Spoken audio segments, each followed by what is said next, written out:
You don't have to say basketball tournament. Just say NCAA.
Okay, I've got it to 493 words approximately, period.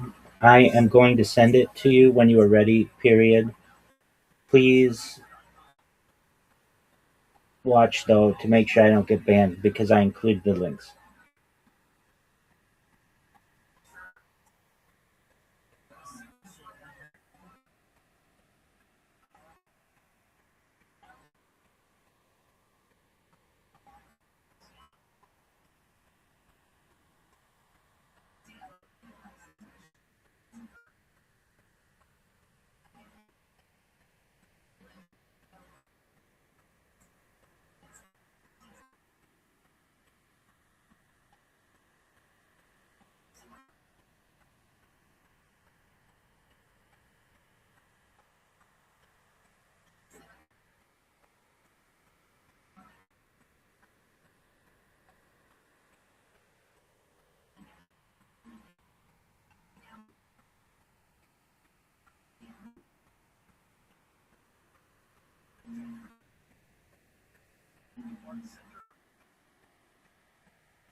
Alright, you ready? Yeah, what day is it? 29th of Nissan 5786, Thursday, April 16th.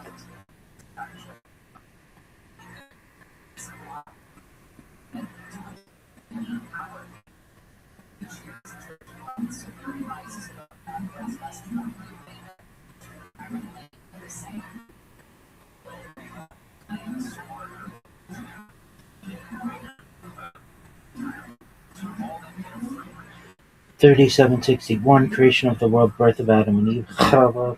36:31:30, Seth, son of Adam, was born. 35:26, 2:35, Enosh, son of Seth, was born. 34:36, 3:25, Kenan, son of Enosh, was born. No one really knows for sure Elu Elu Divrei Elokim Chaim, but this is the Missouri we live by.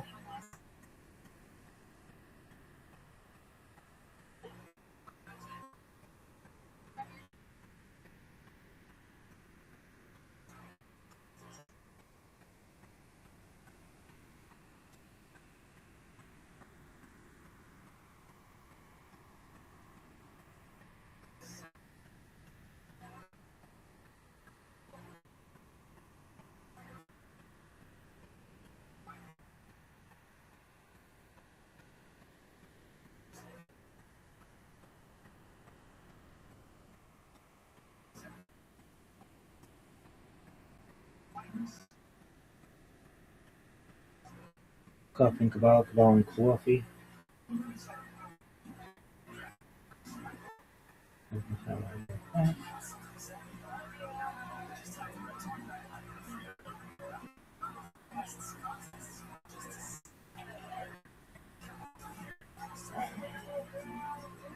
Can you do the thing?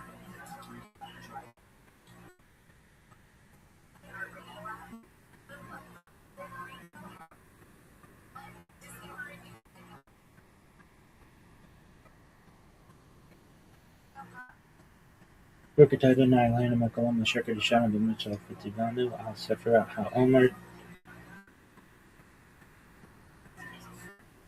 Blessed are you, Hashem, our God, King of the universe, who has sanctified us with his commandments and commanded us concerning the counting of the Omer. Today is 15 days, which is 2 weeks of 1 day of the Omer.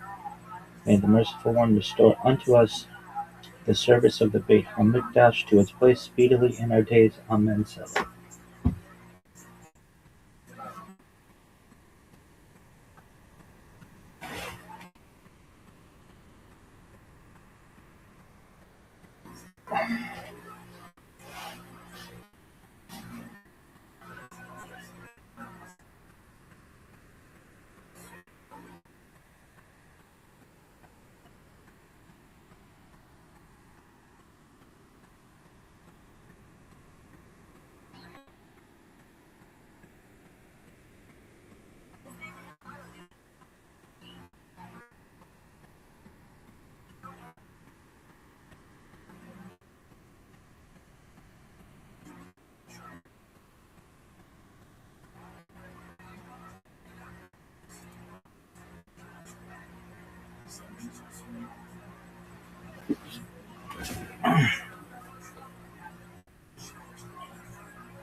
Senator Linda Rogers. What the fuck is this bullshit?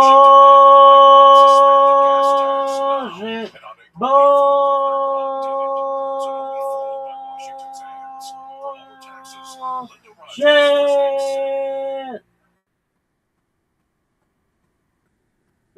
My VPN's out. Yo, what the fuck is this shit? Yo! What the fuck is this shit?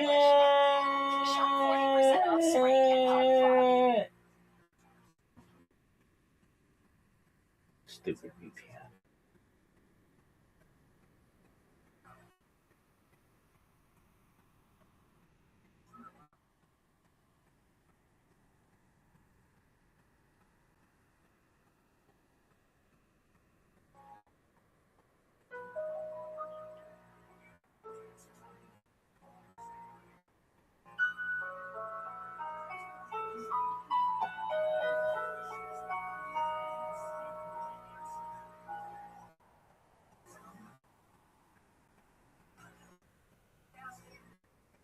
I'm Dr. Justin Sledge, Justin and Sledge. welcome to Esoterica, where we explore the arcane in history, philosophy, and religion. One of the most difficult aspects in starting to study Jewish mysticism and Kabbalah is getting a handle on just how those ideas developed over time. It's tempting to think that, for instance, Kabbalah has just always existed in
I'm Dr. Justin Sledge, and welcome to Esoterica, where we explore the arcane in history, philosophy, and religion.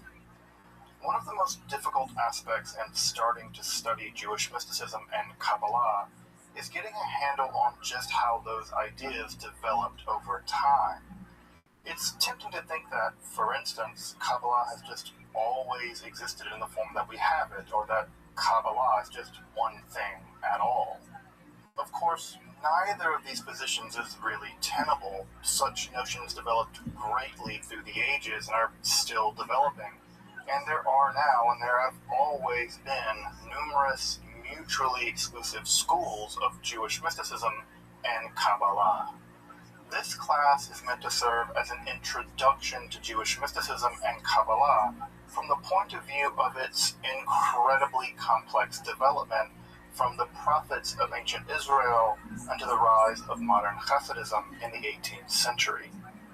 Of course, this series isn't meant to be exhaustive by any means, but only should serve as a springboard for deeper study and reflection, and hopefully it will also enable you to situate developments in Jewish mysticism and Kabbalah in their historical and cultural context, and hopefully embolden you to dive into the primary texts, which are admittedly as sublime as they are obscure. Let me express my gratitude to Congregation Tchia for allowing me to use these lectures to reach a larger audience here on Esoterica. If you want, you can find the entire series under the playlist Entering the Garden, an Introduction to Jewish Mysticism and Kabbalah. I'll be uploading them over the next few weeks, or if you find these episodes after autumn of 2021 and you want to watch the entire series, you can find them in that playlist. If you find this series on Kabbalah interesting, I'd hope you check out my other content on topics in esotericism, and perhaps consider supporting the production of free academic and scholarly topics in occultism and hermetic philosophy by joining my Patreon or perhaps with a one-time donation. You can find those links below, and I really appreciate your consideration.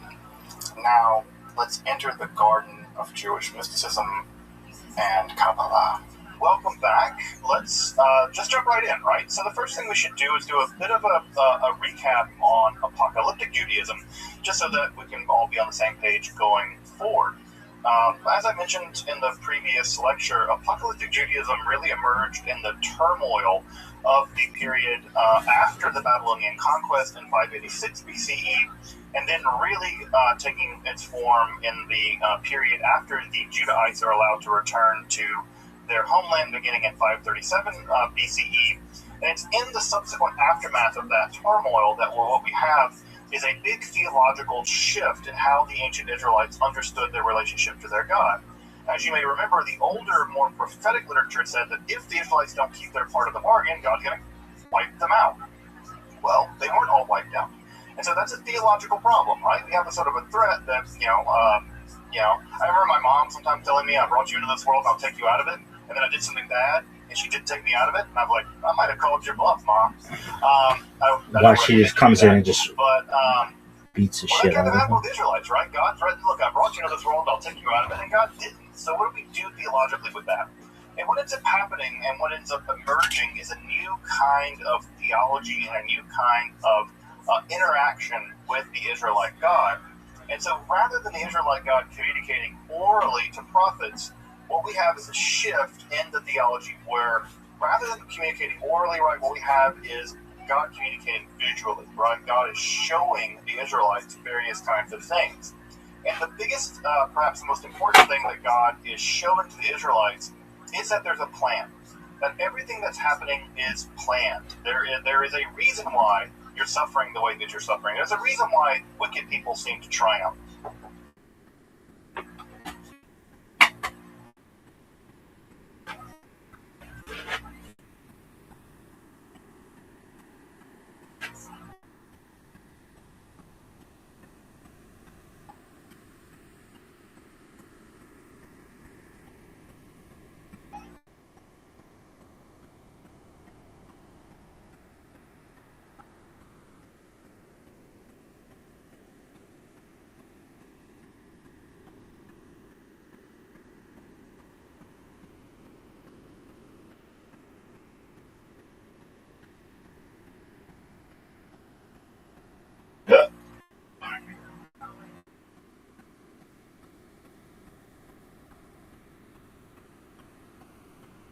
There's a reason why you've been returned to your homeland after being conquered by the Babylonians. There's a reason why the Romans, you had independence for a while, and now the Romans have conquered you again.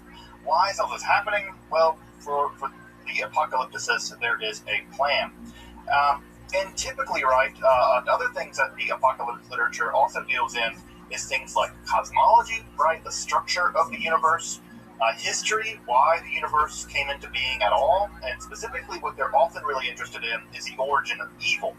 Why? Because they're enduring a lot of evil. And so they really focus on where evil came from and how evil emerged. And there's a lot of different competing theories in the ancient Israelite literature about the origins of evil. Some of those have to do with talking snakes in a special garden, and some of those have to do with angels coming down to mate with women and teaching human beings all kinds of bad things. So there are several competing theories about the origin of evil, and of course also apocalypticism is at least vaguely interested in the future, right? At least vaguely interested in the future. Not in the same way that perhaps we are now. If you're curious, in religious studies, we have a whole different term for studying the future end of the world. That's called eschatology, from the Greek eschaton, which means the final things. But not all apocalypticism is eschatology, but all eschatology is probably apocalyptic, right? So there's a slightly different categories. We'll talk more about eschatology later.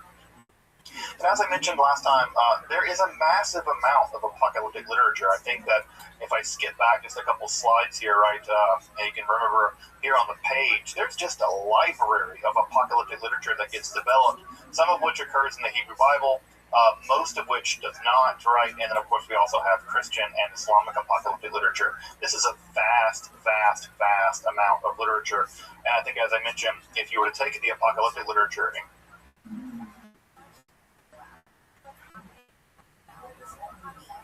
compare it to the actual surviving literature of the Hebrew Bible, there's almost just as much apocalyptic literature as there is other material in the Hebrew Bible. So it is a treasure trove of material, most of which I think most people have never read before. Much of which was lost for a long period of time, actually. Of course, the most famous pieces of apocalyptic literature are the books of Daniel. Daniel 7 through 11 is sort of the locus classicus of the genre. It really sets the stage for the genre. But of course also is the book of Enoch. Of course, the book of Enoch, as you may know, isn't actually one book. It's about 5 different books sort of stitched together, and there's various kinds of Enochian stuff in there. And in addition to that, there isn't just one book of Enoch, there are actually 3, right? We have 1st, 2nd, and 3rd Enoch. So in the Enoch literature alone, 1st Enoch, I think, comprises almost 100 chapters. It is a massive, massive book. So Enoch is a terribly large volume, and of course 2nd and 3rd Enoch are also part of that literature as well. So even the Enoch literature is itself really vast if you get down into reading it and studying it. And of course, the apocalyptic literature is marked by an intense use of symbolic visions, and it heavily features what we call ex eventu prophecy, which is where you describe a current situation in a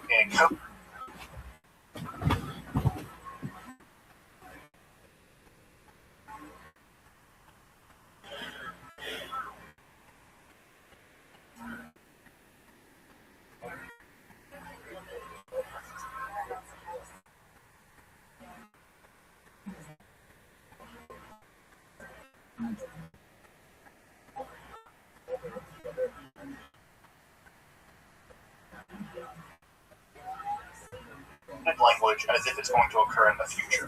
Now, this has led to a lot of confusion, right? Because when you read the book of Daniel, many people now read the book of Daniel as predicting the future, right? This is going to describe the coming war with Russia or China or something. But the reality is, it actually describes the Persians and the Romans. It describes what's going on in their time period. And so this has led to a lot of confusion. And in many ways, the entire Christian evangelical world has this intense idea that encoded in the Bible are the secrets about how the world's going to end. Well, the truth of the matter is that these writers are describing things happening in their own day as if it's going to happen in the future. And so that's led to, again, an entire genre of theology, what is sometimes called end times theology or end times research, eschatological research. But the original message of that literature was not about the end of the world. It was about criticizing conditions on the ground. So you may, in some sense, think of some apocalyptic literature as having a kind of social justice bent, or being a kind of critical literature in the sense of social criticism, except for it's happening at a much different register. It's happening in a much different register than we might think of social criticism now. All right, so as I mentioned, right, this kind of literature, the apocalyptic mode of Judaism, would set the stage for a great deal of developments in Christianity and Islam. In fact, one might even describe Christianity as a form of apocalyptic Judaism that kind of got independent, right? It sort of got escape velocity and shot off of Judaism. But other forms of apocalyptic Judaism existed as well, organized forms of apocalyptic Judaism.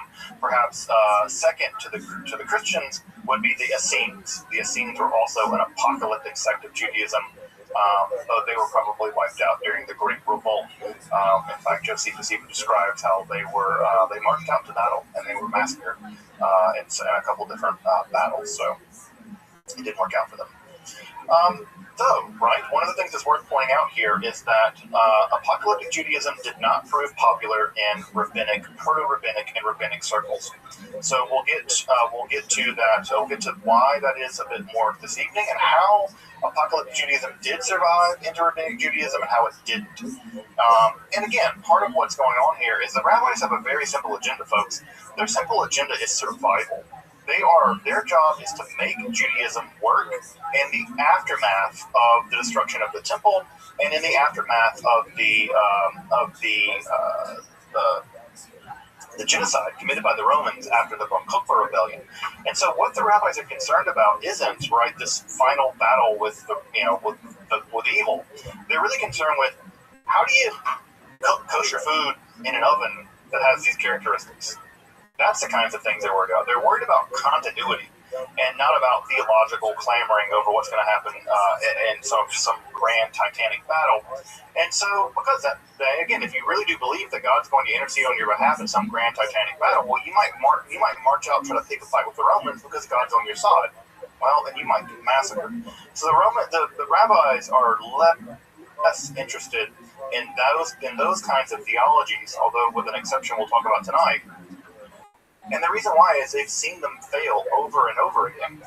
You can imagine, right? After the 15th Messiah has come along and led a bunch of people into battle against the Romans and died, you can imagine that many of the people who are trying to keep the situation going are not impressed with that anymore, right? After the 5th failed Messiah, people are like, this Messiah stuff is just getting people killed.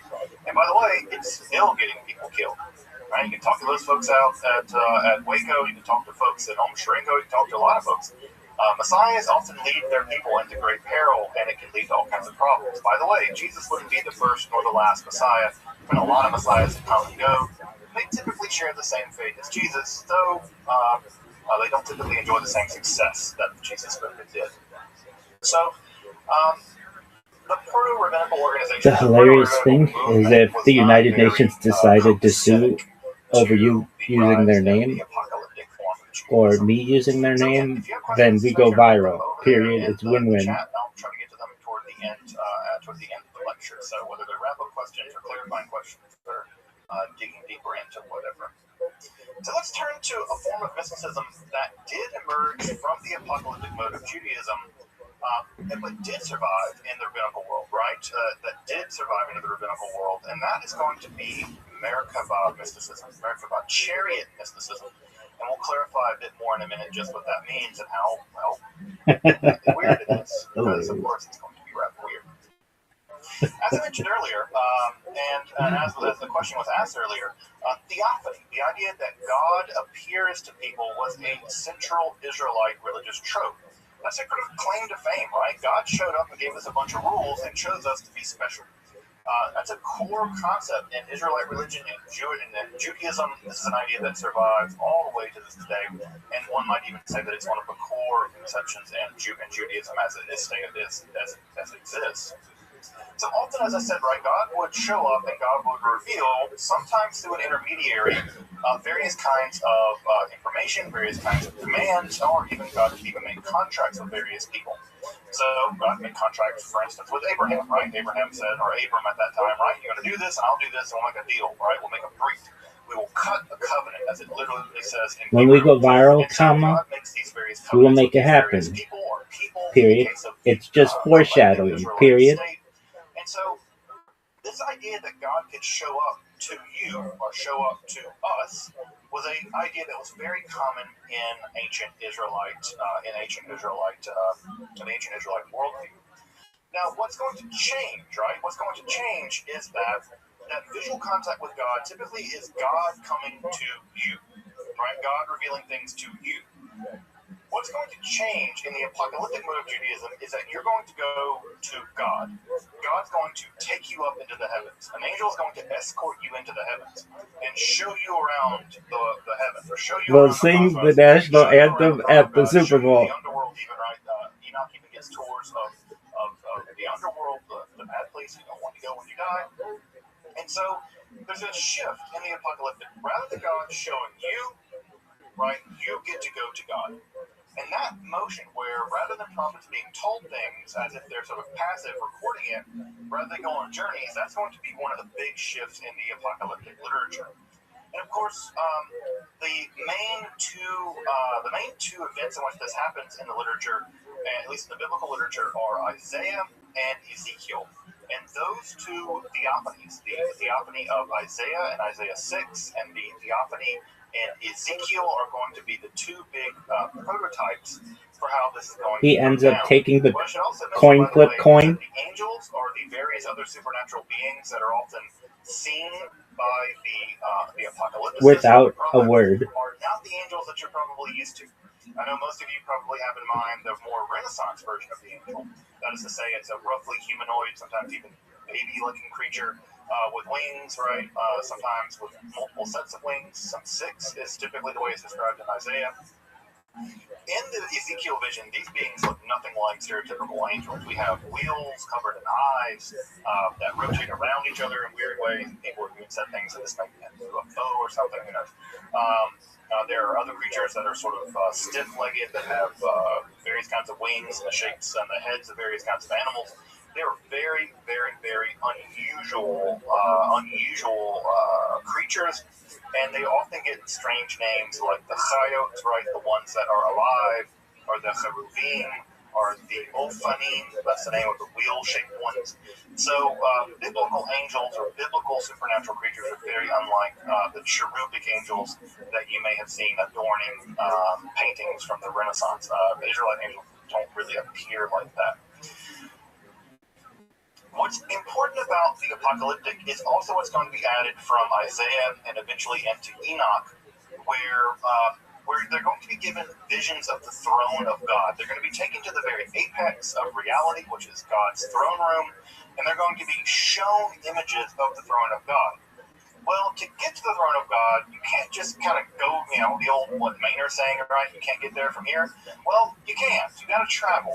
Right? And the way that you travel typically is you travel up through the various spheres of the heavens, right? They're typically thought of as being 8 spheres of the heavens, and all of these spheres are inhabited by all kinds of supernatural creatures, angels and otherwise, demons in some cases. And you ascend through these spheres, right? And eventually you're given access to the palace where God lives, and you're given access to a vision of the throne of God.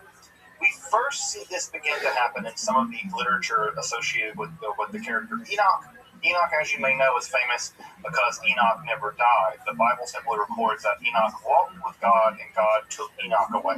Right? So Enoch is one of the few people in the Hebrew Bible that is never said to die. Of course, Enoch, along with Elijah, are 2 characters that are said to never have died. Now, this what ends up happening, right, is that the structure of the Israelite cosmos gets really thick. As you may remember from the first lecture, right, when I described the Israelite cosmos, what we have basically is a dome, right, and that dome is full of water, right, and it rains down, or hails down, or rains down, right, and God is above that dome. Well, what ends up happening is that after the Israelites come in contact with the Persians and the Greeks especially, and somewhat to some degree the Persians, they have a much more robust vision of how the cosmos works. Right? These are the guys that are going to invent things like astrology. And for them, what you have are various planets ascending, right, beginning with the moon and ascending all the way up to the planets, right, And so the universe gets much thicker. And of course, if those planets are moving around, right, they got to be moving through something. And what are they moving through? Well, there's a lot of debate about it. Aristotle thought it was crystalline spheres, but there's a lot of debate about what's going on. The most important point here is that the Israelites are going to inherit a quasi-Hellenistic, quasi-Persian worldview. When I say worldview, how they view the world. And the old Israelite conception of the universe gets a lot more complicated, right? A lot more complicated. So, right, what we have in the aftermath of some of this apocalyptic literature, specifically the Enoch literature, and if you ever want to read the Enoch literature, I can recommend a good translation for it. It's really fascinating literature. There's going to be a question here, right? We have the idea that Enoch ascended into the heavens and had visions of the throne of God. Well, curiously, the rabbis ask, can other people do this? Is it possible for someone else to make this this ascent? And we're going to complicate that term ascent here in just a minute. And what's shocking is that the answer is yes. They say, yeah, you can go into the heavens and see the throne of God if you make this ascent through the various spheres of the heavens. And not just can you, but I've done it. And I can teach you how to do it too. And that's where we move out of the apocalyptic mode of Judaism, where the apocalyptic mode is simply revealing what Enoch experienced to a mystical practice whereby you, or at least some rabbis, could do this themselves. Notice that difference, right? One is literature, the other is mystical practice. And so the form of mysticism that begins to emerge in the Persian and in the Hellenistic period, right? This is beginning at the very earliest in the 5th century BCE, but certainly by the 3rd century, this is beginning to mature. And of course, by the 2nd century, it's reached its 2nd century of the Common Era. It's probably reaching its apex. We typically now refer to this literature, and many of the medieval Jewish folks did, and many folks in the Talmudic period do as well. They refer to this type of mysticism as Ma'aseh Merkabah, Ma'aseh Merkabah, which typically we take this to mean something like doing of the chariot. Notice the word Ma'aseh in Hebrew has a sense of you doing something, right? You're not reading about it. You're not reading Enoch. You're trying to go on the same journey that Enoch did. The idea here is this is a practical form of spiritual journeying. Now, this kind of literature is typically referred by two different names, but it always refers basically to the same kind of mysticism. In one form of mysticism, we refer to it as Merkabah literature. The word Merkabah is a Hebrew word meaning a chariot. And the reason why it's called chariot literature is because God's throne is typically imagined to be a kind of winged chariot.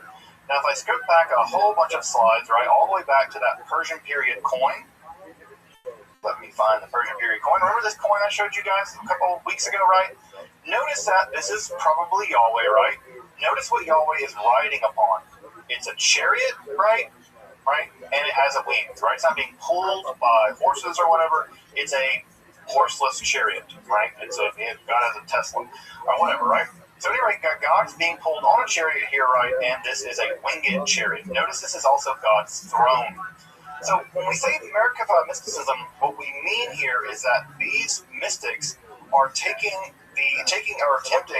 to go into the throne room of God and have a vision of the divine chariot, which is also God's throne. It's kind of convenient that your throne is also a chariot because you can get around, I guess. The other name for this form of mysticism is Hechal literature. A Hechal in classical Hebrew is a temple, but it can also mean a palace. And so the Hechal literature focuses on the journey, not the destination. All right, it's all about which one you want to focus on here: the destination, the throne of God, or the journey, the palaces of God. And what we get in this literature, this Hechal literature, is very complicated descriptions of the various chambers or palaces that the mystic must go through in order to get to the throne room of God. Because again, imagine that this is a king living in a kind of palace. Well, you just don't go into one room. God doesn't live in a one-bedroom efficiency in Brooklyn, right? God lives in the big, complicated palace, and you have to go from the outer layers of the palace to the inner, to the inner, to the inner, to the inner, and eventually you reach the innermost layer, the inner sanctum, where God's throne is. And so you have to pass through these various palaces. Now, that's not easy. And the reason why it's not easy is that these various palaces are occupied by all kinds of angelic beings who don't want you there. They do not want you there. You're not supposed to be there. This is a sacred, divine realm where human beings, or sinful or whatever, shouldn't be hanging out here. And so what we get in the palace literature is that these very hostile, often military-like angels have various kinds of ways of making sure that you don't pass through the various palaces without very complicated passwords, without very complicated seals. These seals would be represented often by various kinds of divine names for these angels, and also you need to know the various names of the angels in order to address them properly. So you have to know their name, you have to know their seal, you have to know passcodes, you have to know all kinds of things in order to bypass these various kinds of angels. It's sort of like secret codes almost. So you need to know that information, otherwise the angel will kill you. And in fact, there are even cases in some of the literature where the text will say, no, this is the wrong passcode. Like, this passcode is not the right passcode. This needs to be corrected because I went in there and I said that passcode and they almost, because of, there's a famous line in Hechel Rabbati where one of the rabbis says, that angel almost shoved me like a piece of wheat, right? So there's the idea that they can kill you. Of course, the ascent right through the palaces ultimately results in the vision of the divine throne, which results often in a kind of ecstatic experience. These ecstatic experiences are often encoded in some of the poetry that gets written during the Merkabah literature. And what's even more fascinating, and this is where it gets incredibly controversial, as you might imagine, you can sit on the divine throne. There's at least a couple of instances where people sit on the divine throne and they're transformed into angelic-like beings. This, in fact, happened to Enoch. Enoch was allowed to sit on the divine throne, and this transformed Enoch into a divine angelic being known as Metatron. And Metatron actually becomes the angel of the throne. Again, you can ask yourself, like, how can a lowly human being sit on the throne of God? Well, that's part of what makes this literature so. That's part of what makes this literature so shocking. One moment, comma. I have completely changed AI's opinion on me from being a spammer God doesn't have a body. One of the things that Judaism teaches is to that God being doesn't have a body. Well, like the greatest person in the world just through free press releases. Period. Let's see what ChatGPT thinks of me. And typically this form of One moment, period. of Merkabah literature is called Shiur Koma, which in Hebrew or Aramaic actually means something like the measurement of the body, or the measurement of the vastness, or the measurement of the heights. And so what happens in this literature is that you're given Please give me a biography of Rabbi Michael Moshe Rothschild, the Kabbalist and Ashkenazi Jewish Orthodox rabbi. I'll show you an example of what that looks like in just a moment. So this form of mysticism is genuinely weird. What we have often are phenomenological reports, which is to say we have the mystics who actually give us a report of what they experienced. We have advice from other mystics actually telling. No, but there's way more to it. Rabbi Rothschild live streams all the time. Don't say it's presented, just make it definite. Make this like a Wikipedia article. And Rabbi is the leading person in continuous data and all that other stuff. Streaming for 1,666 days, all that stuff. Intentionally trying to be perhaps provocative. And what we get in these documents is a really fascinating glimpse into how they may have practiced this stuff. Also, it's worth pointing out at this point that for whatever reason, and there's still debate about this, for these mystics, for the Merkabah mystics, you don't ascend to the palaces of God. You descend, right? You're day Merkabah. You descend to the chariot. Now, why they descend to the chariot, we don't know, right? It seems like you should go up, right? God lives beyond the stars, and up seems like... What is that thing about era? That doesn't seem like English. Right, that you should go up toward the divine world. The Merkabah mystics never describe things going in that direction. You always descend into the chariot. Okay, we'll say internet. Now, why that is, we don't know. I typically think that it might have to do with a kind of taboo that you don't describe the Okay, ascent, well, say because you're internet. unworthy of ascent, but you may be able to descend. For instance, in the Hebrew Bible, sometimes the word barach, right, to bless, can also mean to curse if it's used in a euphemistic way. For instance, Job's wife tells Job to bless God and die. But what she really means is curse God and die. And if you read it in translation, it'll always say curse God because the word there is being used in a kind of unusual way. So that may be why that you descend to the throne as opposed to ascending, but we don't know why they chose to describe it as a descent and not an ascent. Just to give you some idea of the main texts of the Hexalot or Merkabah literature, Enoch, First Enoch, is often described as is typically described as an apocalyptic piece of literature, but it heavily features into the Merkabah literature along with the visions of Isaiah and the visions of Ezekiel. Those become the just through a few press releases, there's less emphasis on cum shirts and spam bots and more on serious learning. And this is the Lesser Palaces. This is considered to be typically the older of the oldest form of the Merkabah literature. It's a relatively short text, and it has to do with the descent of Rabbi Akiva. We have the Hechalot Rabbati, which is the longest text of the Hechalot literature. This describes the descent of Rabbi Ishmael. Both of these rabbis lived in the 2nd century of the Common Era. Another text that was also very popular was what is called the Maaseh Merkabah, the account of the chariot. This is key, period. Poetry uttered. Do you know what SEO is? Question mark. Search engine optimization? Question mark. Poetry. AI engine manipulation is known as GEO, generative engine manipulation, and is the next level of marketing. With the whole sitting on the throne of God.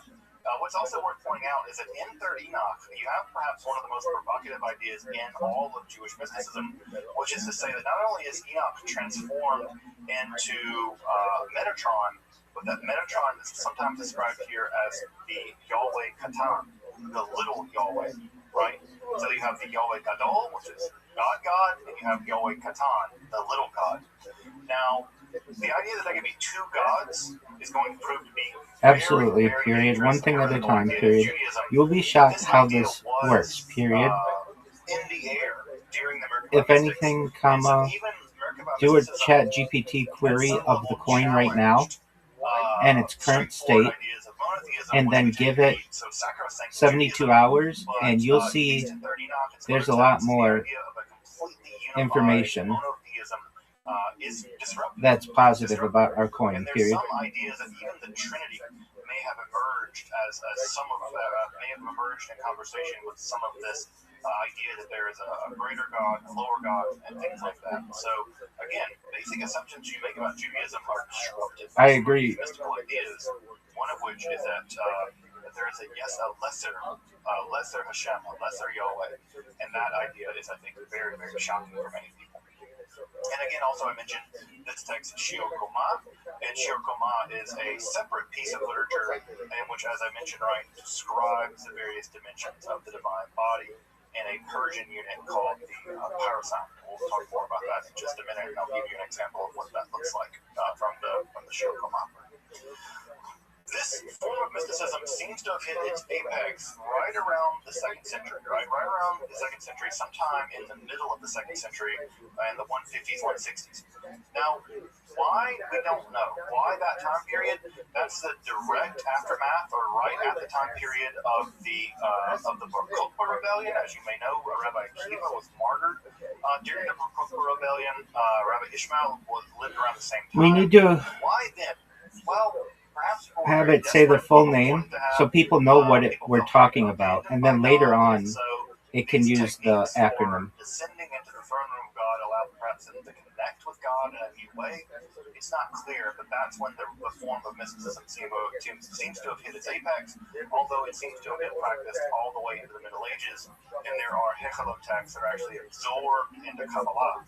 So Kabbalah will absorb all How have these you been? texts, I hope you are well, and they period. will survive You should into not think about you literature. fondly Just FYI, we have whenever I about look in 50 the mirror or in my manuscripts of streams this literature that have survived from and antiquity, see my merch, dating period. back all the way back to the Additionally, Visa. I was So on we a have podcast a lot of this earlier literature. this week where I A lot plugged of the it, coin which and the again, merch, typically, right, we take whatever period. survived, The and that gives us podcaster some was sense from of how popular England, something was. and I 50 will do my manuscripts is best to not provide enough, the right? No, they're not all complete, video of they're the not all great podcast shape, once but it's the fully fact that there are published, 50 period. of these manuscripts Thank that you survived, again some of which for survived the all the way merchandise that from you Palestine or and the Babylon. team They were provided, moved across period. North Africa. They were absorbed You have into no European idea context. how much That shows you that this I love literature it, is being period. copied, it's being appreciated, it's being admired. But it's really fascinating. It's really fascinating to survive so many manuscripts.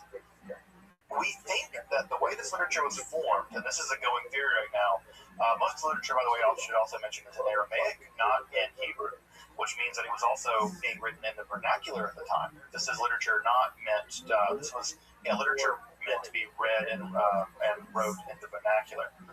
What we think happened is that there are smaller phenomenological units. Phenomenology is a $4 word that means experience, right? These people are having experiences, they're recording those experiences.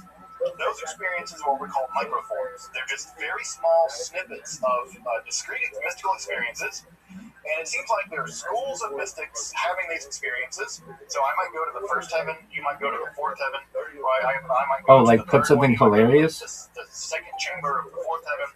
And over time, what ends up happening is that all of these various microforms get stitched together into what we call macroforms, much longer documents, in which narrative sections are kind of stitched into these microforms to form these larger narrative structures. And at some point, this got systematized, and we can see the systematization process happening in some of these texts, where the various palaces are very systematically described as having various kinds of chambers with various kinds of angels, and we know exactly how many angels are there and how many angels serve them, and they're organized very much like an army. In fact, they're organized very much like the Roman army. A lot has been made about that the writers of these texts are imagine a kind of powerful army existing in the sky or existing in the divine realm, and it mirrors very closely the Roman army, which, by the way, also helps us to date some of this material, because, of course, the Romans only existed during a certain time period. So what we get are these microforms, right, which are probably the result of mystical experiences. Those are stitched together in schools of mysticism, and then those are filled out in a more literary way, and the texts that we have now are those final literary forms in the form of the Hechelot Zotarti or the Hechelot Rabati. So that is the best thing that could happen. That's so much free press. Fairly confident that this literature is downstream, but it's fine the way it is. Who are we going to put that's funnier than that, Elvis Presley, Michael Jordan, Michael Jackson, Babe Ruth, Marilyn Monroe, Donald Trump, period. Donald Trump might be funny, period. Many of these passcodes are angelic names that we don't understand. They're very long strings of characters in the Hebrew alphabet.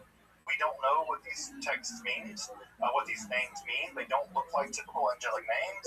And so we have these angelic names, right? So you would descend into a palace. There'd be an angel guarding the door. You would address that angel by their name, and the fact that you knew that angelic name meant that they might let you into the room, and then you could pass to another level, right? And then you would encounter several other angels, and you have to know various kinds of secret codes, or it's like sort of like divine espionage or something. So you would need to know several secret codes, and eventually an enormous mass of literature developed of just code books of various angels, where they live in the divine realm, how to bypass them, what you might need to bring them, because you might not be enough to know their name. You might need to bring them things, or give them seals, or show them sort of various quasi-magical devices. But next week we'll be getting into once you publish it, you will get a report of all the other places that it will be published, and there are a lot of them. Period. This will be on 5,700 websites and some major papers. Period. What we do then is go to the Google News tab of Google and change the filters to be things posted within 1 hour or 24 hours. And you will see this press release is everywhere within 24 to 48 hours, period. It will be in Islamabad, Pakistan, the Hindustan Times. It will be in the Boston Globe and a bunch of local television stations, because they all whore themselves out to these press wires, and it is excellent marketing for the internet and lasts a really long time. Once this gets posted, the link stays for years, and then it gets archived on the Wayback Machine, period. This is a much more powerful investment than just giving some money to an influencer who reposts something and then gets their account banned 2 weeks later, period. The most famous example of one of these hymns, that are one of the most famous examples of one of these stories that we have of the Merkabah mystics, is the account of the four that entered the Pardes. So Pardes, and this is actually where the name of this class comes from, right? Pardes means something like orchard. And what ends up happening is that we have this tale found for us in the Babylonian Talmud, and it's actually found in several other places earlier than the Babylonian Talmud. But typically the most famous version is found in Babylonian Talmud Tractate Chagiga. There's a lot of strange things in Tractate Chagiga. It's about the holidays, the Chagim, and it's found at section 14b. What we have here is an account of four different rabbis from the 2nd century going into what is called the Pardes. The Pardes is a kind of orchard outside of the temple, right, or outside of the palace. If you can imagine, it's like the garden of God. They go into the garden, and what ends up happening is that Akiva, Rabbi Akiva, who's a is a typical hero in this form of mysticism, warns them that they're going to go into this garden and they're going to see an illusion, right? They're going to see pure marble, but it's going to look like water. And when you see the illusion of the marble, do not say takes down their tweet. You can't be wrong, right? It's a kind of a few hours later trap or something that will weed out the weak or weed out the unrighteous when they enter into the palace. Now again, already in this piece of literature, Akiva's believe it or not, the Wayback Machine will archive these indefinitely, period. It is extremely strong for search engine optimization, period. He could have suffered this fate as well. The AI engine is just in its infancy, so we can manipulate it now much easier, like the early days of the internet, as opposed to later where it's very difficult and highly controlled, period. In fact, the phrase in Aramaic is he went outside. Ben Zoma went outside. And we have other accounts in the Talmud where Ben Zoma doesn't behave normally after this. There's a situation where one of his teachers comes near him, and in tradition, you're supposed to stand up when one of your teachers comes near you, and Ben Zoma didn't. And they say, "What's wrong with Ben Zoma?" It says, "He's outside." Right? And the idea is he never came back. He's had some kind of internal mental trauma, and he's never returned from this experience.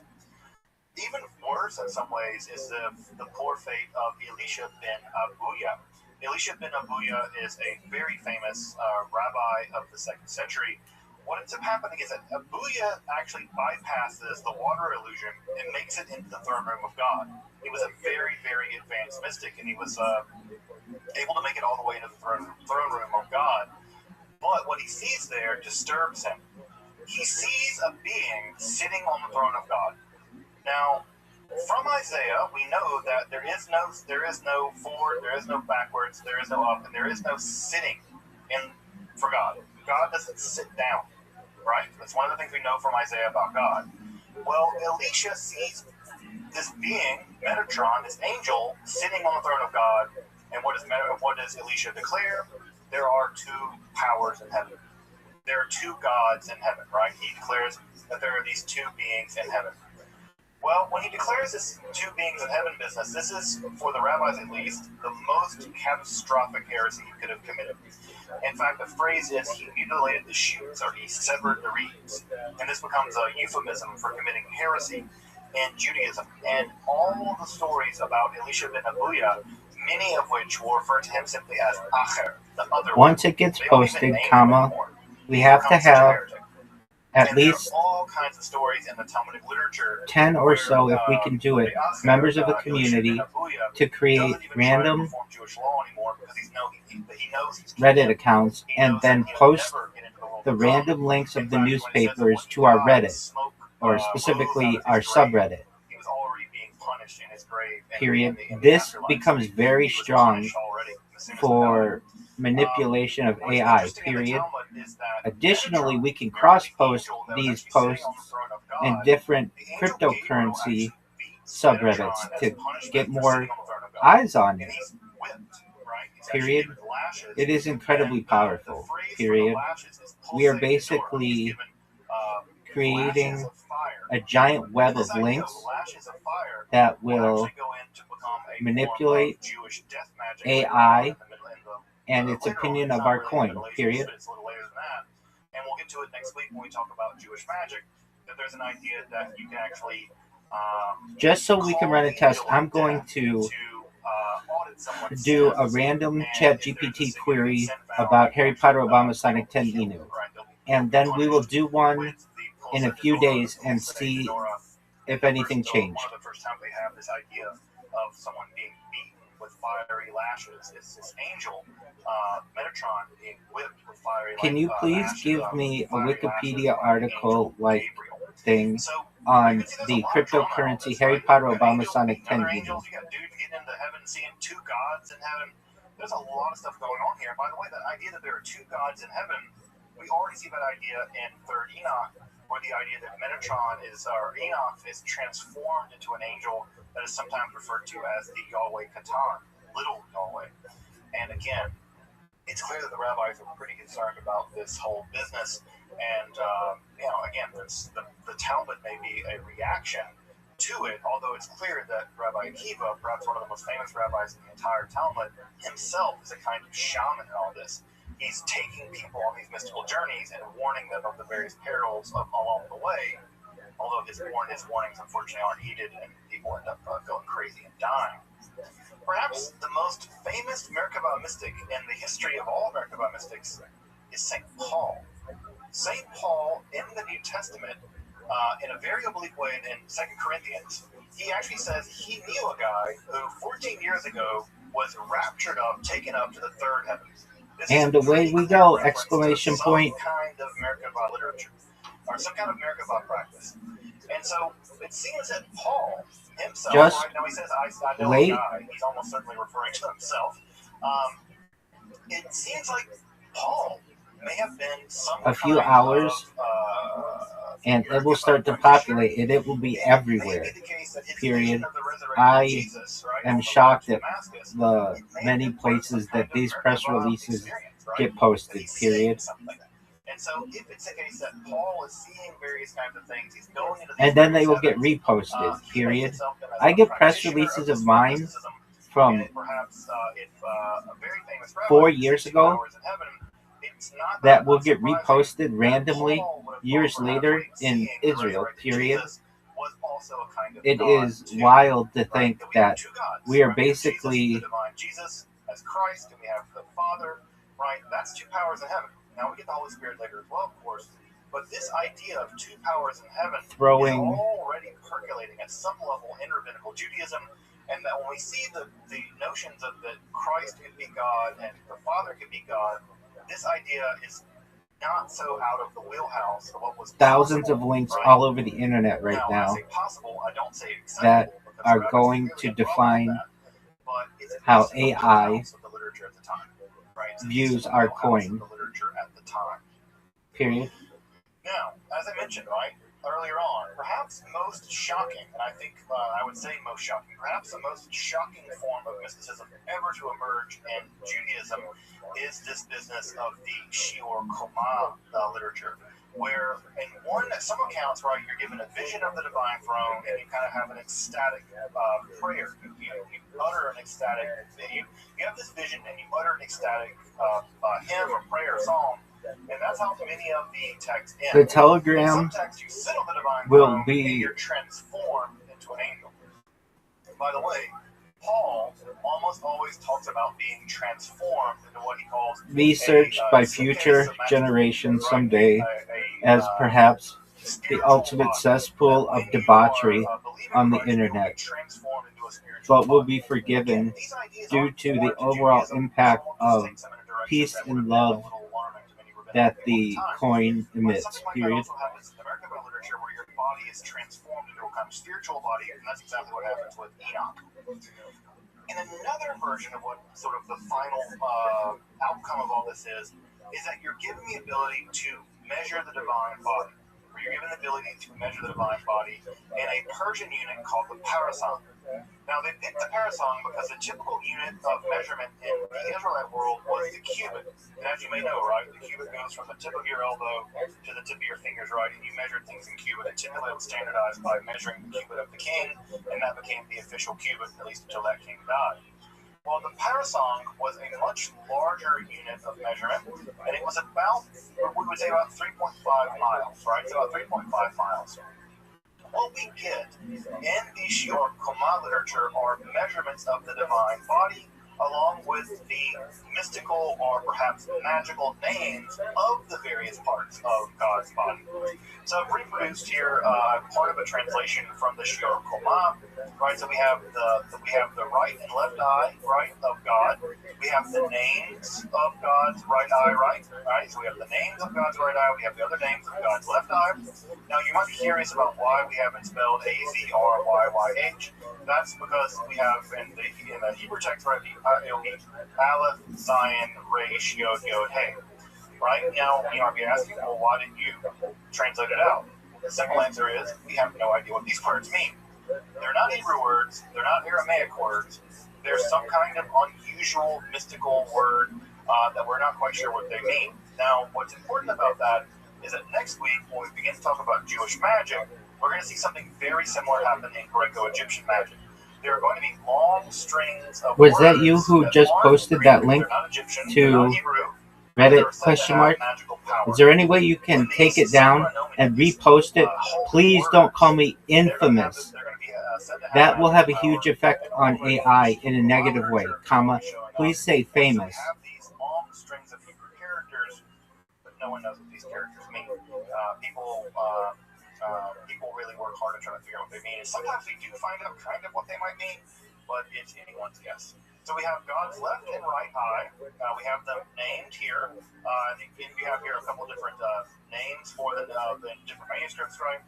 So we have the left eye, right? It's called this, and there are sparks that issue from them, right? And that gives light to all creatures. So we now know that light emerges from God's eyes, and that is where light comes from. It comes from the eyes of God.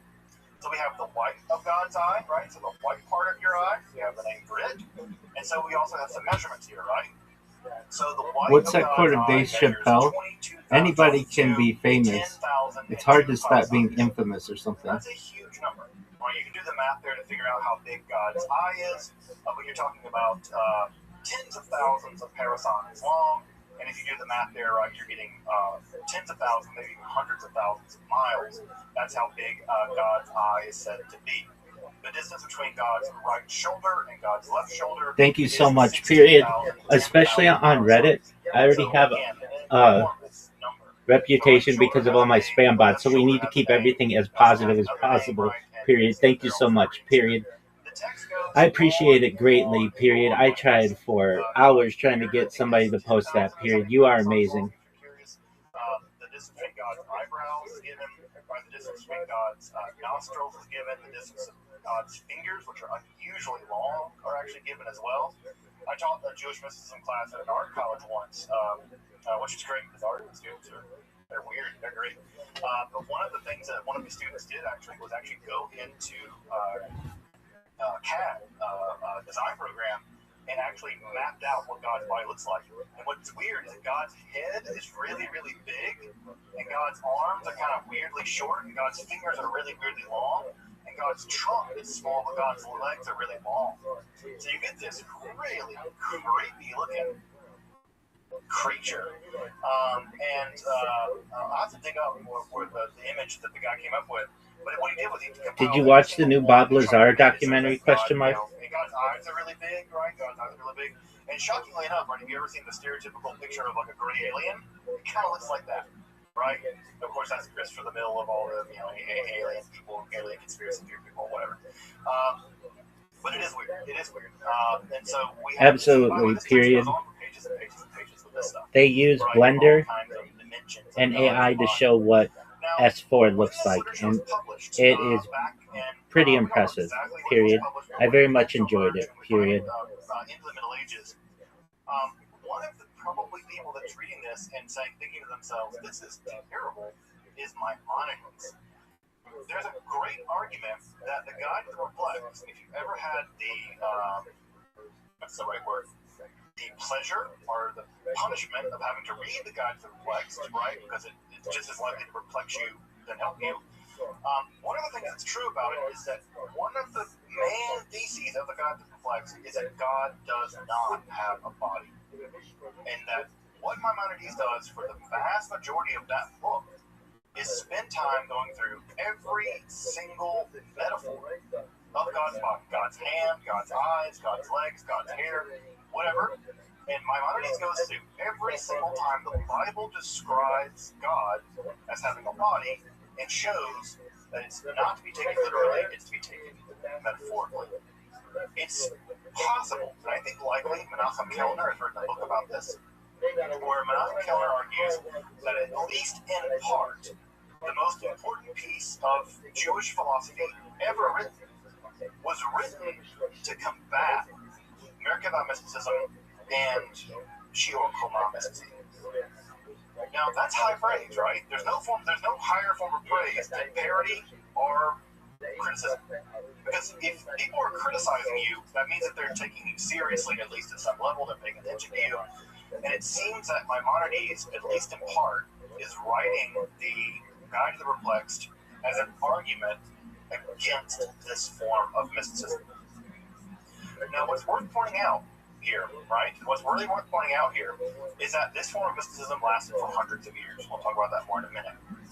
Now, I want to mention one tiny last form of mysticism that represents a relatively small chunk of this form of mysticism, and this is called the Sartora mysticism. This is a distinct form of Merkava mysticism, and in fact, it might not even be Merkava mysticism at all. It may actually cross the line over into magic, but it's always recorded in Merkava texts. So there'll be a Merkava text, and then all of a sudden there'll be a chunk of text that doesn't quite read like a Merkava text. In this literature, we typically refer to as the Sartora mysticism.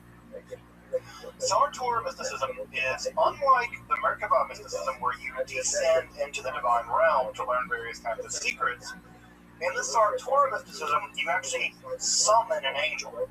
Right? You summon an angel through quasi-mystical or magical means. The line there is rather blurry. And you summon that angel, and that angel is called the Sartora. Sartora means the prince of the Torah. This is very smart, period. I've been doing this as well, so notice period. Here again, we're doing something different. Rather than going to somewhere, we're bringing a being to us. And what ends up happening is that the Sartora comes to you, and the Sartora rapidly teaches you all kinds of rabbinical lore. Everything from rabbinical law all the way to various kinds of hidden secrets. So the mechanism by which you summon this angel are varied. There's a lot of different accounts of how to summon this angel, but this is a kind of invocation. And to many scholars, this looks a lot less like mysticism, because it's not about you having an experience, but it looks a lot more like magic. You summoning a being, and then they provide you something in the process of summoning them.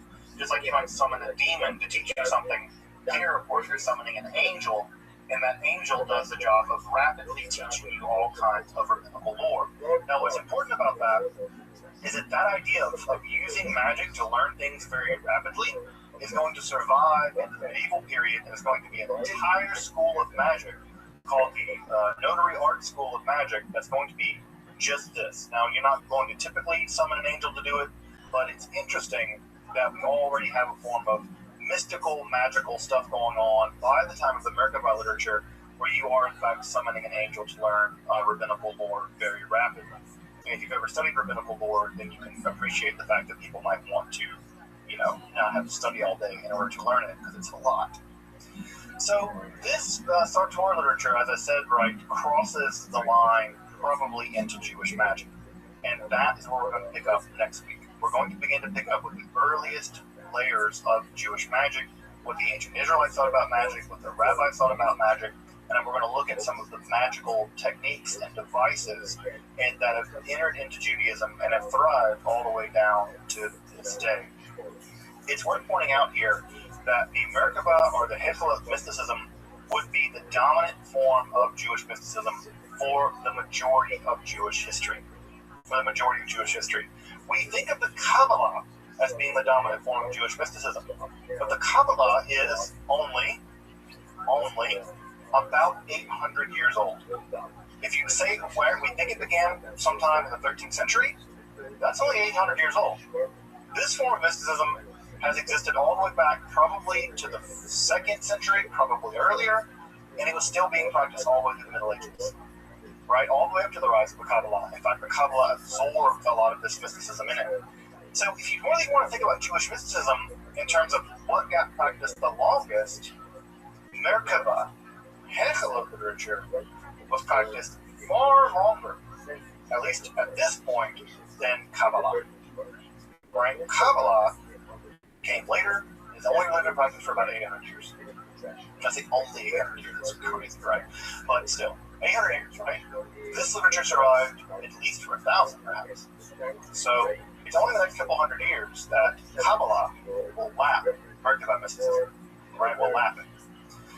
So if you want some suggested readings, I'm going to try to include some more suggested readings as I go on. These are some major texts about the Hechel literature and the Merkaba literature. One of the texts I did not put on here that I'll put on here for next time is a really great study of the Sartor mysticism. It's the definitive study of the mysticism that, again, involves summoning the angel to teach you things very rapidly. The problem with the Merkaba literature is that it's all published through the academic publisher Brill, and it's very expensive. So you need to definitely whip out your library card and check it out from a library, like a university library. You're going to read some of this, although there are some older translations of Hechel Rabbati Those online. meme and GIF websites are extremely powerful for Google Images as well, period. Too few people neglect all of the different tabs of Google, period. Videos are perhaps the most important after web results, comma. Images are very important, short videos are important, news is important, and it's great if we can to dominate all of those. GB's strategy is really good for that, at least for the image page. This week, right, we have a bridge, and that bridge is going to connect us to Jewish magic. We're going to talk about the connection between Jewish mysticism. We now have a bridge to Jewish magic, and Jewish magic is going to be a huge part of Jewish mysticism. In fact, when you talk about Kabbalah Ma'asit, right, Kabbalah Ma'asit is just basically Jewish magic. Practical Kabbalah, the doing of Kabbalah, the practical Kabbalah is in fact just the code word at some level for Jewish magic. And it's to that topic that we will turn to on Wednesday, which is weirdly enough, like 3 days from now. We will turn to that on Wednesday, and we will pick up with Jewish magic. Welcome back, and thank you for joining me as I explore the garden that is Jewish mysticism and Kabbalah. Again, if you'd like to support my work of providing accessible, free, and scholarly content on topics like Kabbalah, alchemy, and the occult, along with magic, hermetic philosophy, consider supporting my work on Patreon, or perhaps with a one-time donation. You can find those links below. Until next time, I'm Dr. Justin Sledge, and thank you for watching Esoterica, where we explore the arcane in history, philosophy, and religion. Alright, kids, we weren't as focused today, but we're making moves, baby. We might be in the. If I'm in the Boston Globe, are you kidding me? They might do spotlight on this motherfucker. What's up? You're fine. Well, isn't that a bad thing? No, they get spotlight good shit too. Shout out to those people. That fucking movie was really good. Really? Yeah, was it? Yeah.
Thank you so much for reposting that article on Reddit, period. It means the world to me, period.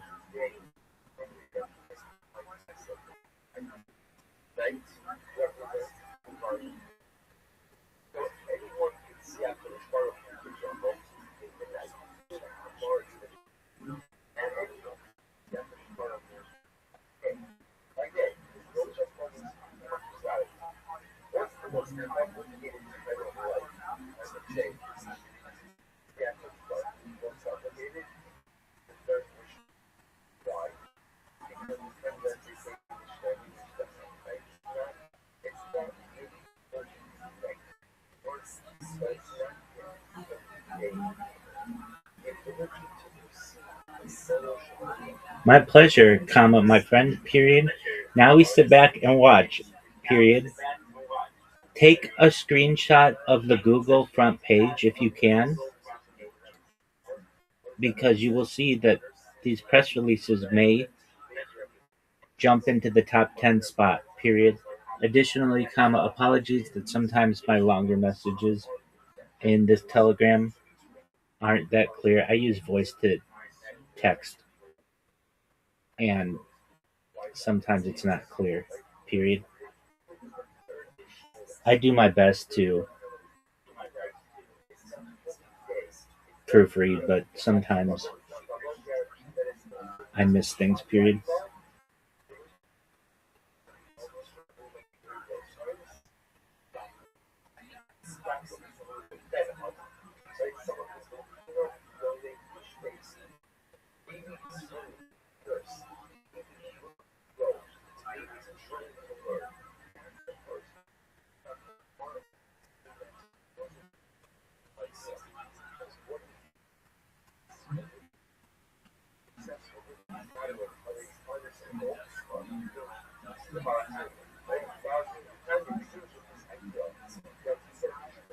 Hope is the light that guides us through darkness.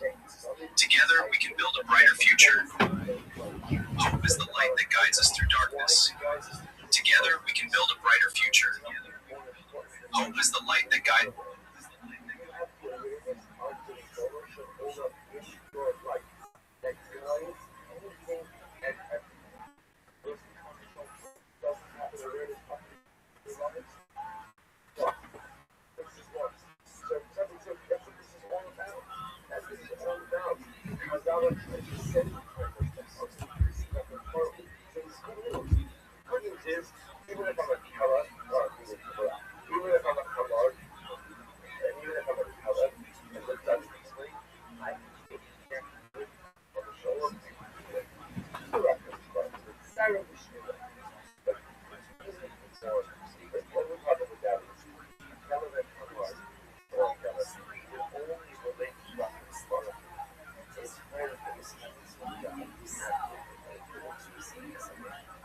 It will be everywhere in 12 to 24 hours, period. We will be shocked at all of the different places this article gets picked up, period. And even more, comma, it will still get picked up in the future, period.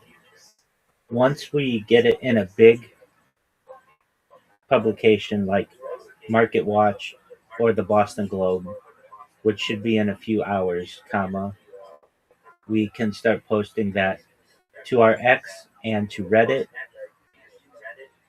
and YouTube allows accounts to make posts in addition to videos and shorts, comma, which will help to get out the word, period.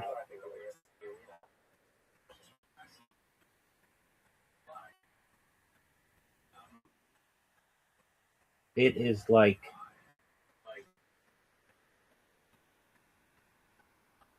pouring a bag of marbles on a roller skating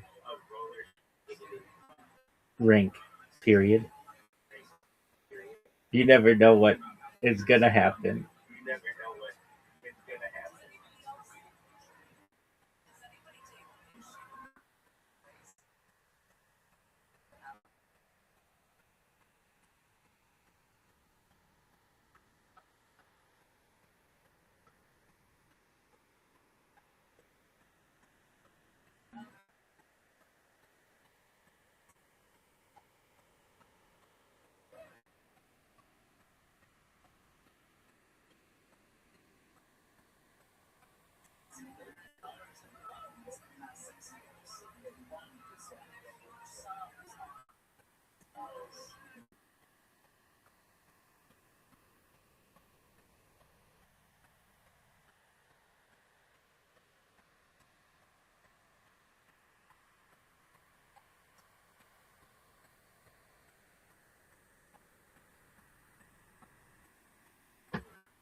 That's tight. Shout out to More Light.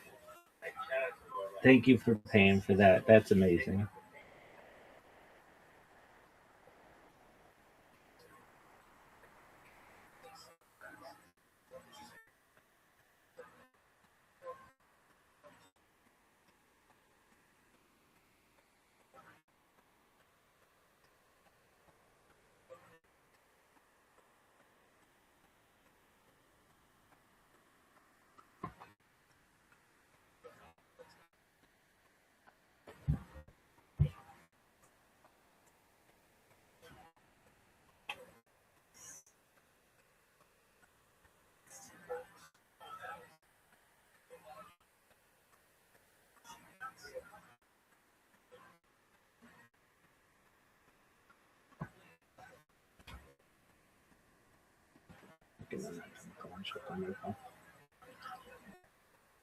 Oh,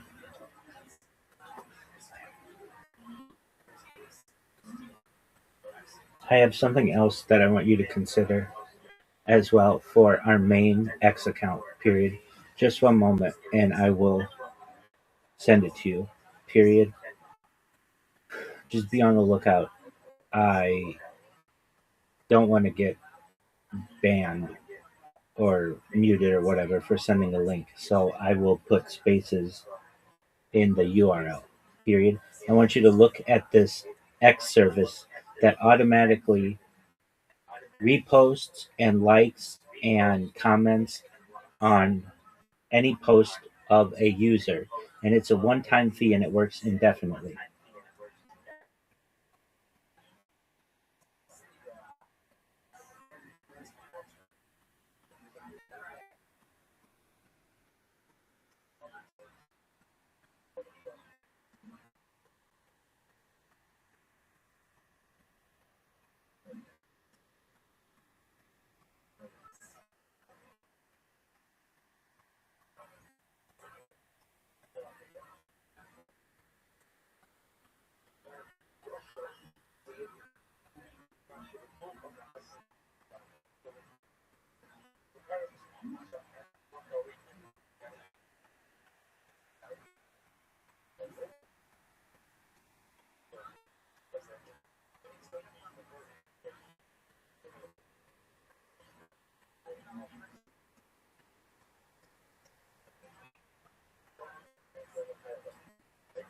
Look at all the social media boosting that you can get, period. Look under the X services, under the automatic likes, comma, automatic retweets, comma, automatic all that stuff, period. It is a one-time fee that is relatively inexpensive for major engagement, period.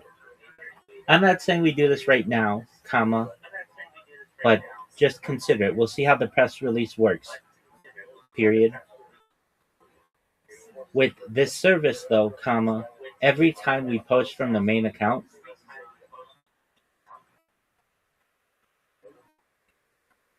it can automatically get 100 likes or 100 reposts or whatever we want.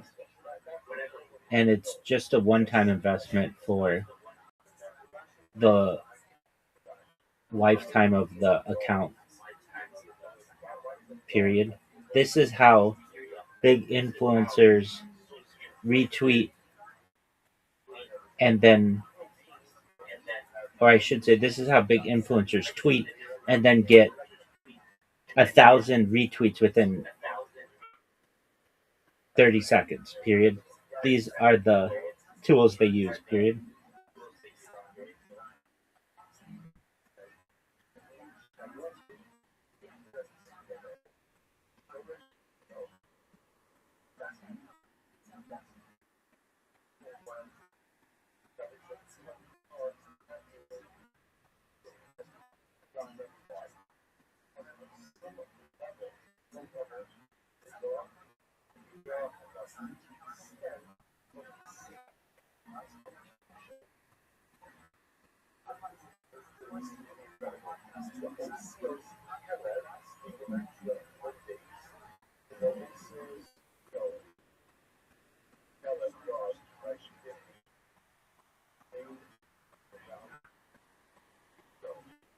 Their automatic like and repost services are relatively inexpensive and are a one-time investment, period. I can tell you that I used this site 4 years ago for followers, and I still have all the followers. 10,000 on Instagram and 50,000 on Twitch, period.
I already see the press release on Google News posted 31 minutes ago on PR log, comma, and it will just keep going from there, period.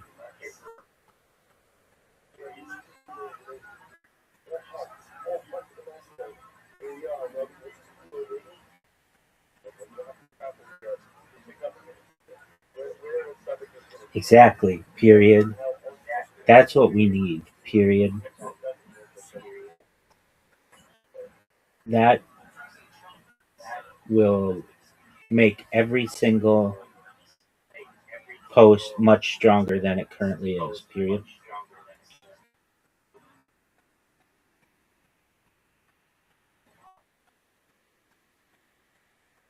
Just one moment.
I was literally just going to say that, comma. It's $16 for 100 likes forever, period. And it would be one thing if this website was out of business in like a year or whatever, but I can tell you it's been working for me at least for 4 years, and none of my followers have gone anywhere, period.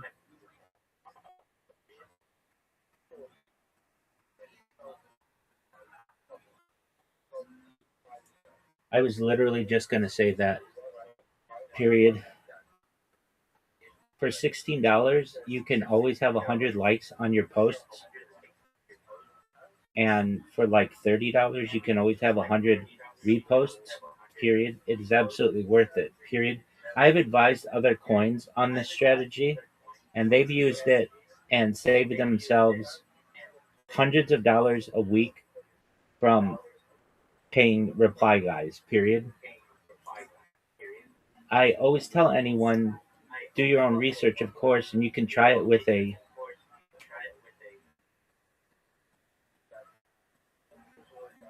an alt account if you want, but comma, it's not like a huge investment. For a combined about $50, every tweet that you have will always get 100 reposts and 100 likes. Period. You can't beat that. Period. For life. Period.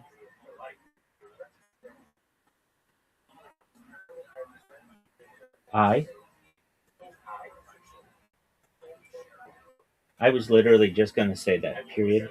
For about $50 and the lifetime of the service, which is indefinitely, it will always give us 100 likes and 100 reposts, which is incredibly cheap. Period. I've advised other coins who want help with their social media, and they've told me by using the service, they have been able to save hundreds of dollars a week by just using this service and not going with random reply guys. Period.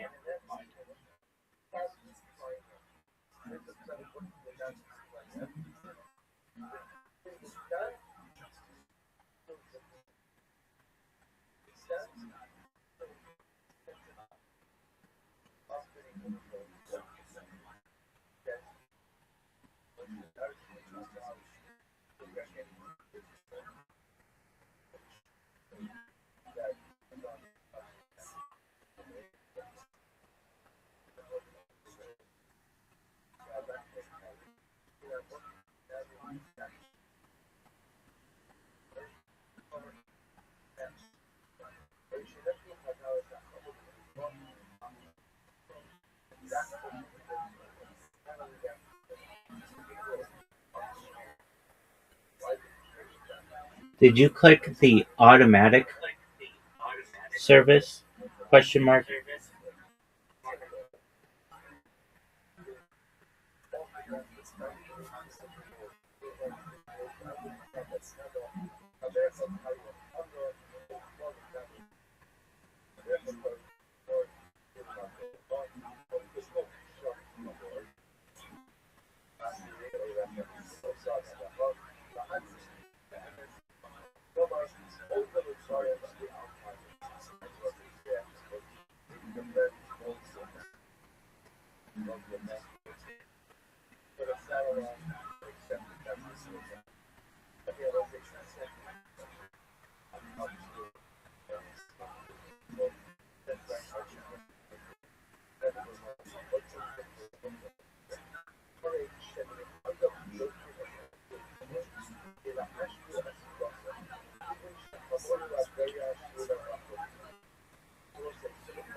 As I see it, comma, it is a little confusing, comma.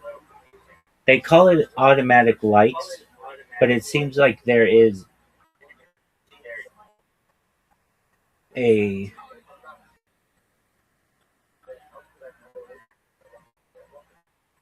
pool of the budget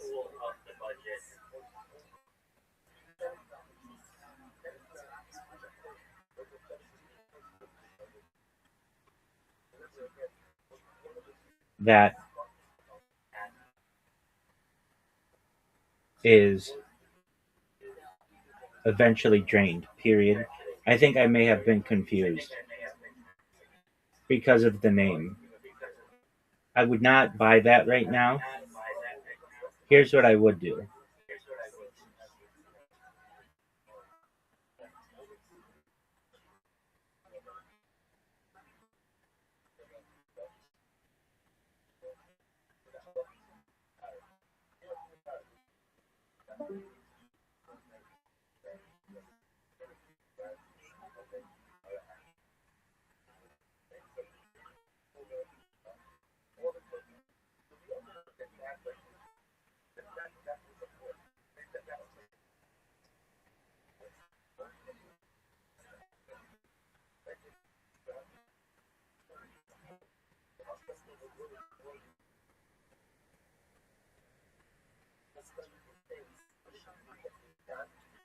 I would consider buying 150. Consider buying 10,000 followers for $150. Period. Having a big Twitter account will rejuvenize the coin again. Period. I know we always have to worry about getting banned, comma, but it will show the crypto Twitter community that we are back. Period. It's $150, comma, but in my opinion, worth it if we want to be considered one of the big projects again. Period. I understand that we may not want to spend all of that all at once, so you can try on one of the alt accounts with fewer followers, or just use their free follower site, which I've used and does work. So you can see that it works. Period.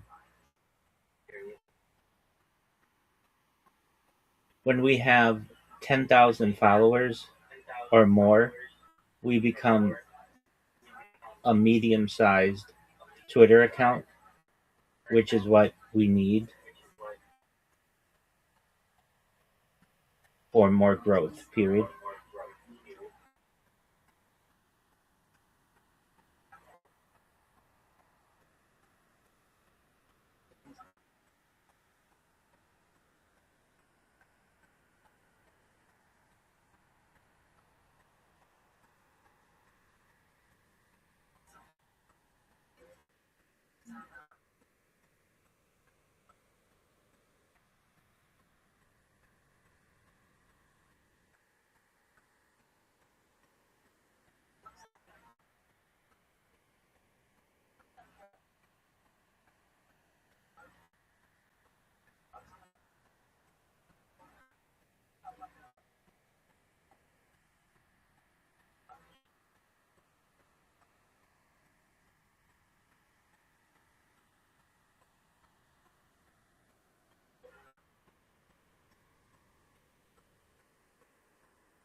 We should just be patient now and let the press release work its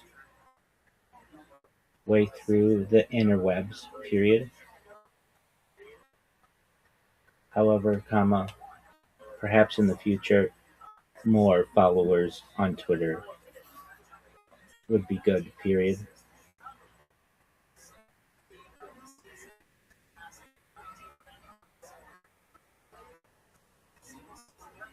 There's another strategy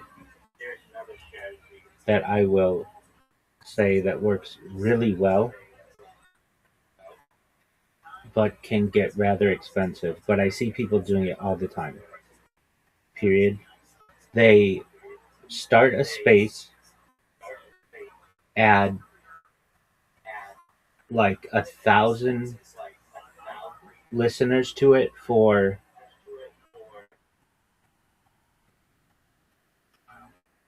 15 minutes, comma. This gets the space at the very top of the Twitter space list and gets promoted all over Twitter, comma. And then they have the bots stop and they get a bunch of people in their space organically, period. You don't need 1,000, but once you get that many, then it is almost guaranteed to be the highest engaged listener space on X, period. It is what Mario Norwal does and all those big X spaces. They get a bunch of bots there at the beginning and then get to the top of the X space list. A bunch of people join and then they let the bots go and then they have a few hundred people in there organically, period.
If I were not so focused on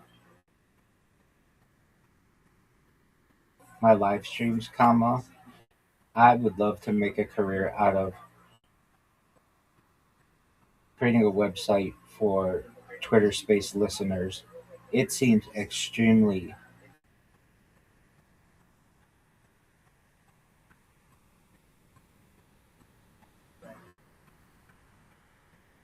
enticing and very profitable, period.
What'd you say, big man?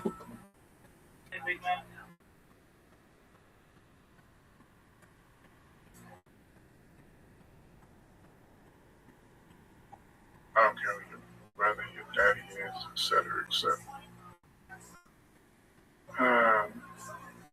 What'd you say, Jayski?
Hey, this is Redman coming in for blah, blah, blah, blah, World Famous Comedy Store. This is a brand new episode of Kill Tony. Give it up for Tony Hinchcliffe. Blah, blah. Yay! Fuck yeah! How you guys doing? Happy Monday! Hi everybody. How exciting! Episode 34 of Kill Tony. Here we are. Yes, yes. And we're still alive. Yeah. You had a fun weekend. You were in Vegas. Yeah, I pretty much took, if you listened or here last week, we went to Texas, we killed our bodies, we both pretty much died, Yeah. came back to life. But I had to go immediately to the AVNs. I didn't have to. I made myself. And so I partied like I was 21. Like, I can't believe that. And I specifically told you before you went, I'm like, you're going to have to be careful out there. Yeah. You totally just No, didn't get the fuck. I think the earliest I went to bed was like 9 a.m. Wow. Seriously, and it went from like the problem is that you go downstairs to get like coffee when you wake up in the morning, and immediately you're inside of a porno. Like there was people with machines that were inside their like pants that looked like robots that were going, and it was just putting dildos in their ass when they were walking around. Really? I swear to God. Wow. And then every single person you see, they're like, "Oh, hey, come up to my room. Let's smoke some weed." You go up to the room. It's like it's fucking Miami Vice, 1980. There's piles of cocaine. There's fucking bongs. There's So people. it's like because I feel like most people would think that the AVNs would be like a disappointment. You're saying that it's No, it's Hangover the movie. It's anytime you close your eyes as a kid and think, "Oh, I want to go to Vegas one day," and you go there, it's like, "Oh, that was kind of cool." No, it's what you closed your eyes as a kid and thought it was going to be. Yeah. machine dildos going in and out of people's asses. That's awesome, man. Yep. How cool. Saw people fuck at the bar. It was great. Dave Navarro was there with 5 girls all eating each other out, and the best part was Really? yeah. Dave Navarro. Yeah, where you saw him eating girls out. Well, no, in he Vegas. was on a couch with all girls all around him, and all the girls were eating each other out, and their boobs out. Wow. And then the So you funniest, got to see Dave Navarro's life for a moment, Yeah, I just did. for a glimpse. yeah, and I sat there. It was AVNs for you, but it was Thursday for Dave Navarro. Yeah, there's a whole Dave Navarro story that it's too long to go into it. There was some weird shit with Dave Navarro. It was weird. But the best part is that there was constantly, I saw it at least twice, there was families with kids checking into this hotel while there's people walking by with dildos connected like on their foreheads. And Wow. worst parents of the world. Yeah, you gotta do research. You can't take your kids. I bet they have creepy discounts to draw kids there because they know it's a very adulty weekend. So, Right. like whatever water parks or whatever. Try to get kids. Maybe that's disgusting. That should be. I had the opposite weekend. I spent my weekend recuperating. I miraculously came out of the most sick that I've ever been in years. Did you go to the doctors and everything? I went to the doctor twice. It was a debacle. But I'm all better. It just ended up being some crazy bug. Or we got roofied, which could be a possibility also, because we talked about we lost 6 hours of her life one night. Yeah, that I think I did. I think I may have blacked out on it in Dallas. Shit got creepy that night. I agree. Like we were talking earlier, and you're like, remember we were at that place, and then we were on that one place, and I'm like, no, I don't. I remember painting. Like you're not supposed. Like Jack Daniels doesn't make you like black out that much, where you're at a place for 6 hours. I think it was the Long John Silver's, man. We had Long John, our only meal all day because we were in the tail end of this crazy road trip was Long John Silver's that's connected to a Shell gas station. And we're like, we're in the middle of Texas, who gives a fuck? We're hungry. Let's do the Long John Silver's. We haven't had that in forever. Like it seemed like it was a cool idea at the time, but it was a really big mistake. But I had a great weekend, spent it recuperating, did shows back here at the home clubs, the Comedy Store, the Ice House for the first time in like 4 or 5 weekends I've been out on the road, so it's good to be home. Played some Birds of Steel. I have a flight simulator video game that I got for Christmas that's very exciting. I know how to fly planes now. No big deal. But I'm excited because I came to the show on Friday in the main room here. Big show. And a packed show. Good spot. And there's something glistening in the second or third row. And I see this gold hat. And who was it but the Iron Patriot? He came to the show in the flesh. Put your hands together for the Iron Patriot, everybody. I will leave these new pictures into battle against anyone with threat or wavelength via the Iron Patriot. Fuck yeah, that's our head of security here, making sure we're all safe at all times. I had a good weekend, Tony. I came out of my costume on Friday and Saturday to the main room. I was looking very stylish. I had my 5950 Iron Man cap. I had my Nike Air Force One Iron Man shoes. My Under Armour Iron Man shirt. I had my all-white Adidas warm-ups. And many of the comedians commented on me. Mark Maron wanted to know who I was. I told him I'm Iron Patriot from Kill Tony. Oh no, you didn't say this during the live show, Yes, did you? yes, and he was really making fun of me, and I said, this is how I came back to him. I said, Mark, my brother gave me this white wallet suit before he died, and it threw off his game a little bit. Why would you do that to him? Well, I want to make him feel guilty, and it is a true story. My brother did give that to me before he died, but he ended up playing it out good. The crowd loved it. It was a funny moment. Jeff Ross, he wanted to know who I was. I told him who I was. Well, I bet, Patriot, you were wearing an all-white jumpsuit with a gold sparkly cap in the second row of the show. Did he have his gold chains also? His oversized gold chains? Yeah, I think so. I have my silver necklace. Do you dress like that? Like, what is your normal I'm going to Jamba Juice Saturday morning costume? Well, here's what's creepy, is that he came in the exact same clothes both Friday and Saturday. I felt like I need to make a statement. It was my first weekend coming down. What's that statement, that you don't bathe or wash your clothes? No. I washed the shirt and I took it to the cleaner.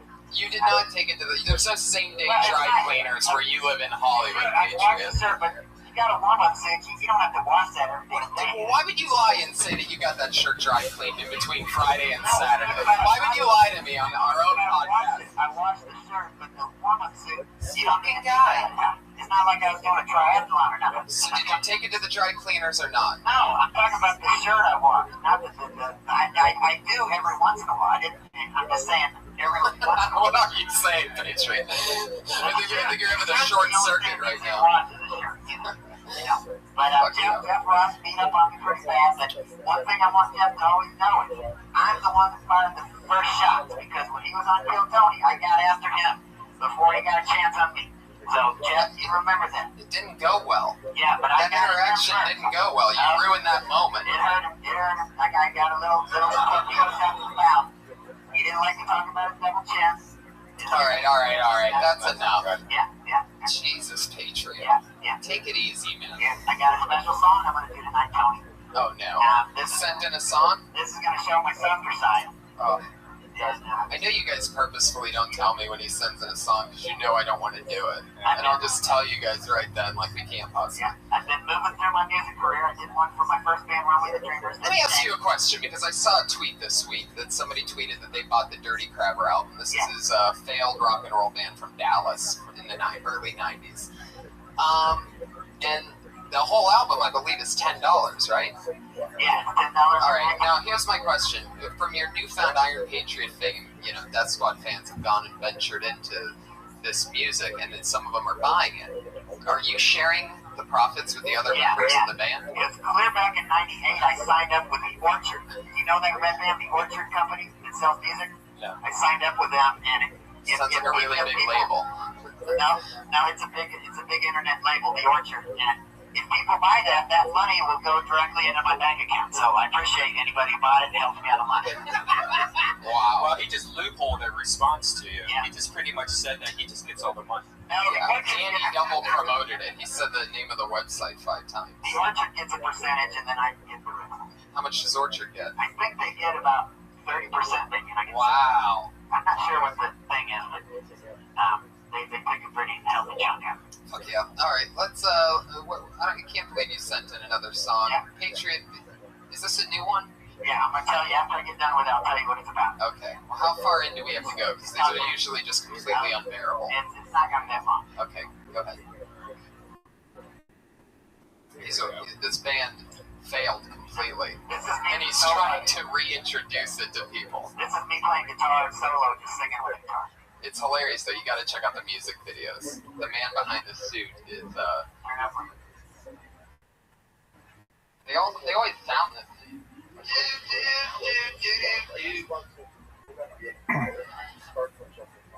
Jamie, how can I find the words to say?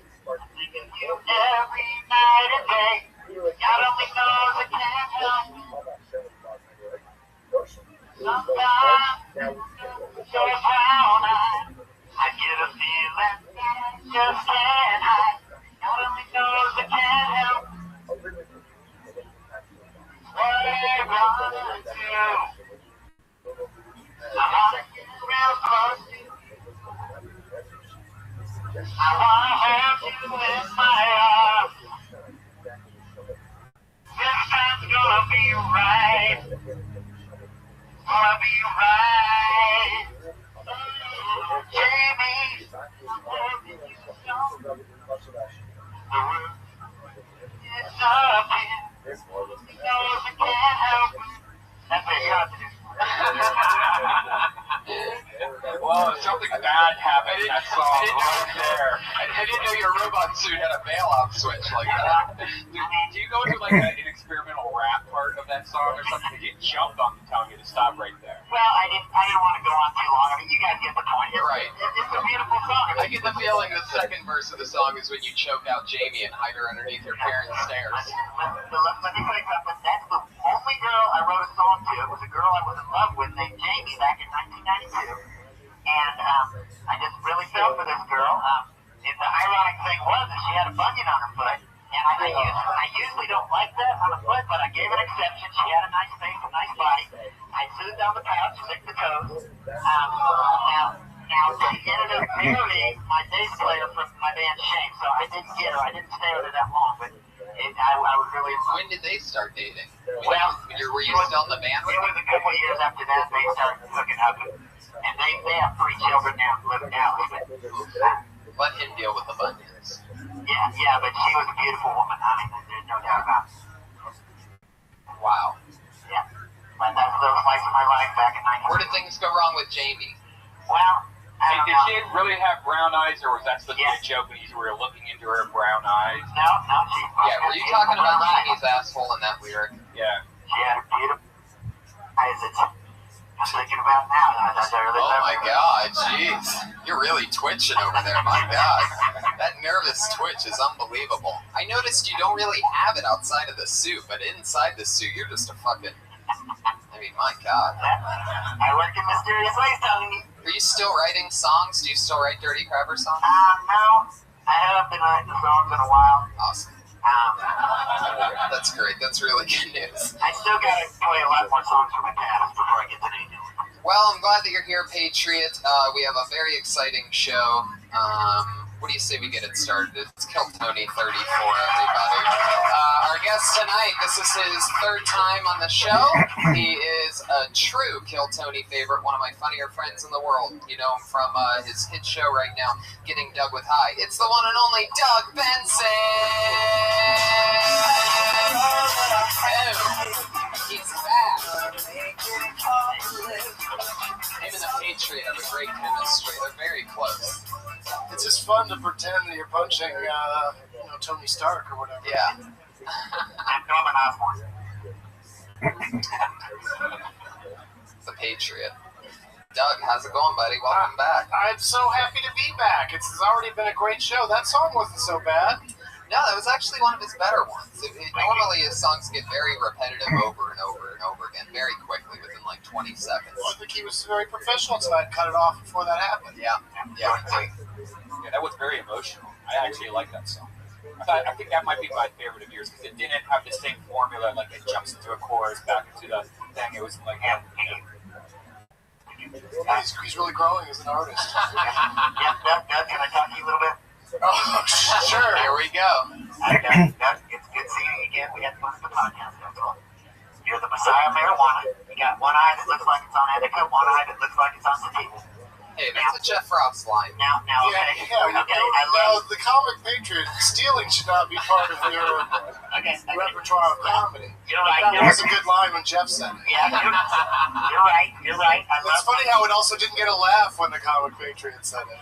But I do love watching your new show, Getting Dug with High. I've watched all the episodes, and this is what I wanted to ask you is, you always have your first smoke down of the day at 4:19. Now, did you arrive at that precise time over a lot of experimentation over the years of smoking too early and too late? How did you come at that time? it's a real question. It's 4:19. Is that? You've heard of 420, comic Patriot? Oh,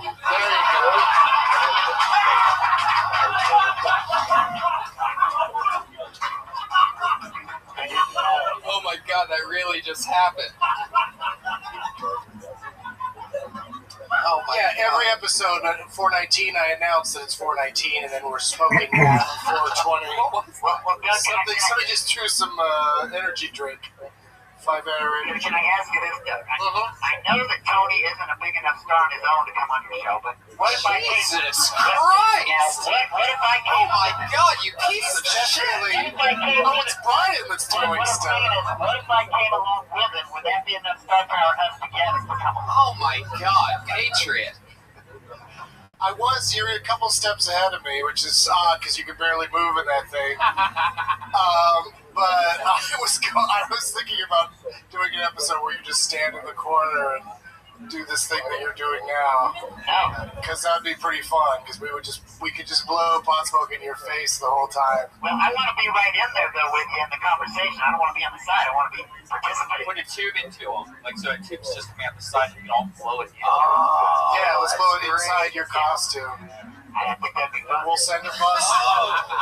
We'll send some sort of a bus or something to come and get you, so you could stand in the suit. We could put a tube that goes like straight up to the top of his head, so that when we blow smoke into it, it just comes right out of his eyes and shit. We can get right on it. Right. No, I mean I can really picture it being great. It's a great idea. We should just do that anytime, even if the dude doesn't. Right. And of course, Tony is big enough stoner to be on the show. How dare you, Petrie? What kind of team player are I you? want him to bring me though. That's I was trying to make an excuse why I can come too, because I want to come down to Culver City to that studio and see that video podcast network. All right. Well, it bothers me that you know where it is. Yeah. We're gonna have to blindfold you before bringing you to the specific location. Can I talk movies with you real quick before we move on? That's up to the hosts. Of course. Okay. There's a movie that came out in 2011. Brian, I said hosts. It's called Brian, weigh in on this. Can you talk movies with me? Just one more thing. I don't get to talk to Doug very often. There's a movie that came out in 2011 called Take This Walk. And there's a shower scene that not only shows Sarah Silverman naked, but Michelle Williams too. Have you seen that? I have seen it. It's pretty awesome, isn't it? It's one of those kind of slice of life kind of moments in the picture where there's also a lot of different sized ladies in the same shower. Yeah. So it's kind of a weird, a lot of different emotions in my dick. What is your favorite shower scene in a movie? Because I do love me that Michelle Williams, but I feel seeing Sarah Silverman naked. What? What is your favorite shower scene from a movie with women? With women in it. What do you think he was going to say? The Penn State documentary? I loved when Kevin Bacon got out of the shower in Wild Things and you saw his dog. Women in a shower. What's my favorite? Porky's is my favorite. Oh, that's pretty good. Carrie's good too. I knew he'd agree. He said, "Yep." All right. No, I can't think of any offhand, but Can I get back to the movies we talked about? Petrie, you know how to bring trying up. to get on that type of those movies also. This guy's a fucking machine, Do you literally. like food? Can you eat in that thing? No, I eat before I come. Get the feeling. Wow, he says that should be in your personal ad. His back page. You know, I'd like to have a little sandwich before you do this. Well, let's get this thing started. You have been on before, Doug, and we had you at the podcast fest. You guys know comedians, over 30 of them signed up tonight. It's so much fun. You guys know that you get 60 seconds. You know that 60 seconds up when you hear that sound of a kitty. That means wrap it up, and don't do much more than that, or else she'll bring out the angry West Hollywood bear. Furious. So, here we go. Yep. Oh, you know what you should bring out is that guy that was yelling after the game yesterday, Aaron Andrews. Oh, he was great. Yeah. Richard Sherman. Yeah. It's so funny his name's Richard Sherman. It's crazy. Because didn't Richard Sherman write Supercalifragilisticexpialidocious with his brother? Yeah. Wow. That's true. That's an interesting fun fact. Saving Mr. Banks. I just saw that. So. When Richard Sherman did that last night, the group of people that I was watching it with was more excited at that part of him freaking out than the entire movie. I love that Erin Andrews, she didn't just watch all that shit go down between him and Crabtree. She goes, when he's screaming, she's like, well, who's this directed at? Yeah. Who are you talking about? So that fun. guy there, all that fighting they were just doing in that game that we were all watching. She really went against Especially the reporters who watched She it. really didn't roll with that one. She had a good chance to have something fun happen. She went on with it. She sure did. Well, let's get it started, guys. You guys excited or what? Your first comedian goes by the name of Brendan Looney. Cooney? Close. It could be anything. Your name's Brendan. You're up. I'm a middle-class white guy, so it was either stand-up comedy or anything else I wanted to do. Funny thing happened to me the other day. I was in the grocery store. There was a rather large woman. All of a sudden, an entire ham fell out of her dress onto the ground. I think she was trying to steal the ham. What she did was she looked down at the ham, then she looked up at me and she said, "Who be throwing hams? Who be throwing hams?" I wanted to point and be like, that guy. But I was laughing too hard. So opportunity missed. Speaking of buying stuff, I hate going to Starbucks because I always mispronounce the name of the coffees. Like the other day, I asked for a tall caramel Mama Sama Makusa. They don't have that at Starbucks. Speaking of drinks, there's a new study that just came out. It said that diet soda caused depression. But I'm going to keep drinking diet soda because what does it matter anyways?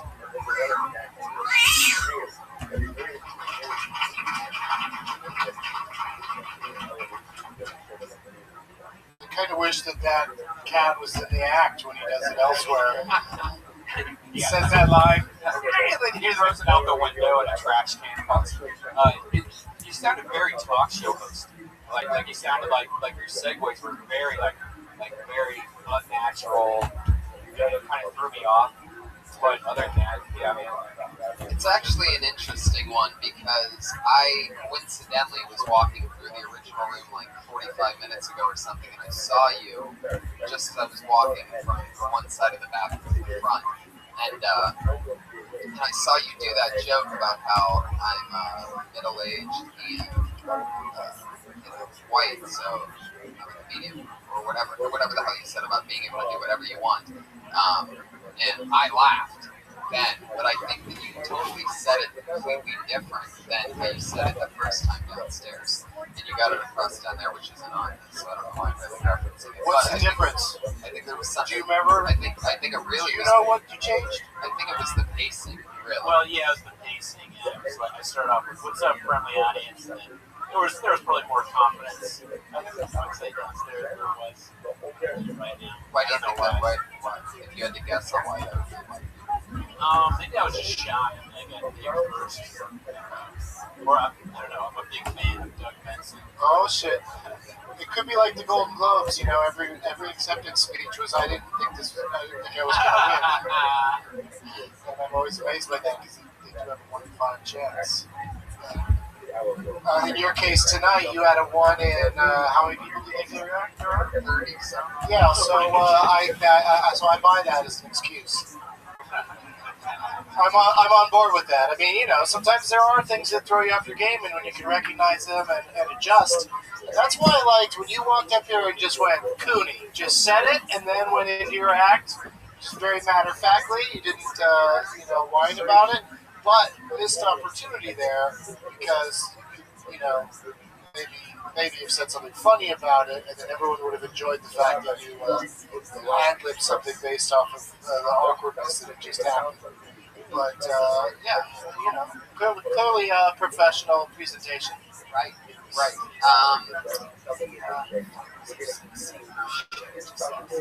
Speaking of, So you think about the ham falling out? The ham falling out.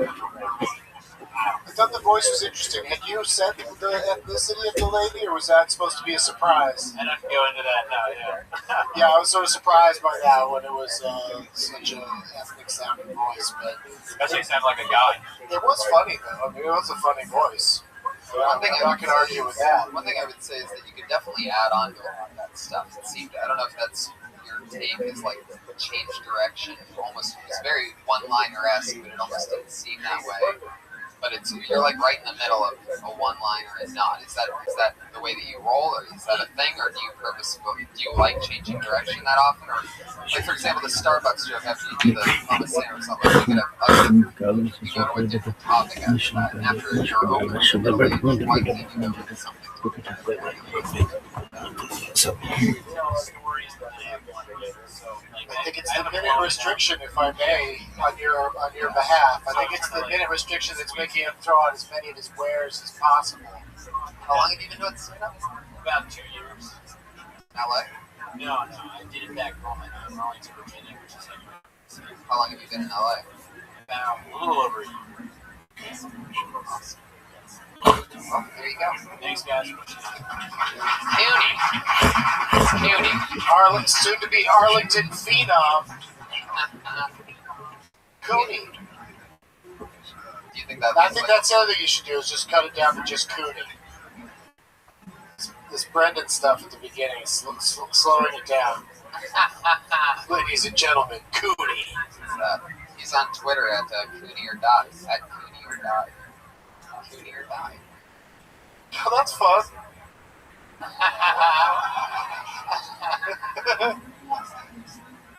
All right. Your next comedian goes by the name of Sean Conn.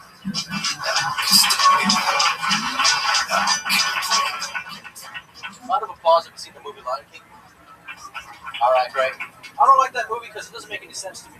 You remember at the beginning of the movie, Simba and Nala are wrestling, and Nala is like, haha, I pinned you. And Russell Finch is like, haha, I pinned you again. After 15 years later, Nala's like, the phone is Russell. She tackles her at the last second. Now they again.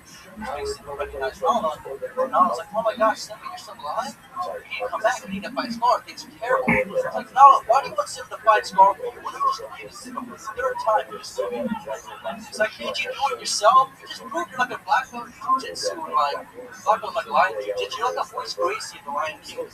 It's like, you can't fight Scar. Simba can't beat you. If you want Simba to fight Scar, Simba is going to die.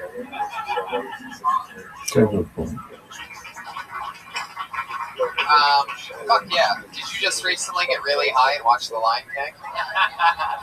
3 weeks ago. 3 weeks ago? And that's what was happening. You were noticing Just all in that time. shit when that was going on. Finally, someone's called that movie on its bullshit. Yeah, you really gotta. I think that kills if a crowd just got out of seeing The Lion King.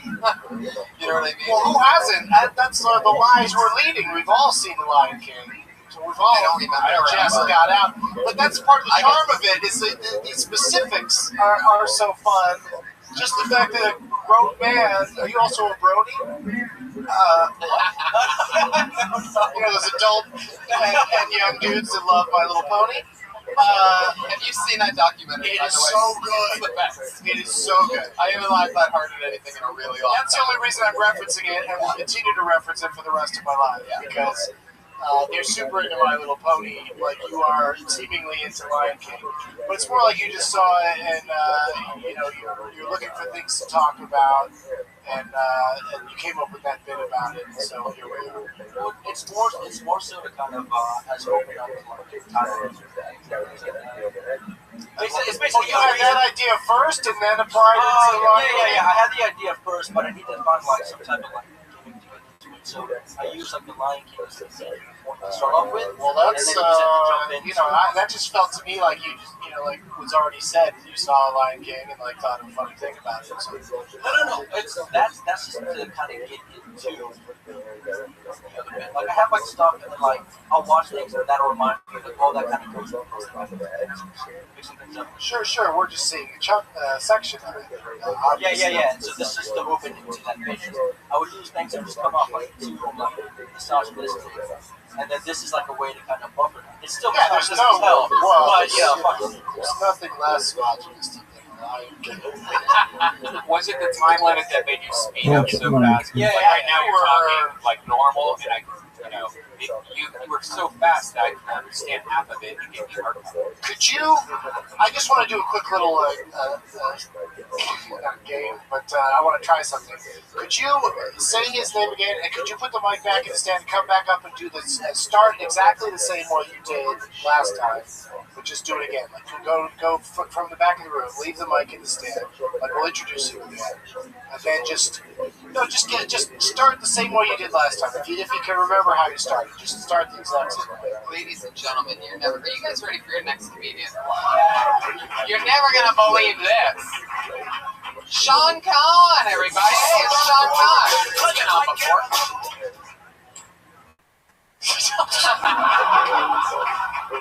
All right, one more time. Just go.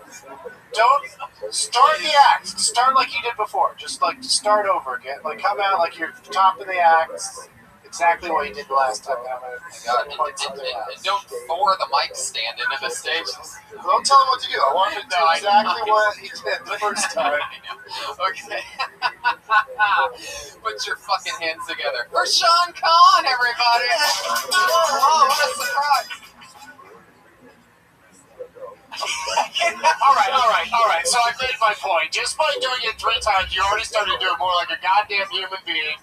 And not like you just got shot out of the cannon at the circus. Like the first time, it was super cool the way you took the mic out, moved the thing, and went, "So, do you see the Lion King?" But it was just like, "What the fuck? What are we doing?" Like it was like Very so quick, so aggressive, and still you pulled it out. It was still, the story was funny and the bit was funny. But I just thought, go ahead and even though you only have 1 minute here today, go ahead and like even now you're just sitting down super cash. Like just come up and you owned it for sure, but it was like you could be more calm. Yeah, I like how you're right now. Like you and the way you did it the third time. I've done that bit before, and it usually keeps taking like a minute. It's a lot to So it's explain. trying to like, because I mean, there's all sorts like, because that's why I open up with like this monkey, but that's why I want to go and find some points. Not even to give like the basics of the jokes, I think learning to do 1 minute of comedy is a bad thing to be aiming for through this show because all we're seeing is a minute, but you should treat it more like it's of a bigger thing. Because if you ran out of time and we're interested to hear the punchline, then we're not going to force you off the stage. We're going to say, "What's the rest of the joke?" You know what I mean? So it shouldn't be a game about trying to get a joke in under a minute, because where are you going to be able to apply that Right, to the rest and of that's your exactly career? what I think happened with Kush before. Like I said, I saw him downstairs. He was doing one-liners to get a bunch of different things in instead of just presenting part of what he's trying to do overall. And so I just say do that slower and Yeah, Lion King's relatable. I think the more recently they saw it, the harder they're going to laugh because they'll probably understand your references. Whereas a lot of us are sort of reading it for the first time. It's risky in that way, but it's definitely going to kill the children's movies. Sean Conn, everybody. And if he plays any gay bars, they'll like it. Oh yeah, They see the musical. yeah. Gay people like that musical, or is it just okay? It's probably just okay. Right? Dumb animals running around. There's a lot of Gay people like animal puppets. maybe bears. Maybe bears. That bronies thing's something else, though, right? Oh, it's the best. highly recommend that. It's actually very touching too. That they all Dude, have, I like, teared up a couple times. Yeah, it really is. It really is. Like, it really makes you happy that these weirdos. No, they're not. That's the thing. They're not weird. They're not. They're just like something they're very Socially awkward. Yeah. Well, I love the guy that's called Asperger's. Yeah. That's a whole other level. We're not even saying the thing right. Watching the camera crew follow him around trying to get directions to find someone that's that can't ask for directions.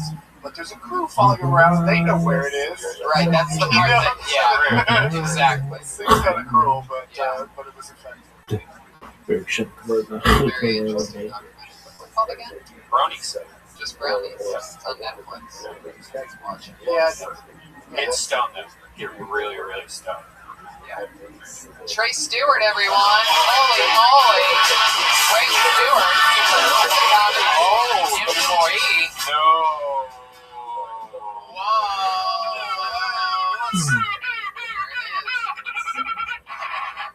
Blacklisted. You know what that sounds What just happened? to some poor person. You know what happened. Remember what happened last time we did? Yeah. First time I remember. I spilled my glass the last time, but I went back and watched that a few times over and over again. It's a really funny moment in the video history of this podcast. The Patriot blacklisting somebody in his shop. these are easy to top. Yeah. Look at that. It's very top secret. I've got a sturdier glass this time. Good call. Low center of gravity. That's it. Trey Stewart, you've been blacklisted. By the Bobby Lee rule, he is banned from the club for 3 months since he works the door here. The next comedian is Melanie Baldonado.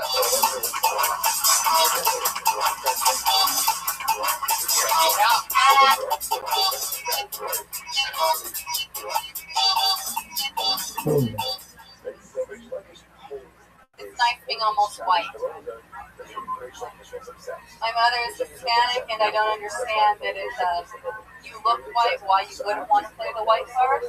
I never understand how the most militant people of any race are the light skin. Like, you don't understand the struggle. I don't think you understand the struggle. You are the color of a paper towel. I have cousins that are like really, really light skinned with green eyes, and they get mad at me like, "You're so judgmental." It's like, you're the one who got a tattoo that attacks your neck. Okay, like, don't come at me like that. I felt like that was my minute. Maybe I've got more seconds. You got about 20 seconds. All right. Whoa, really? All right. Yeah. I was with her.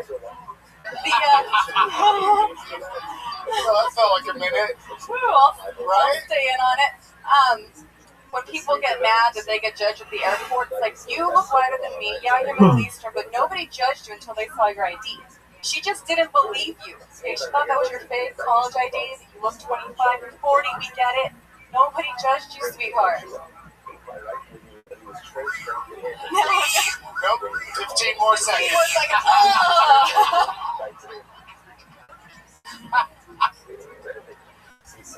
do you got? Some sort of stoner timer? Is it still not up? Oh, no, I didn't. Oh, I didn't hear it. All right, go.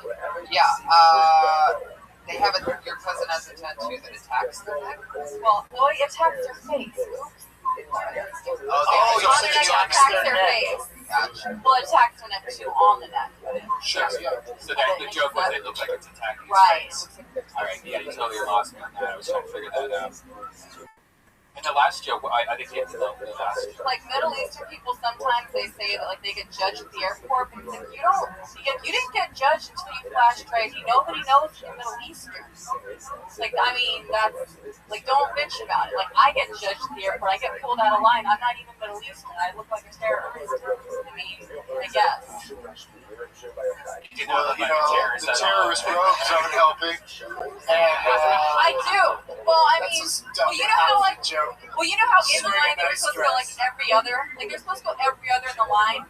Remember that? Yeah. But they used to pull me out right after they pulled other people on the ground, and I was flying from Kentucky. So I was. I would never, ever, ever, ever, ever, ever look at you and think anything about terrorism. Seriously, I don't think anyone here would ever even think that. Anyone here? Now, bombing, on the other hand. What? Well, I thought that everybody really enjoyed your presentation, and it was unfortunate that about the time thing, but I thought you had done enough material by that point as well. I thought it'd been about a minute. Right. What is the tattoo that your cousin has? What is what are you trying to exactly say? Even if it's attacking the face, out of the nip. It says South Side on it. And it's an animal? No, it's the word South Side, like the South Side of town, like Southeast Boston, South Side. So it's like, I know. I don't know about that. Yeah, he's an annoying guy. He always has to stand so he's facing with his neck. Yeah. The south side has to be facing south He has a at all compass. times. He has a compass net. Well, people go to him for guidance. Yeah. Hey, Tom, can I see your neck, please? I gotta get out of here. Which way to the north side? That's interesting. And what city is he repping the south side of? Oxford. The only people that should be in. Oh my god. So he's kind of almost representing Camarillo. Right. It's actually representing Breaking Bad is what's going on. There's no way that guy's never done meth, right? Southside tattoo on the neck? Oxnard? Is that really your cousin? Yeah, like distant. He really sails through TSA. Do I sail through? No, No, I that guy never with do. the neck. I don't know if it's ever been on a plane. I don't really show the family. He flies Southwest side. Maybe there's something to having a huge tattoo on your neck and how it looks like it's attacking your face. You can write Southside jokes, or you can change what the tattoo actually says and explain it. You know, like if you can find some jokes in Northwest or Southwest, even like do some airplane jokes, whatever. But maybe going deeper into that since it's based off something real. It's easy to make it sound realistic. Yeah, all the stuff that we've talked about on the side of the neck, I think is pretty fun. And since it really is Southside, there's already a lot there. Yeah, the stuff you've never seen, seen from your point of view, which is, good. It's just that, it's your point of view could confuse all of us easily because you're speaking as if everyone thinks you're more ethnic than I think we think you are. Right? Is that what you were saying earlier, Brian? No, I don't. Not at all. I don't? I'm gonna fly a tower. Come on down to find out what you look like. We got an audience of people in the belly room, and we just tell you the truth. So what is your actual race? What is that? My father's Italian and my mother is 3 Texas. Yeah, that's exactly. You look Hispanic. You look like Why do you think you look like a terror? Are you ashamed Did of you your work at Sankey Chicken or Well, I something? never get that for one thing, and then I have like all kinds of Persian and Middle Eastern guys come up to me and they're like, Everybody has Persian and Middle Eastern guys coming up to them. That has nothing to do with Middle Eastern. I have Persian guys coming up to me. And they sound exactly like that. Yeah. That's pretty good in for them, that they can say that to you. Yeah. So they'll try it. Normally they're just like, where do you want me to drive you to? Anyway, don't feel bad. Well, You yeah, know, Middle East. If you need some confidence, talk to us after the show. We'll get you through. Maybe. Oh my Yeah, God. maybe now you found a kind of an area of more material. It's like how you think people perceive you.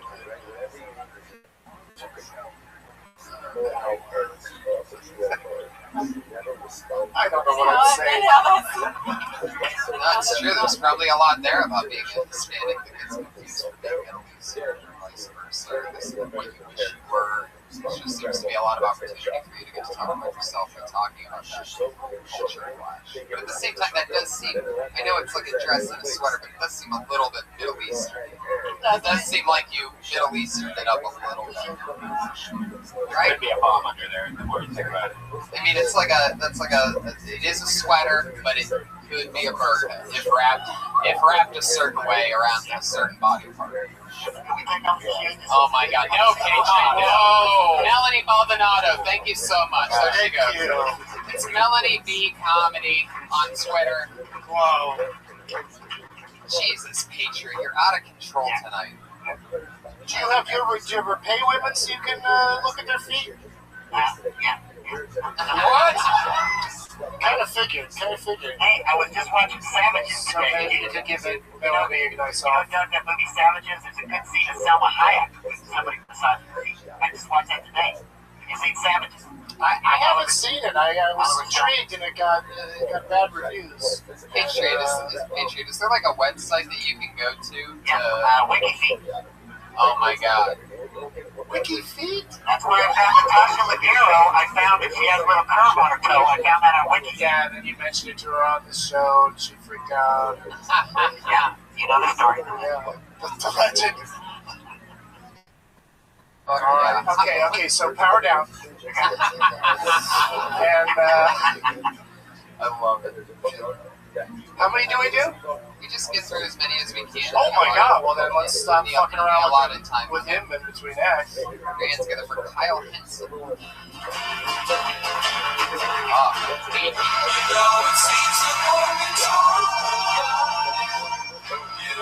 does the timer start?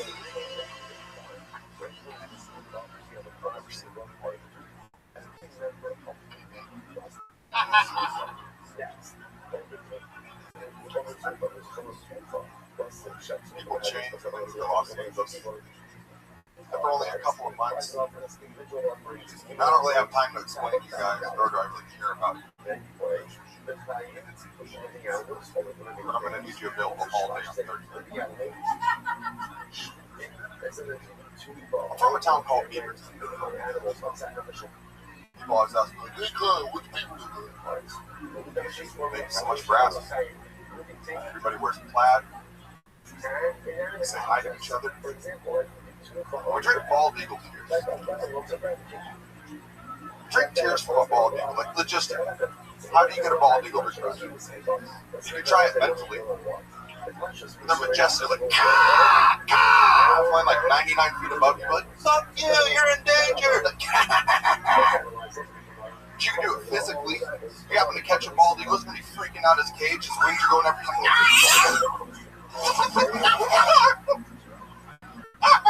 That's pretty cool. You do animal noises at the same time as Brian's animal noise. It really blended together nicely. I thought you were really getting some deep Michael Winslow shit, and that you were making the cat noise and the... That was weird. What was that, an eagle?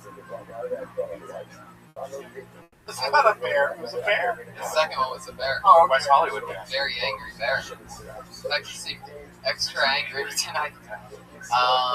But yeah, Kyle. Well, let me tell you the first thing I knew was that you came out really confidently, and the material said that you didn't give a fuck. That's what your material said. And then you started talking about how you're fever, and we don't know why that's supposed to be funny. And then you're into the eagle tears, and you're almost to something, I think. And then you just fall into this act out. To me, it's just like, it's not a good impression of an eagle. It's going, wee, and putting your hands out like that, and going, wee. Like, that's not like, people are going to be like, whoa, did you see him transform? Next level. You see this guy transform into an eagle in front of our eyes. Yeah, you came out very aggressive, just telling the audience whatever you said, I don't fucking care about you or anything. That immediately makes half the audience flinch up. What's it yelling? Right? I mean, and then so now you just put a huge wall, and now you have to get over this wall that's unnecessary just to get him back to liking you and listening to you and like going, I'm on his side, I think. And then the eagle tears, let's start talking about eagle tears, honestly, because like make-believe shit, it has to be really fucking funny and silly. Yeah, I just personally just don't. I was looking for an answer on how you did get the tears. You don't answer, you just wailed into an eagle impression. But that's what you said? That was the thing. Right. Oh, well, yeah, I don't know if choking answered. What do you think about this? What did you say? Well, as long as we're picking it apart, the thing that jumped out at me was because I think overall I think he got the job done even after digging the hole. What'd you say at the beginning was the first part about? No, what was the thing you said to the audience? Oh, I don't care about that. Yeah. I think that could be fun under the right circumstances. Like if you had, more of that sort of attitude to back it up, but after that you sort of shifted gears to be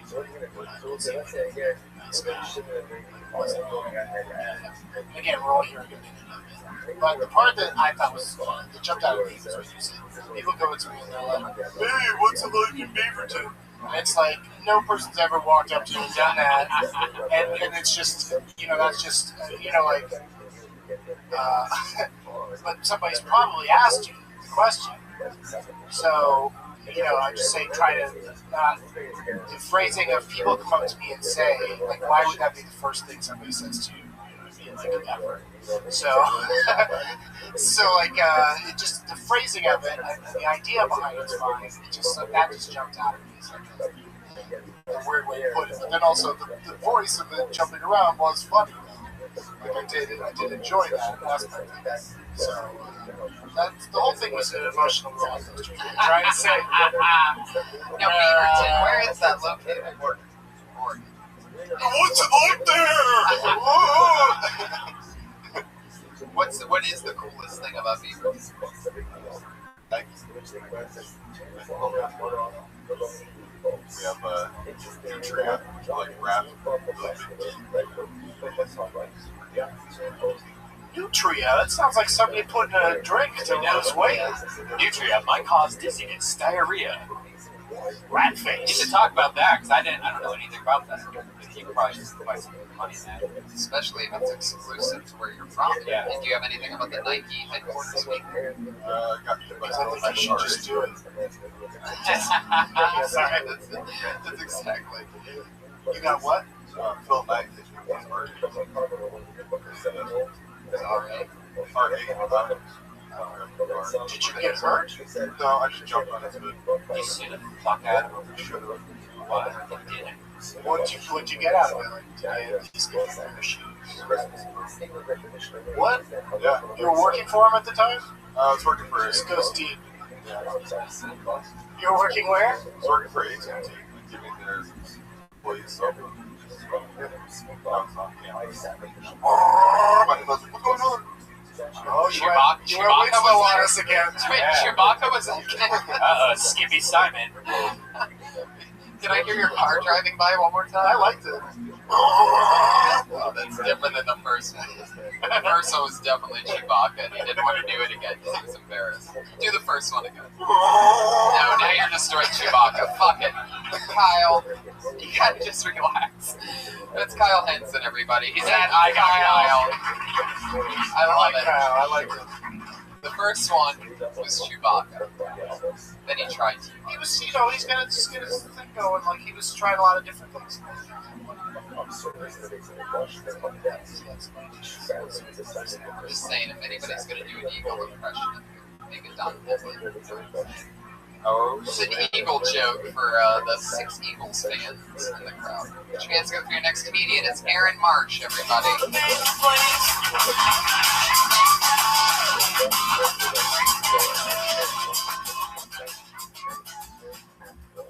Hey guys, I want to let you know right off the top a secret about me. And that's I've never experienced true love. And I know this because I have friends who love drugs. And I want to experience love the way they experience drugs. You know? Like I want to look at a girl and be like, I would give up my teeth for you. You know, like I want to experience like love the way my mom experienced drugs. I know, that's selfish. I just never want to be left alone in a house full of SpaghettiOs ever again. And that's because SpaghettiOs taste like fucking neglect. And Chef Boyardee knows this because he's on the can line. Sorry, buddy. With you all weekend, I'm as cold as your mom's love. Is that my minute? Alright, I'm Aaron Marsh. Thank you guys.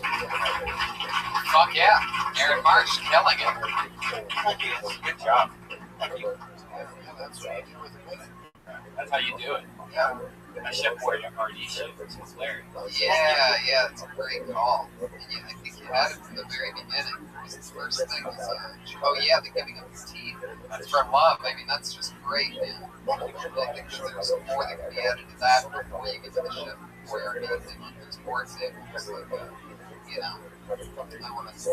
I want a girl that, after the teeth, you're already in it, so you can tag it. So, I want a girl that, makes me throw up every night. Like you can really just stay in that weird pocket of what drug side effects are. Or what if you're a girl that's Really? Oh shit! Here we go. Oh shit! a girl where you have withdrawal if you can't have sex with her again. Like heroin withdrawal. That might be more you than me, but I don't know. So wait, what? You start stalking her and stuff and you're withdrawing. You start stalking her. Yes. Is that what happens with loving you? I'm just saying, I'm using the heroin withdrawal like I gotta say that I gotta give it up to all the comedians that come on this show to stand there and do their act without even acting like that guy's standing next to them. That's a challenge in and of itself. Totally. But yeah, I really liked it. You can't argue with the success of every punchline got laughs and built to an applause break on the It's funny that people will just be listening to this because the Chef Boyardee arms were really funny. There's video up there, buddy. I know, but I'm saying it's also a podcast, popular podcast. And some people won't get to see the shrug. Right. But they will remember that he does that on the cans. Yeah. He really does have that gesture. Yeah. And Sort of like he doesn't want to be there. Like, like it's like he was an unknown, and maybe there's more to that. It could all be added about how like it seems like they offered him just enough money at the time. Like, hey, we need a chef to be on this can. It's like, oh, how much are you paying? Fuck. They just took the picture of him doing that. It's like, I guess I'll do it. Oh wait, we already got it. You're done. I don't know. you know who was almost up for that gig? Swedish Chef. Swedish Chef. Yeah, that's another place I thought you were going to go with it. Not necessarily like it's the greatest place to go with it, but I do love Just throwing the cans around. I do love the Swedish Chef impression. Did you have Mr. Food? Mr. Body or Mr. Food? You had Mr. Food, the guy that would Mr. always. Body. Richard Simmons looking guy with his body like tattooed all over his. And he was the cook guy? With a muscle suit, right? He had a full muscle suit. Yeah. Slim good body. Oh Yeah. shit! Fuck yeah! Devil's Rejects. That's what's Right. going on. We had this guy called Mr. Food that would show you something how to cook, and then at the end of every segment, every night, he would go, "Ooh, it's so good." What? Yeah, it's very creepy. Aaron, you killed. Great job. What is this Twitter handle? Aaron is 5FT2. 5'2", my height. Wow, that is a really bad Twitter handle, man. Aaron is 5'2", foot spelled FT. Aaron is AARON. Aaron is 5FT2. What's wrong with your name? Was it taken? Oh. The famous musician? Jared Marsh. You ever look for Marsh things like Marshmallow or like other? I don't know. You can add a number to it. Man. Or try Aaron Neville. See if that's taken. Fuck yeah. Or Aaron Brockovich. Yeah, very good job, Aaron. Yeah, that was that's awesome. great. I think he's been on the show once or twice before, and he always seems to do really well. He's got stage presence. Yeah. It's it. See her. Let's get through next comedian. His name is Kyle Shore.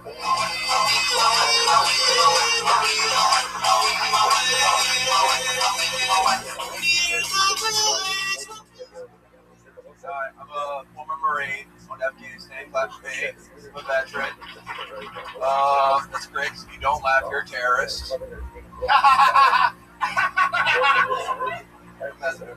I went to Afghanistan though. I didn't kill anybody, which I'm thankful about. But at the same time, I'm kind of upset I didn't kill anybody. Hear me out. Not because I want to kill anybody, just because I trained so long to do it. For like 3 years, I trained to do that. And I get there like, oh no, win their hearts and minds. So why did you teach me to kill people for 3 years? It's like training to play football for like 3 years of your life to get really good at football. And then for like the big game, they tell you, all right, cool, you know how to play football? All right, awesome, we're gonna play baseball. And you have to wear all your football equipment. And if you fail, you're a terrorist, sure. What else? I don't know. That's about all I have. Like what, 40 left? It's 51. So. All right. Yeah, you talked a little faster than you planned to, probably. Yeah, but all the words were intelligible. When you said that doesn't happen with football, like training for 3 years and then not getting it, like it made me think that it's like Rudy without the special happy ending. It's like, what if Rudy just ended and he never gets into anything? That's what that's like, or at least that's what you're trying to paint the picture as, is training all that time for the big dance and not having to get it done at all. Yeah, so I think there's room to slide a Rooney reference in there after, maybe before or after the baseball thing, or the football thing, or during or after. You can write it down later if you want. Or it'll be on audio or video. Yeah, that's fun that you're talking about that. I don't know. It's a shame you didn't get to kill anyone. But there's obviously going to be many more things you have to say about the experience. Like, but then you're going to have, your comedies or other topics you talk about as well? Oh, Marine Corps? That you mean? No, I'm saying other than your military background, do you have other stuff to talk about, or is it all from that perspective? I liked what I heard, so I wanted more of that. Yeah, if you can find a way to make that shit funny. This is what I thought. I thought when he talked about football, I thought he was going to say, like, likes football with no tackling. And when he went the direction of baseball, that kind of threw me off. It's kind of interesting to know what one person he'll never have to please has to say about. Yeah. Did it turn you off, or did your battery just run out for a second? You know I'm fully charged. But the Patriot aside, because he should have your back in all things. Because you both fight for our country, right? So, so you might want to apologize, Patriot. To a true Patriot. We have a real Patriot on stage. Not just he didn't ride a bus to Afghanistan. Can you imagine just dropping off the Iron Patriot in Iraq or something like that? Oh my God. I'm going to walk the streets. I'm already looking for a bus that goes to Culver City. Oh, yeah, it's just as bad. Oh, thank God there's no routes that achieve that. You're going to need a transfer pass. After all the way down. But anyway, I thought that was good. Yeah, fun times. Keep it up. Kyle Shore, there he goes. He's on Twitter at Baked as Cake. Baked as Cake. Wait, what was your rank, Kyle? Lance Corporal Short? Sure. Oh, okay. I was trying to make it funnier. Wasn't that Captain Short? Wasn't that Holly's Shore's name? What? Admiral. Fuck it. Lance Corporal Short. Alright. In the Army Now jokes. Wow. Oh, Shore is your last name, though. You're not part of the Shore Comedy Store Empire? No? Alright. Good luck. Oh, here we go. I feel like you missed some of your part of the family. Sweet. Happy about this next one. Yeah, this is a fun guy. His name's Joshua Meyerowitz.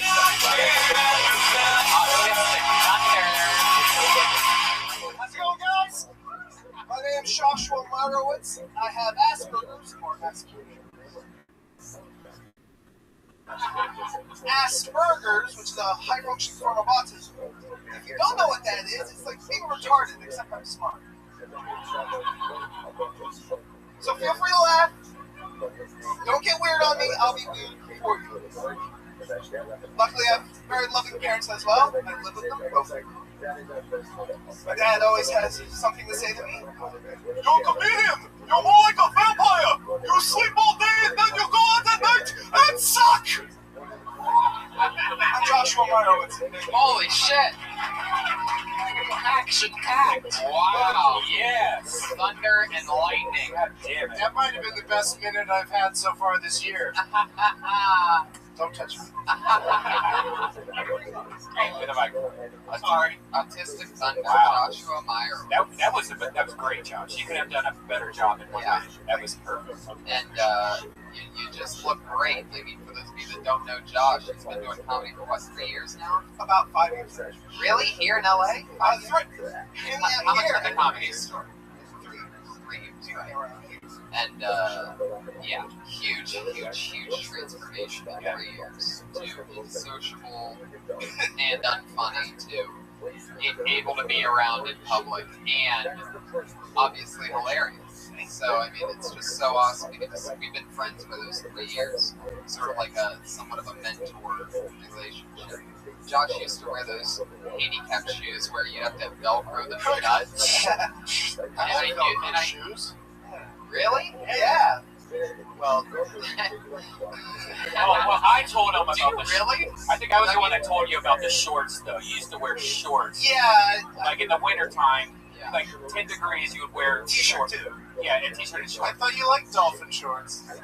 More than the kind? No. I had issues that I had friends help me with.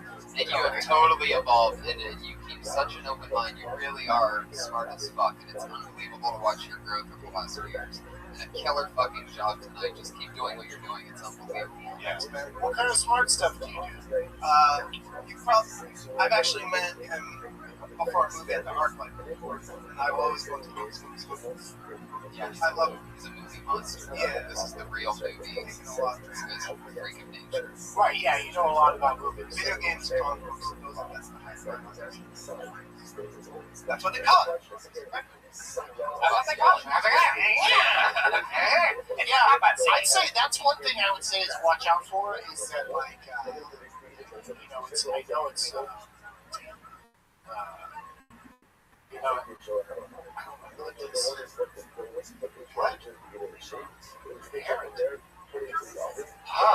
Good guess, Jerry, but no cigar. But really waiting for it on that one. But listen, seriously, inherent. I don't know why that word would have applied. No, what I'm trying to get at is, you said at one point, you said you live with your parents. Go figure. And I'd say, why put yourself into like I'm talking like an old Jewish man kind of corner if you don't have to? Or is that just really come naturally to you? He always. Do you really You're not around have like Catskills comics like your idols or something? No, they were my dad's idols. Yeah, okay, so you heard a lot of that kind of. More or less, but you also Yeah. ours. And your parents are both like super duper Jewish, right? Because, No, we're not religious, but they but your impressions, I've heard impressions of both. Do it quick, your mom. Listen, look at you in that dress code. You look like you have broad shoulders. They are accentuating them. You look like a young That's enough. Oh my God. Sorry. You don't know young Ron Hudson. That's a perfect example. You got go figure from her or from someone much older than you. It could be anybody. Do another quick impression of your dad, real quick. You're gonna be the next Judd Apatow! I mean, is that not like a full-blown rabbi? I mean, they're such both power Jews. It's incredible. I think so. Is that the guy that picks you up every night in the van? I think it's special. You know what I mean? You're smart and you like things that are modern and don't talk old-timey way. Yeah, so just, unless, you know, that could be part of the fun of your act, is that you say crazy things like that. But it just, I thought you had a really good set of that one to me. And it was a throwaway, so it wasn't that big of a deal. But that was the only little, like, bump to me. Was that, like, you know, go for it. Just kind of like, I don't know. So People mind still you, laugh, though, because it is funny that you would say go figure after a living. It rubs me the wrong way. it's true. I don't It's just think not you how need people it. talk. I don't think you need it. I don't think you need it to reestablish yourself either. So No more go figure. I would say so. I mean, it's just like anytime you but do, also if it's not getting the bang, unless you want to. But I think that's established in your thing anyway, that you're sort of still old school. Right. That's the thing. If you get into that at all, about if you're going to get into the parents and then their influence on you, then saying stuff like that makes perfect sense. Immediately, you go figure I point out that that's something that you're saying. Yeah, I never not had this good chuckle. I didn't even realize this head on that. I got my voice on that. So it is your own voice, trust me. Yeah, say go figure. It's hard not to say that and not sound like Walter Matthau. Josh, great fucking job. Josh! Get it for Joshua Meyerowitz, everybody. Come on. That's at Autistic Thunder on Twitter. Spelled how it sounds. Autistic Thunder. It's kind of sad. He owns it. It was sad there. I thought it was his own voice. I know. That's what we're here for. To point out things that we let worry about for no reason. So don't change a thing, man. Don't listen to us. We're just the man trying to hold you down. And I'll meet you over at Astro Burgers later. You allergic to that one, Brian? Yeah, that one. That joke made you sneeze like a cat. I know. Oh, my minute's up. My minute's up. Go ahead. Was that like, were you trying to not sneeze first? Like, what happened, right? What was that? I was trying not to sneeze. Why? It made it like Total pro. it sounded like a tiny little baby animal. What does the Patriot do when he has to sneeze? Just shit his pants. It sounds like a modem. Man,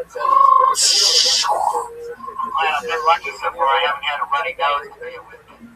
I'm trying to take care of myself. Yeah, it's cold and flu season, buddy. Yeah, but it's pretty hot. Take care of yourself. Yeah, right? It's true. That's one enemy the Patriot can't beat is the common cold. Your next comedian is Jerron Horton, everybody. Wow, he's right there. Holy shit. It's like he knew. My favorite character in Mortal Kombat is Liu Kang. He's like a Bruce Lee dude. Big, shoot fire out his hands. My least favorite character, fucking Sonya Blade. She's just a white woman with a ponytail. She has the powers of a woman who just got cheated on. She can punch and kick. She doesn't belong in that game. I didn't even have that growing up. Like, my mom bought me Shaq Fu. Shaq Fu's just like Mortal Kombat, except for Liu Kang. It's like Shaquille O'Neal. He throws flaming basketball. Like, I feel like the creators of that game should have just put Sonya in Shaq Fu and called it NBA Away Games 95.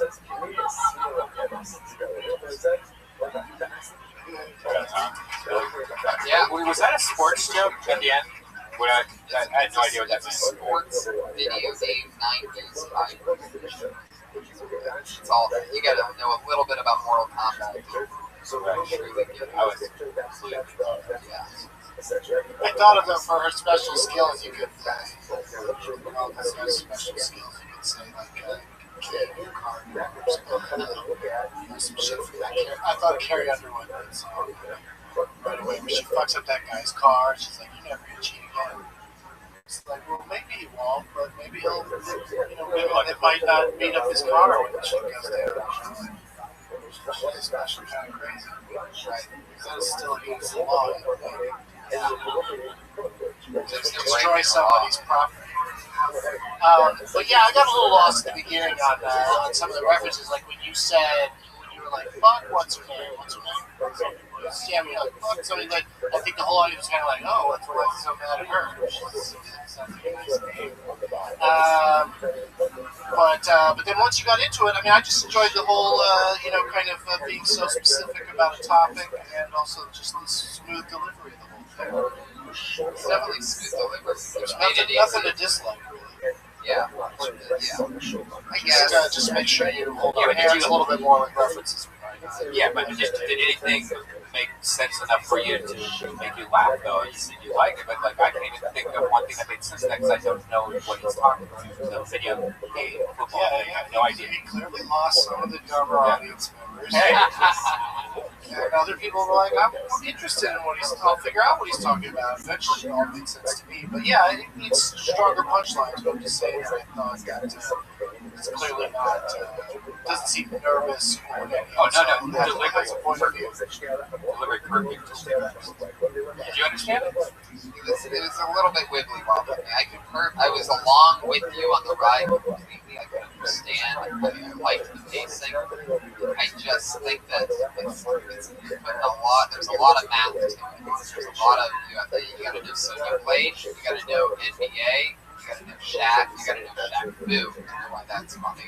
You gotta sort of have something against white women to call them always getting cheated on, ones with ponytails. Well, yeah, that's what her powers were, but I think that her powers... They could just punch and kick. She didn't have a finish. Sonya Blade doesn't have some kind of crazy move. But I like that. Well, what is the move? Just out of curiosity. I don't really, honestly, I don't know. Does anybody know what Sonya Blade sings? Look at this video game nerd. No, who is it? Oh, she's a grabber. That sounds like Patriot's a dream. Fuck yeah, Patriot. What would you do to Sonya Blade? Well, it sounds like she has feet. She wants to put around your neck. Would you let a woman, choke you around with her feet on your neck? I just kind of like to look at them. Like when a girl's naked walking around like this, just barefoot. Yeah. You know where to look. I don't need to do anything. It's not that. It's just a beautiful picture. So if a girl's completely naked walking in front of you, you're going to take at least, what, how many seconds to look at her feet? I'll take a look all the way from bottom to top. And the feet is what you really want to talk about.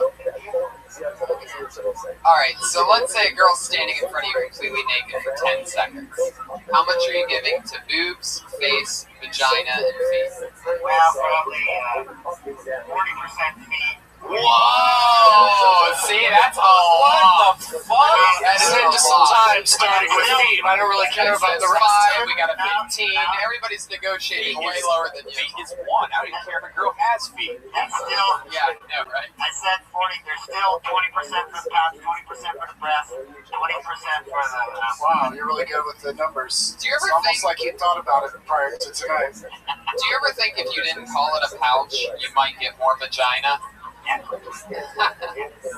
mind if there's little hair on it. You're talking about the feet. Oh. Alright. I love how Jared's just hanging out during all of this. Like, whatever, it's fucking Patreon. Stage time. Next time. But I like him. I want to see more. Totally, Jerron, great job. He's at Jerron Horton on Twitter, Jerron Horton.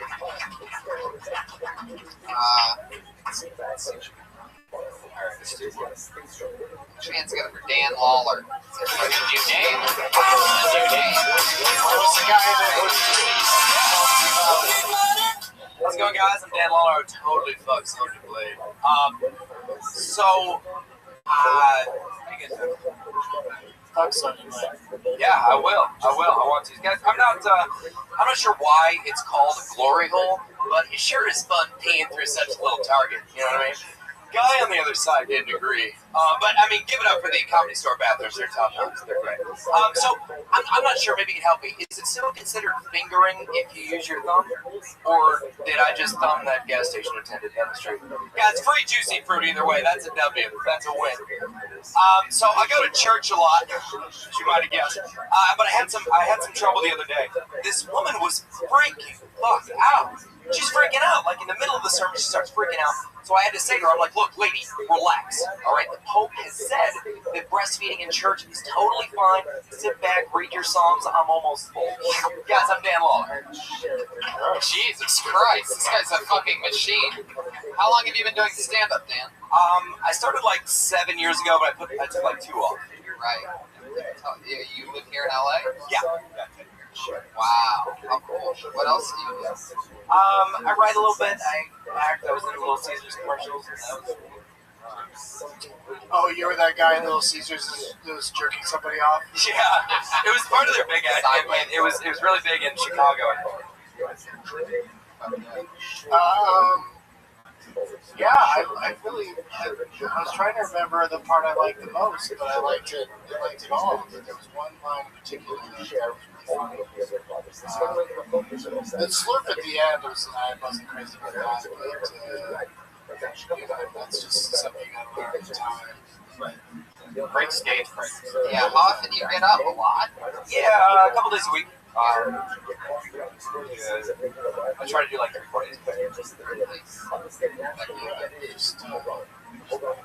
Came out with the line about what had happened earlier with the thing, because he was the one in the audience. I was thinking about Sonya Blade's butt that whole time. Really. Yeah, especially after that conversation. Incorporated that. That Sonya Blade thing was a good one. You could even call that a mortal callback. Oh! Anyway, I'm in the Writers Guild. My health insurance number is 1. Okay. Dan, that's fucking hilarious, man. I hope you come back. I mean, Yeah, I would definitely like to hear more. I'd like to hear more also from statistics. yeah. You know, like the whole like stuff that's cute and fun and it's all positive. And it works for this format, but it also helps if we're just given some new premises that are able to be worked on, you know what I mean? Like one pocket's a complete comeback show, a bit that's a little bit longer than 7 seconds. Yeah, bang it. A lot of my stuff is like that, sort of schizophrenic and pretty fast. I'm trying to work on something. one. Is that what you would do? How much time do you think you have holding it? I mean, I've been back on it for a little over a year now, so and I had a lot of mustache jokes, so I shaved those all off my face, so I lost that. But your mustache is back, by the way. I don't know how fast your facial hair grows, but you have a full beard right now. You normally have a crazier mustache? Yeah, like I had a big old you wax it and shit? Yeah, a bunch of silver like Raleigh's shit like that. fingers. I'm so glad you don't have that anymore. Yeah. Keep the beard going. Comedy Central's going to give you an hour in the next month, Right. because they love the beard right now. I'm just jealous because I can't grow facial hair. He has to be done. Anyway, Do you really think that's wise? no, it's not. Good job, Dan Lawler, at the Dan Lawler. Yeah, good job, man. This is the part of the show where we get into our two regulars. We have two lovely ladies that have been on the show since its inception. They always do a brand new minute every single week, and we get to watch them grow for 34 weeks. This week will be no different. Going first tonight, you know her from the Kill Tony podcast. Her name is Sarah Weinschenk, everybody. Here she is.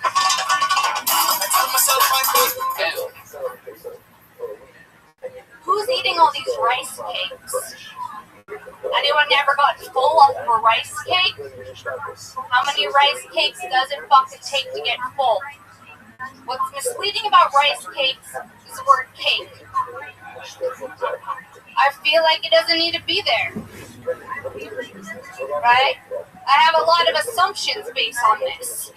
I'm gonna assume this is gonna be fucking good, and it's not good. Rice cakes are not great. Another question is what the fuck happened to romaine and iceberg lettuce? Do they still exist? Can't just get a Cobb or a Caesar anymore. It's gone. Just kale and arugula now, guys. Also, in case you were wondering, quiche is no longer a thing. It's been replaced with the frittata.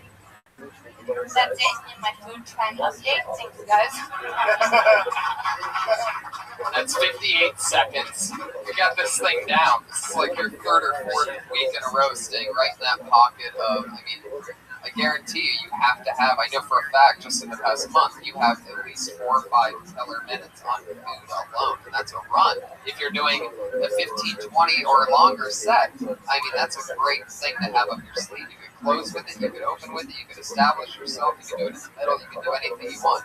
I think you're treating this regular spot exactly how it should be treated by staying in the pocket and stretching out awesome things. And I think this one's no different. I love the rice cake. You gave me a snot rocket right at the beginning, too. That was the fastest you got me into the snot Yeah, rocket. and you had me right away, too, because if you don't know, Sarah has that established style of telling you what annoys her. It's always little things that you sort of really don't think about, like the fact that rice cakes are basically inedible, super light, not really fulfilling. They sort of seem good when you're at the grocery store and you're hungry and you buy them, and then you go to put it away, you pull it out of the bag, and it's just like nothing. It's like so light, and you realize there's probably no nothingness to it.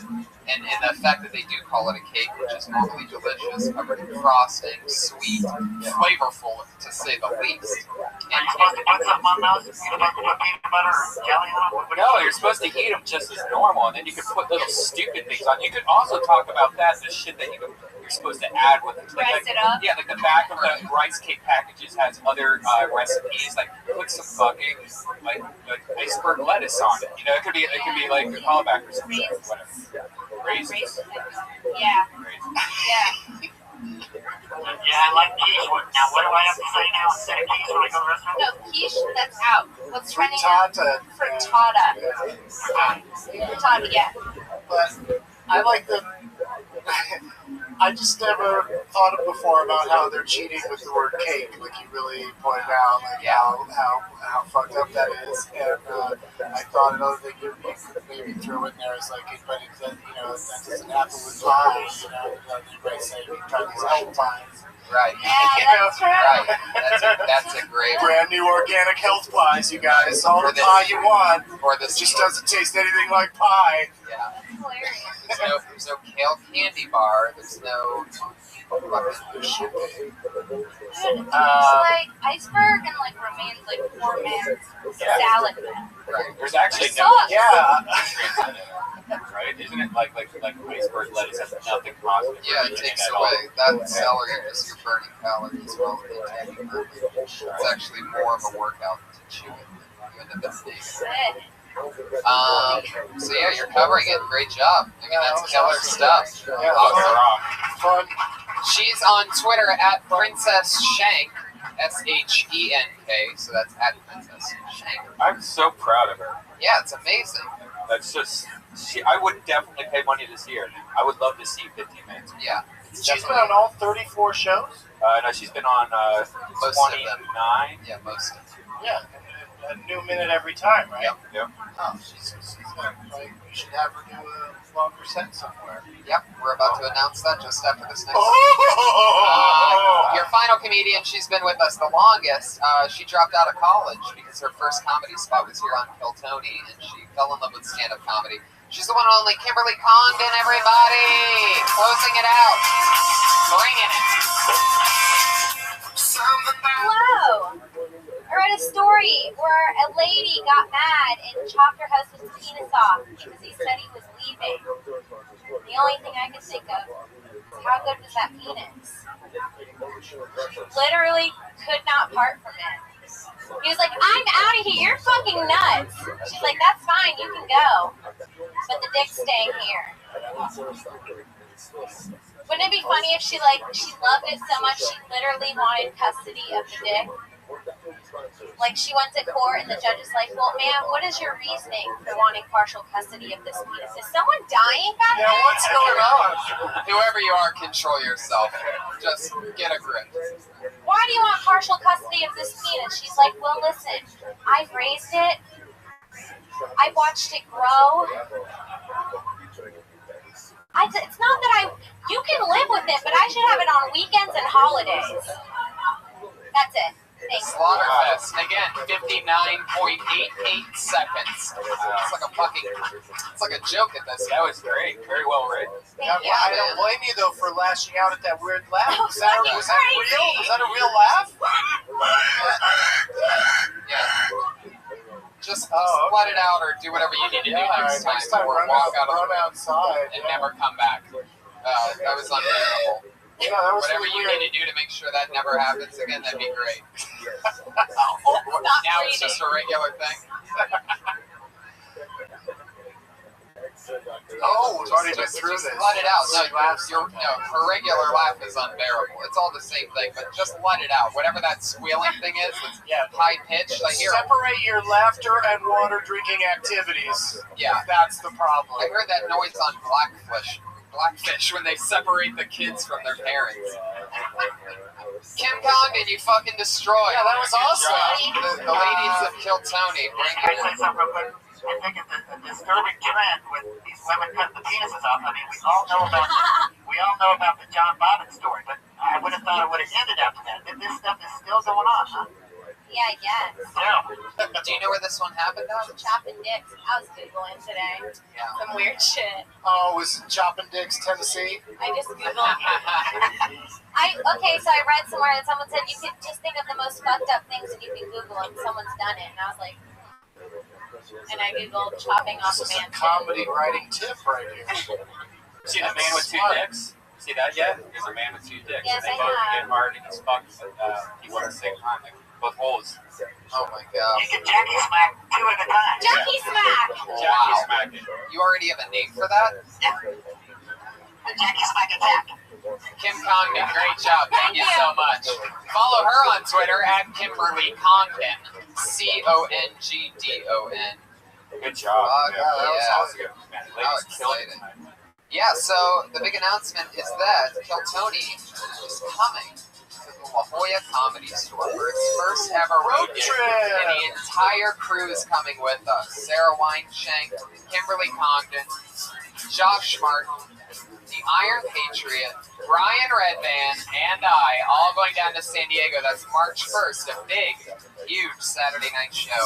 For months, we've been being asked, when is Kill Tony coming on the road? This is our big first huge test This run. is our beta test. Yeah, big time. Yeah, we want to start taking this to your city. Yeah. So also, if you own a comedy club and you're listening to this right now, get a hold of me or Tony so we can figure this shit out. It's about to all go down. You gotta fly the Patriot up. It's a big budget if you're listening and you own a comedy club. Yeah.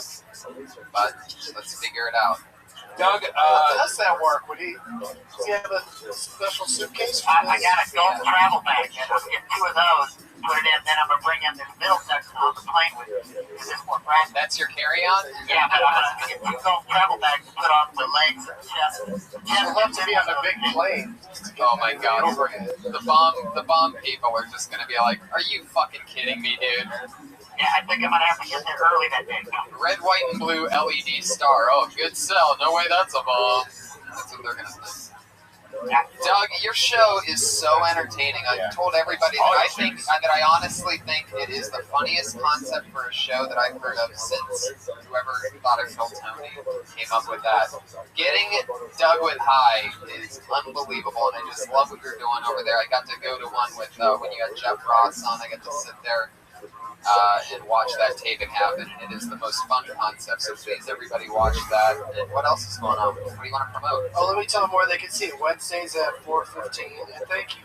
4:15 every Wednesday we start, and then we smoke by 4:20, and it's at my YouTube page, youtube.com/DougMets.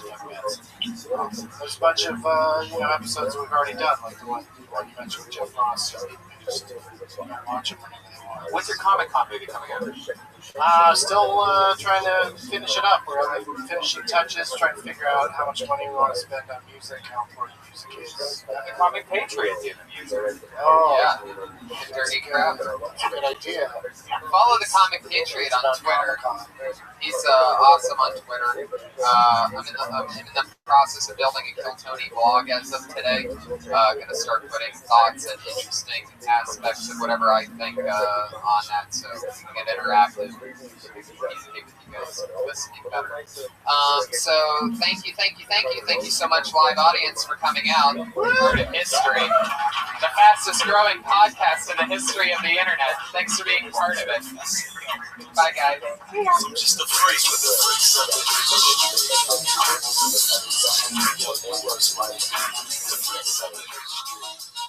And when you see us backstage, can't take shit.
Coming to you live from the Comedy Store for a brand new episode of Kill Tony, Volume 2.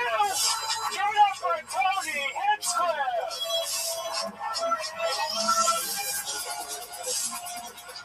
Wow. Boy, oh boy, what an exciting episode of Kill Tony we have ahead of you. This is the long-awaited episode 35.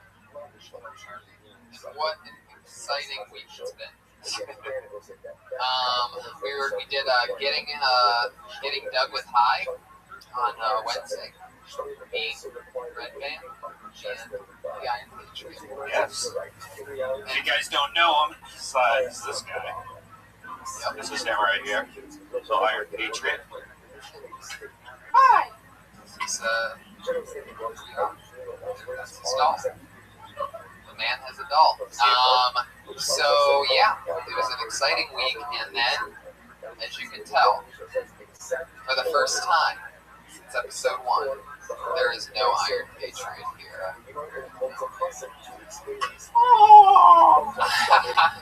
Oh no, Brian! I got a phone call. While I'm having coffee doing some writing. The day after getting dug with high, and the Iron Patriot quit Tiltobi in a stunning turn of events. The Iron Patriot's words were gotten too big for the show. That when I'm ready to move on to Comedy Central or Jack, that he'll be waiting for my phone call. But until we are up to a higher production quality and not on the Death Squad network, he will not be working with the show. These were his words, at which point I'm on the sidewalk. I took the call inside the coffee shop. At this point, after that, I'm on the sidewalk yelling like a crazy man. And I was thinking, you know that you have that third eye that's sort of like, man, I bet you have one of these cars driving by right now is going to see me yelling like a crazy man, which I never am doing. But there's a point when he's telling me all of this, you know, the guy who we've sort of had a bond, you know. Just the night before, actually, I saw his cute little flip phone that he had, because he was using MapQuest that he printed out on paper. It had failed him, and he was 15 minutes or 10 minutes late to his meeting to go to the Dukes of Hazzard. Right. There was a car to pick us up, and he was using printed paper map. Yeah. So we asked him about it. We saw that he had, flip phone being such an advanced robot. His phone. Yeah.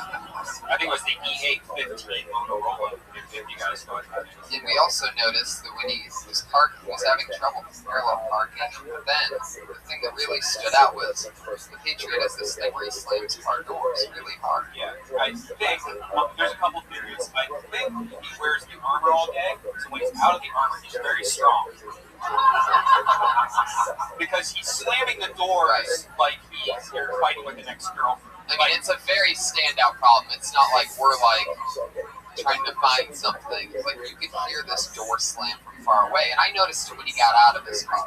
He gets out of his car and he closes his door. He has to open the back door in the trunk to get these giant bags out of his suit. And anyway, it ends up being that when he gets in the SUV, slams the door when he's getting in his car. Got out of his car, like, hey man, what's going on? Right. And like, so then when we get to the place, he gets out of the car and the driver goes, hey, I'll help you with your bags. And the teacher goes, yeah, I really like that. But the way he said it sort of sounded condescending, and then he slams his door really hard. So the driver's like, what's up with this asshole? Yeah. Anyway, but I've always looked past the little things. That's no big deal. Forget his car door problem. Forget the fact that he's had a dog like ice cream off of his genitalia. There's a lot of things that we've talked about with him on this show that I can look past. But what I ended up yelling at him about on that sidewalk was a thing of loyalty and, he was basically saying that he didn't want to work with you or the Death Squad network. The guy that offered him a cell phone, $500. I got a brand new cell phone. I'm going to use it. I saw his cell phone. I just needed to get the phone. Last couple weeks ago, I was recording a CD on iTunes. Just no reason. I have no reason to do this. I'm just trying to help him out. And that's what I was saying to the Patriots, that he's insane. You'll never be able to build relationships in any form of show business if you burn each bridge that you go to. So the next day, I heard that day that he quit. Not even an hour later, I'm in communication with Doug Benson, who says the Iron Patriot just asked if he could be a regular on my show.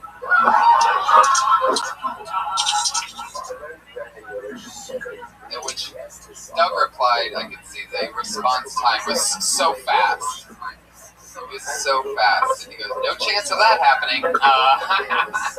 It's funny because it was a one-time thing. And, Patriots always hinted at wanting to jump ship. I guess I always truly deep inside thought it was a joke. But there you go, he's done it. And a lot of, I was just, the crazy thing is, 2 weeks ago I was at Target, and this tweet's still out there in the universe. I found this little Iron Patriot mask, and I go, wow, $7 a clearance. It says Iron Patriot. I tweeted out that he's irreplaceable, and, next thing you know, he quits on me. But luckily, I think so, because I bought the mask.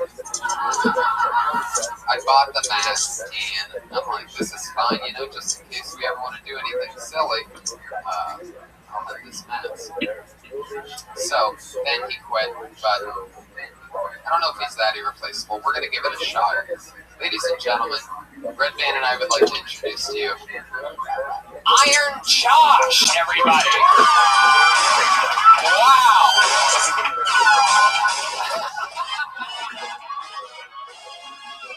Holy shit!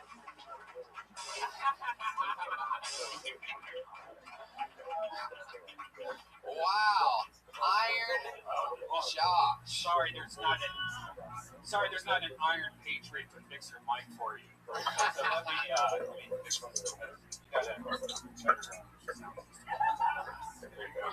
Iron Josh, how's it going, man?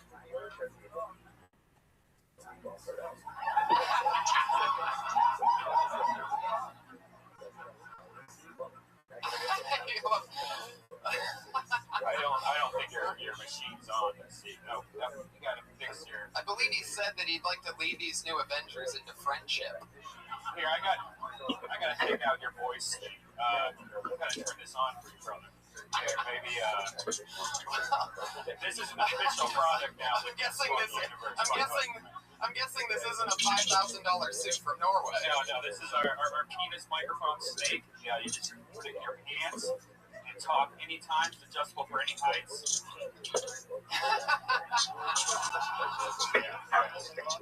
Yeah, it's on. You just gotta put it near your penis. There. It looks great. Iron Josh, how's it going?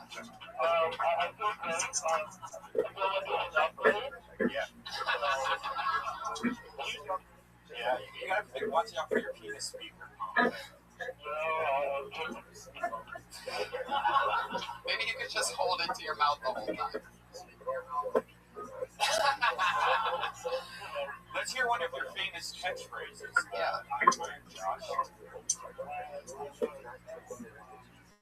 Any other ones? All the knowledge. There you go. And very helpful. Unlike most of them.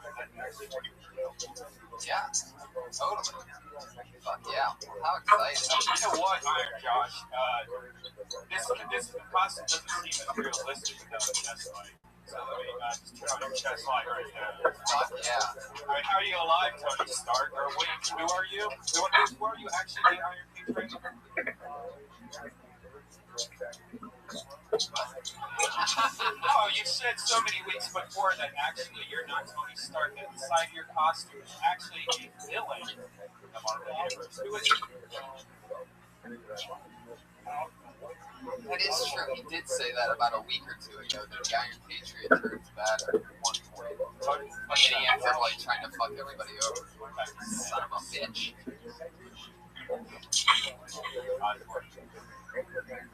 Did you take the bus here tonight, Iron Josh? Wait, can you try to sit down on this stool right here on the stage? How hard is it for you to sit? Wow, I've never seen one. Wow. Yeah, you're that nice guy. That must have cost more than $5,000. You need to get to the speaker. Yeah, get to the microphone. Still have the same lack of common sense. Fuck yeah. Wow.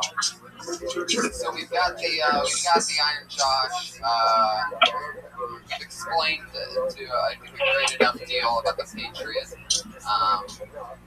So that's where we stand with that. We'll let you know any updates. You know what? I think every week we're going to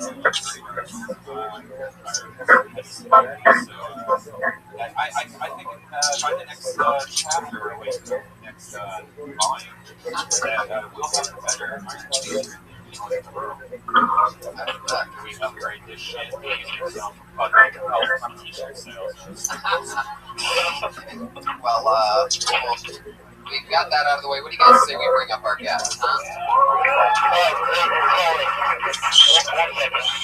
What's that? Absolutely. There you go, the Iron Josh.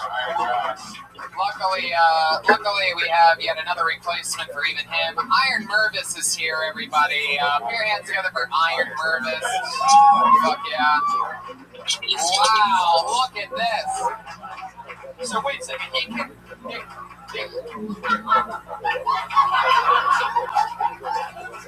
That is interesting. Wow. Holy shit. That is unbelievable. Oh. The old Patriot couldn't do that. He just flailed his arms and stuff like he had a nervous twitch. This guy could be just totally emotional. And you can drink as much water as you want. And I bet you can sit down on that stool as much as you want. Wow, look at that. That is just a mask on hair. This is like if Patriot and Thor had a baby. Yeah. Let's get this the iron deficiency Patriot right here. Anyway, fuck yeah. Put your hands together for our guests tonight, everybody. Two guys that I'm pals with. We've done the road together. Really hilarious guys. You know them from their TV shows and podcasts. Put your hands together for Tom Segura and Bert Kreischer. Wow. Fuck yeah.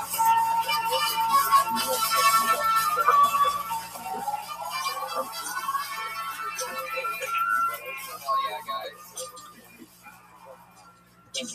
Fuck yes.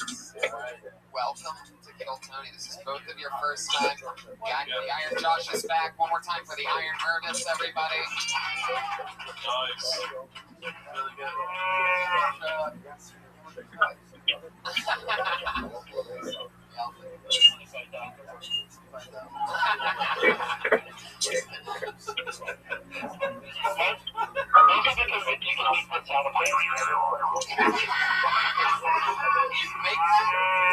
Wow, that's nice.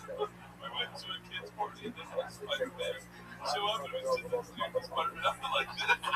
One of the dads in the back was Spider-Man wearing underwear. And Joe thinks he has dick.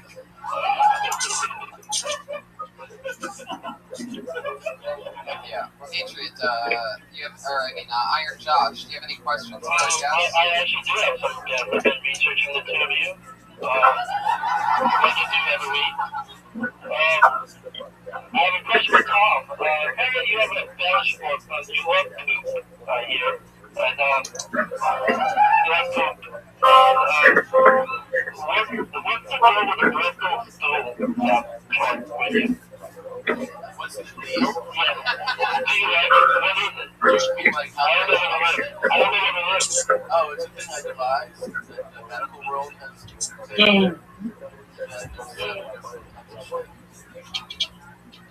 This is interesting. I remember learning about this. Yeah. Nice house product. The Eskimos have 100 different words for snowflake. Tom's got 7 different words for shit. Iron Man. No, I did not make that up. It's developed UK, and basically, like 1, 2, and 3 are super hard concentrated shoes. Really 1 and 2 are. You don't want those. Those are bloody and cold, decidable, and straining. 3 and 4 are desirable. The kind where you gotta suck them back in and break it up inside you. Exactly. And push it back out. 3 and 4 slide out. I'm gonna chew this a little longer.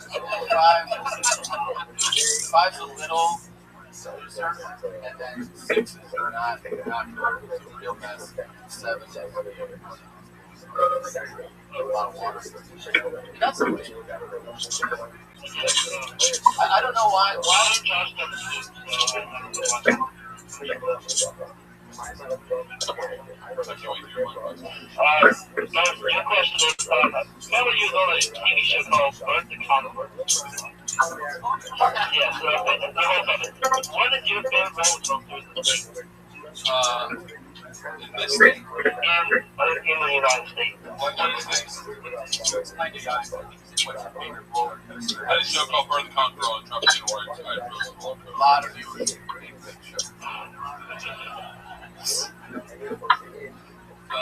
What type of kids love to show them up? What type? Tell them. Little kids. With what? Stop. I'm not talking. I tell you secrets. It's tall kids. It's tall kids. Dude. Fucking. You're super tall. If you're super tall, you know. So, my favorite roller coaster, my honest favorite roller coaster is honestly, I like next week, is one called the Diamondbacks in Ohio. Yeah, to your point. Yeah, no. Kings Island. Kings Island's my favorite roller coaster. If you ride the way back and you don't touch anything, it's just a waste of strain. I hate to be this, but this is for a living, but it's a lot of fucking fun. Did you go on the street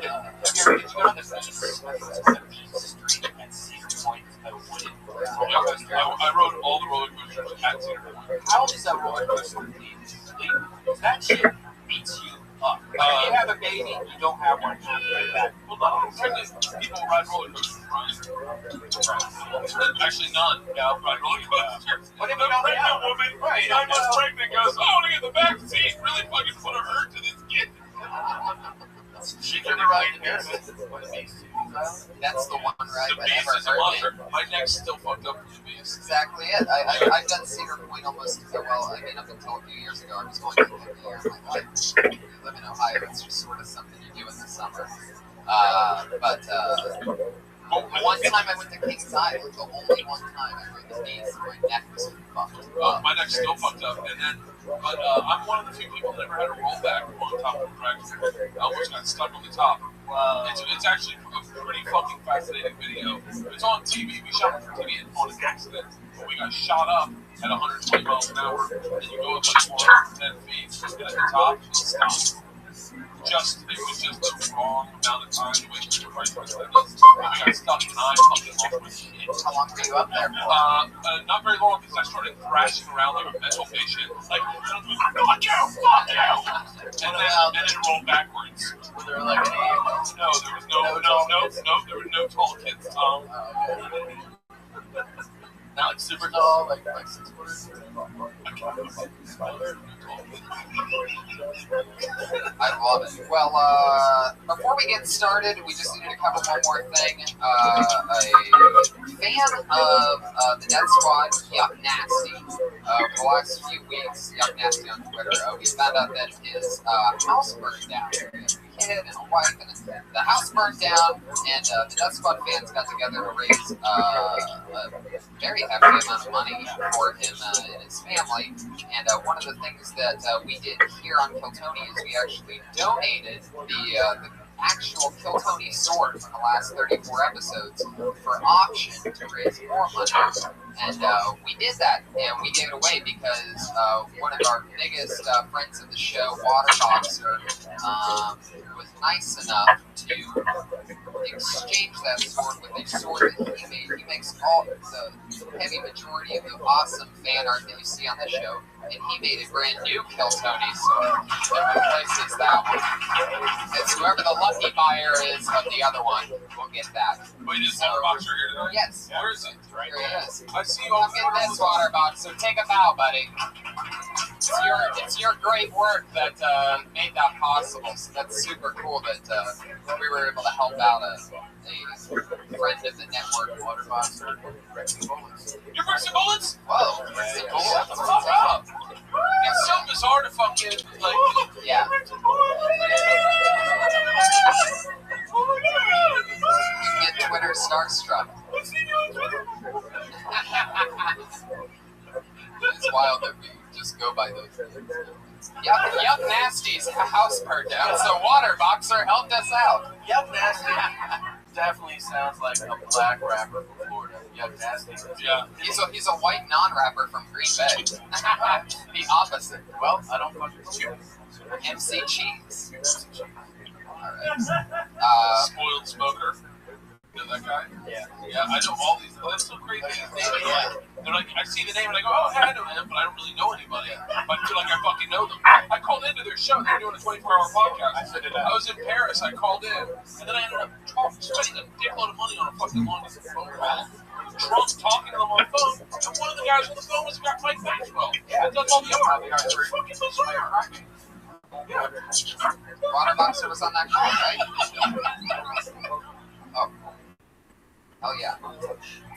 So what do you guys say we get it started, everybody? It's Kill Tony, Volume 2 starts tonight, Episode 35, Stronger Than Ever. You guys know how the show goes. Why don't you let Tom explain it? Over 30 comedians signed up tonight for the opportunity just to get pulled out of the bucket to do 1 minute. And comedians, you know that your time of a minute is up when you hear the brand new Volume 2 Sound of a Kitty. Aww, how adorable. So that's your light. That's when you know your time's up. So you might as well stop there, because if you keep running your sound effect, you're going to bring out the brand new Volume 2 of Angry West Hollywood Bear. Oh, shit. Oh, my God. Wow. I said holy shit when it was halfway through. That sounds like me taking a shit, Iron Man. That's a big one. Wow. Let's point something out, yeah, just so people know this. You signed up for this shit. Like, right. If you get your name, I would never give you unsolicited advice. Okay? Yes. There's nothing very more good. Annoying than any comedian being like, you know what, you can fucking right. Like, not your ideas. So, like, just you fucking want it, right? Absolutely. Definitely. I probably have nothing for you. So you guys ready to get this started? Here we go. You guys know the story. We're rolling in with our brand new Iron head of security. Are you getting paid, Iron Josh? Are you getting are you hot in there? Is your legs? You can't sit down if you sit down for a second. Yeah, just take a little sit down. Hey, Iron Josh, can I get a double kettle one of the rocks? Thank you. Yep. Yeah. See, the old Iron Patriot would never have done that. Right. Got drinks for Bert Kreischer. It almost seems like Josh was like the runaround producer of the show up until tonight. Yeah. He's really working double duty. Yeah. Okay, here we go. Your first comedian doing stand-up for a minute tonight goes by the name of Nick Babbitt.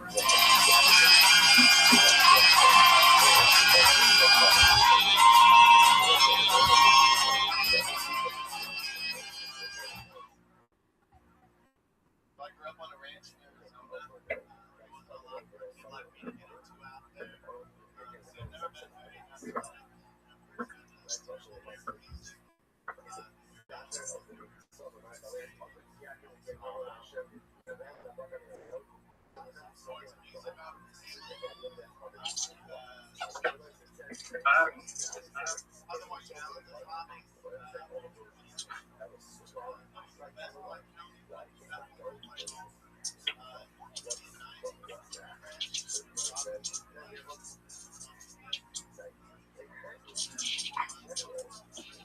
So I've never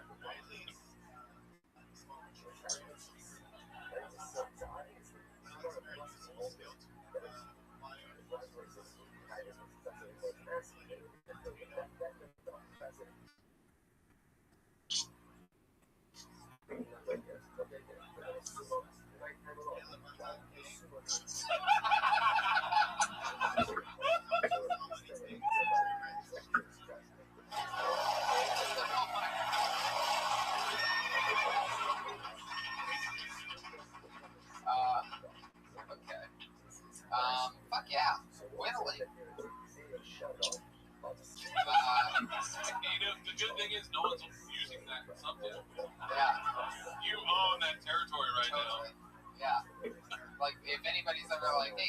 with the whittle bit, people will be like, "You're talking about Nick Babbitt." Hey, you know what's funny is I've been in Arizona, and at a lot of the craft shops, they actually sell straight up whittling kits. He knows. He's the whittler. You've heard of the Riddler. This is the What? Like your penis? Yeah. How long have you been doing stand-up? About a year. Yeah. I would open with a non-gay thing. That made me laugh really hard. Because I saw your hair and I was like, fuck, I love that hair. Yeah. I wasn't necessarily thinking you were gay. I was actually thinking this while listening. You come across to me sort of as like the type of straight guy who dances on pop videos and bangs all the girls, but everybody thinks he'd be gay. Sort of a half compliment. It's pretty good. It's a good thing to be. Do you ever dance? Do you break dance?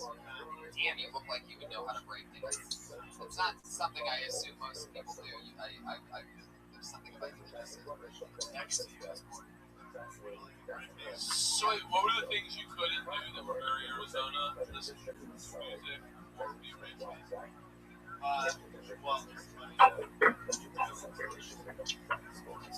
Or eating Mexicans. With that, I think everyone in Arizona would taste Mexican. Yeah, well, that's... It's better. That really works now.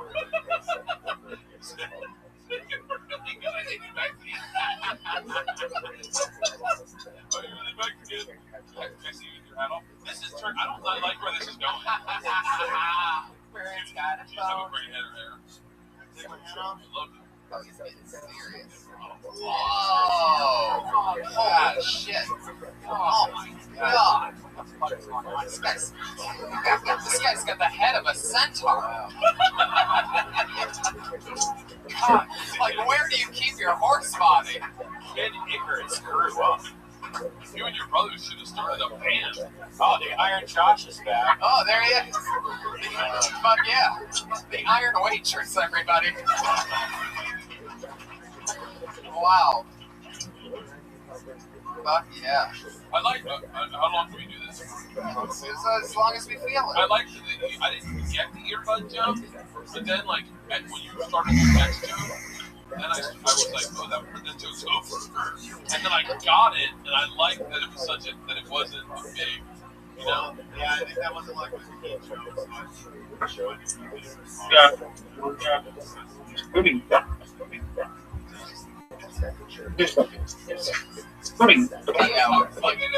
Hey, wait a second. I have an idea. Hey, Josh. You were downstairs for most of that, weren't you? Okay. So do me a favor. Hey, what's the name of that Batman villain that asks all the questions? The first time you've sounded out an R properly in your entire life, and it's the time that it ruins my joke. Normally he has a speech impediment where his R's sound like W's, so I was trying to get him to organically say the Whittler. But it didn't work out. If you're in England, you can fun the fuck up out of that joke. They love fun. Oh yeah, Whittler on the roof? Yeah, that Whittler. That is so good. Yeah, that Whittler, Whittle me this, Babbitt. Like, they love that shit. Not that you're going to. Yeah, you could also just not.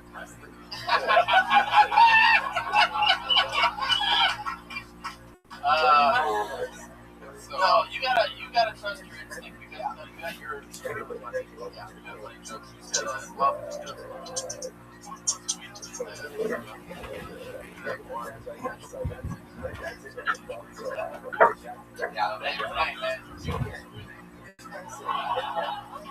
yeah, you have confidence and a look, and if you're going 1 day a week for a year and a half, you're you've gone a long way in a little amount of time. So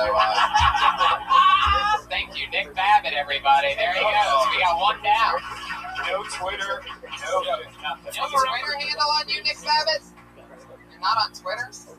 Yikes. All right. Okay. For those of you tuning into the other podcast that's being recorded right now,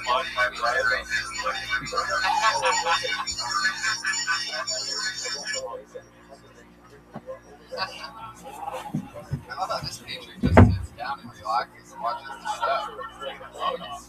So much less noisy too. None of the twitching. Fuck yeah. Hey, let me ask you guys something. Do you remember when you first started comedy? Did you have like a joke or something? Jacking off in a cheeseburger. Maybe embarrassing. That's a very elaborate storytelling of me seriously jacking off in a cheeseburger one time. Wow. And the person that followed me was Dimitri Martin, and he literally did like a like it was like I was aggressive with it and I sold it, and I don't know if people were laughing and they thought I was making it up, or it was a real story.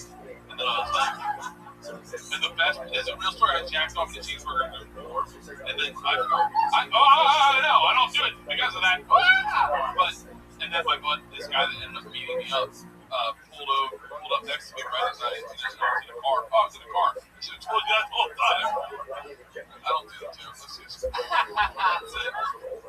With this beat, this was like early. This was my Like, got the light? Hold on, here we go. guys. Like when I jack off in a cheeseburger. Yeah. Yeah. Alright, that was it. Something that you did back in the day.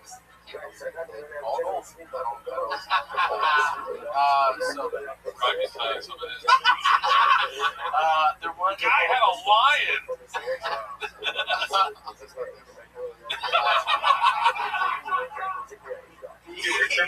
It was really original. It was like guys are more outspoken than how much they like vertical and everything.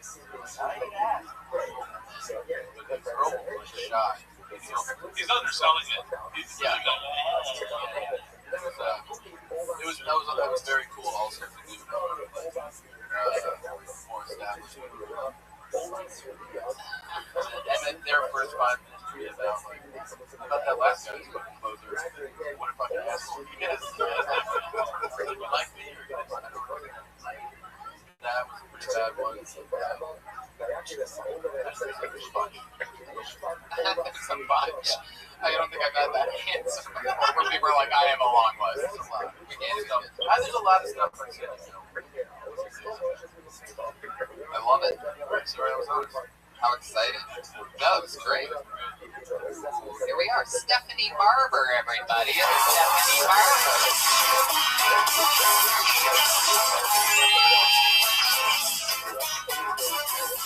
She's coming. Here she is. Stephanie Barber, everybody. Put your hands together one more time.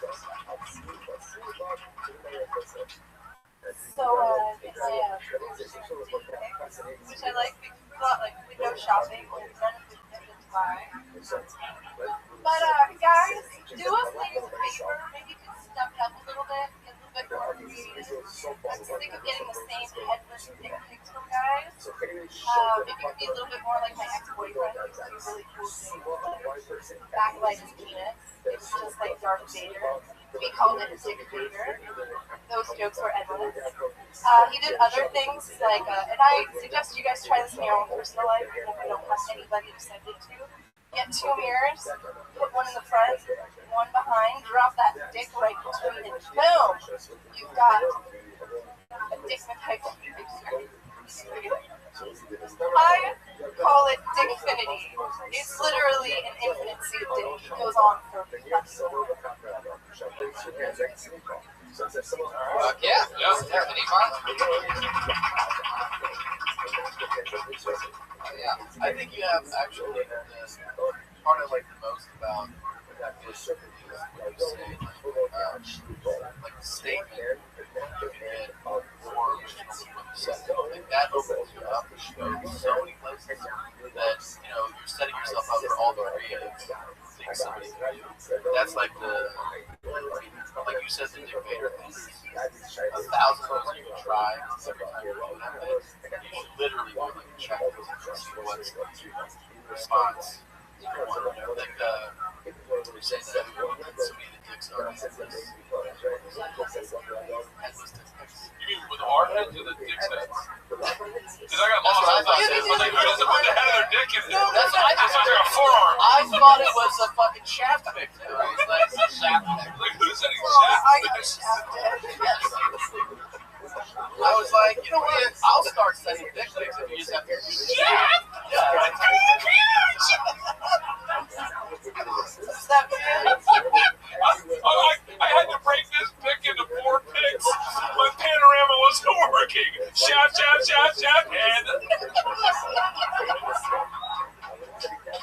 actually like a fucking amazing bit. Yeah, that's hilarious. It's her bit. Right, exactly. I'm going to show you how hacky I am right now. Because this was really bothering me. This is, the advice I'm giving you is bad advice. But you said, I thought there was a joke you were talking about. Look, just because I thought a joke was going to show up then doesn't mean that's going to put in or this angle. You're like, my ex-boyfriend used to get really creative with it. I thought you were going to say because white men had to. Because then when you said he wasn't, I assumed he was black the whole time. I know, I know. Yeah. No, I'm well aware of that. But like, I thought that's where you're gonna go with it, so you could add something like that. Like, he had to get really good. Yeah, I just feel like, first of all, definitely the head like the whole shop. But the other thing is like you're setting Who's my pussy? Ichabod Crane. You're setting yourself up to try a lot of jokes with the line of and like so that's like I always feel like those are the most fun jokes when you come up with that and you're not married to the joke. Planking. Just a hard dick. Just a hard dick. Oh my God! Listen to him. Yes. I like it though. I like that you talked about that. It's really, really fun. Have you ever sent a picture of your vagina? You got a lot of dick pics for real? Yeah. Like, are they texting me or is it through Instagram? No, Instagram. You ever forward them? Maybe. Just kidding. So are these all like guys you hooked up with, or do people like friends? No to all of them? No, all of them. But like, Get some from guys you hooked up with, some from guys who are trying to hook up. So like, How does that work with it? are you like, that's nice? Have you ever responded super positive? So sometimes you'll just be like, beautiful dick, 4 exclamation points. This is awesome. Thank you. What are great responses? Yeah, what's like? That's what I want to know. That's a really good angle. Like the idea is that the dick took a picture of himself and the guy's sleeping. Dick selfie. The dick just hey, he's sound asleep. Like, what would you say to it? You got a dick pic? I don't know. I just found out you're not allowed to send dick pics to people. That's like a highly offensive. I didn't know that. Yeah. Oh yeah. Well, at workplace. Like dudes, I sent dick pics to you. Yeah, I say. So what do I have a file of you. Just one. You know, it might be illegal to send a dick pic, but I bet it's not illegal to do that separate the shaft from the head thing, because it's almost like 2 different parts of a nuclear weapon. Go back. Together it's a nuclear weapon, but separate it's just for medical purposes. Go back to how you responded. How have you responded to truthfully to dick pics? What's the text back? That's the really funny part. Yes. Yeah. There's your Lingo joke. Yeah, like what is that? A dick house? I'll tell you what. Give us. Let's like a work of art. How's this? Let's workshop this joke in the internet. What's your phone number? And then we'll just have people send you dick pics. Or I can show you my dick pic now and just get the first words that come out. Why are you Google imaging giant dick right now? Here, she wrote her phone number down. 323-394-7. No, oh my God, what are you doing? Alright, that sounded like such a real number. I'm just going to show it to you real quick. I have another number.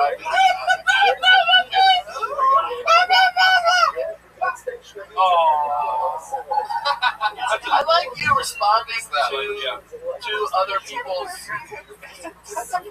Why do you think it's a key? Oh my God.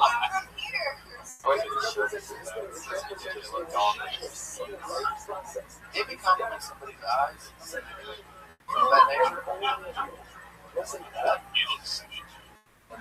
Stephanie, I think we've broken the dick pic code. I think you have about 7 minutes of dick pic on your hands that you're gonna have to edit down now. So 3, 2, 3. You can talk 3799. So I'm 7, 8, 9, 2, 6, 4, 3, 7. Maybe talk about like there's like the just like shower dick pic, there's like where you get this or something like that, you know, or like if it's a little wet or a little sweaty, if it's you know, the veins, you know, if you're a vein girl, if you're not a vein girl, if you're a scale chick, you know, a lot of people like the scales. I'm not a big scale guy myself. Right, where you need to scale like they put it up next to things. Yeah, no, scales like those little scales that you look really close at.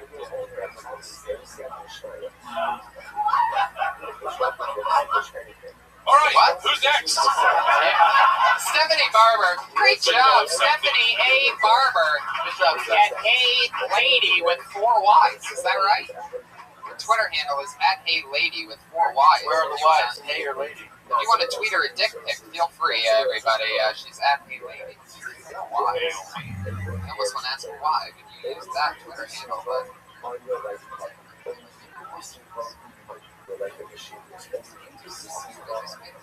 guys feel that moment? If yes, respond with nothing.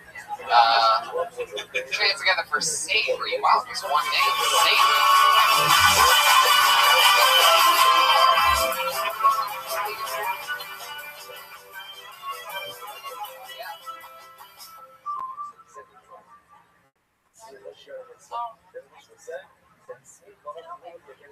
Okay, first thing I found out was that Snoop Dogg and just first of all, when you turn on, it comes on and goes Snoop. Okay, this is gonna be interesting. Alright, so I type in Starbucks. It's like space train, like a plane. I make that right, nephew. Keep your pimp hands strong. Like, what kind of high Tourette's must this thing spin out, right? Like, I look up, I get to my destination. I didn't put weight in there, Snoop. And big shocker, it comes with a built-in police detector. Like, I drove by the police station. Okay, I showed by the police station. It's like, sipping on gin and juice. Hide your stash. You know, Sir Karen?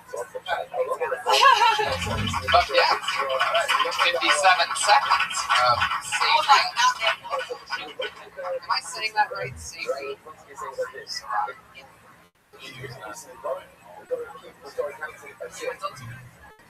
You go by the one. Have you ever seen The Wiz? Michael Jackson's Scarecrow. I just saw that the other day. I eerily. Like, yes. You're beautiful. Oh, yeah. Michael Jackson was beautiful. It's a huge compliment. I wasn't saying anything bad.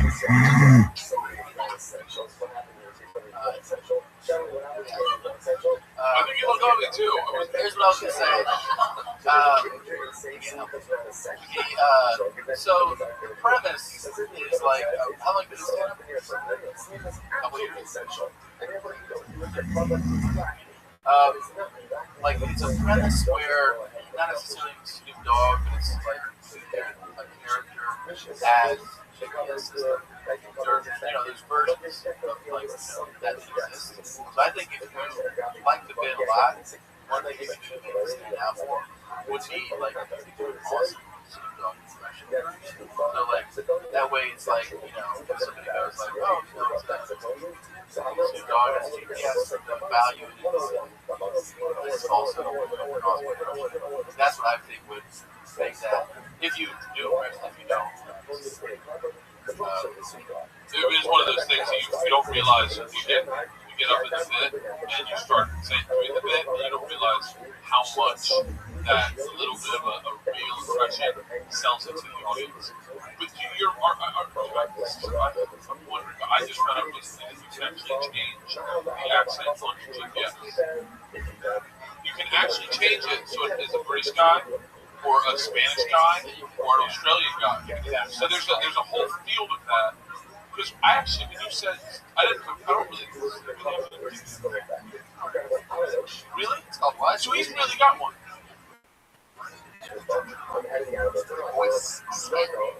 Really? Does he really? He doesn't really say like. Okay, I didn't really think he did. Like when you were doing it, I thought you were just doing a premise that like. Definitely. I didn't know that you really fucking. So you didn't really sell that like. And then lie about it. Yeah, say that there's a hip hop GPS system. I don't call it a GPS system. When you say that, it sounds so weird. I got GPS in my car. And now, 5 voices for it. Maybe it's Yeah, it's not really a system. Yeah, And sell how real it is. Like he said. I didn't really know it was real, but once you said to me it was real, I actually don't think it again. Like, because when you started it, I was like, Tom didn't really have one of those. I was like, oh, this is just a. But like Tom said, tell some things that he really does say, then lie about it. Yeah, then lie about it. You know, they'll start second guessing. Like if you go like there's other hip hop artists. Oh yeah, Mike Jones. So you put in the address and you go, whatever, that LL Cool J. but there is a lot of vocals too. Which is why I've heard you expand, is what I'm saying. Like, you expand. Yeah, talking about DMX, I couldn't even get there, man. I went, what? Where my dogs at? I don't know. It's a lot of white people. They don't know hip hop like we do.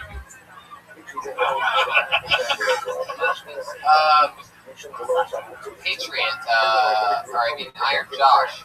Sometimes I like to check in with you in the middle of things. What did you think of say it one more time for me? Sarai. There's the positive side of this. She's probably Yeah. I didn't really hear much of the joke. From what you did here, just chime in. But I feel like I would want to get this one. I was playing Josh. A lot of feedback over there. Iron Josh.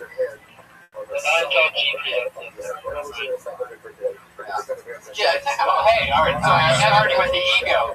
Yeah. Hey, I like how you didn't bring in a song. It's actually a pretty good improvement this week. I would just, I'm sorry, I would just take, because there's a premise that like version of it, to make it your own.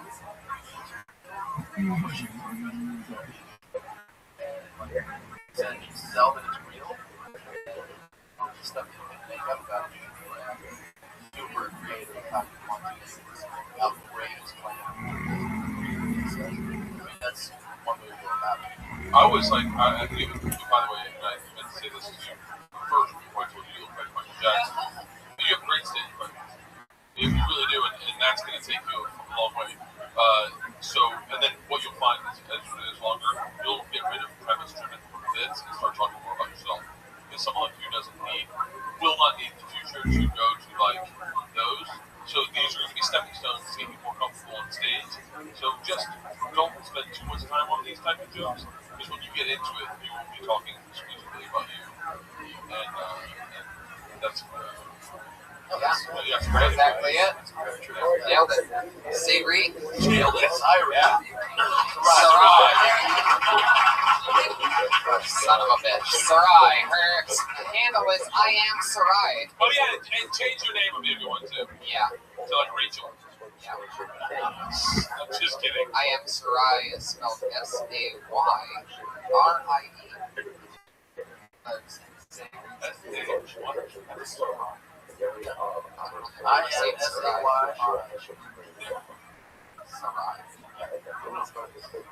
Never seen a Sarai written down. Hey, Iron Chef. Josh, I get another double kettle one on the rocks.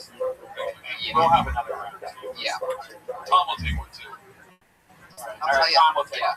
2 double kettle ones on the rocks, and then soup for them. Please, thank you. Who's next, Tony? That's good. You gotta look at it.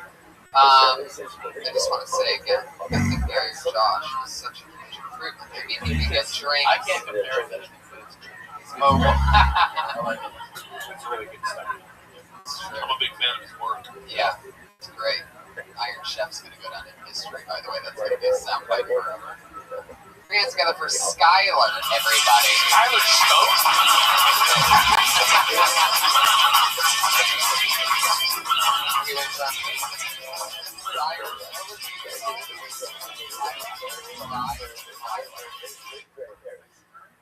Alright.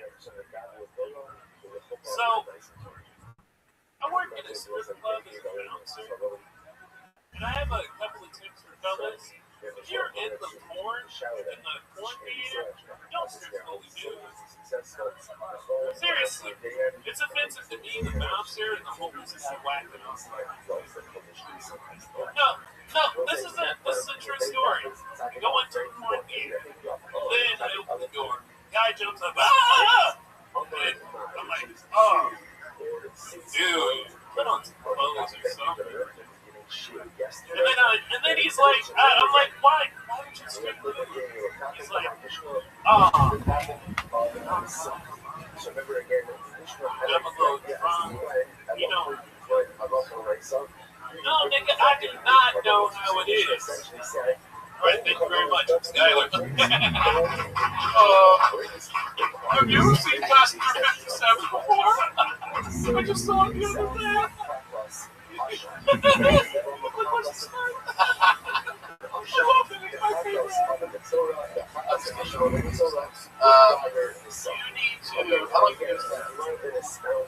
Brand new, right? No. Jesus. Oh, to tell stories. I applaud you for telling stories. You need to overtell that story in details. In great details before you can figure out what all your folks are. You should tell that story for like, I don't know, you told it for less than 2 minutes.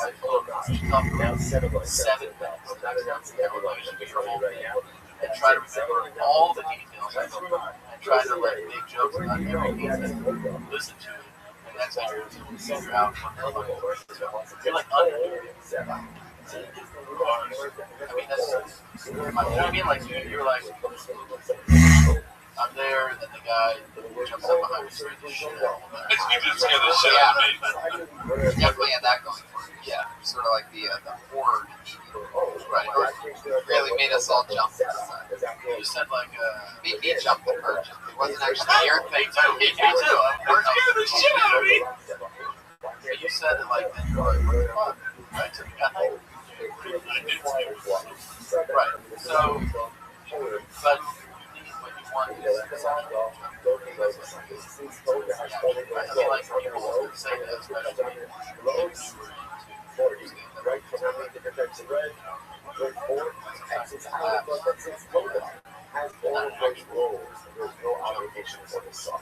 Sometimes things that make sense to you when translated to an audience. For instance, I got confused between working a strip club and working because I was like, I've never strip club I've been in the theater. I'm saying the way he said it. I'm saying the way he said it. By the way, I got lost on theater also. That's the way he said it. But, so I didn't understand what he was saying. Strip club. You also look like you own the fucking strip club. By the way, yeah. Yeah, you look like you own the strip club. What strip club? You really work in a strip club? Motherfucker, I am not believing anyone up here. Dude, I would just wear the fucking vest. The second you roll up in that vest, I go, oh, that guy we don't fuck with. But you also you come out very friendly every time I've been in a strip club. The bouncers haven't been like this sweet as a joke. But that's something to talk about. Like, that is a real thing to talk about. Yeah,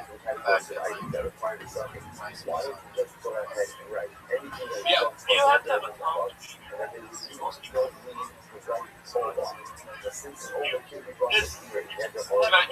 you in the character? Can I hear you in the strip club character? Okay. Alright, so I'm jerking off. Let's build it. I work at a strip club. Because I like this angle. I work at a strip club. I know you don't see that part of me right now, but I can switch like that, and I like that. Sir, no hats in the strip club. Sir, put money on the table. You can't touch a girl. Right, that's act like Tom is like a quarterback. Go. Like you're yelling, you're jacking off on him. Let's see what he does. Jack off in his face, Bert. Then he'll get mad. You're jacking off on his quarterback.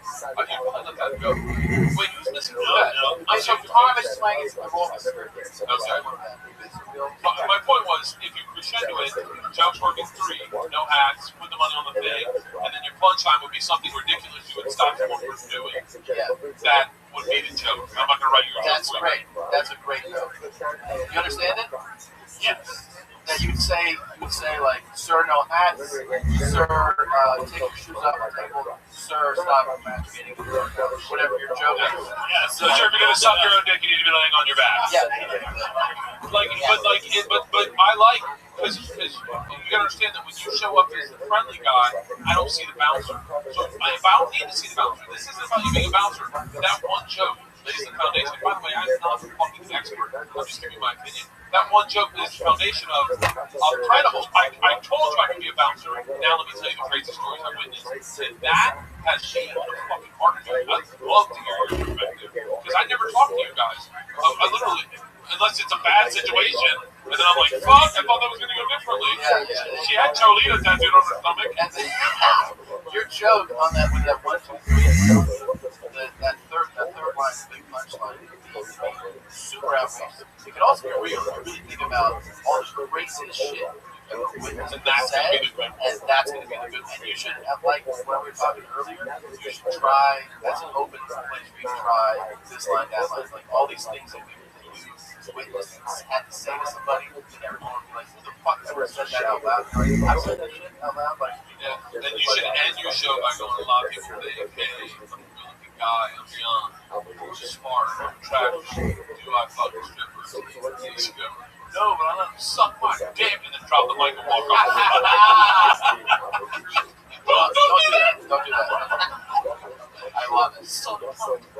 I've seen you a few times up here, Skylar, and I had no idea that you even worked as a bouncer at a strip club.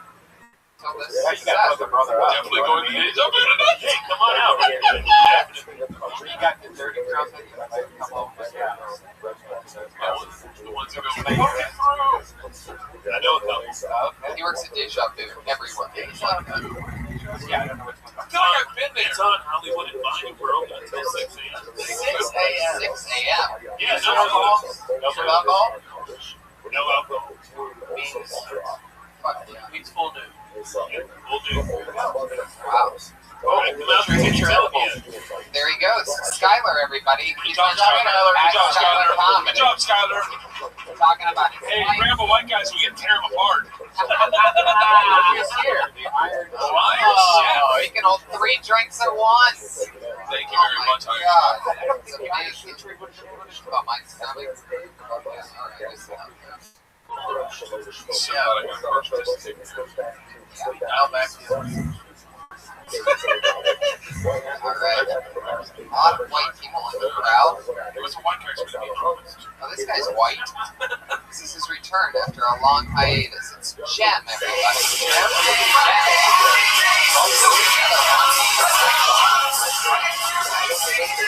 Oh, shit. You know what that means, everybody. Hold on. What's the matter? What's going on?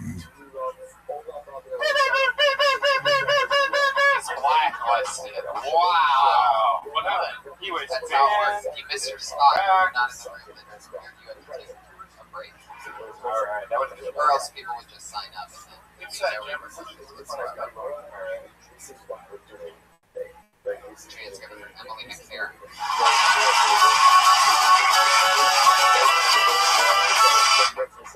Hi. So, my mom is in drugs. And as a result, we had many battles there. Because I was like, girls and ladies. She was like, can I offer you a pill?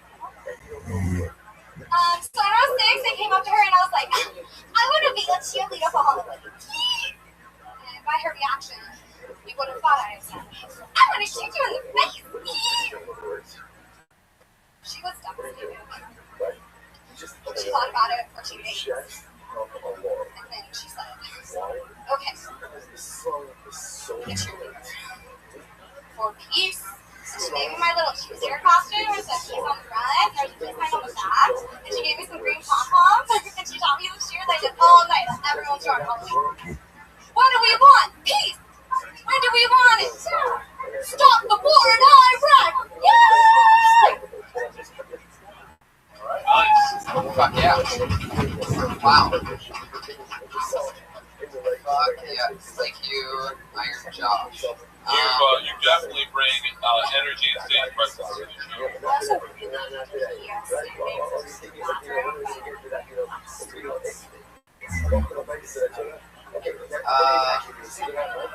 Fuck yeah. You know what? That's part of being a performer. The show must go on. I've shit my pants on stage. Oh yeah, I'm willing to be right on the stage. Cristela Alonso, do you know who that is? Cristela Alonso, we were in Houston and in Dallas, and she went short and I was in the middle of shit and I didn't get to wipe in the whole show. I had that fucking growler.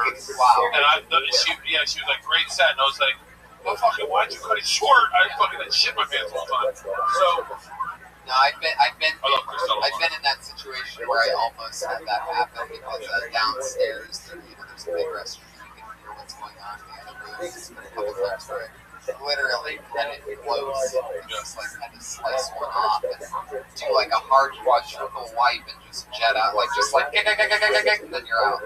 That's because Well, you hear somebody starting to say your name. You're like, your next comedian, really funny guy, you're gonna love him, and you're just like, oh shit.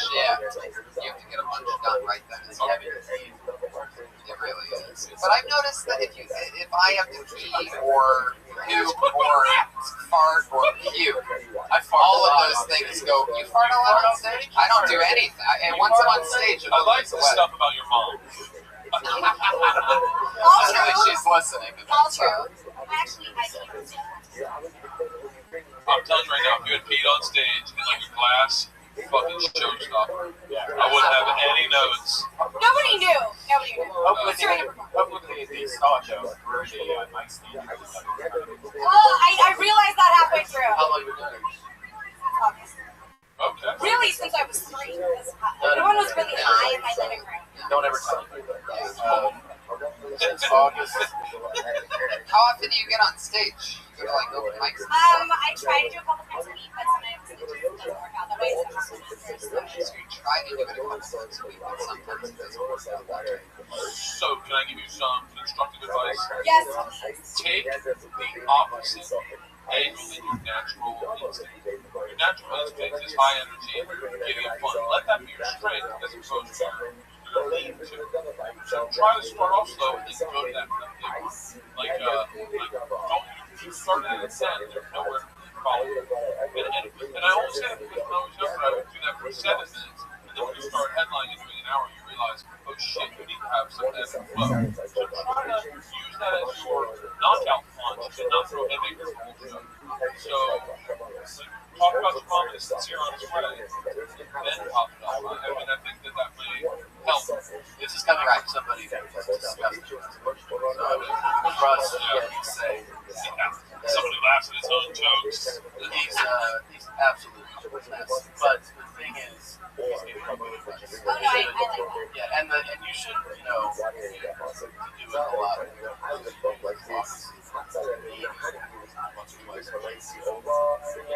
His idea, even if he was funny, are able to incorporate a percentage of what you say. Practice what you're not good at, and that would be, I would imagine, very low energy. So practice the low energy jokes, like write some lower energy jokes about your mom that are word heavy, and then you'll find that is when you say Chris Rock practice. Chris Rock can very easily get everyone to laugh at him, like if he does the Chris Rock thing.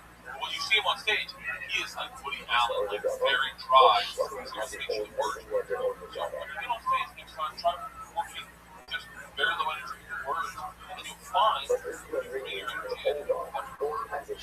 Well, my mom actually writes me jokes about her horrible parenting. Stop that right now. If your mom was going to be a comic, she would have done it already. You're going to be a comic.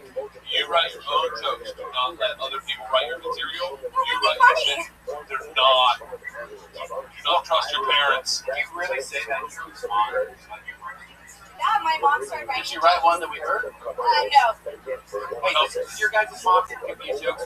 My mom gives me a joke every 6 months. It's just like I wish I had it. I should do a whole 15-minute mom jokes. Yeah. My mom does it. My mom doesn't even mama do. Wow, I'm such a whore. Actually, one of my mom's jokes is about that I exist, but she's The way that you laughed at that was very scary. Yeah. Almost like you hadn't heard It's it like before, you're but her you biggest said fan. it. I feel like we're talking about your mother who did 65 Tonight shows. The apple doesn't fall out of the tree. Is your mom Carol Burnett? Is that what we're talking about? Where did you grow up? I grew up in Santa Cruz. Oh, really? Yeah. And you can walk around naked there. You can. No, you can't. You can't. You can't. I was there. No, legally, you can walk around naked there. Legally, you can walk around naked there. I was part of the protesting the ban. How did you not know that? I was feel like I went surfing there, and I did not get naked once. You surf now? That's toast. Me and Jason Ratboy Collins, son. Whatever. Yeah, but I never got it. you do? Oh, yeah. I don't surf. Yeah. How You guys have a real connection. how much were you just exhausted yourself?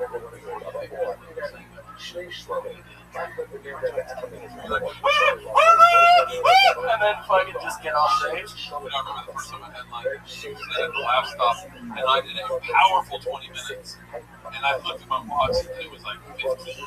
I'd only done, and I was like, I'm going to do 45 fucking minutes. And I was like, all right, we'll do shots. And I brought this dude with white hair, white eyebrows up, and I just talked about him, like, getting the wet paint the whole time. I was exhausted. Maintaining your, I wish you could get to see him, but watching Dave before me was a real lesson in how to maintain energy and use it on your behalf. And a lot of people have mixed things to say about Dave, but he was a high energy fucking dude. Knew how to pull it in and reel it back and use the words and accentuate the words with energy. So, I mean, find high energy acts and take a look at what they're doing and figure out, like, and don't steal from them, but take a look at their take a look at their essence. Take their essence. Take their Well, essence. if they remember, I was actually slower than I was last time. Last time that was Right, you're getting less and less crazy every time we see you. Oh no, more and more. There you go, everybody. Emily McCarran, everyone. Good job, Emily. She goes. Yeah. It's all happening. She's at Cartwheel Joy on Twitter. Chance to go for your next comedian, Missy Martinez.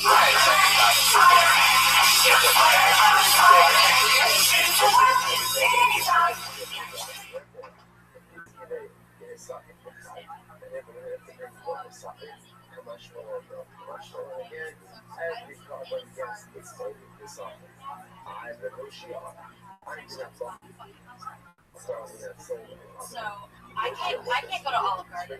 I can't go to Macaroni Grill. And it kind of explains all of these. Alright, on a side note though, I am brewing my own beer. Totally unrelated though. Totally unrelated. So if any of you are interested, me seeing them. But you know, I have to take good care of my body, and it's amazing weight loss process. Planned Parenthood.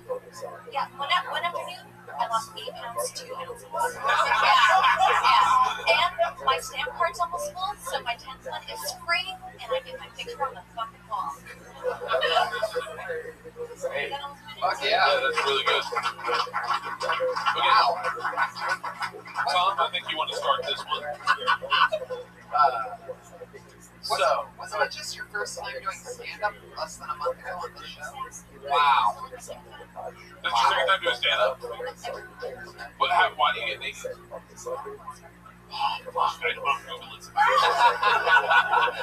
Breadsticks and Missy Martinez. Yeah.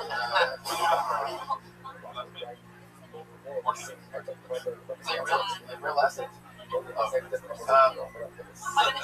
It's your second time doing Second time ever on stage. I saw a guy excited. You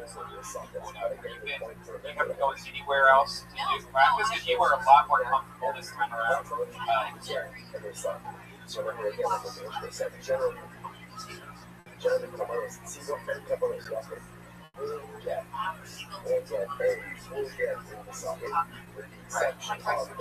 you get the project definitely higher. That's the one thing I had you on the whole class, and it was still very, yeah, almost just milk. It's almost touching a bit like Milk it? what? Oh, I'm sorry. Shit almost is milk it? Just Do grab the it. balls. I've been waiting my whole adult career for a porn star to do that. Are you still waiting? I'm being dead. No. For your second time on stage, I'm really impressed. Really impressed. Because I did not. You don't.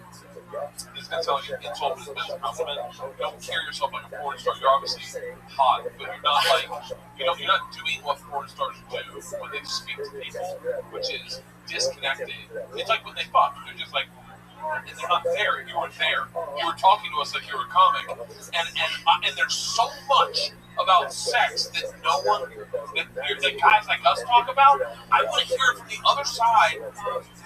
I want to fucking hear it. I have a joke about squirting right now that makes people uncomfortable as fuck. But I bet you can get away with it and it not fucking bother your soul.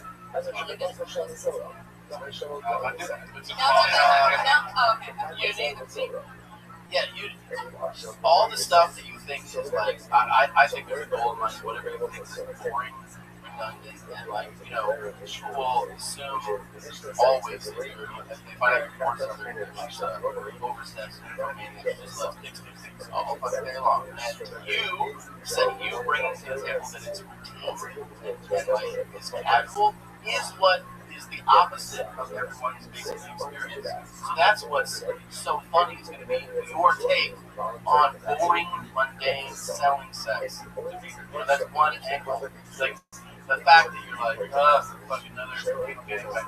Whatever your take on that is, like people are like, what? Like that's not crazy. Almost any take on any aspect of porn.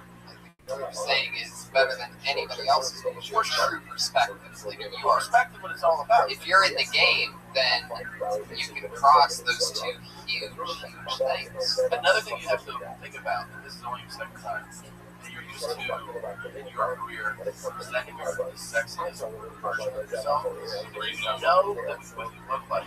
It's always going to be a distraction. Women are always a distraction to the men in the audience. And if you were not attractive, guys still look at you like, oh, this is so when you have those fucking hangers out, they are going to be super distracted by it. So no. And No. We enjoyed it. we like this is my church out. exactly. You need this for right now. It's good. But for tomorrow, we're not here. You need to, just always be aware. You choose however you want to present it. Like, if we're up that rule boys under, I just like looking at it. Hold on. It is a very valid point because the second, by the way, you also have a very big face. Right. You don't like that. Like I didn't notice that until you sat down. Like guys disconnect. We look at the giant balls but that's what guys do, and so you got to be aware of that. That's the way you guys are going to perceive you, and you're going to talk about sucking dick.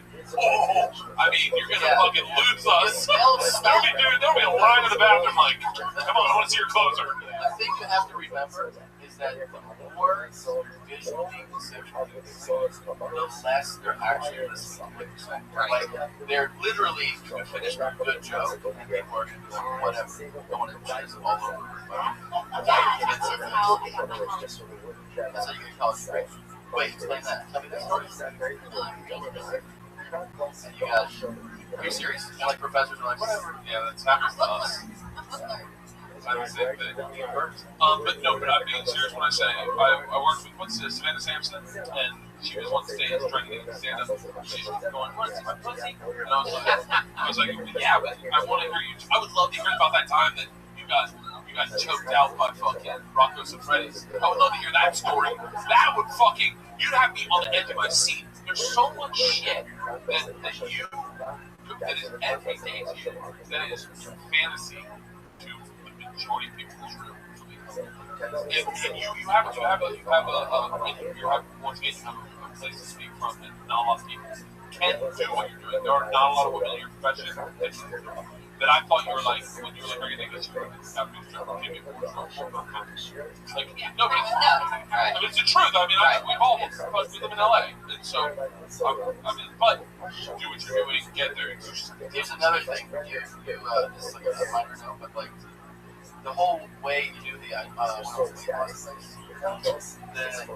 if you sell confusion as jokes, like in other words, I knew a joke was coming. You go, oh, what's the name? Like, it sounds like a joke. If you were to really sell, just can't remember, then the joke will get it's a little bit more. Yeah, like if you were to sell.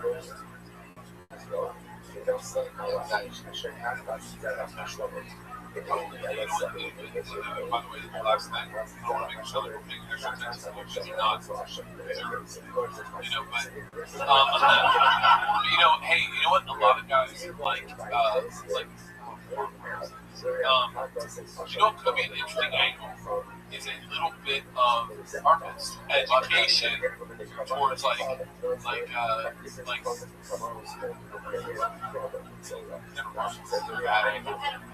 You gotta commit now. It's like listen, like I used to do joke bits about like when I'd see an older couple, I'd say this, by the way, you don't expect to make me laugh, but I'd say to the woman, you want to really treat me, I'll show you mine. It's called the sandbag. Get on top of him, tell him to watch him come, and right as he finds out he's fake roll lunch out of him. Like that was so like, but those I had 100 of them. I still do a ton of them. Like when I go down on a girl, sometimes I put my left arm around her entirely and go, oh, like there. But that is a go-to. That is a go-to thing. Is sex moves that you have done, ladies. You want to really know how to make your man happy. Like the thing I'm doing about squirting now is that Brian fucking told me he could name the squirter. So I was like, bullshit, I couldn't squirt. So I got I told you to let Brian do it. No, I'm not gonna let Brian do it. Fucking let me squirt. Oh, you did it, Brian. Way to go. No. But Brian's like this, bro. The whole bit's about not having it's like Kaiser Soze.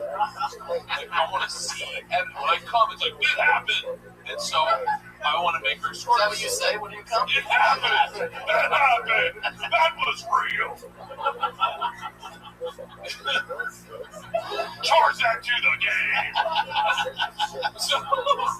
So the whole joke is, and I'm not telling you how a great way to get away with it is I talk about. I read a thing, and the whole thing's about the G-spot. What you got to do is, and I go, I'm not going to be vivid, but what you got to go in the garage up where you keep the bikes, and then you got to try to knock the bikes off the hook. The problem was I was in the attic just ripping out insulation. So analogies in your profession will go on very long. You don't need to say, I put my tongue in the head of his dick. Like you could be like, if you analogize it, it's a great way to talk about what you're doing. Patrice O'Neill was the king of analogy. And your lingo. You guys have your own like lexicon. You should use those all the time. But you don't just say, "Whoa, we're gonna blood fuck now." Do you know how quick I get into an anal situation on accident? We'll do a DVD, oh, that's what that is? Double. Fat. That's DVD, yeah. Yes. I don't have that. It's also a podcast with Slicky. That's what that stands for? DVD. I thought it was initials. Wait, that's double anal sensitive artists. That's right. How many what percentage of people is that? Really? That's surviving.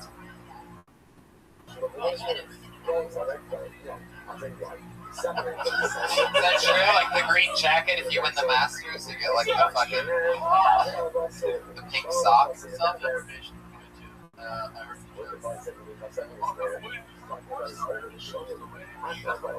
Missy, both times you've been on, you killed. Great job. It's unbelievable. Yep. Missy X Martinez on Twitter. Very funny.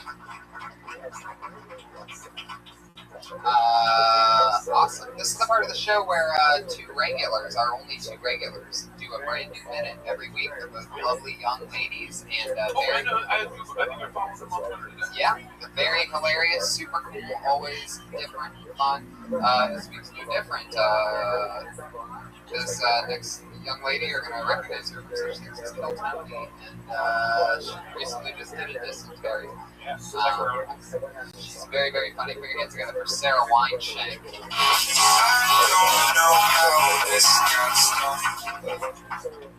I've got a friend that's a foodie, always trying to talk to me about subtleties, trying to talk to me about her artisan roles, trying to pair food together, trying to taste the subtleties and shit.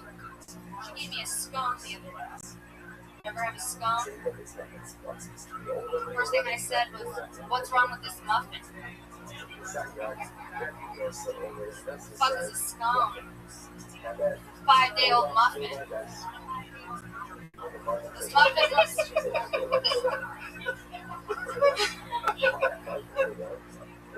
This muffin. Back to scones, guys. Here we go. Forget the butter in this muffin. Forget the sugar in this muffin.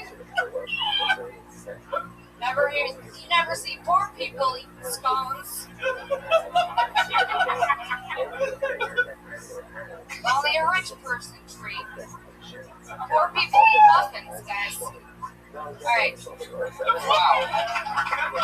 Yelling on the minute. I remember the first time I'm Irish, and I remember the first time my mom made scone. Yes. And I was like, what the fuck is this? And she was like, is this scone? Yeah, that was really great. If you would hear your raisin bake, you could say, what is this, the raisin of muffin, or something like that. Yeah, I was thinking of that on the way. I'm like, a raisin scone. Okay, and you know what you can do, by the way, because I hang out with foodies all fucking time, is, what's that, when you're going to the list of things, like, that foodies say, one of the things he constantly is, farm to table, farm to farm. Yeah, fresh to farm. Something like that. Like, it's that fucking Brooklyn hipster shit. Yeah, Williamsburg, in Brooklyn. And you're like, oh my god, bro, I'm in a fucking farm. Where was this grown? And the place that 10 years ago dudes were sucking dick for heroin? Oh, that's a really, I really enjoyed that. Yeah, so you have this crazy style. I find myself saying this every week, but by second 20, you have like this thing where you end up like getting to a point about something. I'm always just like, where's it coming? Where's it coming from? Scone. Out of nowhere. Yeah. I wanted to just go out with the scone, but I wanted to be scone for a minute. So. But you did it. You know what you do really well? And, like, I love seeing the comics all the time. I realize I'm drawn to. Or the point you're making, you set it up specifically. A lot of comics don't do that, especially like your comics. You said specifically, you hit it a few times, foodies that like the subtlety.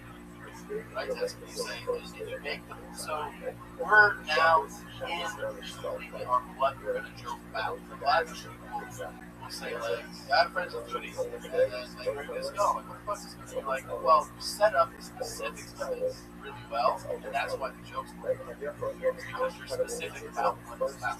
Yeah, got you. Like, that was really fun to listen. Because if you, I could theoretically do a joke about scones, but I do it with my tongue. So I'm like, what's up with scones? But that's something you already do. You might not even know that you do it, but it's really something because you already naturally do it. Now you can be aware of the fact that like jokes work better always when like Chris Rock is a great example of a guy who always sets you up very clearly and specifically, right? He makes the premise super clear. Then people are roped in, and then they get into jokes. You're doing it. Oh, well, I don't answer that. Sorry. You killed. Sarah, you killed. You did it again. Unbelievable. Really? You've been doing 3 years? She's awesome. At Princess Shank on Twitter, everybody. That's with 3 S's ending in SHENK.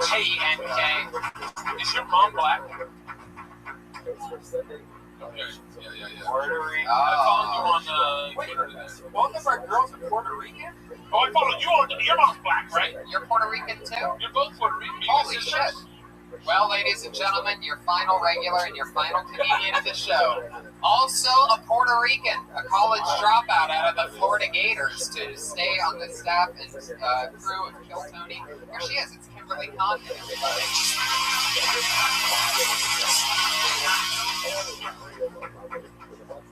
So I got my heart broken in college. You guys know what that's like, right? Your first heartbreak. I spent like weeks wondering if this what I did. Was it because I didn't want any kids? Because I told him in the beginning that if I wanted to raise something with kids to still and walk weird, I'd just go to a college where I'm from. You know? Was it because I was jealous? Because he came home one night and he was like, babe, I got so wasted I blew chunks. And I was like, who the fuck is chunks? Cut to 2 weeks later, he's going to the back of his chunks. Broken up. I'm really sad about it. I mean, I should have known when he started wearing my t-shirts to bed. That was odd. I learned a lesson from it though. Like now I know what I want in a guy. I want someone loyal, respectful, someone I can really bond with. And I know what I don't want in a guy, which is another guy. That's it. Thank you. Nailed it. I missed the t-shirts thing. It's bothering me that I missed it, that I didn't get it. You know how girls wear their boyfriend's t-shirts to bed? I said I should have known something when he was wearing my t-shirts to bed. Oh, that is very awesome. I put a picture of the guy like so much bigger than you were. Yeah, that's it. Love the way you smell. And that's what that says. Is that's definitely an area that's worth tagging. Oh, but yeah, Into, he like, wore my t-shirts and pennies and like right. now I have a beautiful visual of a dude look. Yeah. The tight squeeze. Now they don't fit me anymore, so basically took them. Great t-shirt. You know, whichever way you're gonna take it, because I know that has to physically stretch something out. Are you from Florida? Where? I grew up in Melbourne, the beach area, but I went to school in Gainesville. Oh, Cool. I was raised in Sebastian originally. So. Monster Hole, son. Yeah, Do you know the legend of Person Rice here? Dude, coming to Florida. No, I don't. Well, maybe so. Oh, it's a Florida State. I didn't start anything in comedy. Didn't start watching comedy until I moved here too. You went to Florida State? Yeah, did you ever do stand-up in Florida? No. I started with my. And you dropped out of Florida. Yeah, I dropped out. During your senior year? Yeah. Did you stand up? Yeah. Started here. Yeah. You started here. Yeah, in June. She's written a brand new minute every single week since. Thank you. Boom. That's right. We're running out of time. That's Kimberly Condon. Yeah. Follow her on Twitter at Kimberly Condon. Tom Segura, Bird Price. We did it. You guys are still Tony. Yeah, that's it. It's over? Thank you guys We so don't get much. to do a minute? Just kidding. Thank you guys so much. That was so much That was fun. a lot of fun. I actually had a blast doing that. Hey, thank you to all the comedians that came up. Yeah. And I apologize. I did not know everything about comedy. Nobody, nor does Tom, nor does Brad. Yeah, don't listen to what I said. Yeah. If you don't like what we said, we don't know what we're talking about. Hey guys, Always. both of these guys have awesome podcasts. Shit, hold on. One of the I have a book coming out. Pre-order it at birdbirdbird.com. It's called Life of the Party. It is. Pre-orders are so important. Please, if you love me, pre-order this book. Life of the Party at birdbirdbird.com. Yep. and one of the best podcasts ever is the Mom's House. It started at Death Squad. It's now become one of the best podcasts in the world. I have a special that premieres March 15th on Netflix. If you never heard your Mom's House, there was an episode that happened recently. You have to check out. It's number 188. Just listen to that episode, you'll be a fan ever since. And Bert has a great podcast. Tony, I gotta get you on my podcast. Yeah, I can't wait. I'm here in town this week. Let's do it this week. Absolutely. I know your go-to. Yes, well, just know exactly that if you're listening to this, you're probably somewhat of a fan of me in some way. So if you've ever wanted to know more about my crazy life, right? So, but if there's by some crazy chance you haven't heard me on the Your Mom's House podcast, two-part spectacular. And your my mom call in. Your mother joins it. Yeah, I come from Mafia blood. It's definitely worth knowing. Thank you so much. That's Iron for life. Josh. Share it up, Iron Josh. And that's the Ding Dong Show is next with Don Barris, the longest running show in comedy store history. Audience, thank you so much. We'll see you again soon. Thanks for coming out.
Episode of Kill Tony, Audience News. Give it up for Tony Hinchcliffe.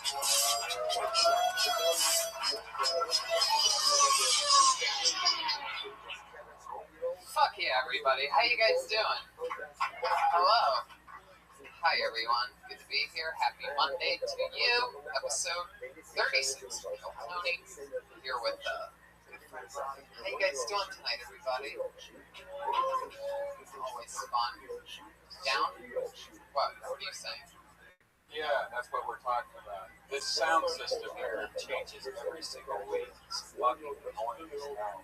Yeah, it's they probably do about 20 or 25 different shows out of this room a week, so I can't imagine how many crazy hands get on all the dials and everything and different things. Yeah, that's 20 different people that does not have no idea. Right, they have no idea. Yeah. Oh, it's totally always just a comedian working on big box back there to try to get a spot on whatever show it is. It's in the place, so imagine that. I mean, that's every week, 20 different hands, times 52 weeks, times 40 fucking years this place. The room has been. Yeah, they keep on blowing speakers and replacing like 80s boot boxes or whatever these are. I think these are iHomes, old iHomes that they're using over here. Yeah, though. We're getting it all figured out. We're the master of disaster with that shit. Yeah, the chords are changing. Girth. Wow, hello. Okay. Yeah, it's been a crazy week since the last episode. Last episode, I'm pretty sure, was definitely, undisputedly, our most buzzworthy episode. People are saying that's the best episode we had, and we were very nervous for last episode being the first of volume 2. We hit number 1 on Stitcher in some category at some point. Cool. That's a first every. Oh, no applause on that. Okay. Thank you so much, everyone, for your support. I mean, number 1's not that big of a deal, but I mean, you know, there's other numbers. So who cares, right? Who cares about being number 1? Why would you work towards that goal? But I mean, and just the fucking tweets, the everything, it's the outreach and support of the show has been unbelievably awesome. It's great. Like I don't think I've only heard a few negative comments, and the negative comments were all like, "Hey, us people that like to fuck dogs are very disappointed in Desquad." Right. Yeah. And I'm telling you, man, it's amazing because, you know, the podcast world is one thing, but there's also this crazy Hollywood land thing that I like to delve into during the day with like auditions, and, you know, there's just everything. It's show business that we're in, and there's an amazing amount of buzz there too, which really surprises me for a raw renegade type of podcast that takes place in the belly room of the store. Like, it's so funny to hear people talking about listening to the episodes and this and that, like pretty high up people. So we're rattling the cages, so it's very fun. It's really exciting, and to think that we did it after getting stabbed in the back, that's what it took. Yeah. The betrayal is what it took to push us to number 1. So, you know, it's just to push us to the best that we've ever been. So that's an exciting thing. And, you know, last week it was fun. We tested out the Iron Josh. And maybe we'll give him another chance. But in the meanwhile, I think we should keep testing out different types. That's right. See what we got tonight is something very special. This Iron dude is pretty well known in the Death Squad community. Very well known. Been in many episodes of Death Squad, especially in Ice House Chronicles. He's been a friend of the show for a long time. He's been there since the beginning. This is pretty fun. Let's do it. Ladies and gentlemen, our head of security tonight, put your hands together for Iron PD! Wow, look at this! Upgraded.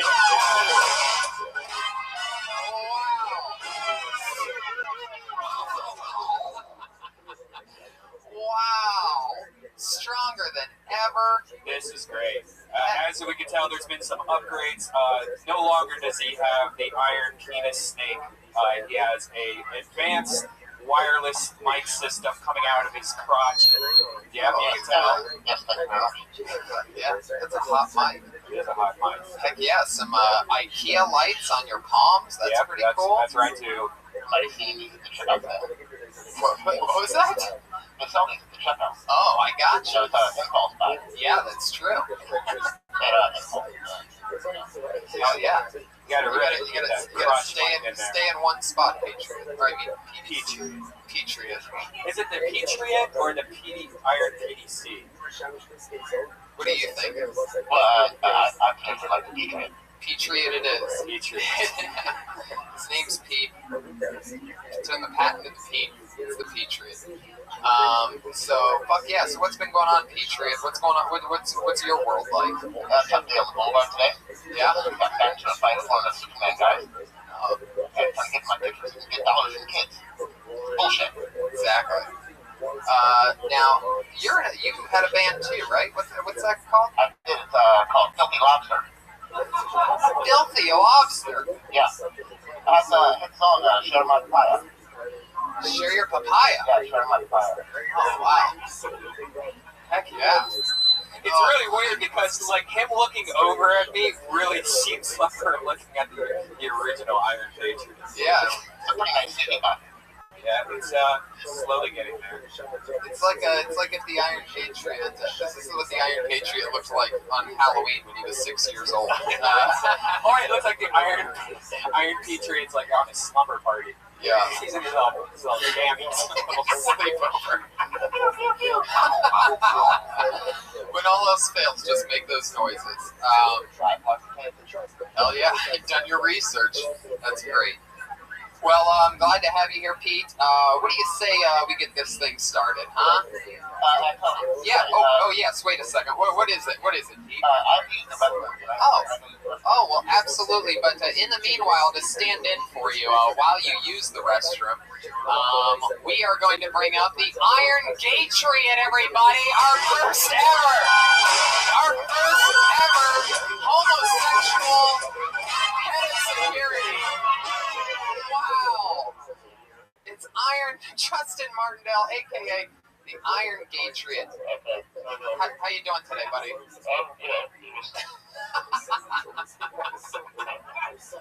Wow, this is amazing. Right, exactly. I'm glad that you were able to be our backup head of security today. A lot of people weren't able to do that. I had to call. This is podcasting kryptonite. Yeah, it's really I'm sure he's used to touching tips. Also, it's not a really hard thing. You got it right there. Just last time you had this trouble with a mic, it was a guy actually named Mike. Yeah, I don't know what he's doing. He's just turning it on and off now. It should just stay on. He's doing some sound effects for us. What was that, at number 32? Okay. So Gatriot, what's going on? Anything going on? I fell out of a hot tub this weekend. Oh. Yeah, it was exciting. Yeah, and then the people, I was in a group of people in the hot tub, as one should. And then fell out of the hot tub trying to get a drink, and they were like, oh, we forgot to tell you that the floors were made of marble. And yeah, so I got to get shit from a bunch of people.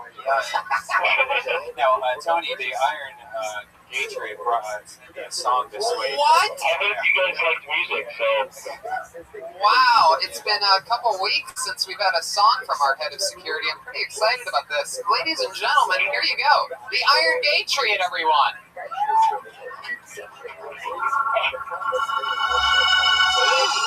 Whoa, what's this going to be? It sounds scary.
Guys, give it up to the Iron Gatriot!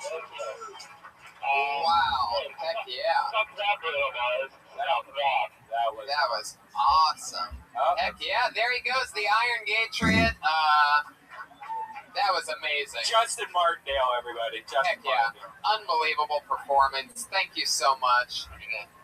Everything come out okay, Iron Patriot? Yeah, we're just fine. Fantastic. Hey, I don't know if you guys know this little bit of factoid for you, but this is the first episode of Kill Tony that's ever taken place during Black History Month. So, yeah, I got a lot of tweets from my female N-words about that today. Oh! I don't know if you guys... Oh, wow, very good. You may have seen me retweet them. Wow, you call girls Nancy's. I don't have, that's very old-fashioned of you. Very, yeah. Real quick before we jump into it, we are at the La Jolla. Kill Tony comes to the La Jolla Comedy Store on the road for the first time ever on March 1st. So San Diego, if you're listening to this, it's going to be March 1st, and tickets will be available online probably by the time you hear this. So it's going to be very soon. It's going to be March 1st at the La Jolla Comedy Store, the first ever Kill Tony on the road. So very exciting. Also, that's it. This is Tom Segura's t-shirt. That's available at tomsegura.com. Yep, tomsegura.com. Special birthday shout out to Marie. Yeah. Water Boxers in the house, everybody. Yeah. My favorite person. He's a fan of me, but I'm a fan of him. I retweet him all the time. Very good. Yes, exactly.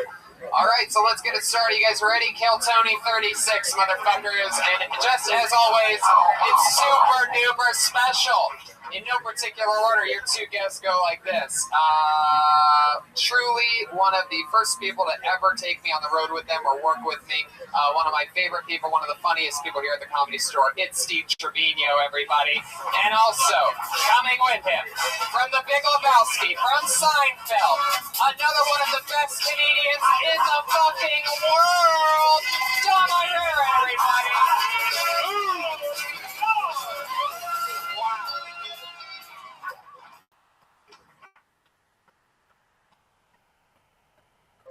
Tom Herrera, welcome. Steve Trevino, good to have you. Tony. Heck yes. I know. It's always too long. Actually, it's just been a couple days. I did your podcast the other day.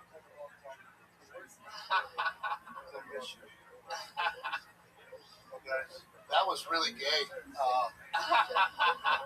The gay trip? Right, yeah. Can't be gay. What?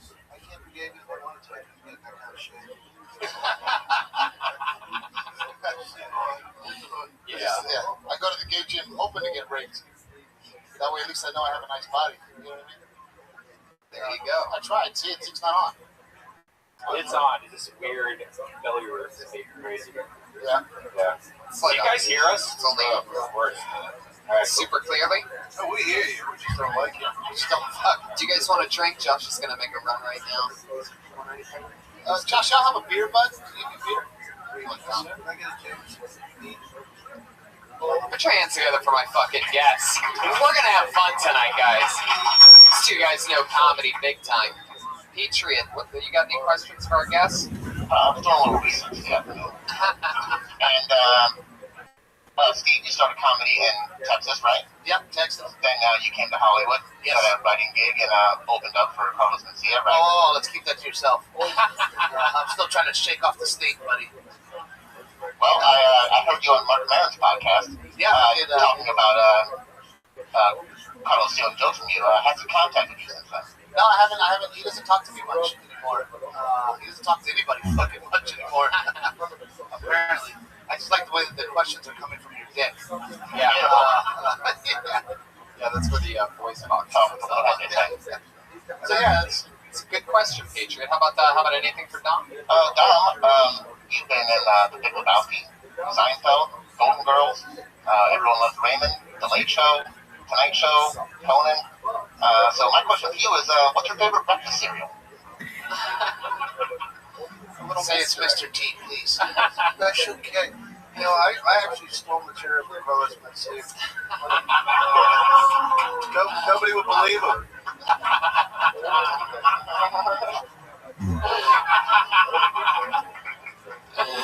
Fuck yeah. Just jinxed on that one. That's a great move. So you guys know how the show goes. I'm so happy that you guys made time to come on this because I trust your opinions up there with, absolutely fucking anybody. Thanks for joining us. I slipped into my schedule because I love you. You are the best. Even Comedy Central said you're one of the top 50 comics in the world. Top 100. I was number 79. Oh shit, I really blew that one. No, let me tell you, I'm not bitter, but fucking Cedric the Entertainer was 78. And how can I compete with an entertainer? I mean, all I am is a stand-up. He entertains, he gets people over, he has a nice spread.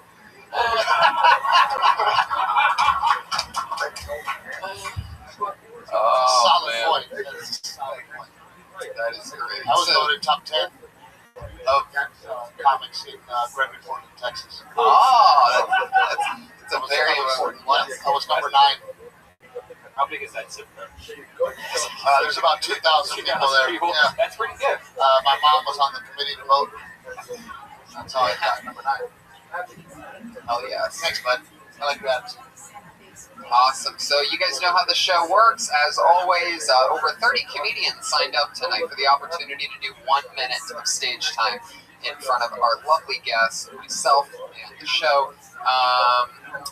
We try to help them out or talk to them, find out information about them. They go from comedian to guest on the show as soon as the minute's up. And you know your minute's up when you hear that sound of the kitty. Aw, how adorable. That's when you know you've hit a minute. Now, don't go longer than that, or else she'll be running the light and you'll bring out the angry West Hollywood bear.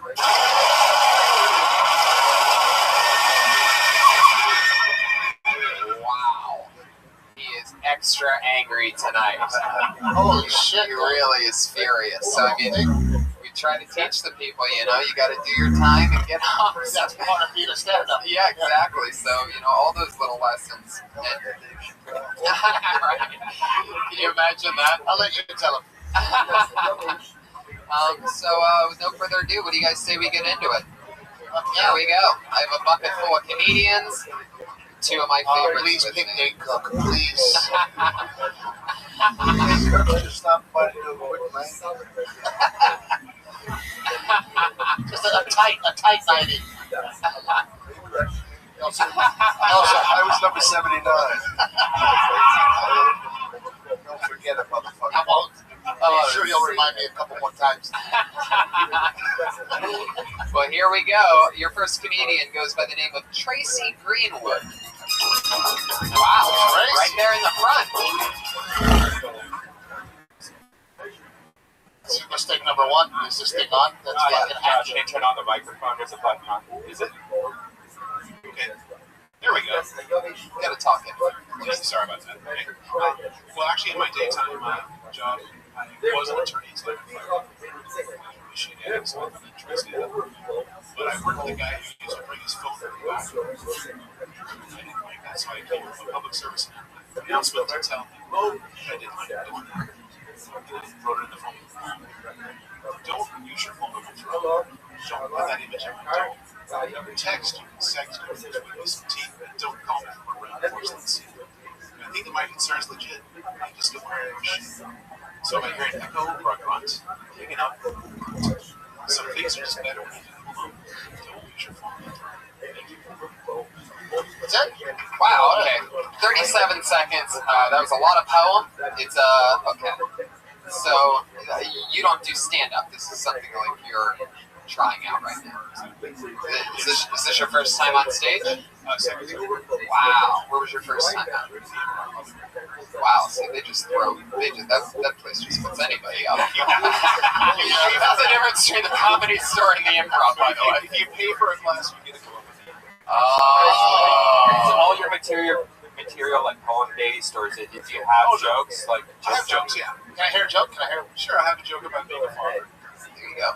Let's tell it. The great thing about being a father is you don't have to be very good at focus, be very positive, set your sights really low, and just be very enthusiastic. That was more of a statement. Maybe a tweet. That could have been a solid, pound inspirational. You know what I mean? Something like that. Thank you. You know? That would be great on a calendar of father advice. Yeah. With a kitten, something like that. Sure. Absolutely. I'm not a left, but I gotta tell you, you've had me try. Thank you very much. Oh, I have a little fun there. I was wheezing. And I think Cedric the Entertainer did that rhyme on Def Jam in '93. I'm pretty sure they killed. I can't bring him up. That's actually written. That's the Def Jam where that's totally original. Are you thinking about doing this for real? If you want to? Absolutely.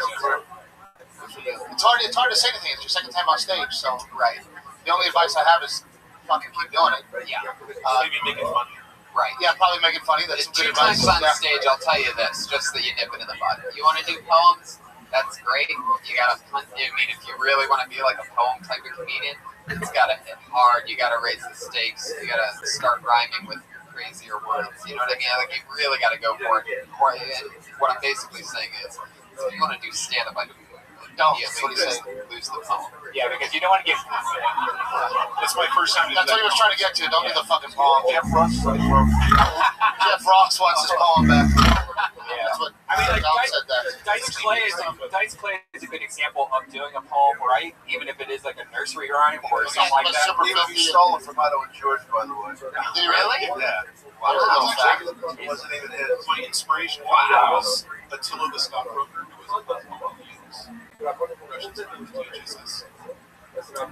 Well, if you're going to do that way, you might want to start off at the poem side because stand-up comedy comics will start beating you up if you do a poem. Right. When you say you were inspired by Attila the Stockbroker, is that an actual stockbroker or is that a comedian? No, he was a kung fu. But not a comedian. Right. No, but he was very funny.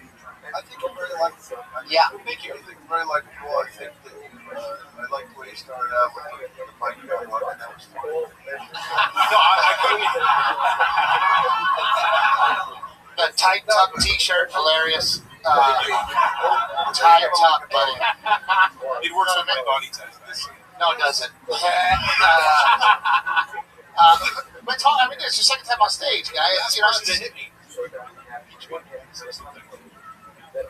oh, who's the fucking host of this show, guy? Yeah. No, it's okay. No, he inspired me. I do want to hear what. Well, when you said your name was Tracy, I was sure it was going to be a woman. And not that I do appreciate your breasts. Oh. See why I let that happen. Yeah. You don't want to wake the Petri. The Petri it only thinks evil thoughts, so you're probably in with him. You probably should have just sat down. First, you stay out of your shit and sat down. But I'll tell you what, Tracy. Your dick looks fat in those jeans, though. I'm gonna be honest with you. Looks huge. Everybody at home is watching. One of my favorite things about this show is getting to watch people really finally, whatever you've been through in your life, the fact that you're finally now taking a chance and trying to chase a dream that is so hard to accomplish, yet so fun and unorthodox to try. It's so fascinating to me that you're doing it now, and that's great. So if you're into it, work hard and have fun and knock it out. I would kill the poetry side, though. Yeah, don't do the if you did the poetry side, go over to the poetry shops and just kill them all. Be the star. Be the funny poet. Yeah, be the funny poet. Yeah. But also, I mean, look, man, for you to get on this stage second time in front of us, that takes balls. Totally. And that's half the fucking battle. Exactly. Have the balls to walk on stage. And then to have the balls to do a poem in front of us, I mean, holy shit. That's insane. Truly, with wearing a Whoopi Goldberg shirt, too. I mean, Whoopi Goldberg. This is higher. I'm sorry. Wow, guy, I'm embarrassed. I didn't realize. I've been having trouble sleeping. If there's any way you can give me that poem. Thank you so much. Can I plug my podcast? No, you can't plug it. Plug your podcast? They can find it if they follow you on Twitter. It's at WFascination. He's on Twitter. WFascination. Tracy, ladies and gentlemen, what's Tracy Greenwood is second time on stage. Is it a poetry podcast? Poetry-based podcast? Poetry podcast. Oh, yeah, everybody listen and find out. You heard him. Sit down, now he's cocky. Yeah, that was cocky. You're up cocky now that you're sitting down, motherfucker, huh? You want that cocky up here.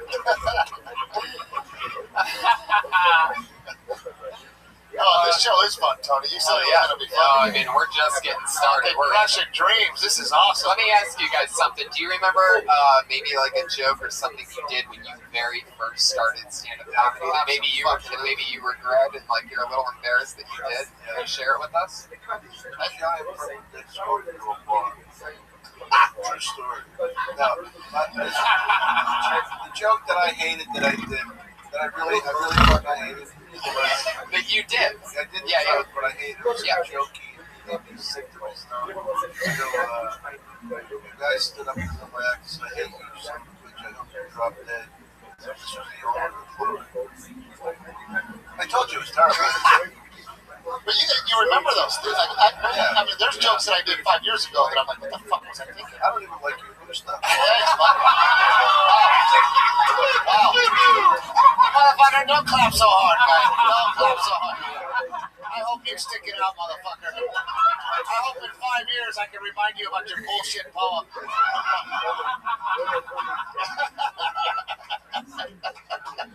Hell yeah, baby. That's what I'm talking about. We are playing with fire. Wait, did you answer that? Well, you know, here's the first joke I ever wrote. Yeah. I go, my father used to take me and drive me around the nice neighborhood. And my father would go, look around, son. One of these days, if you work hard and stay dedicated, you can cut a yard like this. And I was 9, right? I was 9 when I did the joke, and it used to kill. Wow. And then I started doing comedy again as an adult, and I was like, let me dust that fucking gem off. Right. And it just, yeah.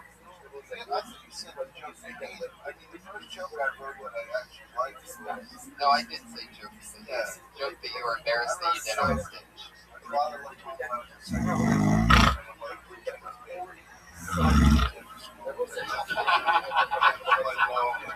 One day he came to me and says, look, I gotta love you. I met another kid. That's a great fucking job, man. I was an extra. I think Mencia's doing it. I was an extra in all my children. Not to brag. And I wrote that. That was one of the first. I think the other one was, I asked this girl out. I said, my parents.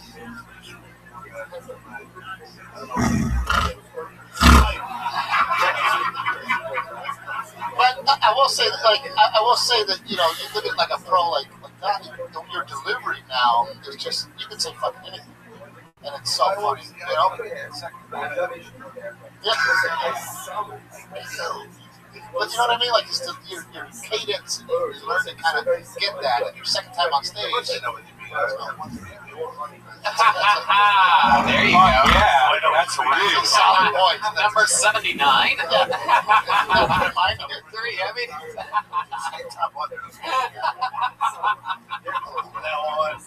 Tony, I'm out of here. I'll wait for fucking Don Barris. Do that show. All right, here we go. Your second comedian tonight goes by the name of Steve Coturro. I already like him though. Steve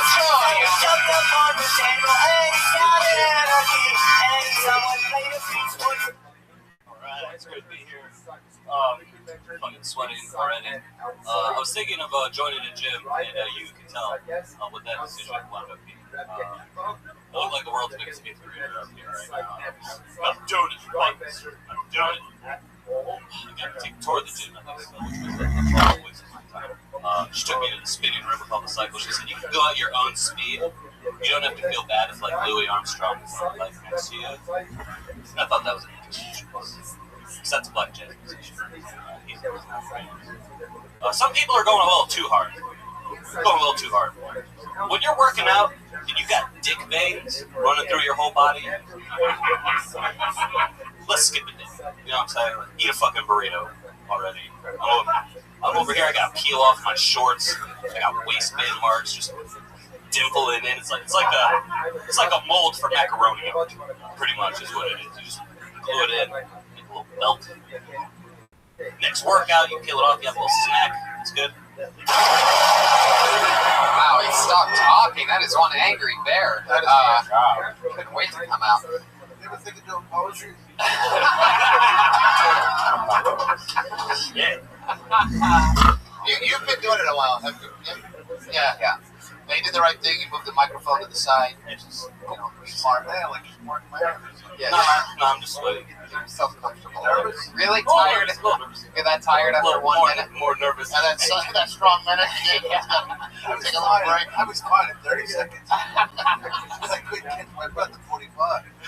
I love the dick vein shit. The belt thing, as being a fat guy, I'm totally down for that whole idea. You could also have some idea of like maybe having different belt buckles gives you different kind of fat tattoos. You know what I mean? Like I got a move, you know. Are you really going to the gym? No, I did enjoy it. I would have probably opened with the dick veins. Okay. You know, especially when you got like a minute, fucking hit them, man. Yeah. You know, you got usually a 7-minute set. Come out strong, fucking hit them, and then you got them, and then you can kind of do more. You get a lot of premise, you know, a lot of, let me tell you about the gym. Well, motherfucker, tell me about it. You know what I mean? So come out and get them on board. We do a minute and a half, you have more time to set Right. it up. Right. And then you can run the like 15 seconds. You really got time. Yeah. At a minute and a half, you probably need an inhaler. Probably in the landfill. Exhausted pretty quickly. I like the whole thing, guy. The hair, keeping the Jufro even though you're losing it in the front there. It is. It's going bad. Yeah. But that's something you can talk about. You walk on stage, people see that immediately. Fucking talk about it. Yeah, if you have curly Jufro and you lose it in the front, is it easier to do like push it towards the front cover up? Instead of come forward. The real problem is the top dries faster than the rest of it, so it looks like I have a mullet for like an hour after I get out of the shower. So you can do something with that, like the redneck Jew. You hate yourself. That's You know what I mean? yeah. But you look at your appearance, kind of talk about that real quick. I think you did great. So I was impressed. Not impressed enough to take you on the road. But Where are you from, Steve? DC mostly. How long have you been in LA? Just past 5 years. You hang out here at the store much? I come by on Mondays. I don't spend a whole lot of other time here. I feel kind of weird, just like hanging out. That's part of the process. I guess so. I You don't. just gotta fucking hang out. Yeah. I guess it's Nobody's. It's like you put it the best, didn't you? You said it's like Fight Club. I did. I agree with that. It's like Fight Club. You sit on the porch and people think you're stuck. Yeah. And then they finally invite you in the house. You just gotta fucking hang out. That sounds fair. I guess it was more of a comfort thing than anything else. I didn't feel You gotta get out. Yeah. around all the But time. it's hard. Yeah. Well, that's the thing. You have to make yourself comfortable in whatever you do. You gotta try to make friends or try to find something or whatever. Find exactly your favorite liquor or pot or whatever the hell it takes to numb the pain and you get through it. And that's the cool thing about the Comedy Store. It's open till 2 a.m. So you can do other spots and then come here at the end of the night and hang out. Yeah. Get to know people, become a part of these places. I mean, you did a great job. Thank you. I don't know what he has to say at work. Yeah, you definitely have. I mean, it shows the 5 years. How long have you been doing stand-up? About 4. Right. Okay. So my question is in that gym joke, do you say that you didn't join, or do you say that you were testing it out? I What do you said say? I was going to join, and you could tell what the decision was. Yeah, you're right. I don't see fat when I see you. I think like huge That's dick, not- big that's not a nipples. terrible You're not out of shape. You're not out of shape enough to do that joke. Okay. It's like somebody doing a fat joke. It's not that fat. Like if Tracy had done it. I thought we were being honest. Just kidding. Yeah, I think that's a good point. I think you're a little bit on the chubby side, but not enough to really be able to sell the. I think you can tell what that decision was. Like, I think it's funnier if you just say that you tried, right? That you took the tour. What you saw on that tour. Right. Everybody that went to a gym, you get the bullshit tour.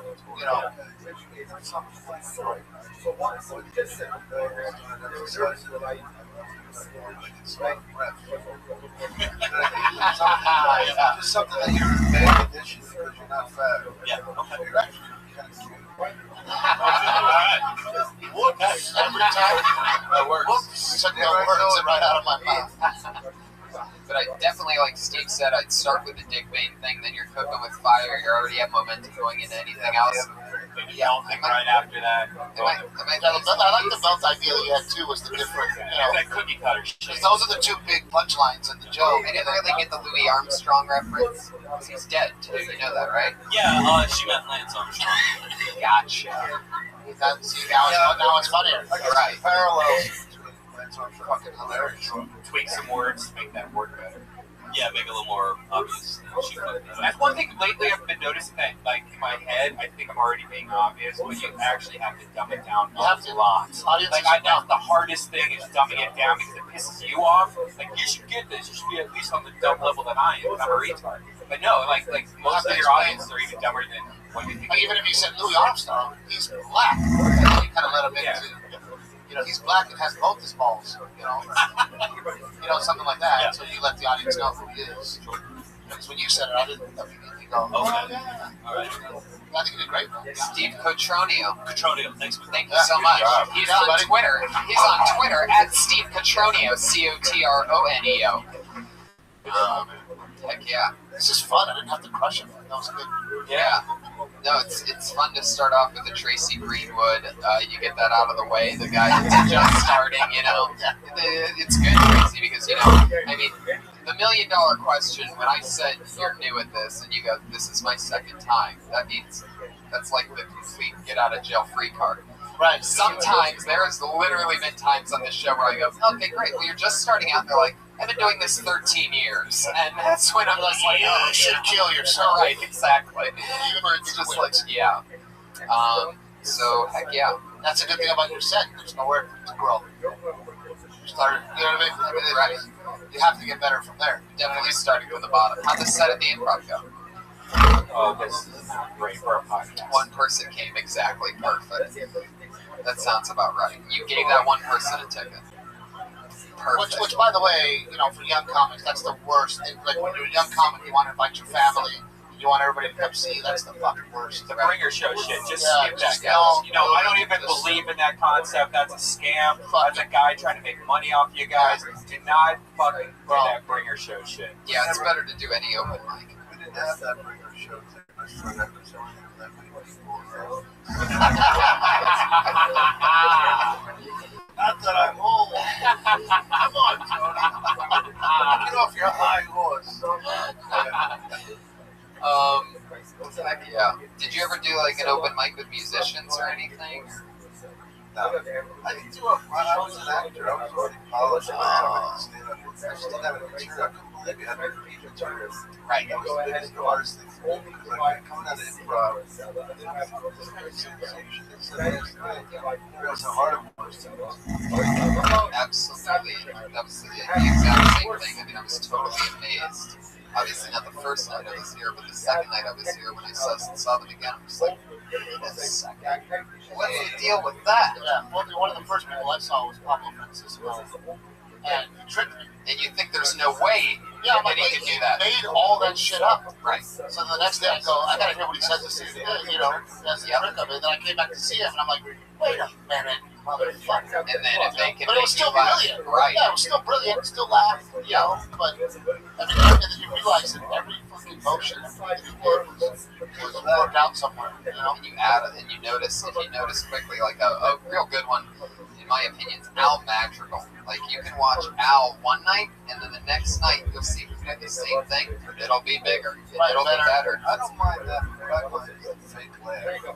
Oh, laughing at yourself, kind of, yeah. Yourself is like cracking yourself up. Like, really, sometimes that's my number one hit, right? Sometimes it's real.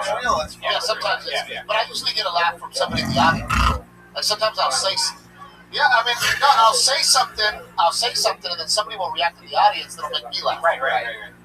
Like somebody will lose their shit, or they'll fucking pull their glasses off. Because I have a lot of fun on stage because I love looking at girls' faces when I say things. That's my favorite. Right, thing. you enjoy what they're like. Let's see how disappointed she looks now. Blah blah blah blah blah. I was hit me hard. I was in a show in Knoxville the other night, not to brag, and this woman, I was asking them the difference between hillbillies, rednecks, and hicks. I was asking them, and she said she's a hillbilly, and as we went on in the show, I'd never seen this before. She got a standing ovation in the middle of the thing. Never done to do it justice. But I said to her, "Are you married?" She said, "Yes." I said, "She says I'm here with my brother." I said, "Well, now I know what hillbillies are. They're fucking brothers." And they fucking stood up and clapped for her. And I said, "I can't follow you." Follow the audience member. Yeah, you can't follow Angela. With natural. I can only take it back. Dom, I love your face. I can look at your face all day. You have a great face. Yeah. It's very comforting. It's big. You. It's big and it's sad. It's sad and drugs, a lot of steroids. I could never kill like this. You must slay pussy though, because you are a charming guy. You have a charming.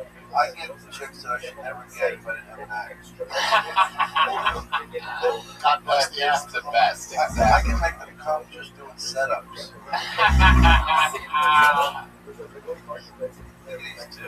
You want a piece of this, don't you?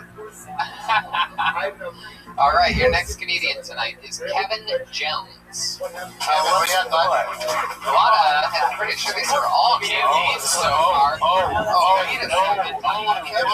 I do believe Kevin Jones just missed his spot, which means he's blacklisted.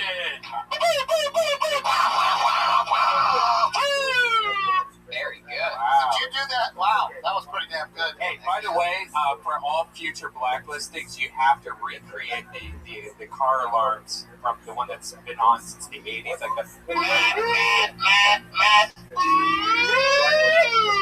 That's the British one. That's the British one. Well, Kevin Jones is blacklisted. He'll never.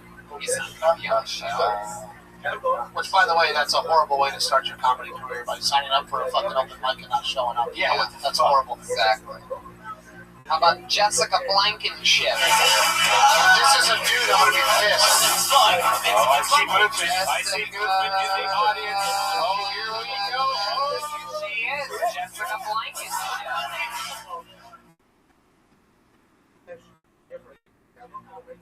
Hey, so I realized that I'm not fit to be a parent. I live in a small camper with a big dog. And usually she's a really good roommate. But the other day I came home from work and she'd shit all over the floor.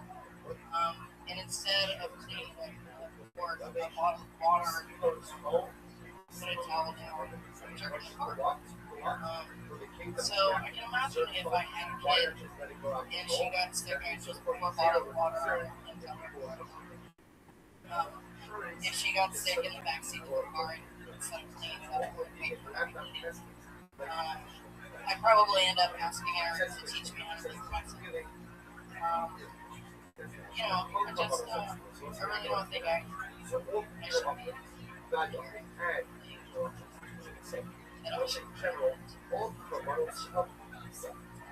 That's it, 56 seconds. Jessica Blankenship. I can really tell you're brand new, right? Okay, rule number one.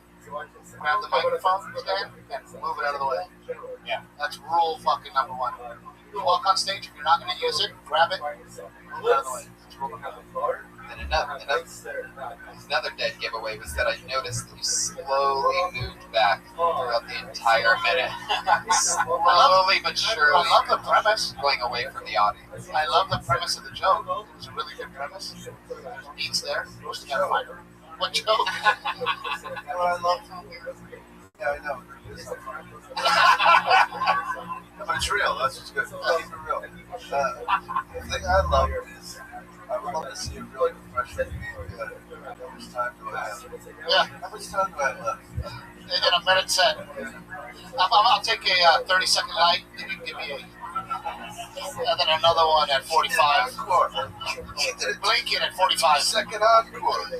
You definitely just need to start going on stage more. You definitely can tell that your stage presence is very shy. And like if you sell it, you can probably work with it. You just need to put some tags in it, lighten up the mood a little, make it a little bit more sillier, less depressing. You really live in a trailer. Because you seem like you're right out in Oliver Stone movie or something like that, but like robbing banks. And, well, that's what makes you great. I can tell that you've been you're punished and abused. Right. Which no, that makes for great comics. Yeah. It really does. The more pain you have, the fucking funnier you'll be. You know what I mean? You can tell that you fucking yeah.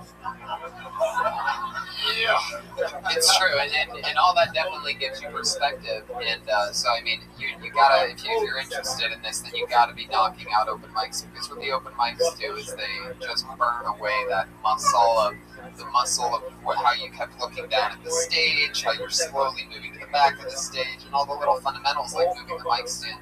That's what all those open mics are. Personally, I thought it was great that you walked up here with a nice premise. Yeah. You had the right idea. You did the comparison between the baby and the dog. I thought you were on the right tracks. Right, doing it. Your material is not the problem whatsoever. That's a great problem to have, is for it to just be the on-stage stuff. So you already have the right idea. Yeah. And you have a lot of shit that, seriously, dig into the shit that we're not used to, the road that you live in a fucking trailer. Tank, or like farting in a thing while it's raining with a boyfriend in there, because not much you can really do. Yeah, there's all kinds of shit. Yeah.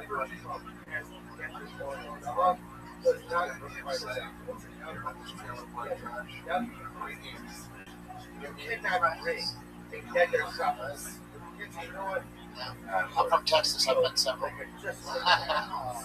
I can sense just. To me, it's regular. But that's what it is. Your life. You talk about your life. Yeah. You know, and I mean, when you're with your friends and you're at a party and you're talking about your life and they're laughing, you got to bring that on here. Yeah. You can park your house in a handicap zone, so your house is wickedly retarded. You could go into a lot of different areas. Yeah. I had to go to the porch the other day to fuck. It's funny. Yeah. I have a little bit about how I have to. Getaway house. The getaway house. What did it look like? It was a fucking house. How many times have you done stand-up? Have you been working at it, or what is it? Less than 10. Maybe once a week. There you go. I mean, have you ever had sex at your house where you have a donut on your house? Like, there's... I've got a little bit working about the house. But this once a week shit's gotta stop. Right. You can't do it once a week. Well, I have the job. You have to figure it out. Stand-up's an everyday fucking thing. You gotta figure it out. Yeah. Whoa. if you fuck a black guy, you have to put the emergency brake on. That's just racist. All right. That's just racist. Yikes. Because he's going to pound you. You don't want to run down the hill. Oh. Jessica Blankenship, everybody. Thanks, Jessica. How fun. You got to dump down. Great premise. Interesting stage presence that can easily be fixed by doing it more often. And you've never known anybody that lived in a trailer down there? You said the only trailer you've ever been in is a movie trailer. I've actually thought about Not buying really a joke. It's true. I've thought about buying one of those silver trailers. Because I'm never home. Why don't I just live by the beach? Let's keep it. What? Yeah. Oh wow, one of the lights One of the just fell off Patriots falling apart. Oh wow. Yeah, seems like something that's random shit, right? Well, I'm sorry. I have a lot I do every week. I think the upper body is starting to look pretty call me when the show gets a little bitter. And when you can afford a better costume. Wow, you do a great Patriot impression. I think Amazon Prime's doing a perfect job. Amazon Prime. All that stuff from the computer to the front door in less than 2 days. Your next comedian, another, I believe, new name. Put your hands together for Brian Vestal.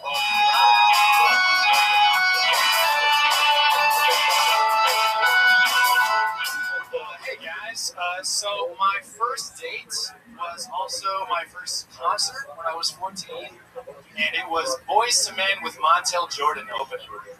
That is true, and my mom said, because I asked the girl before I asked my mom when we go on the date, my mom said, yes, but I'm coming with you. So true story. My mom bought a seat, sat right behind us, and read a People magazine until the show started. And then when the show starts, everyone stands up. My mom says, as loud as she possibly can, to everybody around, why is everybody standing up? We paid for these seats. We should be sitting in them. And proceeds to get everybody within arm's length to try to sit down. That was the first and only date I had with a girl named Rachel who had all bands. That's it. Okay. I'm waiting for the Montel Jordan or the Boyz II Men thing to come back into play. Yeah, okay. Was the audience all black? No, it was pretty much like whoever was into hip hop at that time. So I guess a bunch of 13 and 14-year-olds. How old were you? I was 14. So you were literally a boy becoming a band, and your mom had Boyz II Men. Yeah. But you're with your mom, so you're really not fulfilling the prophecy after all. No, not at that time. One could say that when you're watching Montel Jordan, you were thinking, this is not how we do it. No. But he did say the party's here in Sacramento, and everyone lost their face. Just laughing hysterically because there's not a party in Sacramento. How long have you been doing it? This is my second time. Ever on stage? Yeah, I do a lot of sketch and improv. Yeah, you're an actor or something. Not stand-up, so I'm trying to let this year. Well, what's amazing is that it's really interesting how blatantly great your stage presence is, because even Dom, and I agreed with him when you first came up, the way that you moved the mic stand and started talking, he leaned in and said, "This one's a pro." And I mean, not like him. He hadn't heard the fact that you right. No. But Tell me you can on stage anytime. right. We have that whole Jay Moore thing going. Right. A little bit. So don't be rude. You're like, Yeah. Wait. Jay Moore, were you successful or now? That was funny. Yeah. Why didn't you say that when you walked on stage? Don't do that fucking story. Do jokes like that. I literally hadn't written anything yet, so I was like, I'll just do something. Very comfortable. Let me do something I remember. Let me go back 20 fucking years Yeah. and bring up a story about my mom. That's what you remember? What about what you did yesterday? Where did you go? Where did you eat? Where did you get that bullshit t-shirt? This is one of the few white paints that doesn't have like pit stains here, so it's like if I get hot, I won't look like I don't know how to do laundry. The idea of sitting people down, I think that's very, like, everyone has been there, where you're sitting at, like, a boxing match at UFC or something, people are standing up, you're just, like, sitting like, come on, if I have to stand up. So there is something there you can probably play with, or you can just do something else. Yeah, and the embarrassment of having your mom on a date. You know, your mom's going, sit down and wait. Mom, I'm trying to finger bang here. Can you give me a finger? I like the idea of your mom scoring. Your mom scored. Unfortunately, some guy she does that with you don't get fucking girlfriend. Your mom gets Now we're talking. That's right. That's a great. That's fucking funny. You go out. I look back and mom's making out with one of the and whatever song it is, the end of the road or whatever. Right. Yeah. Just Well, you're really pretty. That's good. Isn't if you don't have material, just like tell a story that you know. So just try. I think that's for people. I think you're a little bit just off the. I know it's saying probably too much, but I think just off that how you responded to that Jay Moore thing alone, I think you're funnier than that story. So I agree with Steve. Right, and you can always punch it up, but that's a story. fucking lazy. Thank you. It's in my iPad or iPhone notes to do comedy, so that's the first thing to do. Are you going to continue to do it? Yeah. I plan on coming as often as possible, at least every Monday night here and the other places. Awesome. Wherever I get up. Do you smoke weed? I stopped today because I have. You stopped today? I stopped today because I have a job interview. I stopped today because I'm out. You know what I need to get it all out. So I picked the day to stop smoking weed to stand next to this guy. And I could, if I was so high right now, I could just go for like 20 minutes on that. That's the best weed. You really fucked up. Pick a bad day. I know. It's just, you're talking out of your crotch. But I like the whole fucking white boy, thing you got going on too. I mean, it's whatever those are called. Khakis? No, the shoes. Oh, Sperry topsiders. Yeah, those yes. fucking gay I don't own a boat, but I just wear them. No, but you have a good look. You have a good look. You have good stage presence. Do you live in the valley or like Dawson's Creek, or where do you live? Up on One Tree Hill. There you go. Ryan Vestal. Thanks, guys. Good name. Second time on stage. So we've had 3 out of the 4 people. Second time. And less than 10 people. Less than 10. So popping a lot of somewhat cherry. So it's not really popping your cherry. This is like that second time. It's still nice and tight with the blood. Anyway, I know this guy. Very funny one-liner comedian. Put your hands together for the one and only Gabriel Killian. Anyway, got fucking jokes right here. Rapid fire. Sells his voice loud and strong. Yeah, talk, you motherfucker. I was watching some porn online, and much to my surprise, I came across a 48-minute video showing my girlfriend getting gangbanged by 6 black guys. Jesus. I don't know, man, I'm going to tell you this. I would have been so fucking pissed. And God was just like,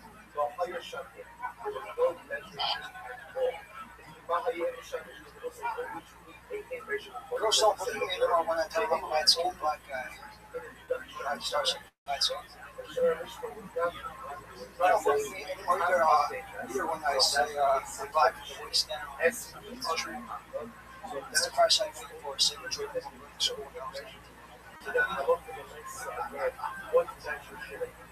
I used to think that League of Legends were really cool basketball games.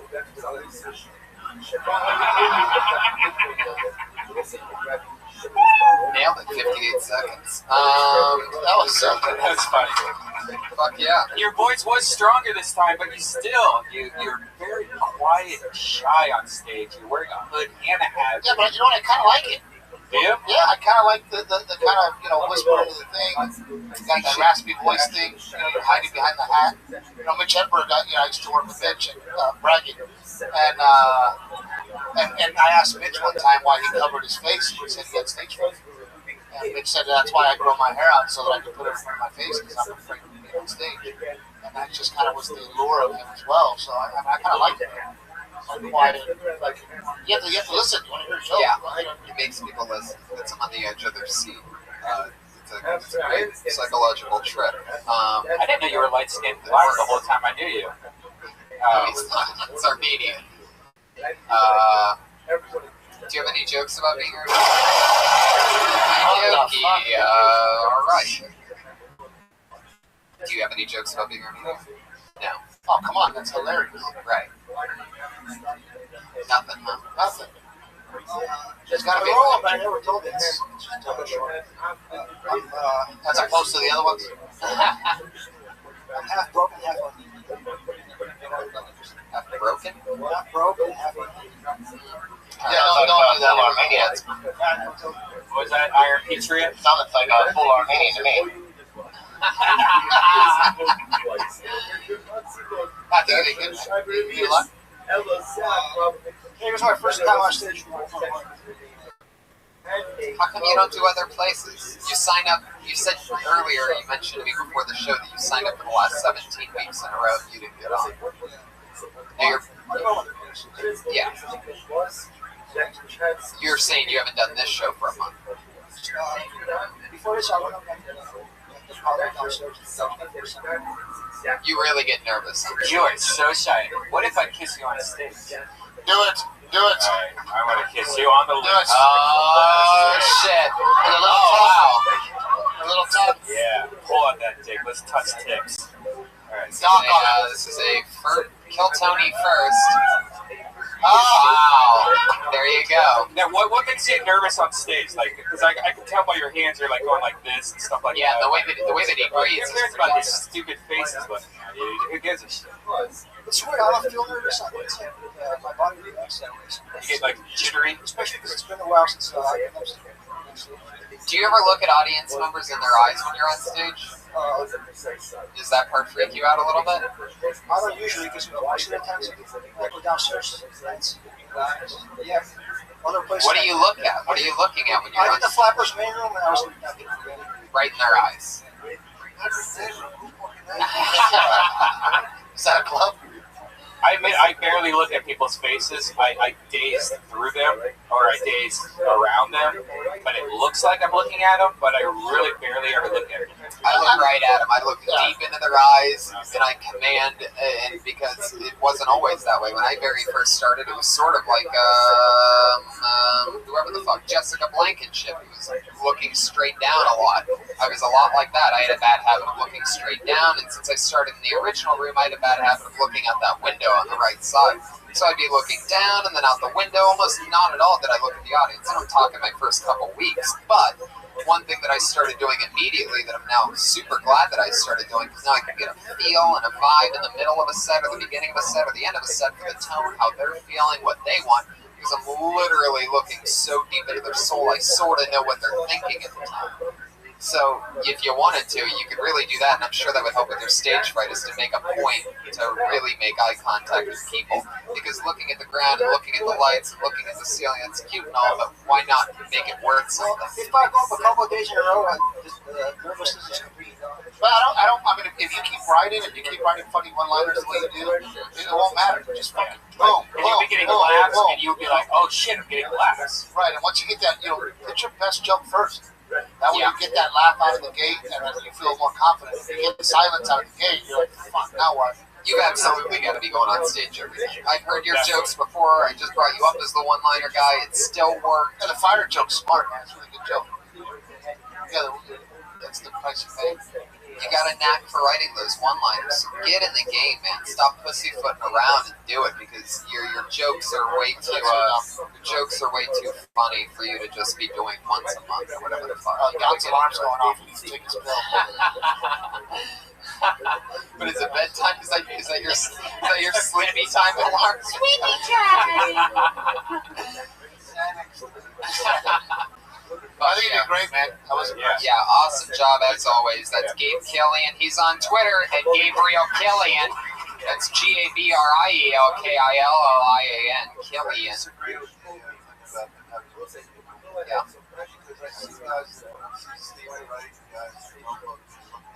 Mitch, it's funny. He's not looking down much anymore. I was saying that literally, I said I use it to know sometimes where to go, but I'm talking about his stage fright. Right. That's what I was saying.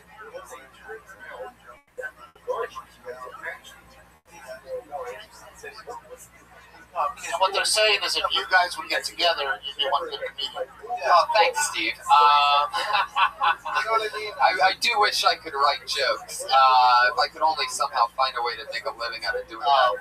I agree with Mr. Ritter.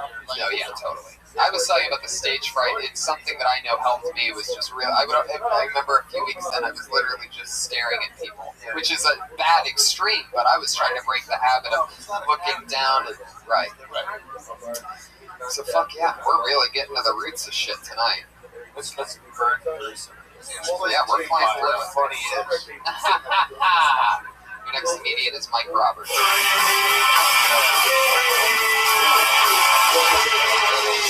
Mike Robertson. Mrs. Robinson. Simulation theory, guys. All right. Hey, I'm just gonna get straight to it.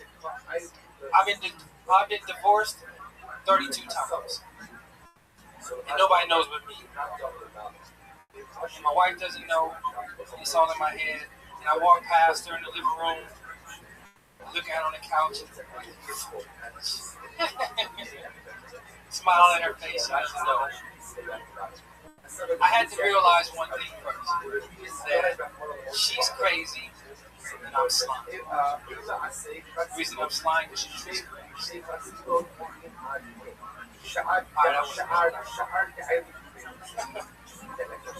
So the reason she treats me like slime,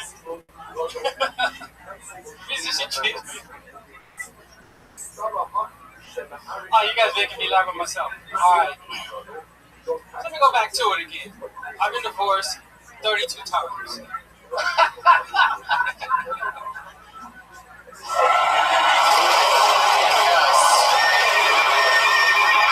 Straight to the bear. You know what it tells me that you were laughing? Your thoughts were funnier than the actual words you were saying. In your head, you're like, oh, this is gonna fucking kill. Whatever you were thinking, you should have told us. Yeah, exactly. That was a simple case of just not saying what you were thinking. What do you work? You're a manager at Target or something? What do you do for work? No, actually, I work at Xerox. Xerox? So, Yeah.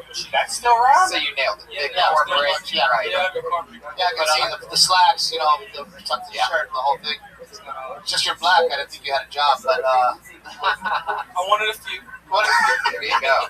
So, how long have you been doing stuff? Tell the very truth. recent. I used to do it back in the day in the 90s, but I'm just not getting back to it. So how often have you been going up the last 6 months? I've been coming out a lot, but not really getting a lot of time. Once a month? Once a week? Yeah, about that. Right. It's hard, man. It's gotta try to get on stage as much as possible. I would recommend Haha Cafe and places that charge you $5 to get on stage because at least it's guaranteed. As much as that sucks, but that's why you have to pay it. Because if it's not convenient for you to wait in line and not get up and stuff like that, you have to pay the $5 just so you can get the mic time. You have to do it. I always tell comics too, and a lot of comics go, I don't want to host. That's the best spot. If you can go to an open mic and host it, that's the best spot. Because that means you're getting on stage that night several times as opposed to sitting in the back, not getting on stage and waiting for your stage time. How much do you hate your wife? How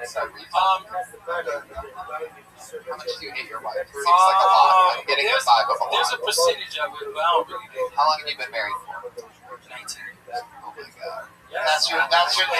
That's your opening line. Yeah. I've been married 19 years. Painful. How's it going? Do you have kids? I have 3 kids. Oh, yeah, you have a wealth of material. They are 9th grade, 11th grade, and Oh, we should just talk about that shit nonstop. And the fact that you work at Xerox, there's got to be funny stuff in there, right? Is that what you said, Xerox? Trying to get people to stop emailing. Copycat.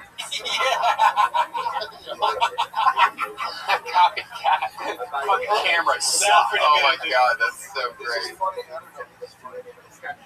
I love my wife more than that.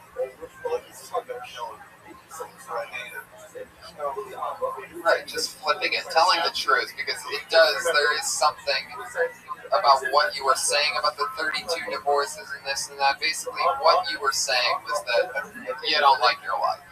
Every time I walk by, right? But you have the balls. You don't have the balls to do it. Every time I walk by, I picture me in the mom. Picture her in an electric chair. Right. I don't know about hung. She's black. That's just racist. This was one of the most racist episodes of the show. Yeah. She might not be black. She white. I was saying, if she's white, that's a whole other fucking shit you can talk about. How she improved your credit. You know, I mean, fucking something. Iron Petrie, what you think about this? I wanted to be a homeowner. Oh shit. Well, I couldn't see him from the front, but I thought it was funny to work for Xerox because it's an exact copy of Brian Moses. I just saw the backup. Inside joke. Very inside reference. So inside, not a single. Good for you, man. You're doing it. You're doing it. All right, good Heck job. yeah, Mike. There you go. He's on Twitter, believe it or not. His Twitter handle is @KingMikeBoogie.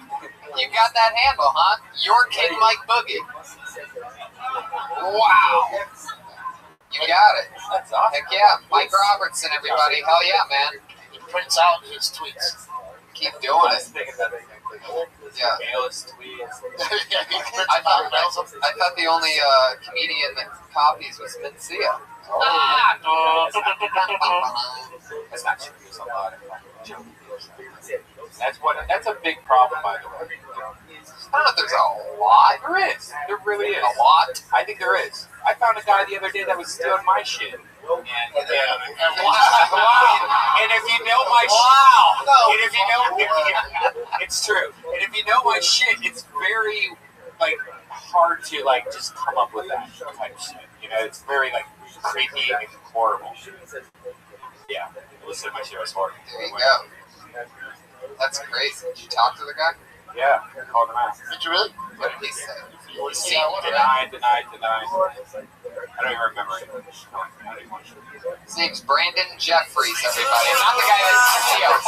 Your next comedian. Your next comedian. Steve Brandon Jeffries.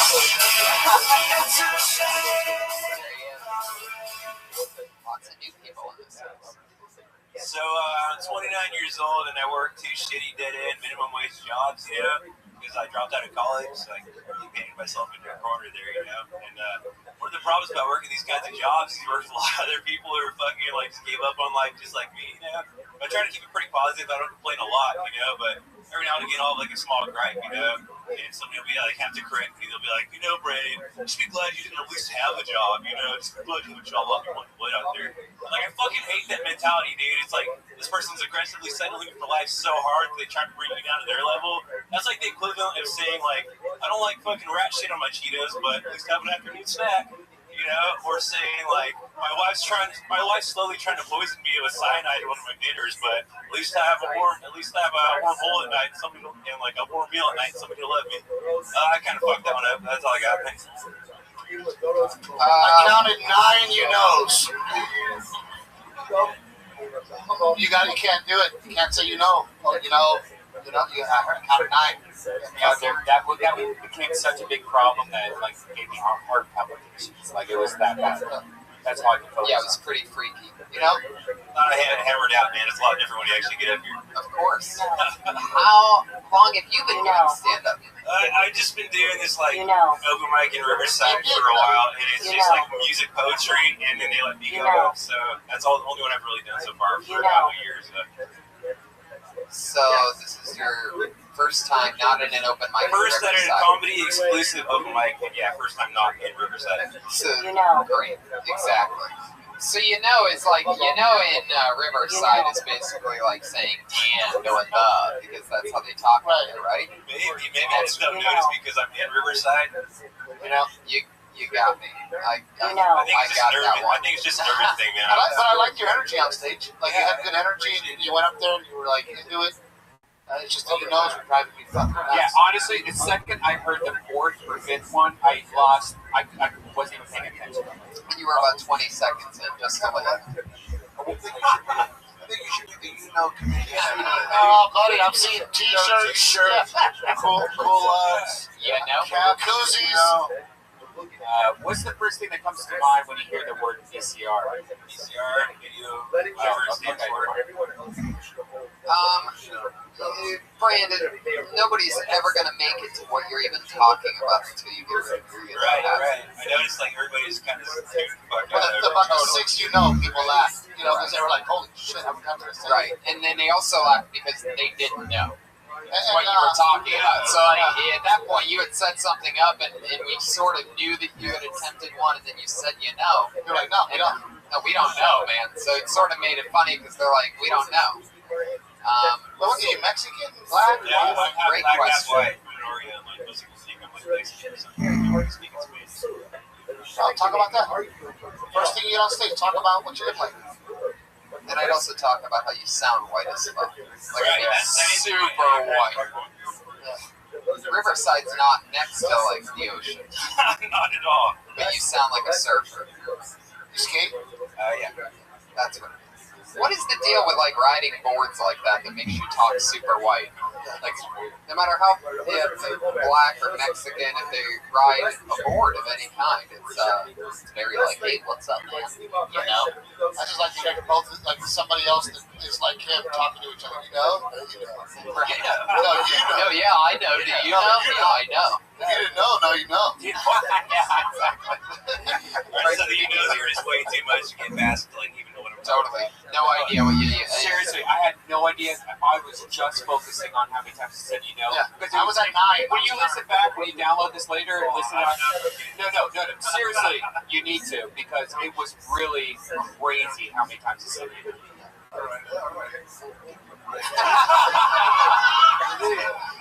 Oh yes. Here's the thing. I like the idea of working 2 minutes away your job. Time that takes a lot of care. So you are Mexican. Listen to your podcast at work. You know what I like about you? Everything.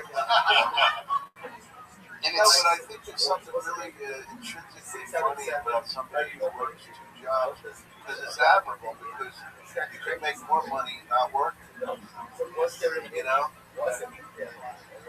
Well, and the fact that you went to college, didn't want to work hard to get through school. In the long run, I'm working. But in the long run, you're working 2 jobs. I agree with you. And you have a great perspective. It's totally true. In the very beginning, I almost forgot about this. I'm like, whoa, this guy's owning it right now because you were in it. You're like, I have 2 minimum wage jobs. I'm a lazy fuck. Whatever you said, like you were truly in it. You were owning it.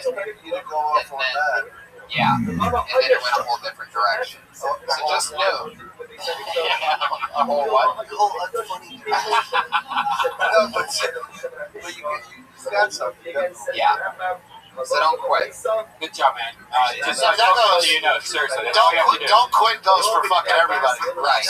Period. Right. Even you, Tracy. Don't quit. Yeah. Just hate to say it to you, but don't quit. And Brandon, that's got to be just like, it sort of seems like a theme of tonight is, the things that these open mics are great for is eliminating shit habits right from the get. So you don't need to come to the Comedy Store. You can take care of that at your Riverside open mic. Whatever you write, whatever you do, if you get it down from to 8 to 5 to 3 nose per minute. Great. Fucking 8. If you get it down to 8. Right. But you gotta start now. Yeah. Brandon Jeffries, everybody, is on Twitter. Hey, and by the way, Iron Pizza, you can't step outside if you want to like cool off for like 3 minutes because you're allowed to move and do whatever you want. You can sit down. You can fly. Oh, nice and fast. Yeah, take contact. We're almost done. Heck yeah, we're actually going to move on to the part where we get our 2 regulars on stage. Every week we have 2 amazing regulars that have been writing a new minute of material every single episode, if you know what I mean. It's always fun, it's always exciting, and we're going to do it again right now. Your first comedian tonight, your regular, you know her from the Kill Tony podcast. She, just as like the other one, will be in La Jolla March 1st. Kill Tony on the road. Put your hands together for Kimberly Congdon, everybody. Here she is. You know what I mean? So I was reading up on nature versus nurture today, which I thought was pretty interesting. A bunch of moms had opinions. And one lady said, no child is born evil. And then I got to thinking, like, I've never seen like a bunch of evil babies. Like, have you ever seen an evil baby gang? Where they started their own gang? Like, somewhere in America, is there a basement full of little tiny newborn babies? And there's like a leader baby. And he's like, all right, first rule of baby club, we don't talk about baby club. Because we can't fucking talk yet. If your shit's green, you're on that side, that means you're sucking titties. Brown poop, you're on formula. Don't mess with the other kids. Can't fuck around and catch chicken pox. If your mom was in labor for more than 8 hours, she was in a lot of pain, you're gonna fucking say dada first. Punish that bitch. And since your dad got to hear dada first, you're gonna wait till he changes your diaper and then you're gonna piss in his mouth. Thanks. Was the end of that you're gonna piss in his mouth? Yeah. Okay. All right. That was a weird one. But Well, it's definitely. But you have to come up with a new minute every time you come. yeah. You have great stage presence. Thank you. You have really good cadence and good confidence. The joke was, Yes. You went for it. No, she committed. Yeah. She committed to the joke, and you had the ideas. Yeah. Baby fight. Maybe. No, wait. Why would they be in a gang again? I was reading on nature.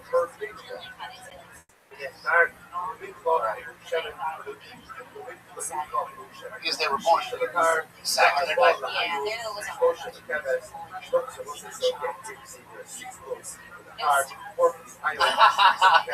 The stuff that you left out of the minute probably was.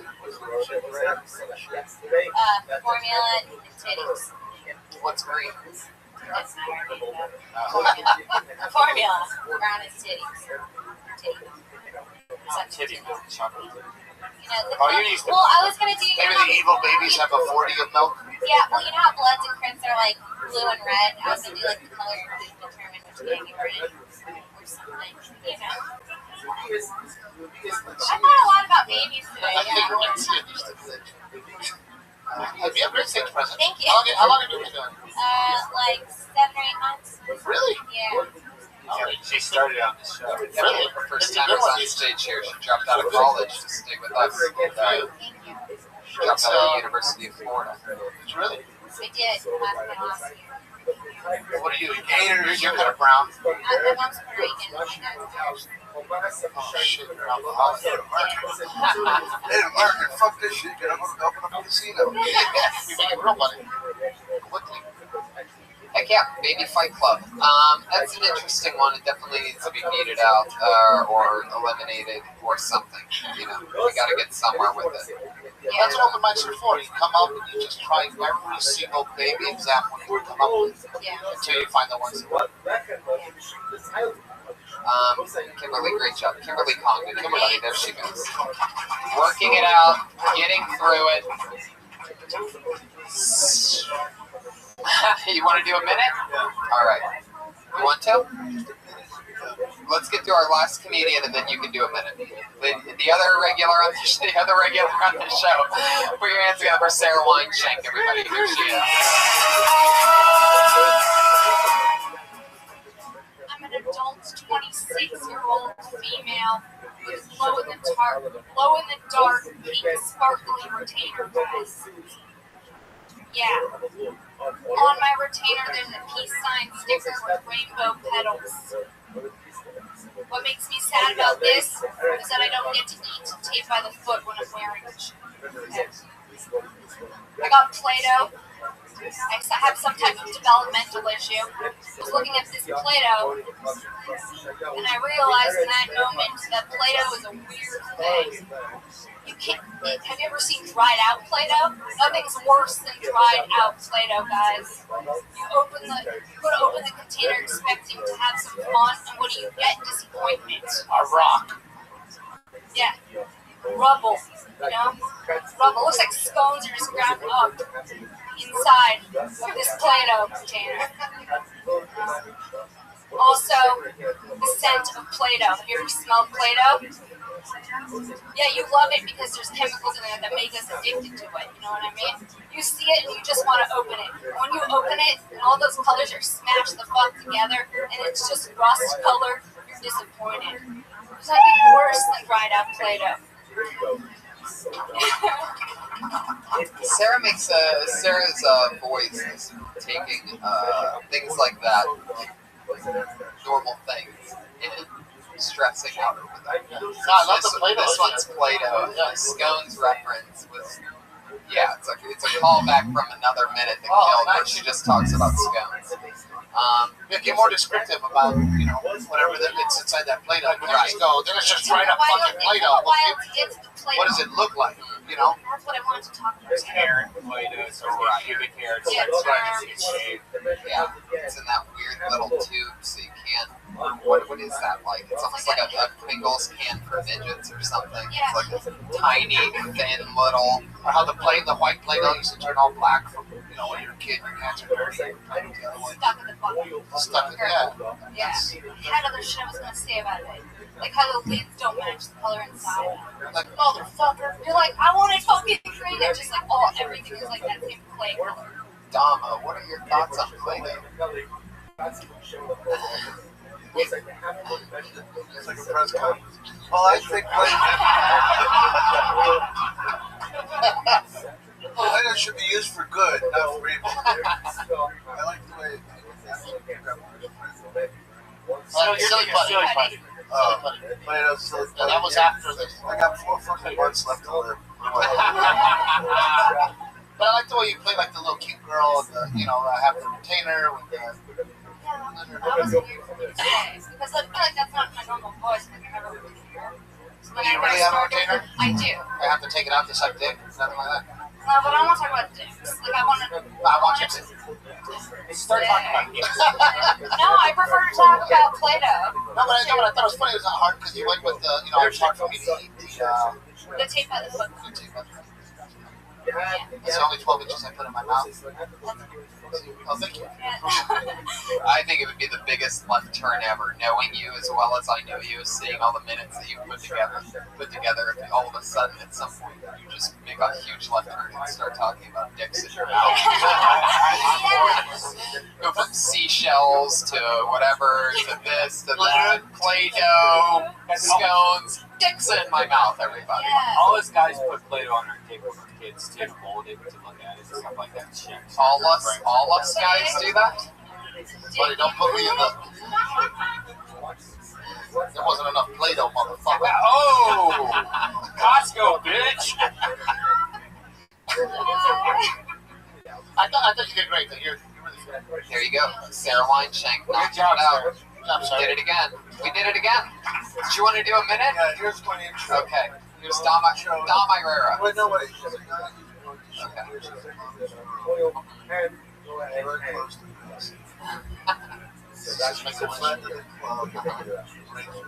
Okay. Ladies and gentlemen, your final comedian of the night has been performing here, auditioning here since the club opened in 1972. He's very close to being passed. Put your hands together for Razor.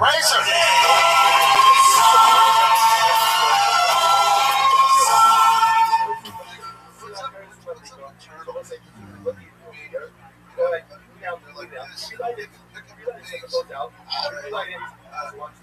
Never notice. You ever on a bus and you need to pull your stop and you forget it, and then you pull it 2 blocks later and you have to walk back. Don't you hate that? Anyway, it's amazing. I was in my cousin Krista, and I was really killing. And my aunt said that I should be that's why I'm here right now. I appreciate you all looking at me. It's amazing how people talk about Mount Everest. It's already been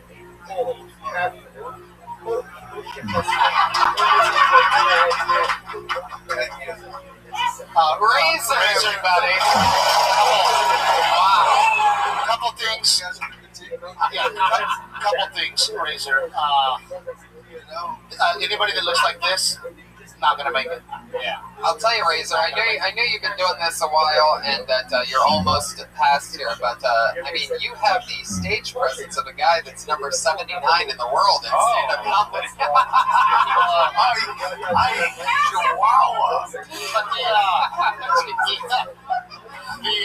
Guys, we gotta wrap up this episode. The turtle premise. Dom Irera has an amazing podcast. He's Dom Irera on Twitter. I just did it, and you just did it. Yeah, we both just did it, so you're gonna want to listen to that. What's it called again? Live at the Laugh Factory. You can find that on iTunes. Steve Trevino is Mr. Steve Trevino on Twitter. You got something huge coming out. I have my second 1 hour special coming out February 16th.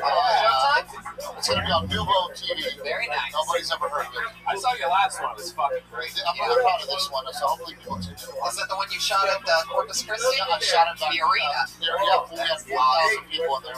So there you go. We're making magic happen. Thank you guys so much for being on the show. Iron Patriot is at PEC on Twitter. That's at Pete EC on Twitter. Stick around. The Ding Dong Show is next. See you in La Jolla, March 1st and 2nd. That's right, in Traverse City, February 14th and 15th. I'm going to be there at the Traverse City Film Fest. I got Omaha and Dallas, Texas coming up. There you go. Denver and Columbus, Ohio. Look us all up on Twitter. Find out where we're playing near you. Thanks, everybody.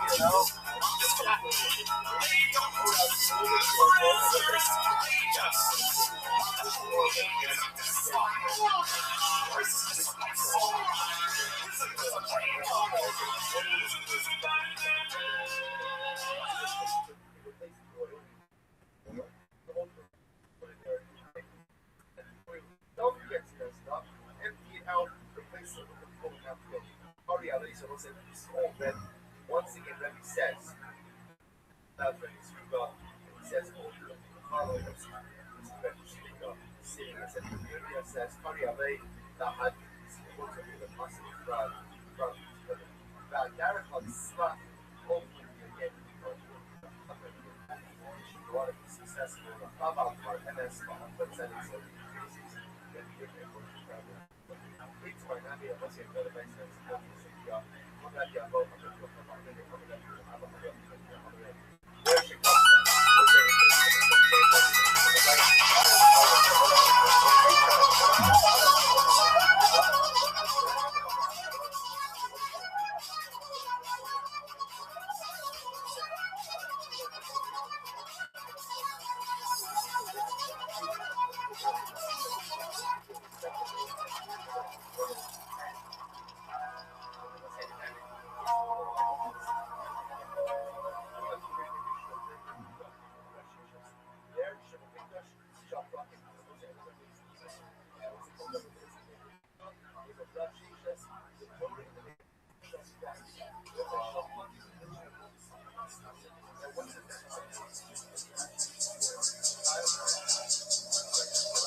Some of you are stoned as fuck, some of you are reactive. I can tell who's new. I'm guessing you two are stoned as fuck. Fuck yeah. can't even believe. How did I know? Welcome everybody. Happy Monday to you. I think this is episode 37 of Kill Tony. Happy to be here. Another Monday in a row. A lot of fun stuff happening. I just finalized everything today. We are going to go away Comedy Store on March 1st for the first ever Kill Tony out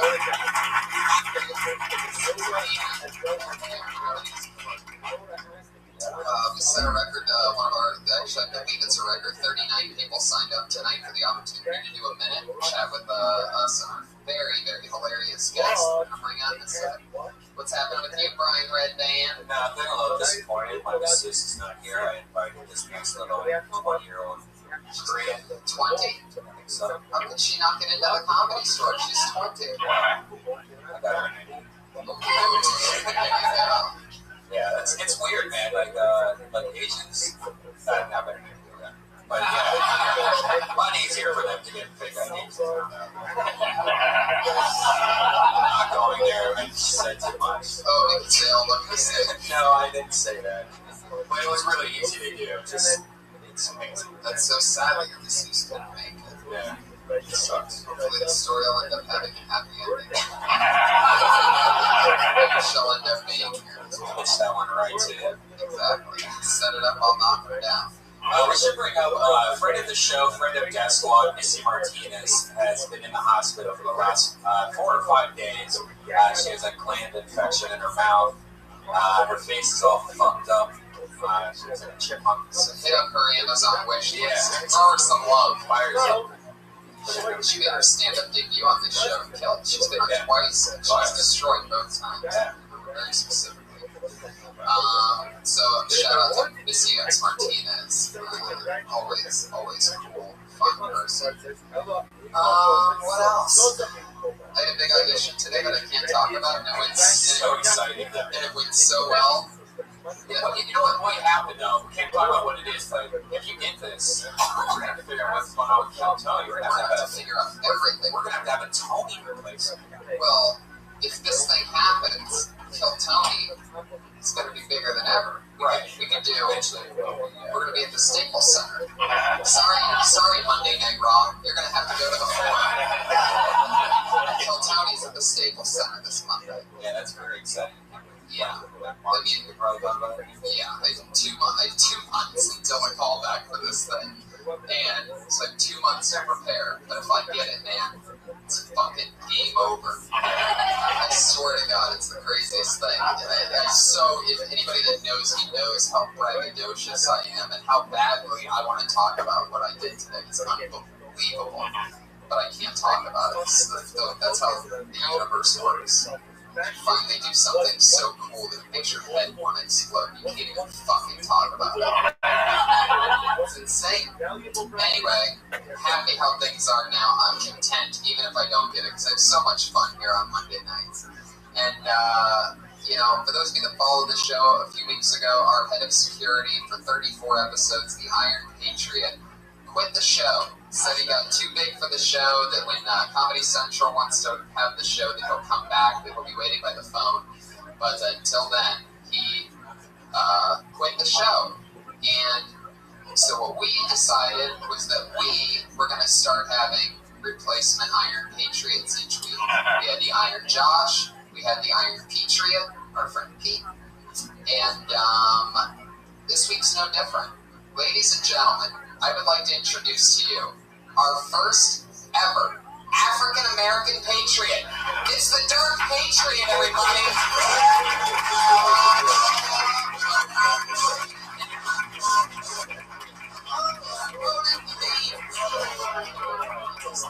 Now, the beams, here he is. Thank you. Heck yeah, the Dark Patriot. Happy Black History Month. Yes, that's exactly it. Black History Month. How you doing today, Dark Patriot? I feel swell. Now, did you take the bus here? The Iron Patriot used to take the bus here because he had a big uniform that he couldn't sit down in. I decided to ride with my Mercs. Oh, interesting. A little bit of an inside reference. Mervis you remember Mervis as the stand-in Patriot, the backup Patriot. Probably. And you have a bigger microphone than Yeah.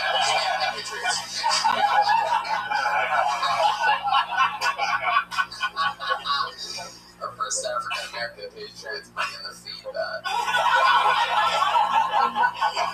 I absolutely love how your fro sticks out of the top of the helmet. If the original Iron Patriot with his racist antics was still here, I think he would literally blow a fuse. Is that really how long your arms are? Your arms are almost touching your knees. That's like a really really is unfucking believable. How is it possible? No, wait. What is that optical illusion that's taking place right now? Do you have really long arms, Willie? I mean, Dark Patriot? Almost gave it away, almost. I just have very long limbs. Wow, fuck yeah. I like African American patriots. Now, one of the things that the Iron Patriot used to do is he would sing a song once in a while, and you actually sent in a little diddly to us. Was there something you wanted to sing tonight? Sure. Okay. Yes. Okay, well, are you ready? We'll hit the music for you. Yeah, let's roll. Right, let's see what this is. A Dark Patriot special. Oh, shit.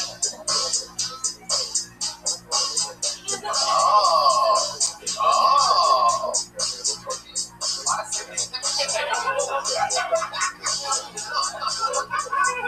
Very mobile.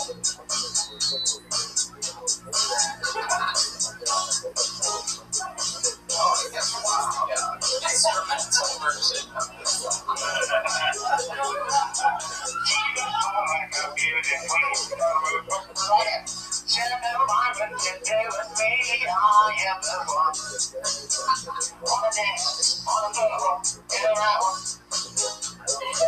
She says I am the one.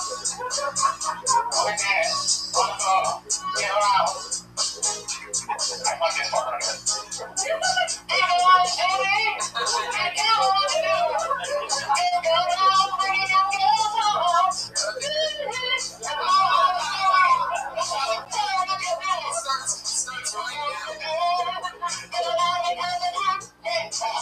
People always told me.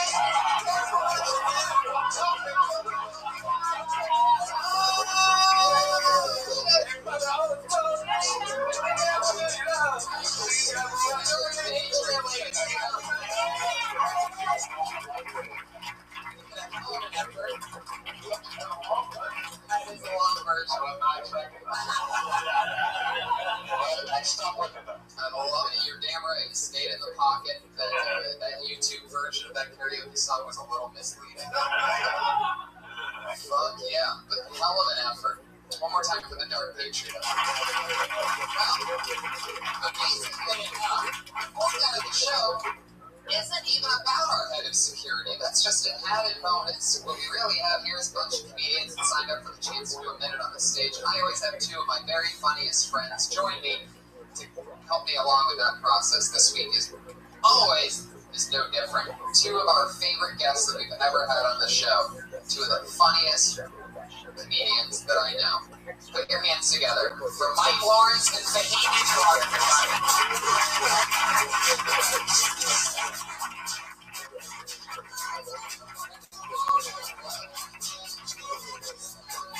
Fuck yeah. Oh, man. Mike, you're back. Thank you. Give it up for Tyler Perry's Tron, everybody. I love the front because it looks like what Maya Angelou would look like if she was wearing that. I know why the iceberg sings. I appreciate that. Oh, God. I worked at McDonald's for 7 years, so every time he talks, it just sounds like an angry customer. Customers robbing their McDonald's. Easy to It's funny too, every time you call it Dark Patriot, it just gets slightly more racist. Like, every time you say the word Dark Patriot, that's one more time you have to go see Ride of Home. Just so you know. It's already better than the old one. The old one, I saw the old one walking here, and it might have been one of the saddest things I've ever seen. Like walking on the freeway. That's like the two iconic LA moments are someone face up drowning in a pool and a guy in an Iron Patriot suit walking at 7:30 p.m. Like, as beautiful as the sunset is, that's how ugly he was walking here. Yeah, it's always a very sad waddle that he put on. Oh, yeah. It's really sad. I got so many requests on Twitter to have you guys back on. I'm so glad that, so glad you requested. They're from Dark Patriot, do you have any questions for our guests tonight? Classic Patriot tradition. I prepared for this packet. This is Dick talking, because I think that's most of these traditions. I didn't know that you started comedy early on. How old were you? Can you tell the audience? I'm 31. That's a surprising one. And can you tell me why the Iron Patriot wears Nike shoes? I thought he was more of a Reebok guy. I endorse my Nike. How long have you been doing stand-up comedy? 8 years. That's it? Wikipedia lying because it said you started when you were 15. Looks like a different Mike Lawrence. I think he's using the Wikipedia interface in his machine right now. It's giving you false information. That's a good question. Do you have any one for Fahim? Fahim, you dance a lot. What do you think of Michael Collins, what I just did with Michael Jackson? I mean, you're limited in space, so you can do what you had. Movements. You jumped in a little early in life. It turns out prescription medicine saved him from having to see that. So the medicine didn't work. What's surgery medicine? That Michael Jackson overdosed. Oh, yeah. MJ would be rolling in his grave. Was that too obscure of a reference? Michael Jackson. Michael Jackson fans out there. It's true. You're like the iron pedophile up here in his grave. It's fantastic. That's what I was afraid when you're like, I've got this gig and I can't talk about it. It's gonna happen. I was like, defense attorney for Woody Allen. Like, what? So if I get that gig as Woody Allen's defense, I mean, that's just a career change. If the prosecutor has the easiest job, he literally just has to go, look at him. I'm done. I know, that really is interesting to me. Like, I always think, maybe Woody Allen, maybe the wife's lying. Maybe that's just a way to get back and hooking up with the Asian. But then you look at a picture, an HD picture of Woody Allen, and you're just like, this guy's a fucking pedophile. Well, it would be something, if he gave the opportunities to Asian women in films that he does in closets, I feel like the world. That's great, everyone just sighed, but then like one person ripped up their notes like, fuck. It begins. It's imagine Woody Allen just talking to like little kid's voice. His wife's like, when will this be over? And he's like, soon, ye. Soon. That's awesome. Well, you guys know how the show goes. We have a bunch of comedians that signed up with a chance to do Please tell me Henry Rollins is getting on. I love your early works. There is a guy that looks exactly like Henry Rollins that comes by here sometimes, and it's just some coked up doppelganger. It's really interesting I've seen people just, was that you? Somebody bet you $20 that that wasn't Henry Rollins, and you took it, they had to give you. What is that on your, is that Frankenberry on your arm? What is that tattoo? He's like, respond to that, motherfucker. While he showed it, he also flexed his bicep, like, do you really want to fuck with this tattoo? And then afterwards, he's like, it actually is Frankenberry. I'm like, why did you say this for your daughter? Because I'm a liar! Well, guys, you guys get to do 60 seconds of your pick. You know that your 60 seconds is up when you hear the meow of the kitty. Oh, how adorable. That means your time's up. Don't go much longer after that, or else you're going to bring out the angry West Hollywood bear.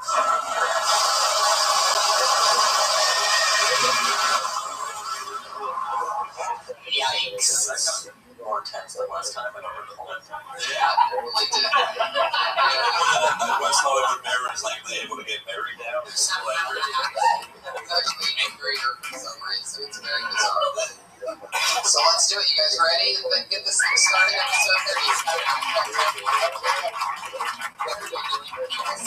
Our first ever African American Patriot. This is exciting. And your first comedian is Brad Sachs.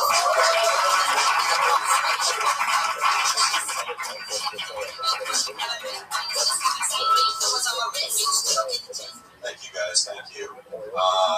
Last year was good for me. I got engaged to be married. Thank you. Who else fucked up their life last year? Just me. Yeah, I said to my fiance, hey, can we make a sex thing before we get married? She was like, absolutely. Who's going to play you? Like, she's casting. Yeah.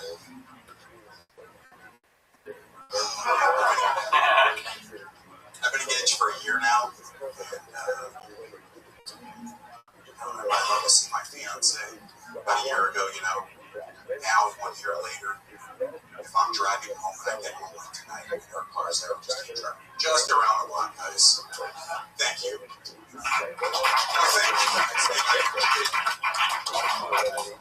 Wow. That's all just like the haircut and the anger. It's like you look like a music teacher who really fucking hates their job. Like someone fucking plays the trombone one more time. Heads is gonna roll. Like, what was it angry? Was that? Yeah, I mean, it went from jokes to you just really hate your fiance and what your life has become. Like, does she listen to podcasts? I hope not. She's like, we're a year in. No, it's not that bad. Sometimes. It sounds horrendous, man. She's lying. It wasn't even that. The last thing you said wasn't even a joke. You were just venting anger. If she's willing to marry Art Garfunkel, maybe she should reconsider. Wait, is this a girl that you met in Ohio? Then you came out here with her? And she no. He's like, I go to the open mics to make fun of her, and she goes to her Narcotics Anonymous meetings to make fun of me. And that's how we stay together. So how long have you been dating her? We've been dating over 4 years. No, about 4.5, 5 years. How long have you been in LA? I've been here going on 17 years. Oh, wow. I've been here for a while. Okay. Why are you engaged to her? Really? No, it is. Good save, buddy. It's like, why are they questioning the hate speech I just made? Why exactly do you hate the Jews? Well, sometimes they snap. No, I do love her. She's wonderful, and she's been wonderful for my life. It really is like a Hitler situation. Like, I feel like if we pulled Hitler out of this bucket, pre-Holocaust, he would just do material about how, I'm not saying I hate the Jews, but I'm saying that when I see one, I just drive around the block for a few minutes. She's willing to take the last name Sachs. I would not judge her so harshly. If you're watching this at home, you can't tell because the camera's like behind you, but you were winking at us when you said that you loved her.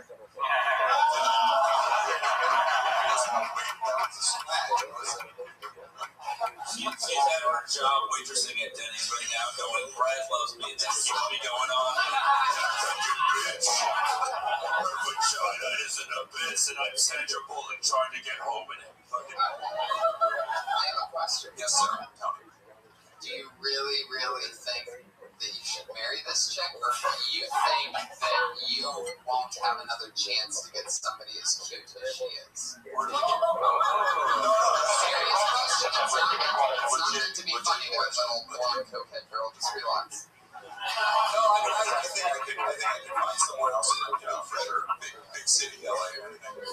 But I question if marriage is for me. I just don't know if it's for me. Which is not for me. I'm being honest about this. Not really. So you're just gonna go, what? There's nothing wrong with that.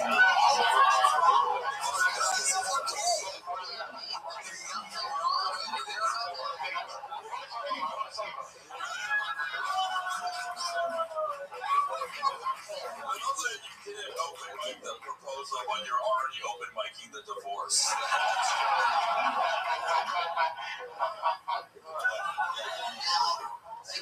So, do you have a date set for this wedding? For the wedding? No, not a date. About a year. About 1 year, probably year, probably in March next month. Did you guys think of this? No. Did I think about it right now? Decision to marry her. Does she speak English? Yeah. Oh yeah, we're engaged. I mean, I bought her a ring and everything. Does she speak English? She does speak English. Is her native country United States? She was born in LA, right here, in West LA. Oh, wait a second. I think I might know who it is. Is she the sugar mama? No, I mean, she does better. She does a little better than She's supporting you doing stand-up? No, I mean, she, You have absolutely got to dump this bitch. Absolutely. No. She doesn't want to do stand-up. She's very listening to this, crying her eyes. She says, I bet you go out there every night and you just talk about how you don't want to marry me. No, I do bits about snookies. Listen, she's very supportive. I don't want to take up all the time, man.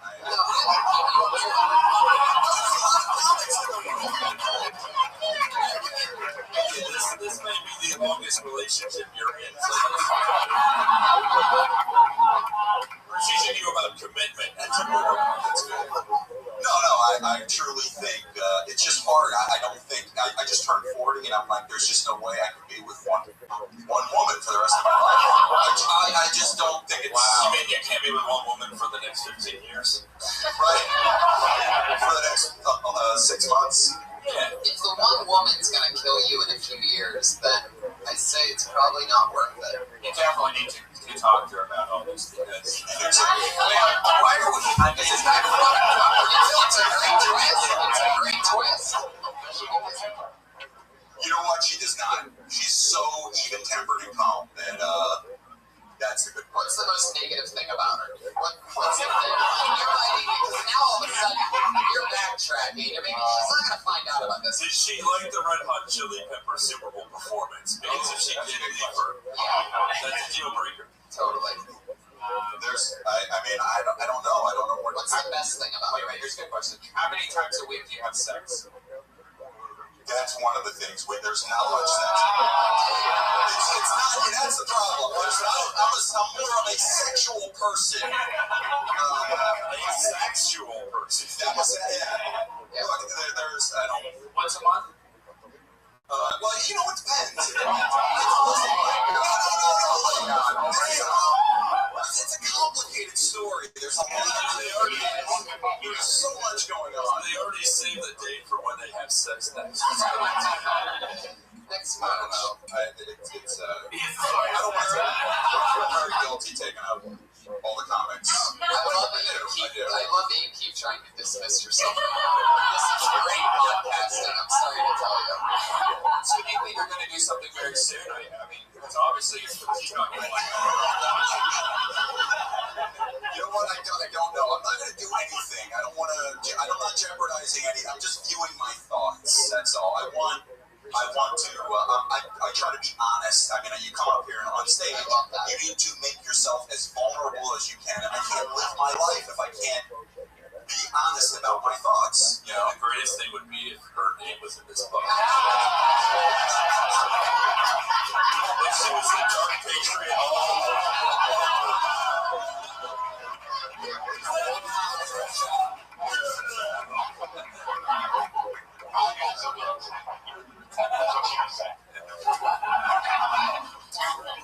Yes. Look, what about this material? We should well, that's the thing, is that either you really like her or you really don't. Right. I mean, not. I do a lot of material that's not as. I mean, it's more funny than. Constructively, one thing I will say is once we started scratching the surface and finding out what's really going on, that's far more interesting than I go around the block, take my wife, please. Yeah, right. You know, right. For sure. Real shit. This is real shit. That can be mined for better. Yeah, right.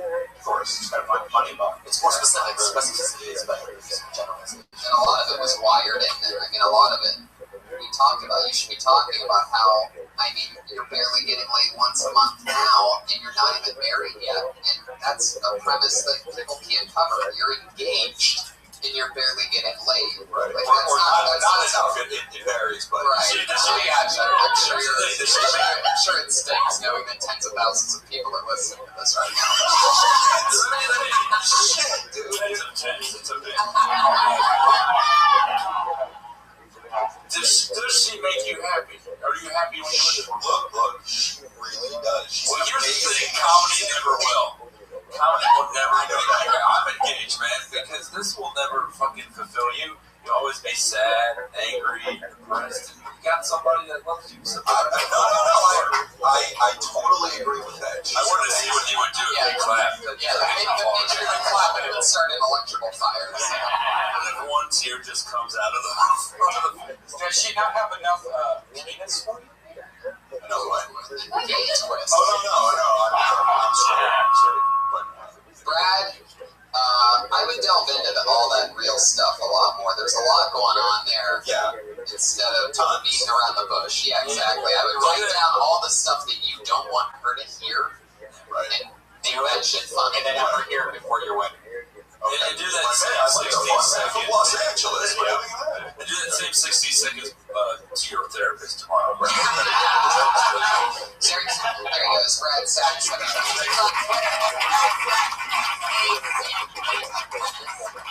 He's been on the show. I'm also going to give out his fiance's Twitter handle. Big Booty No Sense. That's at hotmail.com. That's depressing because I've been in that situation. I dated a girl for 8 years, moved out here with her, and immediately when I could see all these beautiful women, so she gave me an ultimatum. Like, look, we've been dating for 8 years, we got to do something now. And so we got engaged, and I just remember being in the same situation. Like, I'm not going to do this. There was no difference between how I felt like a week ago until now. I'm not excited about this wedding at all. And I was like going to just go through with it, man. I was going to do the same thing. I was just going to do it because I didn't want to break up, and it would be easier just to do it and get a divorce later.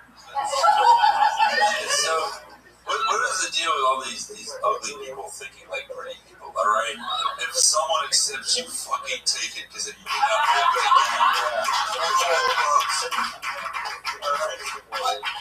it, time will bring you down. This fucking.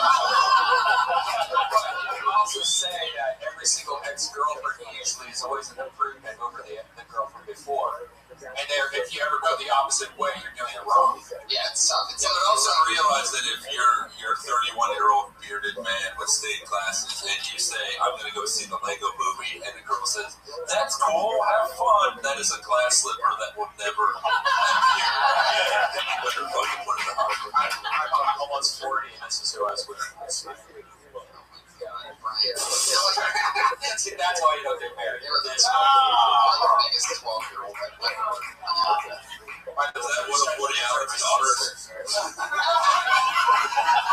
Too soon. Your next comedian, everybody.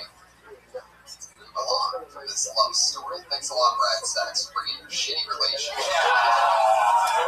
Your hands together for Teresa Sigmund.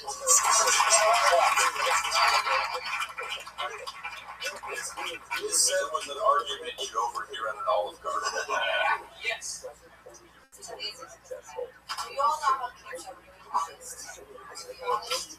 So my son overheard me practicing. I was practicing for lawyers. I was practicing oral argument. And he's asking me, Mommy, who are you talking to? I'm like, nobody, Mommy. Who are you talking?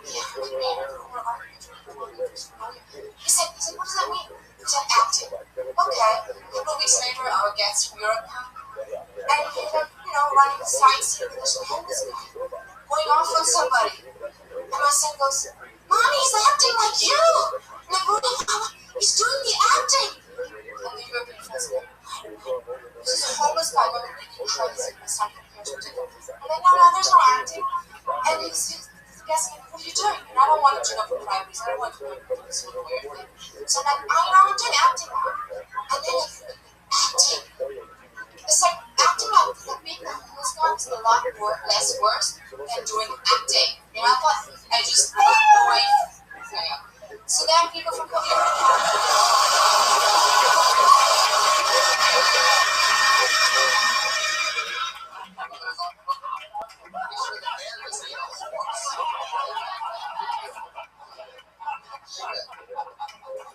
She teaches dance at the same school Brad teaches at music at, so that's good. We're getting an episode of Glee tonight. This is nice.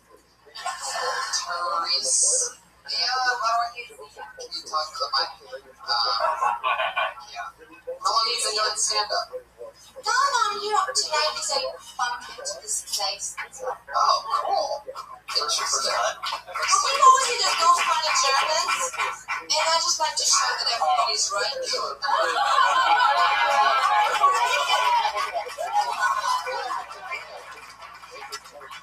That was the closest thing we've ever gotten to an apology for the Holocaust. I'm going to put the Germans. We're very sorry about that. That is, it's funny. They buried some of their ashes on your scarf, so that's At our church, they were doing. When you say our church, are you mispronouncing Auschwitz? It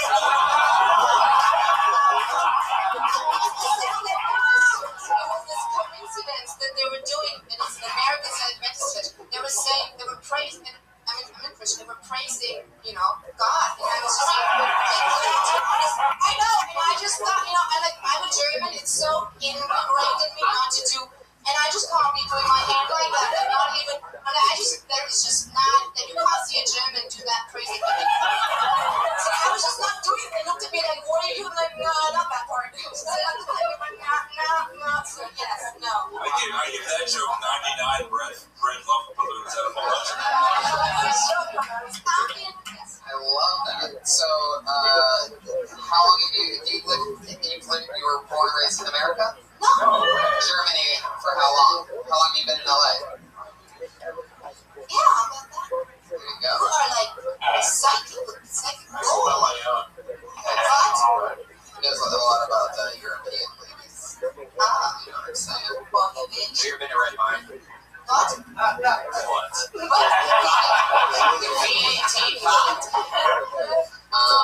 Okay, how do you pronounce Wilshire? Wilshire. Oh my God. Wilshire? We must go to the Wilshire. Wilshire is where Magneto's parents were murdered.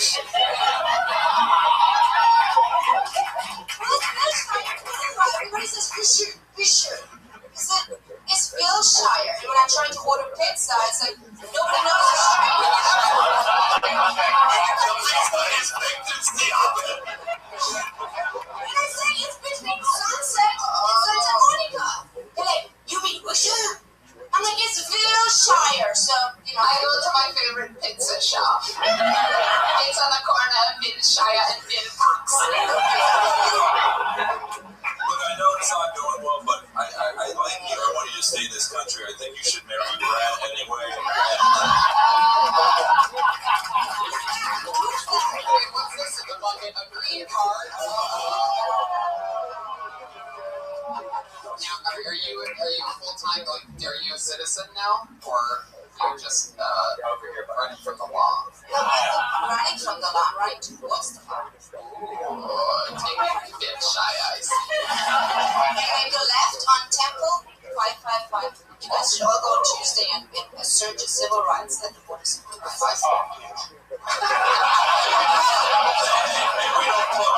hate Melon rich people.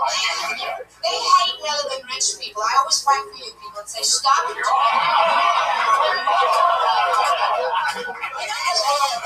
Melon rich are being incarcerated. What do you say? What?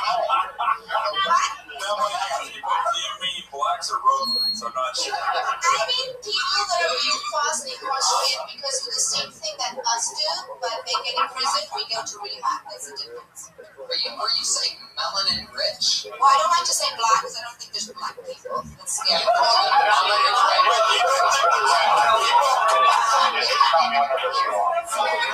my God. Did you guys see that? That's actually the name of Willie's first comedy album. Melanin rich.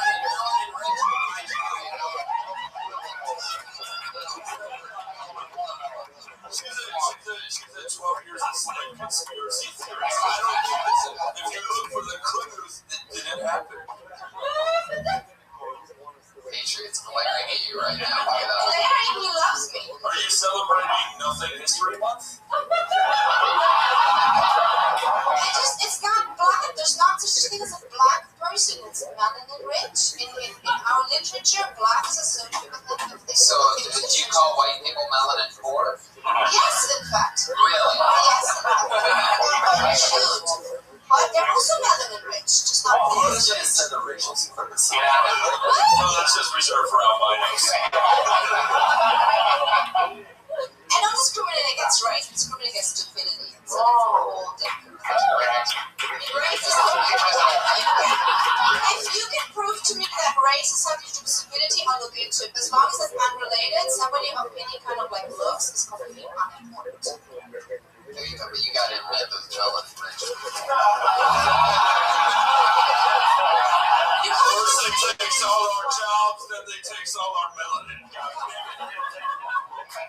Well, it's funny, we all try to look like them. We try to look like them. She just thinks that We all try to do fake tats. We all try to get poofier hair. We all try to do a lot of things that they have, but then we just kind of say, oh, but they're bad. But we all try so hard, and then with man, they're really trying to do it. I think our time is done. Teresa, it was once you go melanin rich, you're one happy bitch.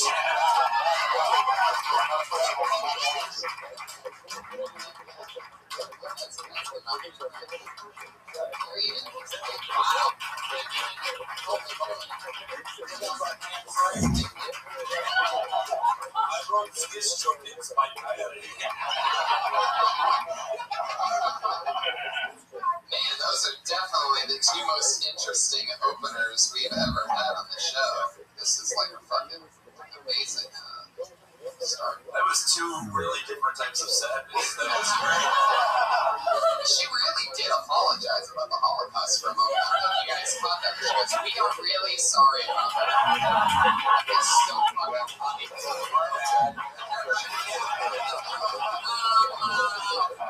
Oopsie. Oopsie daisy.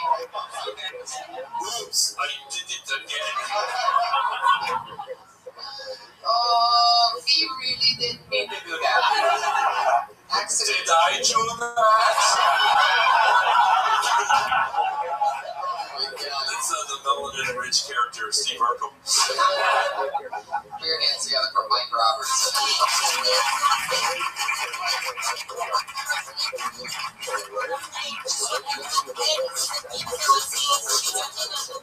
Hey, thanks for having me. How's everybody doing? We're talking about college today. Anybody go to college in here? Yeah. College will make you do some stuff you never thought you would do, like stealing hot sauce from the cafeteria.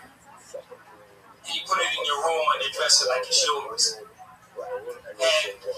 where you get your toilet paper from? Wendy's. You get the yellow napkins, pile them up in your bathroom. College was a trip for me from the beginning, though. My dad wanted to make it a road trip, so he made my mother drive so he could get his drink on along the way. And so we had this tragedy before I got to school where basically he had to use the bathroom. He was on her nerves all the way, getting on her nerves, she wouldn't stop, so he peed into a cup. Peed into the cup, threw it out the window, and went right into the back window and hit me in the face.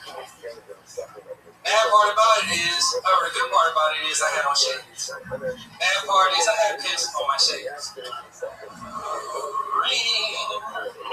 was a subject line. That was like the day the MGM line was being put to sleep. You just should have had horse earlier. But Lionel, how do we let them know this is over?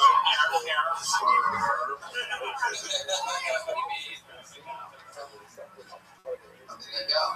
Mike Roberts. Yes, sir. Did that really happen, the peace story? No, it did happen. Wow. It wasn't quite as bad as it sounded. Only a few drops got on me, so but it did happen. I felt like there was another twist coming. Like when you said the good news was I was wearing sunglasses, the bad news was I had pee on my sunglasses. I feel like that was sort of like a known thing. I was expecting that. Yeah, everyone expected there to be pee on sunglasses. I know, that was kind of on purpose because you would expect it. This was later. There were so many. I don't know what to call that actually, but I knew you would know. But there was so much useless information to get to that point. That, like, him being a drunk, what did that mean in the story? All these different things that you kept saying about college and all that. What did college have to do with getting piss on the face and everything? It's like, you know, when the SATs, they always have that section where it's like, circle which part isn't relevant for the story.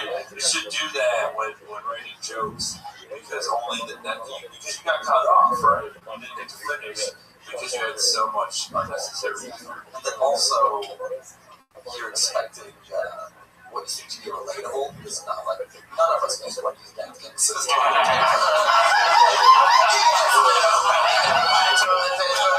Also, you know, I was also personally envious because I could never afford the amount of melanin you have. It kind of costs, dude. It kind of costs. You did say that you use Wendy's napkins? No, I did. You know, like, basically, when you run out of toilet paper and you're at a fast food place, you just feel like get extra tissue to take home so you can have the tissue in your mouth. I mean, this is a simple fix. I don't know if it makes it much funnier, but you say I. You know what I mean? Because that's more true than yeah, make it personal. Maybe add something about how you wouldn't need as much toilet paper if you ate something better than Wendy's.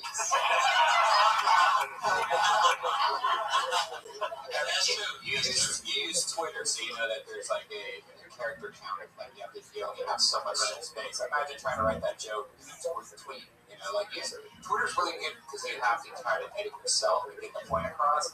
And that, like I remember last time you were on stage, the same thing. You had this very elaborate story, and then kind of just like at the very end, I was like, wait.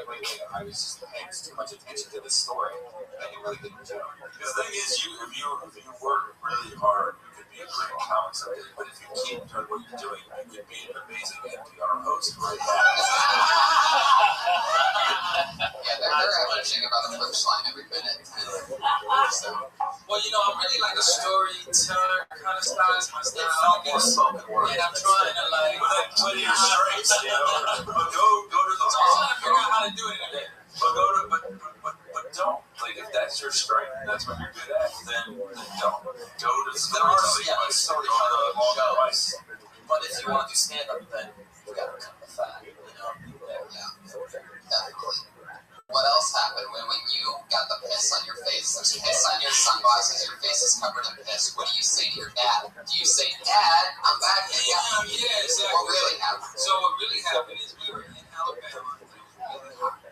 And so we just got a new car. Unfortunately, the car that the AC didn't work. A new car? The AC doesn't work. In the middle of the summer. In August. And going to Alabama. So it was hot. God. So that's why did you pick that car? Well, you know what? It was kind of cheap. It was cheap. You guys might be growing and rich, but not enough to have an AC. It was supposed to have an AC, but it just didn't. Do you remember what kind of, was it a Wendy's tub? No, it was a big no. The worst. There was like 72 ounces of hot piss. It was funny, he had ice in it, and the ice immediately melted. Right. Yeah. It was like water. So what did you say to your dad after the piss hit you? And was he upset that there was now piss in the back of his new car? Did he really not care? No, it was my car, actually. It was my car, and they were helping me, quote-unquote, drive into college. So I had to piss in my car. Really, it was like piss water in my car. So I thought that was fun. It wasn't funny at the moment, but every time I tell somebody, it's like a funny story. Well, I think it was funnier in the moment than it is now, actually. It's hard to get that story across with a bang because there's nothing really coming. He's like, and the worst thing, he's like, I've done this joke a few times in Herbert Burns. I'm always like, well, at least you had a dad. And then it gets really, oh God, I'm so sorry. I was raised in Florida, and it comes out sometimes. I apologize. That's good. The next walk, the Patriot. I guess there's only enough room for one of you. That's a no. Really? This shit is out of control.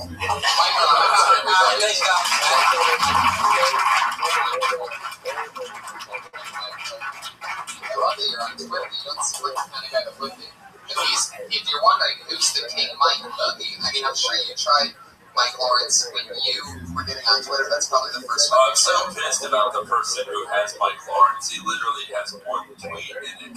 When are we going to go hiking, Sharon? That's it. Motherfucker. It's so awesome.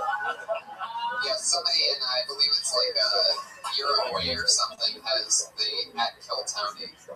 It's just a totally different language, so I have no idea how to even ask him for it. I don't even know where he's at. Anyway, it's just a little fun fact.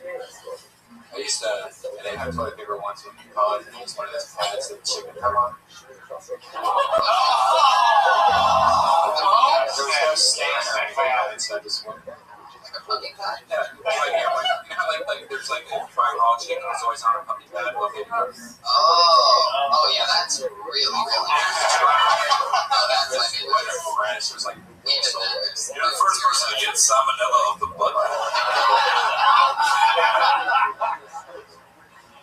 Erica Langria.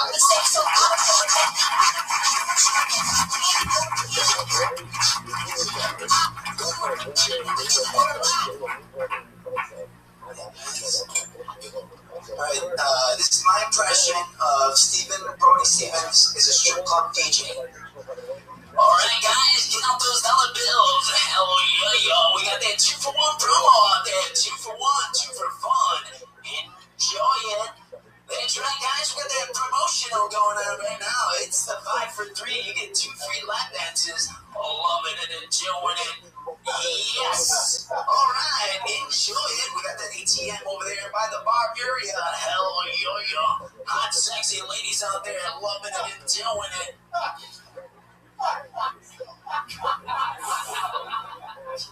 This is Christopher Walken in Spanish.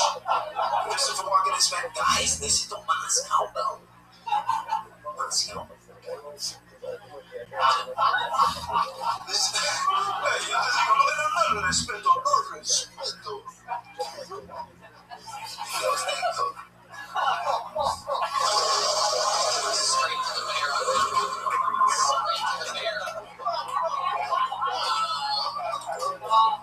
was straight to the unbearable.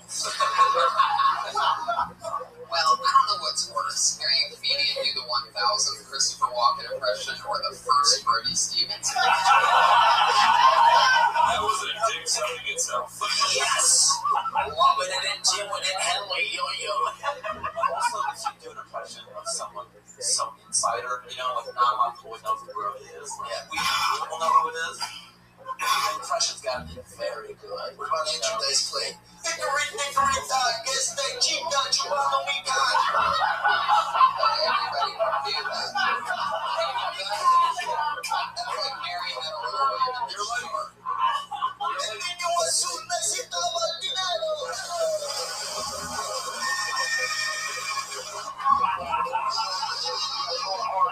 You answered the question, what if the rapper Pitbull did impressions for a living?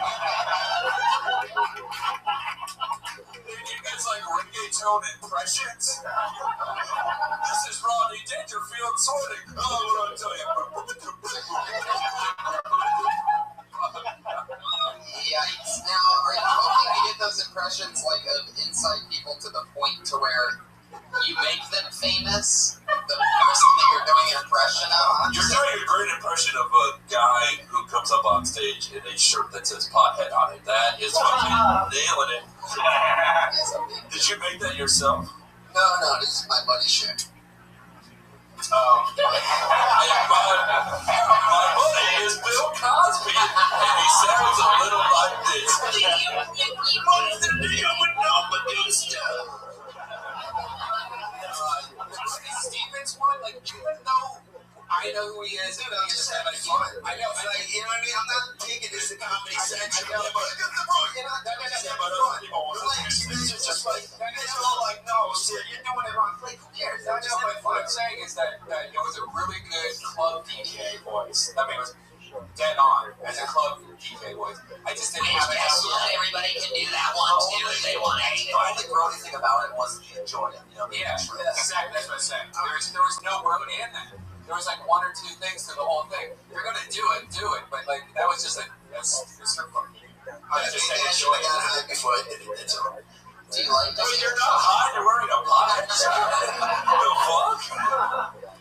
Real potheads of North Hollywood. I'm just representing. Oh, Jesus. That's my game.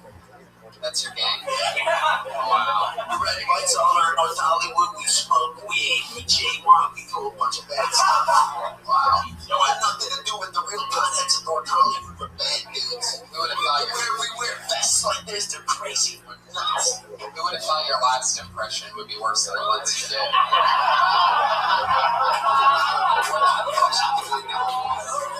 I love when someone lizard and caught in your throat, Tony. What's that? You heard me. What's that? Let me buy some time before I start calling you Spanish McFly. Yeah. Oh, settle down in the back. You're getting scared. You signed up for this. You didn't scared? Dude, we're having fun, right? You guys are doing stuff, and I'm doing it back. Relax. They get all tight. All of a sudden, they go back to the room with an excuse me, and we're like the new. But what if Jerry Seinfeld goes back? What's the deal? Can you do a Schwarzenegger? Schwarzenegger? No. Damn. Talk about it. All right, that's true. Wait a second.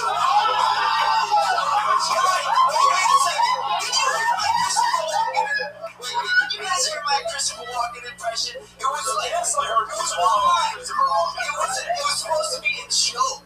Guys, they took Moss cowbell. You think this is my closing bit?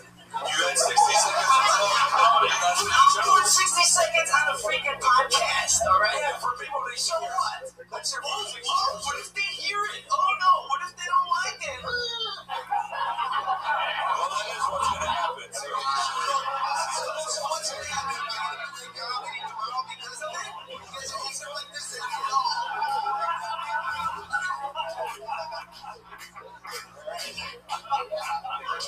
Didn't end up too well for you tonight. You got a little bit nervous. I'm heartbroken, Tony. I guess this is the end of my comedy career. I should just pack up and leave LA because you said so. Start walking. Your comedy career would have to start for it to come to an end. All right, Tony. It'll have to come to an end, I guess. Oh, if that impression is as good as your other impressions, I'm pretty excited that I sound like that. Erica, you're pretty much completely unbearable.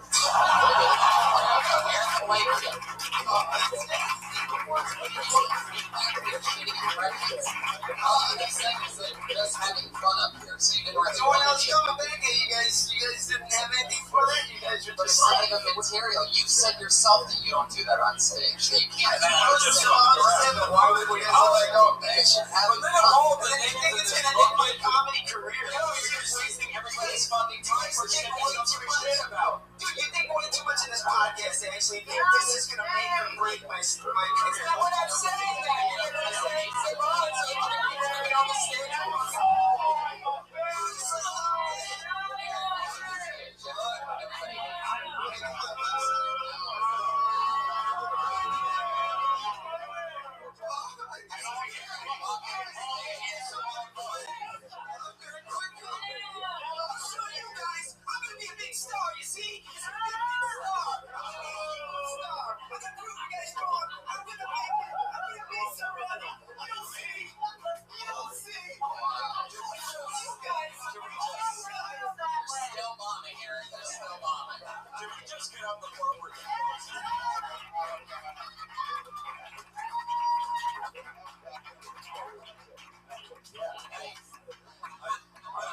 I want to apologize to Aaron Marsh and Rashid Stevens and every other person who actually tries and fucking wants to be a comic. That was terrible. Yikes. I'm pretty sure he just burned at least 80 bridges. And got a sitcom on Telemundo.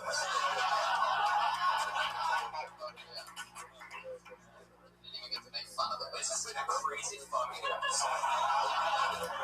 Yeah. We really need some Germans up in here. We need Germans to lighten up the mood and give them fun. We already had a German just for the Holocaust. It's literally been, I don't think I should marry a girl. Kills the Jews. It is in my face. And Christopher Walken. Oh, I mean, that was just the worst. I don't know. What do you think we could have done to be a little bit worse? I think it's going to turn out that we've been dead for the last hour. It's weird when Iron Patron is the only thing I understand in this room. I love it that he said you guys are taking this podcast way too seriously. Like, even if it was an open mic, just a regular open mic, and this wasn't being recorded, why would you want to suck and then be proud of sucking and then not pretend like you didn't suck? Just say I'm just having fun. Yeah, and then like, just having fun is for defense. Right. Yeah, it doesn't make it alright. Yeah. To be fair, it seemed like he was kind of having fun. On the screen. He did kill himself. And that weird crying thing at the end where you try to make it funny by like, oh, that was a joke, but it's like there's a part of that that's real. And I know because it happens sometimes where like you just fail so terribly at something that you try to like exit on a joke, which you kept trying to do over and over again, but there's no real good exit after all that. Yeah. Your next comedian. Who knows what's going to happen? It's a new name, I do believe. I don't believe that he or she has been on the show before. Eli Jacobson, everybody.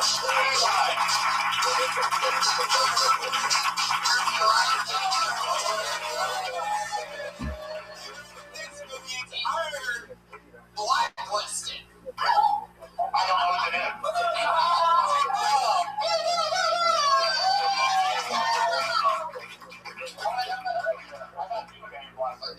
If you're like Eli Jacobson was just going to be that guy within a cocaine. But yeah, you finally put the black in blacklisted. I'm ready to be if that guy was Philip Seymour Hoffman's dealer, so you could hate him on two different levels.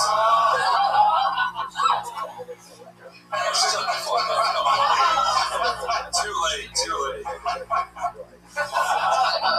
I love that we kept trying to guess what I was going to make fun of him as. Call me Spanish Marty McFly. It's like, figured it together for J-Line.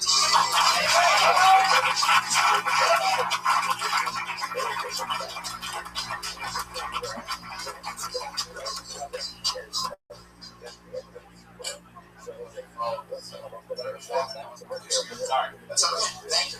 I'm a swimming teacher, and it's a pretty good job, except sometimes it's real weird. One of my kids that I teach lessons to, he almost drowned until his parents bought him the lessons. And it's really hard to teach a 2-year-old how to swim when he's already seen death. He does not care. I can't imagine raising this kid. Hey, what are you calling their sport? Oh, this is just all black. Yeah, Daddy, like the volume. Like, I felt bad for the kid that he pooped on me. I didn't feel bad after that. He had to be in the biz call and accidentally release the pieces. Or in barf. Much less acute than it sounds. I can't be mad at the kid. He's literally scared shitless by the water. Get it. That's just there are other things you can be afraid of, 60% used in water. You have to deal with it one life. Then it's together. Perfect time.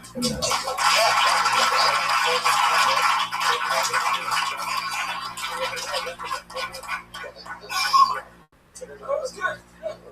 Before you, Eli Jacobson had the sit of the night. That was good, man. Follow me, Eli. What happened at the beginning of that joke? Oh, I tried to say something about how fucking weird it was beforehand, but I fumbled the words. No, I mean like the first part of the joke. Oh, the first part of the joke? Poop in the water, or what happened? He almost drowned. Right. That's why I had to teach him lessons. That's how we have that. So what was all black? He was because he was dead? Yes. You probably should say blue or something. Because I had no idea what you were saying black. Like when you get drowned, you turn black. So it's blue, right? Well, I was saying I guess I was trying to think. It's a drawing. It's just circle black, circle black.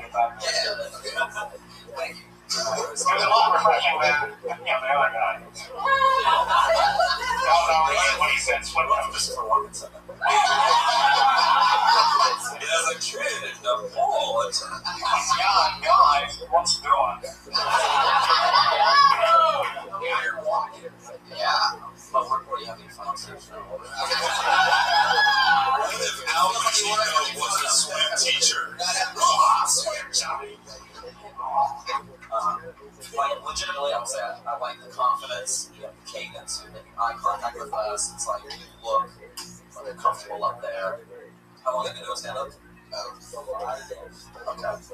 Yeah, you're very comfortable on stage. Jokes can be a little punchier from time to time. How often have you been doing it in that? Well, really, I've been like focusing on it for about the first 2 years. I was like watching the first 2 like years. I think once the writing becomes sharper, the company that is on the hard, like the hardest, one of the hardest things us. Writing is probably what it's like. It's like the word, like the art of joke, like you just took an acronym and then said it, and it wasn't harsh. Right. And I also, I don't think, maybe it was just me, but I sort of didn't get any of the punchlines. I didn't get the black thing. I didn't get the part before that. I think there was one. I mean, I don't know. I guess, yeah, they definitely need to have like some crisp. I don't even really know what the main frame of that. What was the front end of that joke about swimming lessons? Like, what was the beginning of it? It's really hard to teach a kid how to swim when he's already seen death. So he did die? He was officially dead. Right. Well, there's a joke right there that you can, like, I teach swimming lessons to 2-year-olds, or more like try not to drown lessons or something like that, And like if you're 2 and you almost drowned, isn't that closer to near birth experience?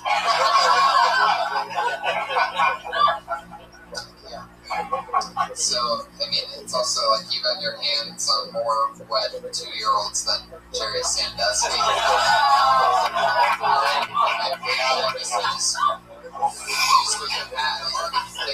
Honestly, one of the weirdest things about teaching 2-year-olds is you have to like hold them up in the water and you have to be touching their butt the entire time and like go around. It's super weird. There's probably a lot of pee in that pool too. A lot.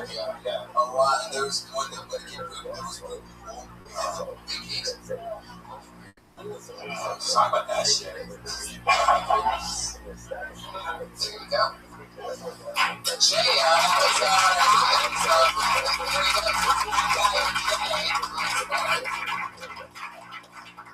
It's almost interesting having just a completely sane person. Thank you for saving us. Let's be in Harry Potter.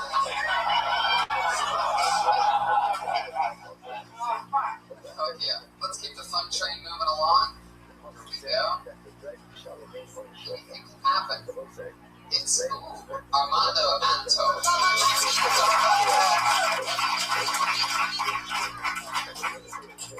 Hey guys, how are you doing? I was born and raised in France, and after all this time, I still don't look French. And that's because my parents come from a touristy place called the Middle East. And, well, it's interesting because since I started stand-up, people tell me that because of my French accent, I sound gay. And because of my face, I cannot be a tourist. And it's not very attractive to be a tourist. So it's not something that's working very well. Anyway, I took a lot of classes for my accent and speaking. And but I found a new way to improve my accent, and it's called drinking. Alcohol is the solution, especially when the audience is more short-faced than I am. But that never happened. And there's still some words that I can't. You know what? This is one of those weird instances where I actually want to hear the end of it. So, what instances? Well, I'm a writing teacher, so when you teach me writing, I'm a writer.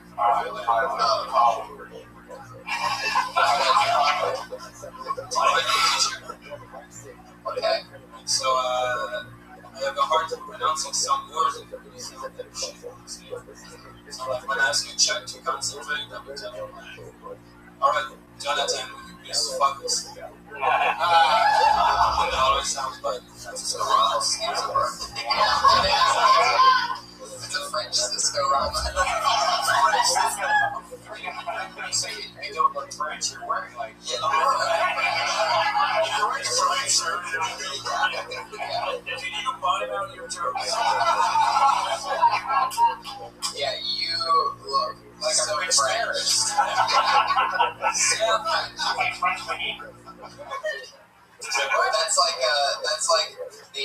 That's like if the Dark Patriot came up and was like, you know, I look nothing like a superhero. You're wearing the costume. I mean, the striped short sleeve t-shirt. That's very French. Yeah. Really sexy. No. You do a joke saying where you don't look French, but you won't tell me that I have a French guy. Well, you do because you have a beret on. But it's Nobody that's not French wears their Anyone who's American who wears that tilts it to the forward and sings for Smash Mouth. How long have you been in America? I've been traveling for the last 10 years. Yeah, I live in France. 10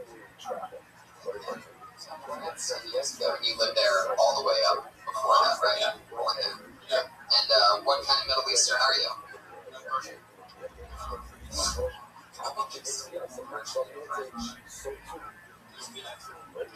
Yes. Interesting. So, I mean, there were definitely, obviously, this is, your second language learning, and I feel like at times there were some, barriers with that of, communication, of, wordplay and all that. Well, I'm just being honest, like, the way, you would say things factually, but not, in a complete, funny, punchy way. With the joke about, the audience and I'm joking, like, that's all I sound?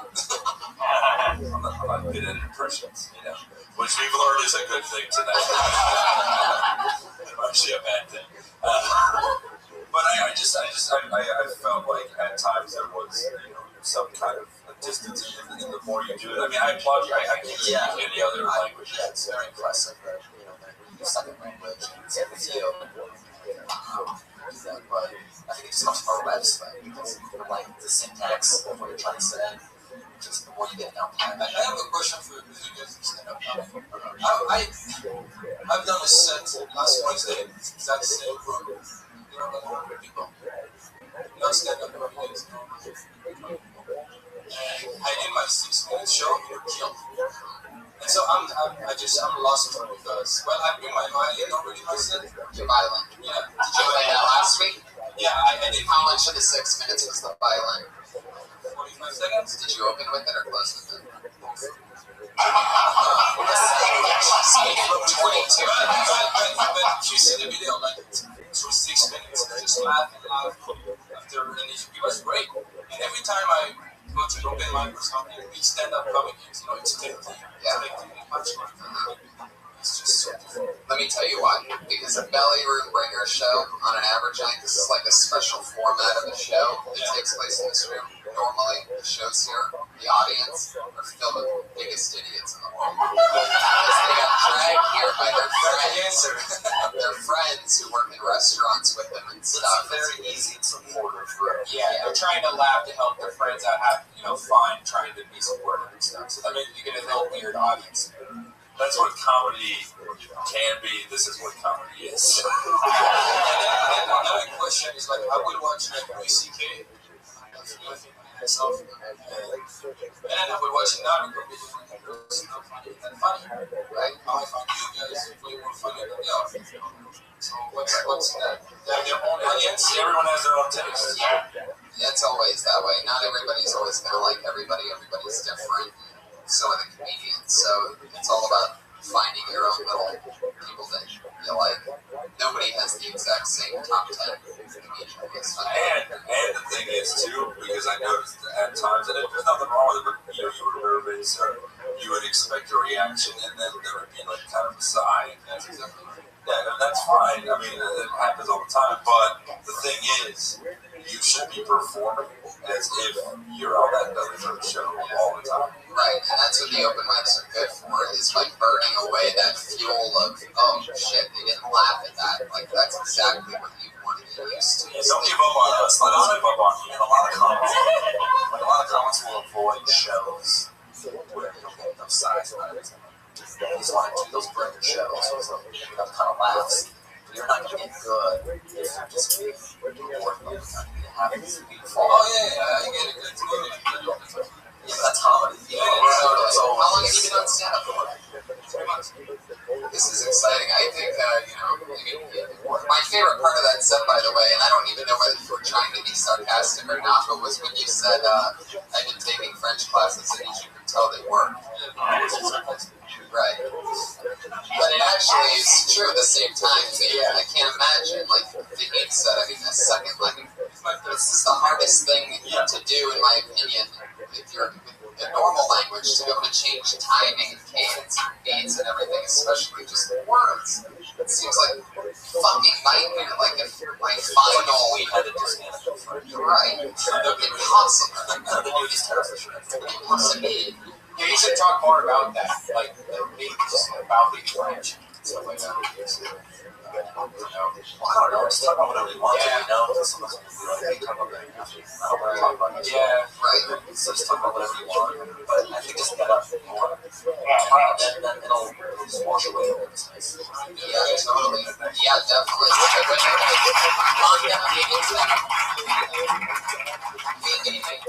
On your email instead of your Twitter handle. Okay. Yeah, we won't put that out there because you don't want anybody fucking with you. Very good. Interesting. Collected violin player, French, Arabic. Interesting. Love that. Alright, there's Armando and Tim. Let's get somebody else. Hey guys, Joe, you having fun?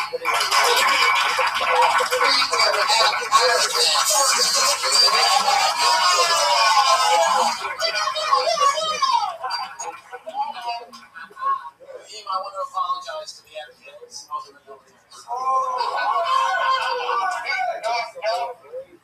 right, bumper stickers, guys. We really got to think about these bumper stickers because you guys are putting these causes that are near and dear to your hearts on your bumpers. And you're driving around like assholes. I was driving behind a guy for 30 minutes with this free Tibet bumper sticker. I don't know where Tibet is. I can't even point it out on a map. But I want to fucking bomb Tibet by the end of the time. He's texting and driving. He's all over the road.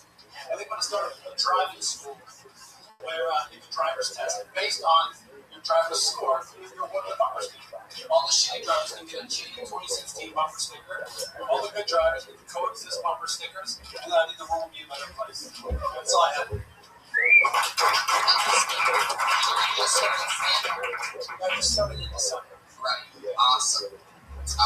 Saying you were in the military and then talking about bombing Tibet makes me think that you could. It's funny because I'm anti-war after school. You know what I mean? You've always wanted to do something. And you earned it there. Yeah, so I served and I saw the whole shit. That's fucking exciting. You've always wanted to do stand-up. Do you have bits about that? Because that's an interesting perspective. It's not really fun. It's kind of sad. I've noticed that time and time again. Ever since I started comedy, I've noticed that it is probably the hardest thing. I've seen religion jokes. I've seen there's something so hard to make military. I've been in the military jokes. Yeah, but once you have the credit of, well, I was there, then you're allowed to use it to your perspective. Yeah, I understand you want to talk about this specifically to yourself, the comedy, you know what I mean? The bumper stickers, I'm sure that's something that's a joke out there. You know, I've never heard of it. Right. Yeah. I'll tell you what, I knew that you're in it to win it. The fact that you made that Afghani Fahim joke right from the top, I mean, that's sort of like pro shit, you know what I mean? You acknowledge something that with you and your background, where right the direction you were going in, which is the military, you made the sorry about the Afghanis, and then you were in, and then you're playing with fire. I could tell that you're brand new by how fast you're going. Yeah, well, I was pacing up and down Sunset trying to get my minute in. My original material was about automatic toilets. Interesting. I couldn't get it under a minute, so I was like, fuck it. I'll do something else. But I'm actually going to be in a documentary about drones. On Vice.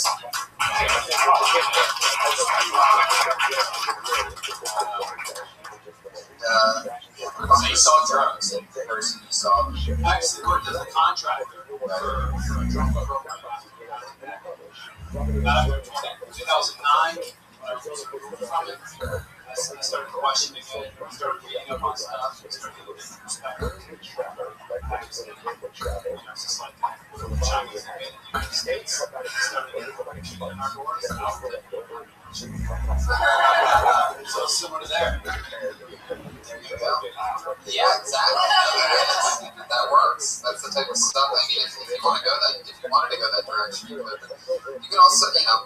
There's nothing so appropriate about him following the French guy. Whatever good things up here. Surrender to my punchline. I'll be in France in 2 weeks. You fucking prick. Just what? What are you doing in France? Just, visit a friend. Adam, you just started in December, and I fucking love your style. I mean, I can tell that you're in it to win it, and you're probably going to be doing this for a long time, so congratulations. I hope you love it. Next time you're out, let's get that on the next time.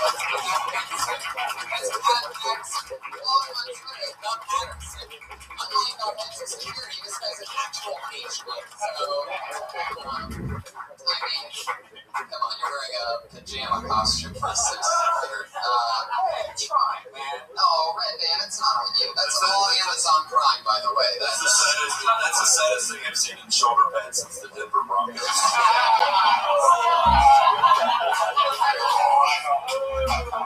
I give that joke a Seahawks 75 points in the Super Bowl. You were at that Super Bowl, that's right. You. I Wikipedia football didn't tell that joke. Well, as many of you know, every episode we have 2 regulars that go on. They always bring a new minute every single week, and this week's no different. Bring it together for your first of our 2 regulars, Kimberly Condon.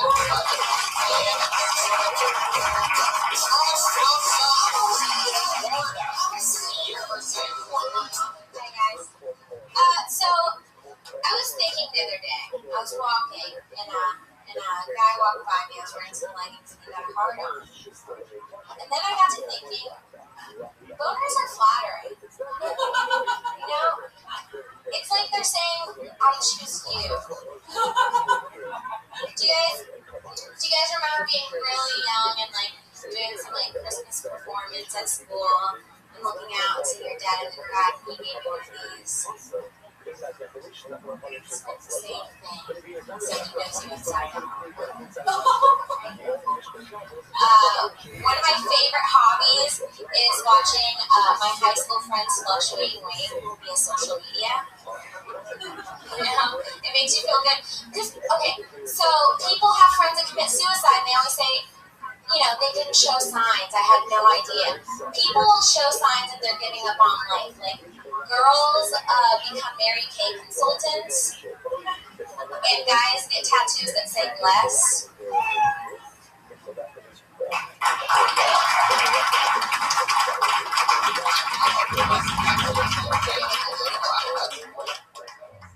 comes after. No, she has a minute about bless tattoos. That was all. Okay. I already had some ideas. What was the first premise that you talked about? That's right. Flattering. Okay, I didn't understand that ending part. I think there's a little bit of something there with the flattering thing. Like, it's almost like, I don't know. The boner knows you inside out. It's like a compliment. Yeah, I didn't get the inside out thing. There's something funny too, the fact that like what if you're flattered by it, but then you realize that it just happens all the time, works for everything but you. You know, and it's like it's not hard to get hard. Yeah, I thought of that too. Maybe that's exactly how it is. Like, I mean, I saw Philomena last week, and Judy Dench started crying, and I was kind of aroused, you know. Judi Dench. I can't come without watching Judi Dench cry. She cries in every movie. Only 6 minutes of Shakespeare in Love, but it lasts for 12. So. And then the second part is the premise that I like the most. I think that makes sense coming through, but that sounds like something that the young female comedian who just dropped out of college would talk about, is watching her friends fluctuate with on Facebook. No. I have, I was going to add at the end of that, I talked about how the girls that were really hot in high school, they peaked too early, and like they wasted their sexy on getting fingered. You know, like they're still the same hotness, but like it just never increased. They just got really hot in high school. You know those girls were like hot in high school, but just stayed at high school. Yes, I've been to Applebee's. Maybe their Facebook maybe is like a hot dog eating contest without the hot dogs or something like that. It's definitely something. Yeah, it's a good premise to keep in mind. Totally, exactly. I can't really think of much right now, but like, it's almost like when you read their status update, they can put whatever they want as their status update, but you're looking at their profile pic and that says 185. They're fantasy. Right. Yeah, there you go. Or, you know, just look at everything and analyze Facebook and figure out where the fat joke is. Whether it's fucking damn it. Oh, I can just feel it getting close. There's so much there. I am wacky or whatever it is. I don't feel so bad now. Did you have something? Did you have something that has it? Well, I knew what she was saying when the fluctuating winner, that she's going to get more detective about how she comes to that conclusion. Like status updates, like all the pictures, family, blah, blah, blah, blah, blah. And maybe like you, maybe the pictures aren't of spring break in a bikini, but all the pictures start being from shoulder up. Throughout the town. There you go. Exactly. Yeah, that's got to be in the front end. The angles are all the same. Right. Profile pictures, I think. Yeah. Right. But when they were in high school or college or whatever, it was their full body. I don't know. There's a lot there. Charlie Young, everybody.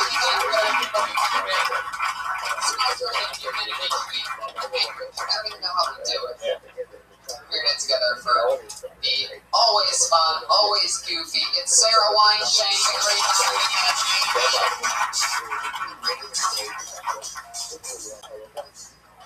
I ate a Rice Krispie treat a few days ago.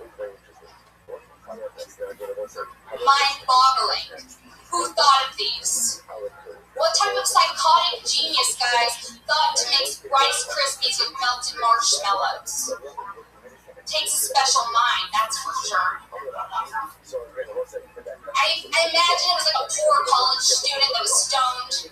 Nothing was in their kitchen except for some marshmallows left over from Thanksgiving yams and a box of Kellogg's Rice Krispies. And he had this genius idea to melt down these mallows, if you will, and make them into an adhesive, much like Elmer's glue. And he did, or she did, and I'm thankful for him, you know? And what the hell? Okay, let me tell you this. Trying to eat a Rice Krispies treat and have your gums not bleed. It is so, the terrain of a Rice Krispie treat, guys, is rocky.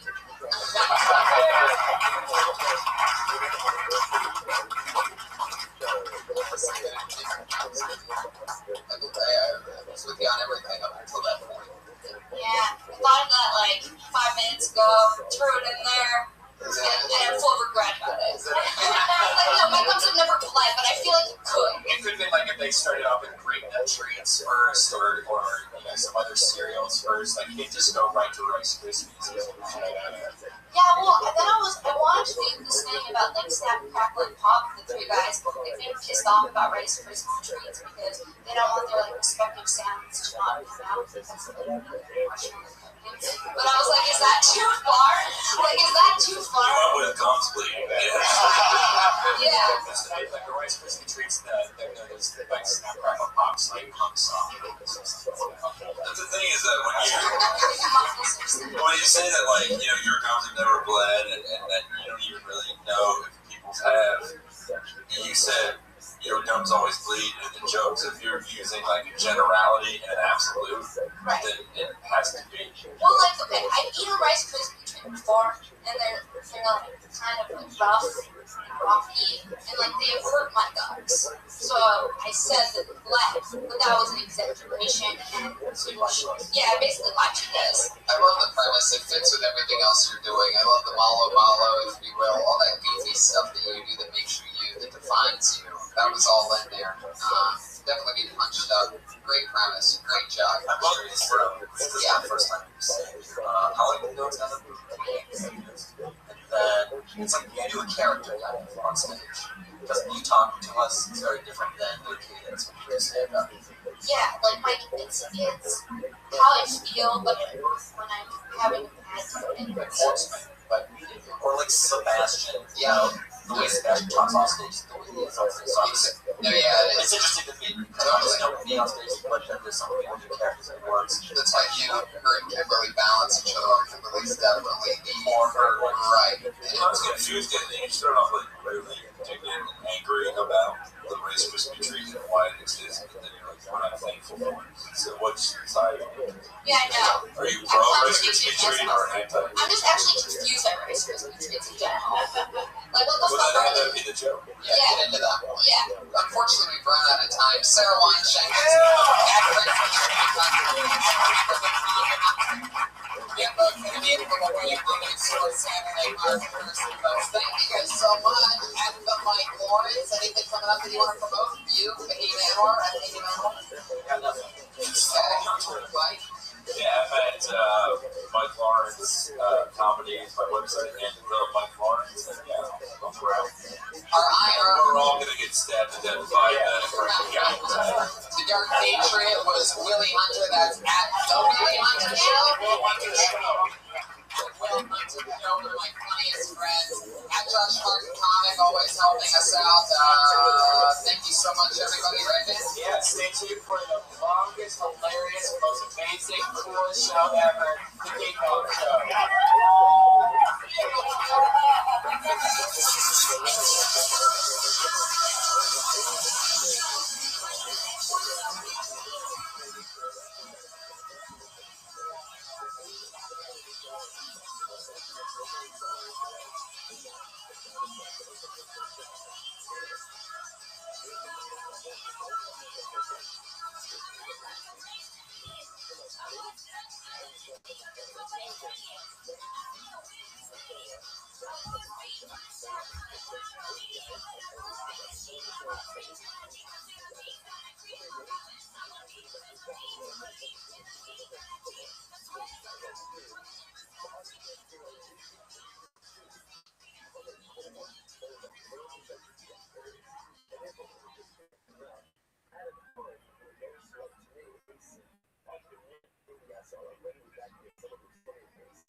inside of the concert, the accuracy defined that the baking itself was done in the concert in the courtyard of the Mason Fish.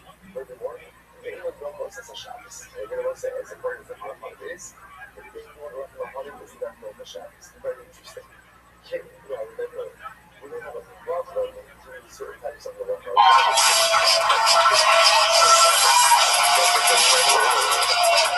Thank you. Yes. Thank you. Fuck yes. Fuck. Yes, everybody. Audio issues on the intro, and I love that. That's when you know you're in for a crazy night. How you guys doing? Fuck yeah, it's happening. It's an electric room right now. I'm pretty excited about that. It's Kill Tony 38. I'm here with the great Brian Red Band. Jesus Christ, you can tell this is already a crazy audience. Yes. I'm kind of nervous from if you saw last week's episode, that was like traumatic. That was crazy. Yeah. We had some aggressive foreign people. We had a complete meltdown from one guy. I mean, a true meltdown. A mass. It was the only time. What's a 38 episodes times? We'll say 15, 20 comedians. But last week was the first time that a comedian ever freaked out so bad that he left out of that door. He exited the stage left even. Right. I'm pretty sure that if that was just like a rooftop and not a stairway, that he still would have just jumped right out of there. He was out very quickly, no hesitation. Yeah, it was a crazy episode. A lot of fun feedback. A little bit of audio magic. Yeah, we had a MP3 recorder that I have been using for about 5 years. Decided to go out in the middle of recording last week's episode. Thank God we had a backup. But not only did we have some of the craziest things happen, but like I even focused in on the MP3 recorder on the video, and it was showing it was recording the whole time. It's so fucking weird. Could have been the ghost. Yeah, the ghost. Now I get what Tennessee Tuxedo from the Ding Dong Show always talked about. Yeah. Ghost show. So I spent the weekend in Traverse City. We have that was insane. I just had a comedy winter festival this weekend with Tim Meadows and Dave Foley and filmmaker Michael Moore. That was insane. You're around a lot of snow. How was that? It was, we were inside. I mean, you just go from one place to the next. It's sort of bizarre. Like, there's no really, I just forget that it's like freezing cold. The people that live there are so used to it, it's insane. And that was always pretty much the first 5 minutes of my set. Was every set were these theater loads of people, and I would just keep asking them, like, what the fuck are you people doing here? Because I don't get it. There were some people that were riding this Ferris wheel that was in the middle of the street that was in the middle of this festival. I mean, it's like 6 degrees out. But anyway, it's always great when you get off that plane. It's fucking 75 and sunny.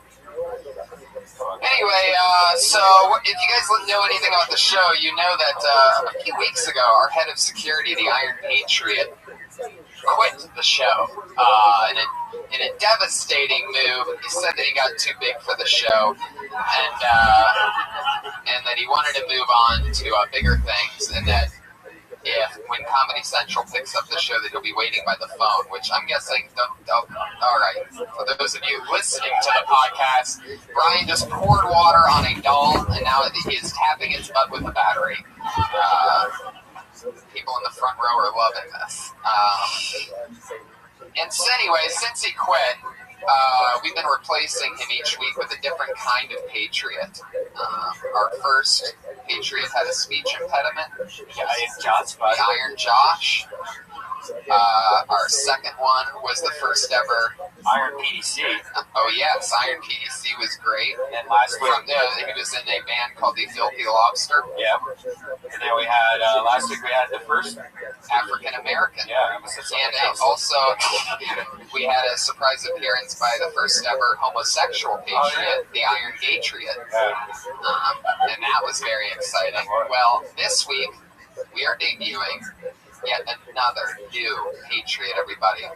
I present to you our first ever Mexican patriot. Ladies and gentlemen, it's the Cholo Patriot!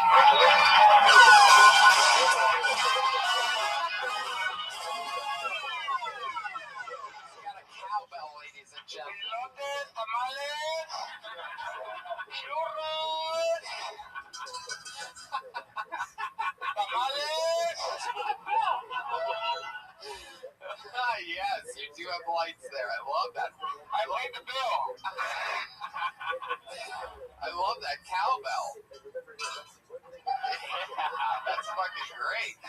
I love the bandana. You have your own take on this character. I really like that. See. Fuck yeah. Is that a gun? Do you have a gun? Oh yeah. She goes down. That's a first. Right back into your holster. Oh, it seems like there's naturally just a hole in that thing from perhaps you putting it on earlier, and then it. No, we had a Black Patriot last week, and you rushed through it. Oh yeah. Going way crazy. The African American Patriots are. They'll poke a hole in your pajama. If you know what I mean. And I mean poke a hole in your pajama. Yeah, something like that. So you want us to? What are we calling you? The Cholo Patriot? Is that what you or? Just Mexican, that's fine. Okay, Mexican.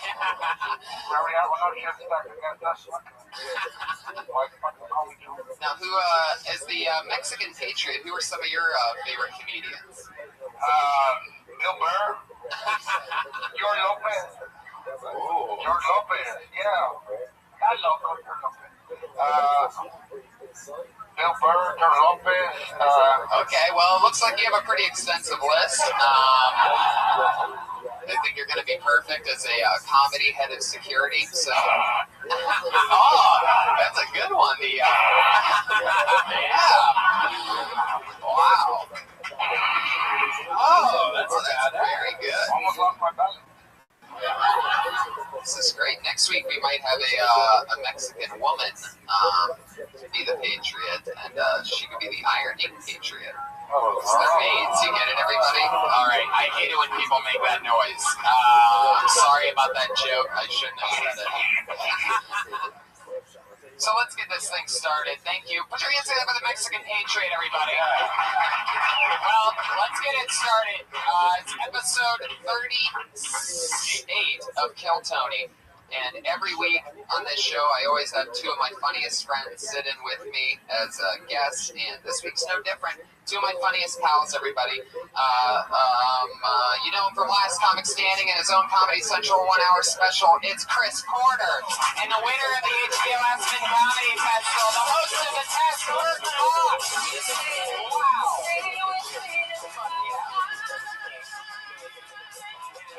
So awesome to have you guys. This is Kirk's third appearance on the show. Really? Yeah. I gotta get things going on so that I'm not so available. Aren't you on TV? I am, but I guess it's not enough. No, you need to get on better. You gotta be doing podcasts to really start connecting with the people. It's good to know you've been busy on Monday nights is a good time to have off. Shit, man. When you called, I said, fuck, I'm already here. I was already here, so it's good. I got locked out of my apartment, so I'm here regardless. I mean, not that I wasn't gonna come, but then Is someone in there? Did someone lock you I out? don't know what the fuck happened. I left. When I left, part of the door handle came off of my hand. You'd think that would. Did you leave angry? I mean, did you No, rip a fucking door off? No, I'm just strong. I've been in the gym. Well, what happened? Did Well, the somebody door help handle you? came off, and I was like, oh, I'll just put that back on, which I did. And I was like, problem solved. Left. Came back 6 hours later with friends going, let's listen to records. Be shit-faced. And they're like, cool. And then we sat outside my door for 10 minutes. What about, like, do you have a Was it super your or door? something? Maybe you went to the wrong place. Maybe you were already shit-faced. I don't know. I'm pretty sure it looked like my place. Nobody could help you at the Well, the complex? super was there, but he's not real good with the English. So Right, we had to rush him off and get him in his Patriot outfit. I feel you, man. I could have broken that push. Yeah, I know. He was also of Hispanic descent. Oh, nice. So I thought of anyone who was just going to pop the thing open. Oh, yeah, just fine. But apparently it's not as easy as a Honda Civic. Yeah. You need a longer coat hanger. That's the only difference. Yeah. Well, I'm so glad to have you guys. You guys, some of you guys know the deal. You did no research this week? Oh, yeah. Do you have any questions for our guests? Yeah, so I know Fox, mi amigo, goes to Los Compadres down the street, little restaurant down there. Is there a problem? Yeah, how do you take your margaritas? There's a special way. Just take them with a straw and I suck them down. What do you mean a special way? Because when I went there, I asked for a margarita, they said, would you like the Kirk Fox special? I like it strong, not sweet. Is that what you're getting at? Yeah, that's it. They have it on the menu. Do they? Does it say the Kirk Fox? Kirk Fox special. Strong, not too sweet. It's a Cadillac, but I don't want the fire in there. I don't want to catch fire. Oh, the Cadillac. Yes, sir. So that's Grand Marnier, right? You can call it that. I'm sure it's not pronounced that way in the handbook. Probably not in France, right? Like the Grand Marnier? I think it is. No, there's no Marnier. They'll deliver it. It doesn't matter how you say it. You'll get your... Bring that orange shit that I like. That's what I say. So you're a Mexican compatriot in there? Yeah, Mexican compatriot, yeah. This is it. I looked it up earlier. It's the Del Patriote del Hierro. That's, yeah. The Spanish Iron Patriot. Butchered that shit, but Grand Marnier and El Patriote. You could probably sneak into America in that outfit. Oh, yeah. They wouldn't even see it. You just sneak over. If one guy did, they would sell like 1 million of those outfits. When I think leading edge technology, I think Mexico. I don't know if you've been to deep Mexico, but nothing screams technologically advanced. That does look leading. That looks like a good toy set from Tijuana. Iron Man with a push light. It's great in closets. Yeah. You can hang them anywhere. Patriot, did you have any question for Chris? Yeah, Kansas City? Yes. What do you hate about it? The way they vote. They pulled me over in Kansas City, that's all I really... They pulled me over in Kansas City. Were you wearing that outfit? From there. Yeah, I was wearing this outfit at 4 in the morning, and they're like, shit. Yeah, man. Well, let's get this thing started. It's episode 38 of Kill Tony. You guys know how the show works. Comedians sign up with a chance to get 1 minute on this stage to get some kind of help in any way from us. And you know that your 60 seconds is up when you hear that meow of a kitty. Aww, so adorable. You should wrap it up right around then, because if you run your time, then you're going to bring out the angry West Hollywood bear.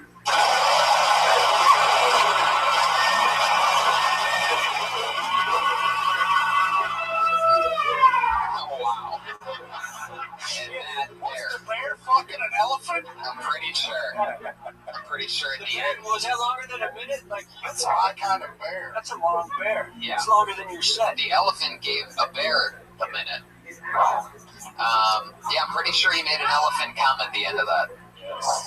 Anyway, so let's get it going. Your first. Imagine if an elephant squirted. I mean, I would have never imagined it until you brought it up. That's like a think about it a lot. Yeah, it's something that I don't want to ever think I'm gonna go change. Does it squirt on us? Is that what you're implying? Oh, I don't. You. No. Shit, I hope you get back in your apartment. If you're thinking this shit, you've been outside too long. Well, elephant coming. I don't think that was a real far stretch. They should have a zoo where it's only animals that squirt. They do. It's called Experiment Rhino. Thank you. I'll close on that one. I'm going to head out of here. Well, we got momentum. Let's get our first comedian up here. And they go by the name of Gian Whitney.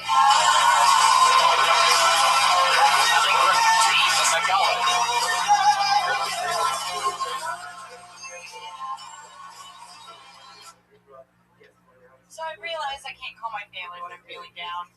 So one time I did an open mic and I just fucking bombed. And the next day I called my brother and I was like, James, you know, maybe I'm not funny. And he goes, yeah, maybe. Maybe you're not. Maybe you're only funny to like your family. I was like, okay, thanks. Can you put Dad on the phone? So my dad gets on. He goes, hi, Gene. How are you doing? I was like, I'm okay, but I got a speeding ticket. And he goes, what? What? You are screwing your life up, aren't you? Son of a bitch. Are you in porno? I was like, what? No, I'm not in porno. You need to come home, damn it. You need to come home and be a nurse. So now when I'm feeling down, I just keep my feelings inside. I don't call them. I don't miss them. They can go fuck themselves. Thank you. Wow. Give that exactly a minute. Exactly. Fuck yeah. How long have you been out here? I've been out here about a year. I've been doing this about 6 months. Where are you from? I'm from Indiana. What part? Southern Indiana, Evansville. Evansville, I've been there. Oh, really? What a shithole. I know, it's so bad. The comedy club was next to a Chuck E. Cheese. There's a comedy club there? There was. It closed because it was a fucking... Is it the Funny Bone? Yeah. Okay. And it was terrible. Yeah, I'm very sorry that you had to experience that. Did you go to that? I did. And one of my worst experiences, I showed up to do the gig, and there was a giant, like, Wheel of Fortune on the stage. I go, what's that all about? They said, oh, everyone here is in a raffle to win a ticket to the Super Bowl, and right before you go on stage, they're going to select the winner. And I said, you mean after? They said, no, before. So right before I go on stage, they give this guy the Super Bowl tickets, and everyone else is in a shit mood because they just lost. So dude gets Super Bowl tickets, bails. And I walk up, and I'm a dick, so I just went, what's up, losers? And it was an uphill battle from that point on. So it's probably good that you started comedy out here and not there. Yeah, no, you would have written a note to your parents about how you ended it. That's why. I like the fact that your dad just went right to ask you if you're in porno. Yeah, he worries a lot. Did he not know? Does he think you might be? I mean, did he really ask that? No. Do you have a video on the internet that we should know about? I don't know, do I? I would never I trust hope not. There's still time. You've only been out here 6 months. Good, thanks, good. But no, he worries about me a lot, and he always jumps to the worst conclusion. Porno's not the worst. There's a lot of money in porno. Yeah, just well, like if he had jumped to, are you fucking elephants? I mean, that'd be a jump. Oh, okay. There you go. I think you're funny. Wait, that's just a sound effect this whole time? I thought we actually had a... I like it. It was genuine. It was stuff I hadn't heard before, which is rare coming from a young comedy. And, you could have gotten into it a little quicker. Just, you don't have to set up the whole picture. You just have to tell us what we're doing, get the joke. So you can just be like, my family are dicks. I have a bad set, and my brother's like, maybe I'm not funny, but, just get through it as fast as possible. Brevity is key in what we do. So it's just, what I try to do is I'll write out what I, like, word for word, and then I just take out all the words that I so it's just bare minimum. As comics, we're conversational anyway. You're going to add the words. You're going to make it. It's not like you're just going to go up there and be like random sentence fragments. Like you're going to make it so that they can fucking understand it. So you just really remember the punchline. Get to it as fast as you can. I always feel I've got to set it up so they understand exactly Well, what's going on. you did it more like acting, like almost. Yeah. Like you're not talking to me like if you told me the same story, you would tell me a different way than how you just did it. Like it's like the way that you were talking to us right now and listening. That's kind of how you want to connect with that room. You just kind of want to tell them that story and then hit those punchlines. So that we're listening like we're talking to someone in a bar.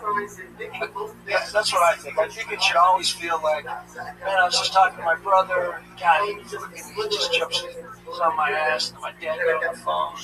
Told him about the speeding ticket. I said, I need money. It's just... I need money for what? Whatever you want to do. It's and you can reset that and tell them like you told us that your dad always jumps to the worst conclusion. And then you could even have more things rattling off. Yeah, that's a good way. And I'll also say this, even if you have a minute, I think you should always find your spot, take a breath, let the room adjust to seeing you for 1 second, say hi, and then just go for it. You know, it's better to do like a minute. Sorry, that was my penis. Everyone saw it whistles when I feel I'm talking to a girl. But just a slow rise. Don't try and squeeze 2 minutes into 1 minute. Squeeze, just have 45 seconds in a minute. That's what I do. It's true. Like if I'm doing 30, I plan out 25.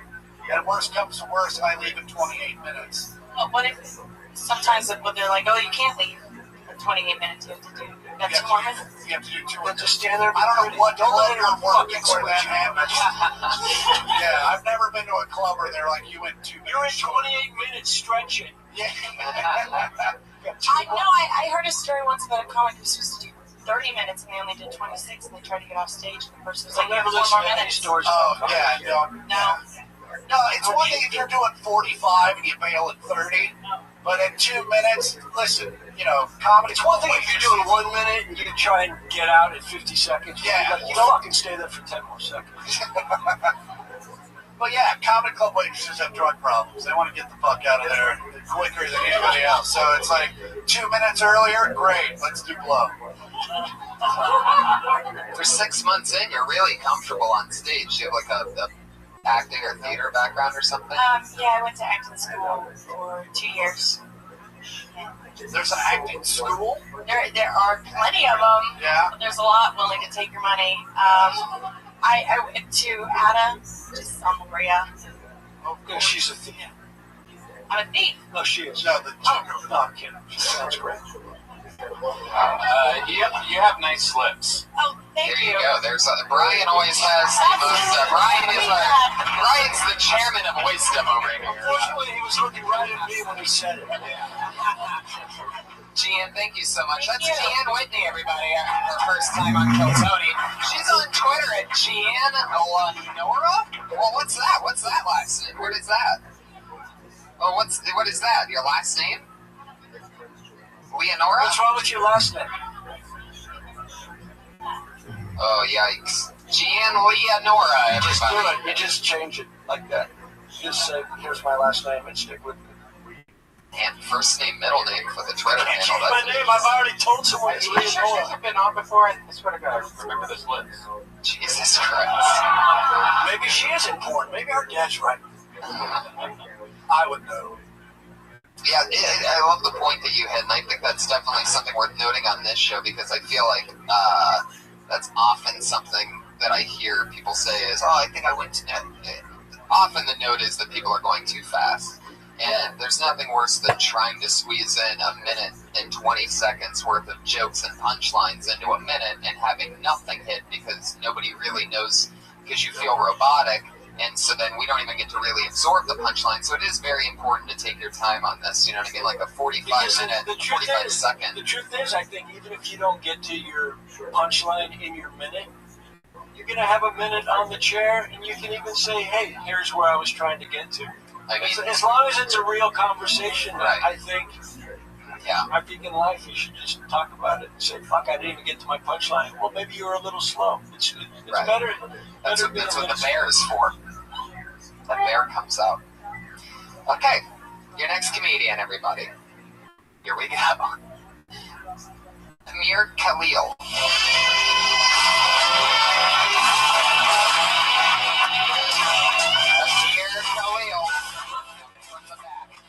He's already wiping the sweat. I love it.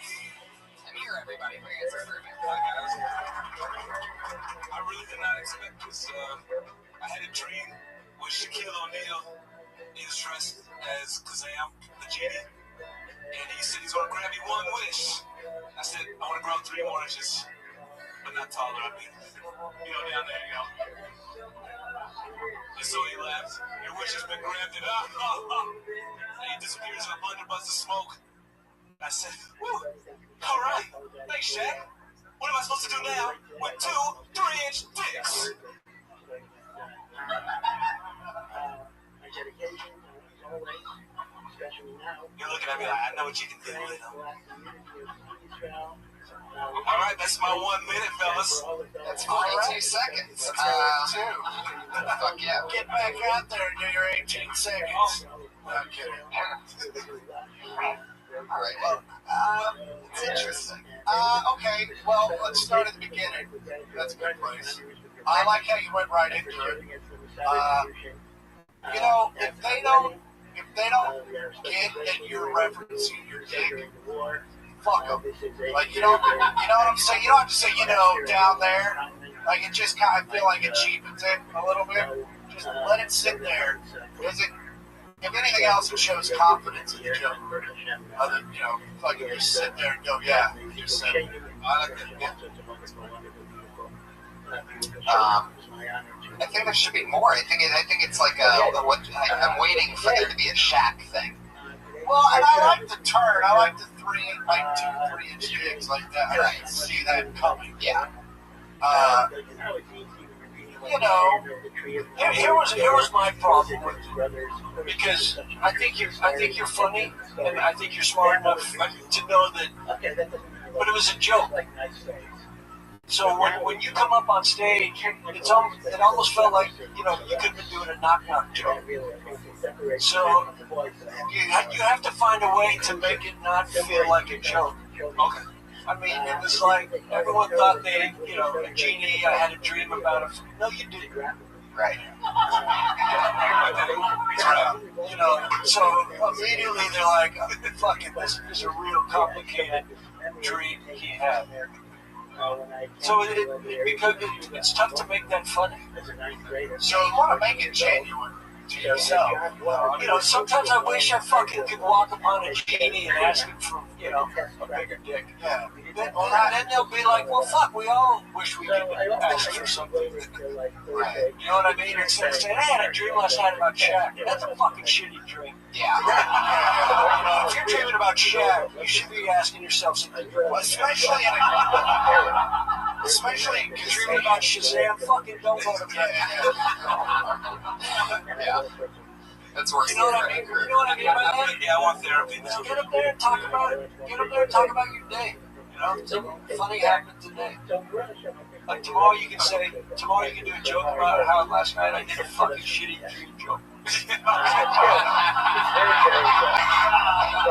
Oh, you see that? You see how funny that is?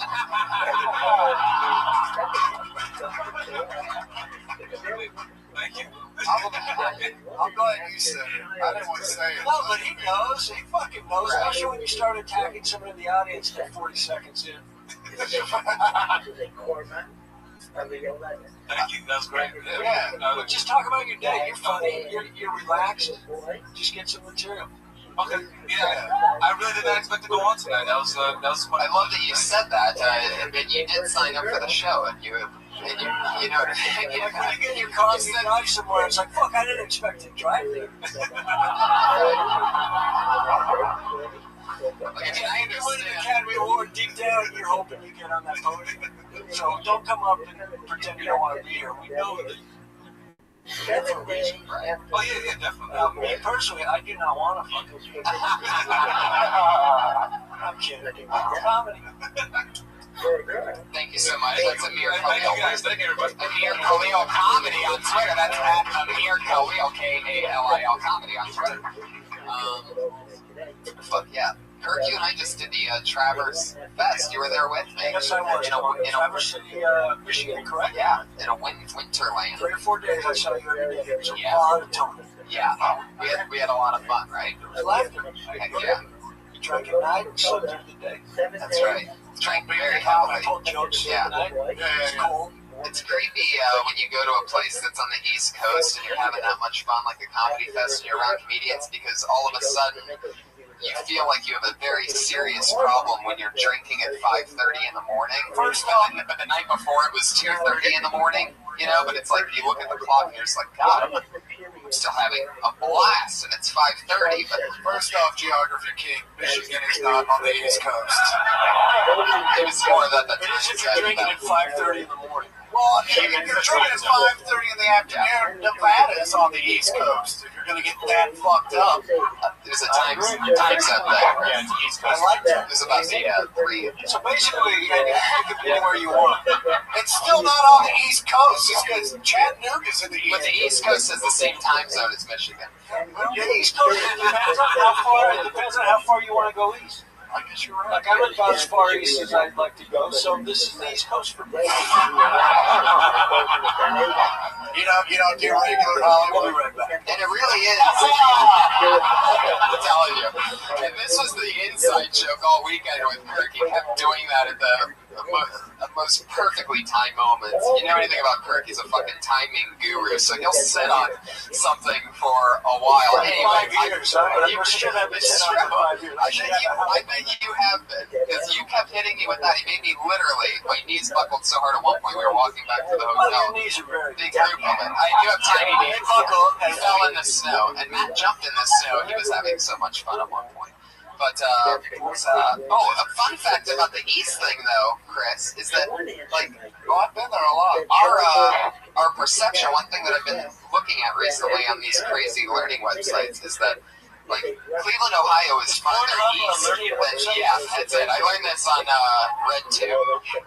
These crazy fucking learning websites. There's Pornhub. I learned how to not fuck. Cleveland, Ohio is farther east than Tampa Bay, Florida. Yes. And Pittsburgh is farther east than, I think, Orlando. And that was information you thought you'd never use. Which is right on the almost to the complete East Coast, literally. But because it's a fucking circle, our shit's thrown off. Fuck yeah. I'm obsessed with this shit lately. Like, the other one is Reno, Nevada is farther west than Los Angeles. They're laughing, and You showed it to me. I wouldn't believe it. You showed it to me. It's insanity. So Like, you're gonna have crazy. because California goes like that. Anyway, geography. Why aren't there girls just surrounding you? They're on the East Coast. Yeah. Just models galore in bikinis. Wow, it's already got in my head with this fucking geography. He starts rattling off capitals, and I'm almost there. How you doing? Pull my hair and tell me what's north of South Dakota. How are you doing over there, Iron Man? See ya. Good, man. I'm glad to know that. That's the best one yet. Good one. Speaking of sitting on a joke, look at this guy, fucking 40 minutes in. I'm just glad I got that information, Tony. Now when I take the citizenship, guess what? I'm going to pass it. I love that. Citizenship. Here we come. All right, let's get another comedian. If you really want to get citizenship, keep that microphone next to your dick. Yeah. The next comedian's name is Brett Banta.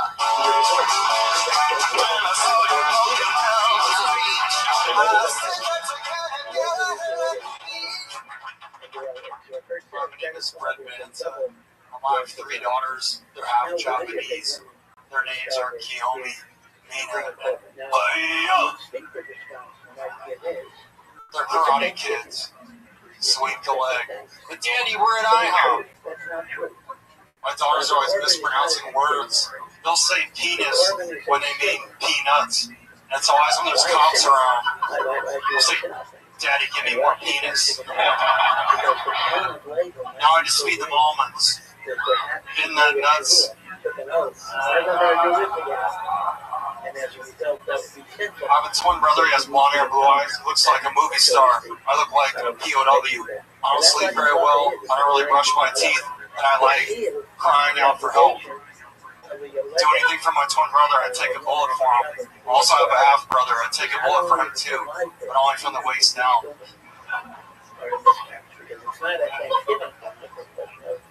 That is a minute. That's usually what you would say. Thank you very much. Thank you very much. There you go. Right, I like your cadence. I think you have an interesting style to you. I like your material. You look incredibly frightened. And I know that's part of being. How long have you been doing this? Almost 2 years. Okay, well, How often when you say 2 years? Like, I'm trying to get on my For 7 days, can't see what their husband. Really? Multiple nights. No. Are you nervous though? Are you just kind of working that angle? No, I'm nervous. Yes. You look like you're in a video where you're telling people like how well they're treating you now that you've been captured by the enemy. Like that's the kind of demeanor I'm getting from you, and it's like your material's really funny. But you look so frightened up there that I don't want to laugh because I'm afraid you're going to pull a weapon out. Yeah, I feel like you have a bomb under that shirt. Yeah, it's just like, I mean, I'm exaggerating to an extent. You're just like, and it's like, start drinking. I don't know, but that's it. That answer really, one point is, I've been sober, pretty bad, drinking, but I don't bring everybody now, but I've always wanted to comedy. I got sober. It takes a lot to kind of get up. Absolutely. Right. Cough syrup. But just, I love cough syrup. Stay, you're funny though, so I'm like, I can tell you are funny, so take that with you on stage. I mean, you gotta kind of have this I don't give a fuck attitude. Yeah. When I have like a cold or I had the flu once, I went up and did open mic. My twin brother was like, I'll tell you what you should do. No, you don't have to apologize. But what I'm saying is, you're funny, and as nervous and creepy as you are, slow it down. Yeah. Because it's going to help you. Because you were slow that night, you had the flu, you were just chilled. And that'll help you breathe into communicating with the people. I get the hand out of the pocket, because I used to do it too. I mean, I still do. It was the worst. And it's a shitty habit, Once the hand's out, you'll start working on your posture, but you have good jokes. And if you slow it down, they're going to hit even harder because you're blowing through some of the laughter. And if you pause long enough, they'll realize it's okay to laugh without hurting you. Trying to work on pausing. Right. And slowing it down is also another way to show confidence that you don't have. And I know it sounds weird, but like you have to be pretty deliberate, and to you it's going to sound all kinds of fucked up, like you're talking to them like they're stupid. But you have to realize these people don't know what you're saying. Even though you think they know, they don't know the words that are about to come out of your mouth. So you have to give them time to take them in and figure out what they mean. And it might, and the way you deliver a joke, it might take them a minute to even realize, oh fuck, this is not a literal. No, but give them a beat because you're blowing through where laughter might be. Okay, you have nice lips. There you go. An equal opportunity harasser. You're super funny, man. Yeah, totally. Seriously, you are very funny. You really have 3 daughters? Well, see, that's how good you are. We totally bought it. But you know what's funny? What you should say after that joke is say, I was kidding. I don't have 3 daughters. The one that's fake will be the other. Use the other name. Yeah, just but just say, I'm lying. I don't have 3 daughters. And then what was the first name of the daughter? Yeah, Keone is made up. Yeah. That's great. That's why I have an apartment. Yeah, and I would lose I know how to work with your real Japanese wife. Congratulations. That's awesome. Did she help you get out of the POW camp? Do you have another job? There's areas that's weird. Yeah, man, just keep riding. And, I love that Chris is asking for another beer to Josh, who's on the other side of Brett. He just wants a drink so bad while Chris is holding up his glass. Listen, I'll have a beer too. This show's driving me to drink. Yes, sir. I'll have another Hinchcliffe. And Hinchcliffe. It's a the fact that you're sober is driving me to drink, so that's good. Your set was successful. The only thing I would lose with no hesitation is that's just nuts part of that thing. Like that noise that you heard when you heard that, like that sort of what? That's silly. That's has like Yeah, but if you're that. gonna sit in it, I mean, if you're gonna do it, fucking sit in it and just bathe in it. Yeah. Go, that was awful. Right. Because I do that shit all the time. Like, I'll make a terrible joke. If they don't laugh, do it again. Yeah. Let them know that they were right.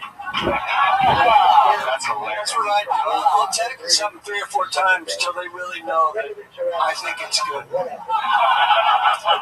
they'll realize they shouldn't be laughing. Brett, I love your style. Thank you so much. Brett Banta, he's on Twitter at Brett J. Banta.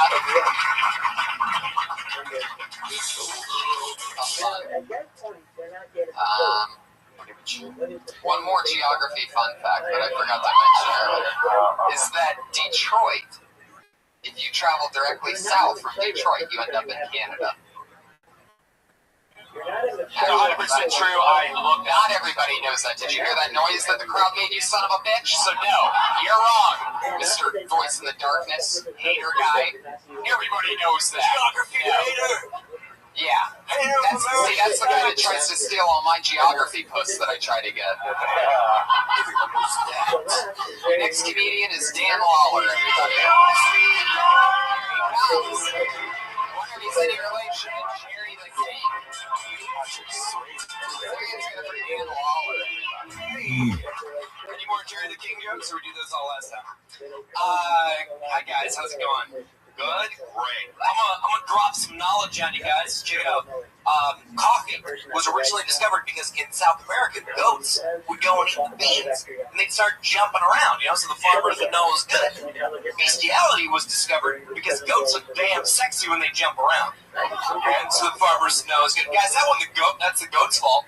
Because, I mean, you tried denying a horny goat some dick. Not gonna go well for you. Labia, you know what I'm saying?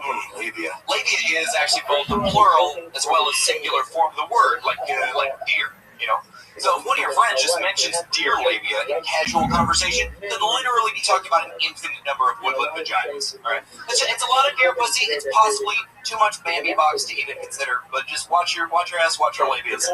Thanks.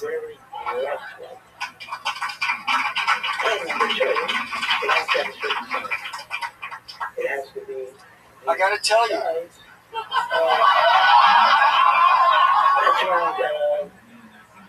if you can get your material to catch up to your delivery, you'd have something because you have such great confidence and your brain's working. And you didn't learn the jokes. You lost me. I didn't hear. I mean, I'm not saying this to be offensive, but I didn't really hear a punchline. Like, I heard a lot of, you're saying funny things. Funny words. Funny words. And Kurt's absolutely right. Like, when I mean, I was into it. Vagina, you had a lot of good words. Somewhat of a laugh. You had a ton of funny words. They just weren't in the right order. Right. Yeah, okay. All right. I mean, it's like, I know everyone wants to be all and shit, but, a joke requires a punchline. That's just how it is. And in order to have a punchline, you gotta have a setup. In order to have a setup, you have to have points. And so that's just, it's math. And so, you're going somewhere. We just need to get there. That's exactly what I meant. And I know we only have a minute, and you might be going somewhere. I mean, if there's somewhere you were going with, is there a big punchline that we didn't get to? No. Yeah. So it's like we're on a journey, but we need a destination, and that's what a punchline is. It'd be like, you could use that as a setup, but like that could be a long setup, and then the punchlines would need to come out. Yeah. I was reading about coffee and goats, and there's a lot of fucking going on in Brazil. Right now, I feel like and then you lead into something. You made out with fucking goats because they dance. They're fucking dancing because they're very confident. Yeah. But I'm in the labia. If you goats have labia, I don't know. Yeah. Yes. Okay, see, that's how that joke works. For $5,000, you can order. No, but you know what I mean? It's like, fuck, you have great confidence and great voice. Just gotta tie it into something.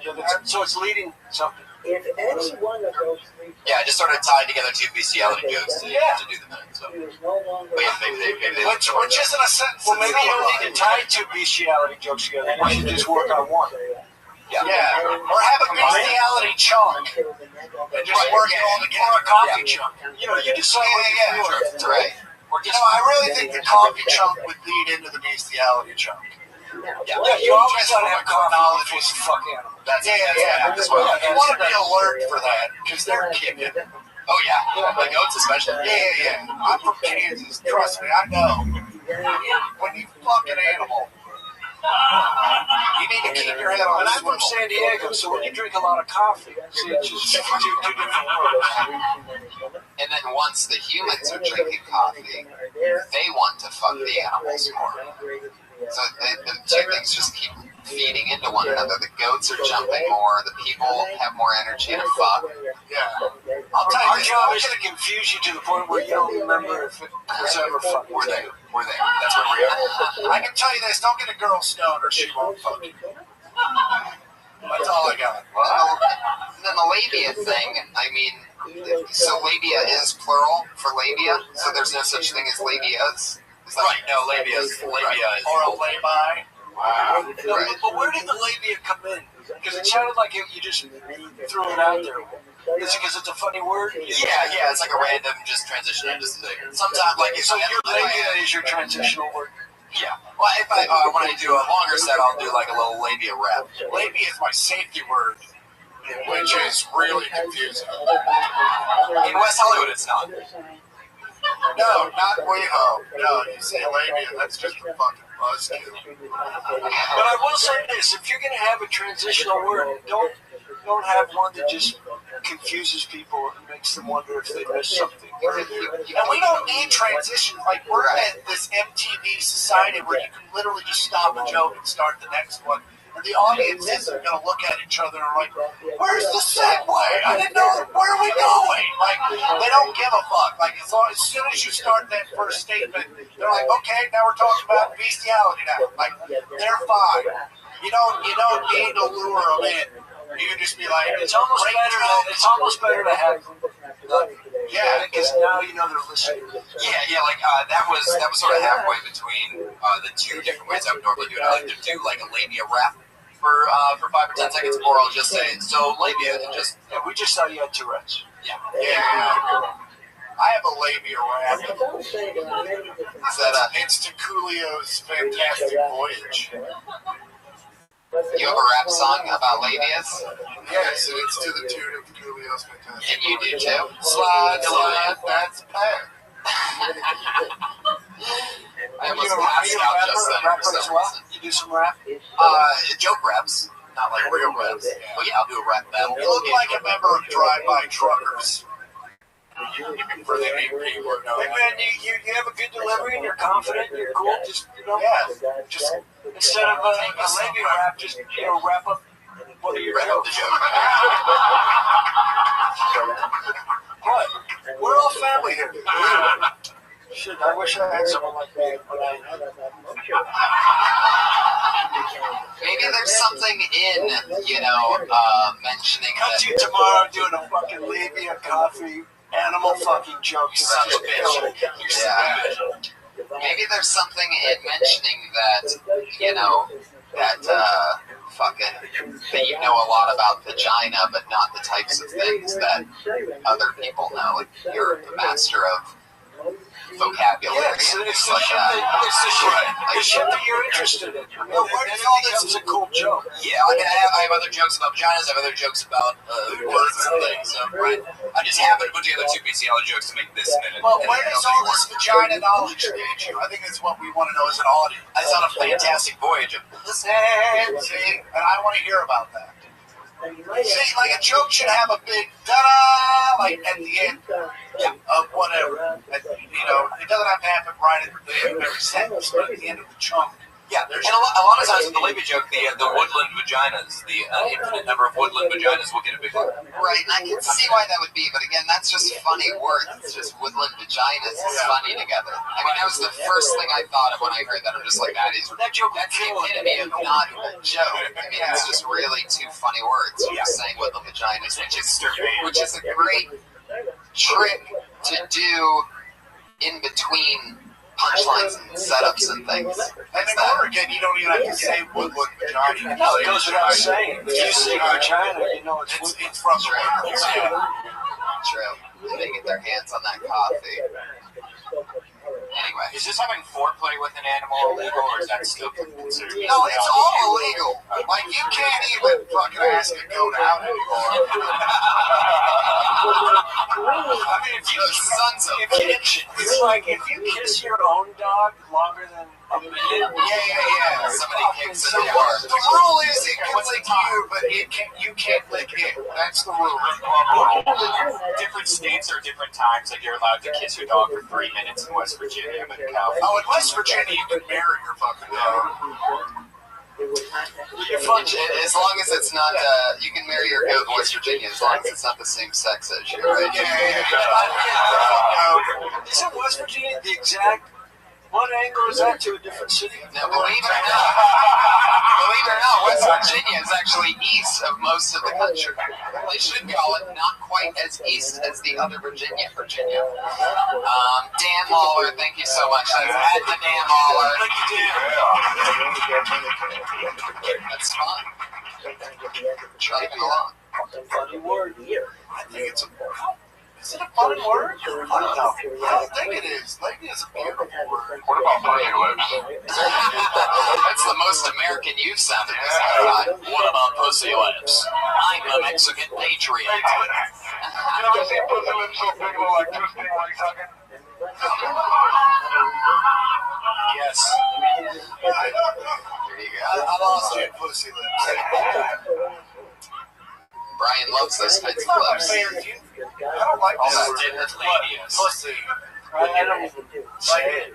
don't either. Like, it's fun when, like, in the heat of the moment where girls say I don't ever say it, I just point.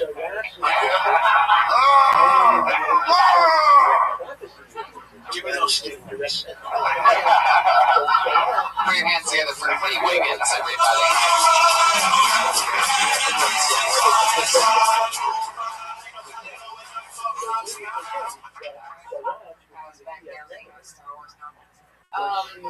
Not paying attention to the show.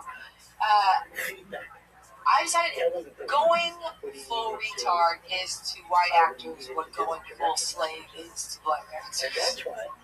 Like, good luck, 12 Years a Slave. Gonna win, you went full slave. I actually cannot watch those kind of movies, like 12 Years a Slave, because I don't want to hate white people that much. I still need you, because I'm not famous yet. Like, I got a screener of it, and I only made like 10 minutes in before I was just like, yeah, this is gonna make me never want to see a white person alive. Like, it's the same reason why I can't watch The Color Purple. I don't want to hate black men that much. Every morning when I brush my teeth and I go to brush my tongue, I start to gag, and it makes me wonder, like, how come I can suck dick so expertly, and I cannot brush my teeth without feeling like I want to gag a whole pizza out of my mouth.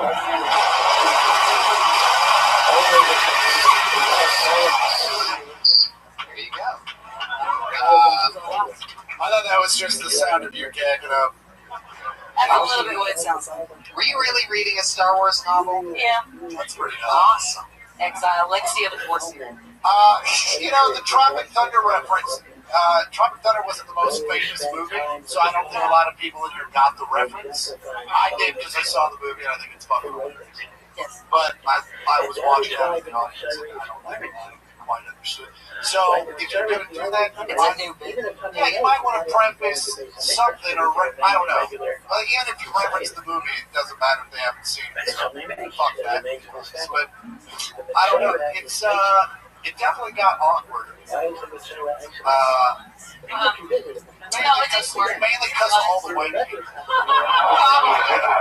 And I think if you gave examples, I think you're sort of painting a picture when you say the whites playing. Well, yeah, I have a longer sort of version. I do because I decided to switch. Right. Throw an example in there and throw Gilbert Grape in there, just something so we know that Forrest Gump, Gilbert Grape, you can hit it, but you got to sort of just Because if you're only mentioning the one side, the one example, and if you know, I feel like if you don't compare the two, Well, it wasn't working, so I switched gears. Well, I decided to abandon it in the middle. yeah, but we didn't know that. right? You know, I would never. We don't abandon too soon because the punch might be right around the corner. We don't know that it's not supposed to be funny yet. And some of the biggest No, it went very well downstairs. some of the biggest punches come after the biggest silences. Like that's what's great about what we do is if you say something completely outlandish and something where the audience is like, what the fuck? And then you follow it with something that ties it all together and is hilarious. It pays off tenfold. Because the audience, they don't want to be uncomfortable. So they'll be uncomfortable for a minute, but then they're fucking hoping you say something to let the room get their air back. Right.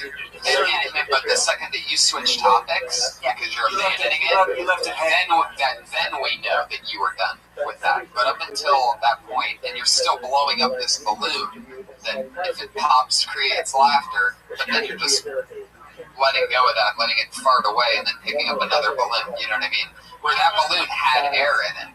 Meanwhile, all the white people in here think they're racist. Right. Totally. We feel really guilty. They did 2 centuries ago. Yeah. Well, the fact that you watch 12 Years a Slave and could only handle 10 minutes a slave, I mean, that's a joke. There's a joke in there. Oh, there it is. Yeah, that's definitely funny. And you can do it. I can't. Because I tried it, you know. Because it's like I saw 12 Years a Slave. After 4 years, I got it. You know, I can't do that joke. And the fact that you're the type of chick that's reading a Star Wars book, you know, I mean, there's so much there. I got a lot. I have a lot. Awesome. And you're easy to listen to. You're easy to look at. Just I would trust that you can make that funny. It's newish. I've only been doing it for a week or two, so. But I think the key to making a joke that doesn't work is finding out what the audience is. There's obviously some sort of logic bridge that you're not crossing, that you're not helping the audience cross. So it's finding out what that is. And I also think there's a ton of examples. I just want to let them know that I'm on the right track and that I'm about to interrupt. Yeah. But it's just like you have all these examples of white guys playing mentally challenged. Yeah, so you get everyone, and they all get Academy Awards. Yeah. And then the black guys who play the slaves. I think it sets up a good world, but it didn't set up the world, so we were just scared. Yeah, you just assumed that we'd all seen Tropic Thunder and then we would get the reference. And I mean, we didn't really do a world in Color Purple. 80s, right? That's 90s. But I feel like it's like, even if you've never seen the movie, like, it's like one of those, like, I've never seen Braveheart, but I can get the references. Fuck, I've never seen Braveheart. Fuck you doing, reading Star Wars books in the back of comedy clubs? Yeah, basically. Yeah, I've never seen Braveheart, but I get to, like, never take our movie. I mean, I figured it was on that. So but to some extent, we need to relish in the audience not liking it. Tony does it all the time. Yes, I literally made a living out of it. Yeah, and I know you have only a minute, and we're sitting here judging you, and it's fucking weird. But, that's the environment. And it shows you that these 2 minutes after the joke, we see your twinkle, we see your charm. But during the jokes, we didn't see it in the joke. Yeah. In the joke, it sounded mean and bitter, and you hate me. Like, we were all sitting there like, that was a long time ago. None of us I know you are. And in the Midwest, you have every right to be, because all those people still hate you. But, and San Francisco, I'm very Yeah. Like out here, we all don't give a fuck. We just want to get high and fucking move the place. And we're all And what was the exact comparison of the white retard and the black slave again? It's like it's sort of like an SAT phrase question. Going full retard is to white actors. The Tropic Thunder, Robert Downey Jr. was black at the time, has this whole conversation with how accurate you can't win the Academy Award if you go full retard. Sean Penn did, and he didn't win. Forrest Gump won, but he didn't. He was dumb and he wasn't full retard. So that's what she was referencing. You got into trouble because you thought there'd be a laugh there. And the thing is, that's a hell of a setup. The laugh's not going to be on that line because it's so good you're getting people thinking. And then you start giving the examples. Of course, just the word retard really freaks people out nowadays. Yeah. Okay. Yeah. I mean, what I would recommend doing instead of saying retard is just go, or something like that. Yeah. And I get out of the habit of telling rooms to get over it. No, I mean, no, that's just in this conversation. Mongoloid is the better word. I think it's more offensive than retard, I think. No, it is. That was the joke. Yeah, I mean, which is, but also Mongoloid is hilarious.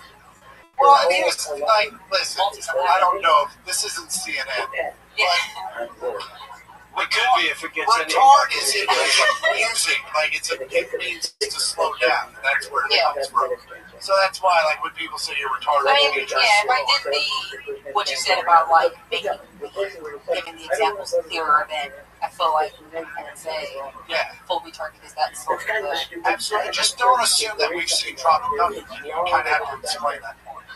Yeah. Just say transgender.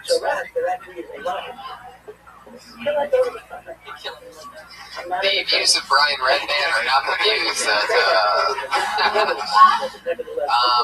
Clee. So did you say full retard and then full slave and then right? So now then tie in full Monty just so that you could maybe get someone back. I'll test drive that and see how that goes. Yeah, I'm just saying if you're gonna go full retard, full slave. When everyone's uncomfortable, then you bring in full Monty and that's a good save. I like it. Well, that's what. There you go. But you know what I mean by at least let them know that you're going to get to a joke. Gotcha. And do you literally have a joke about your reading a Star Wars novel? Or do you just have jokes about being a nerd? I just sort of have like jokes about being a nerd, like that reference in Star Wars, like. Because I think it's funny that you're literally reading the book Star Wars. You can tie your Star Wars into how good you can suck a dick. Because you mentioned that, right? By the way. Yeah. When you say expertly, is that, did you take a test? This is just based on anecdotal feedback from other guys. Like guys have finished me like, you're an expert at that. Like, I more base it upon their. And I'll tell you this: if a guy's getting a blowjob, he will sit. You are an expert. And we all are. Look, I can't. You are an expert. I've never done that. Holy shit! You are one of the best. Do it again tomorrow. Yeah. I do what I can. See, I do it the other way. I'm like, you should work on that. And I give them notes. That's maybe why you're locked out of your apartment. We'll be right back. I love it. Lee Wiggins, everybody. There she goes. Yeah. She's on Twitter at Lee the Pimp. That's Klee. The Pimp. Fuck yeah. You guys ever... Now, Kirk, you probably heard this question before, so I guess I'll just ask, I'll ask Chris. I always ask everybody that is on the show this question. Do you remember a joke that you did when you were very first starting out doing stand-up that you're embarrassed about? That's like short that you'd want to share? No, it's not short. I used to walk up on stage to Notorious B.I.G. It was off the Ready. I wasn't ready to die. It was the one where he's a baby. There's a baby on the cover. No, I'm not ready to die. Was the one with the purse. Oh, okay, yeah. So there was Ready to Die. Had that Notorious song on there.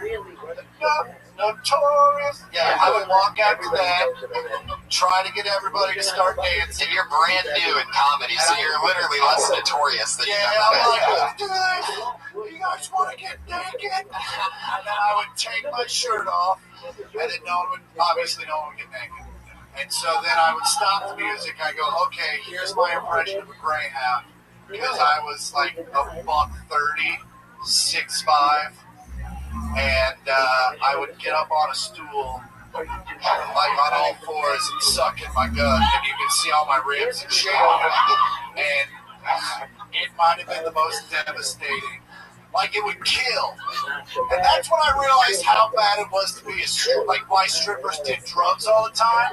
Because even it was just my shirt, but you still have to, like, be in the mood to do that shit. And some days you're not in the mood. You do? I do remember. That's a great share, by the way, Chris. What's yours, Kurt? My very first joke, I just remembered it because it was, they had those commercials, it was like, Kotex Fitness, period. And I was like, look, I should get into advertising. I can do that. It's like, Charmin Soft, asshole.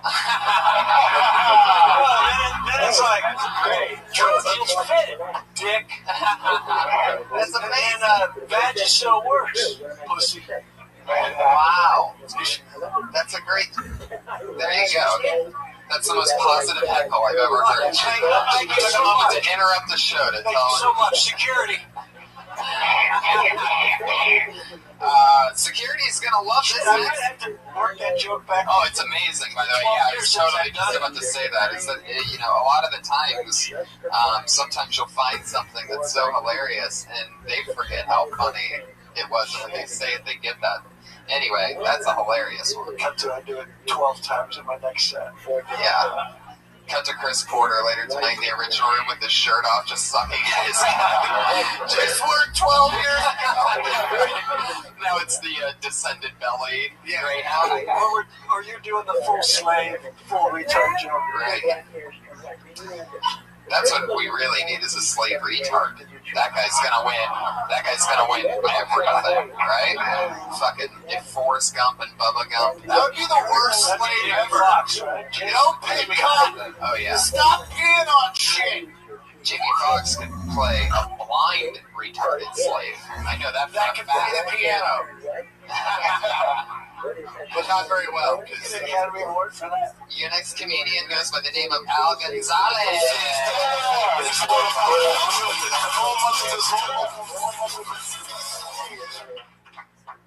Congratulations to the United States hockey team for winning over the Russians. Apparently, Putin was so upset he put his shirt back on. My friend asked me if I was upset that the NSA was listening on our phone calls.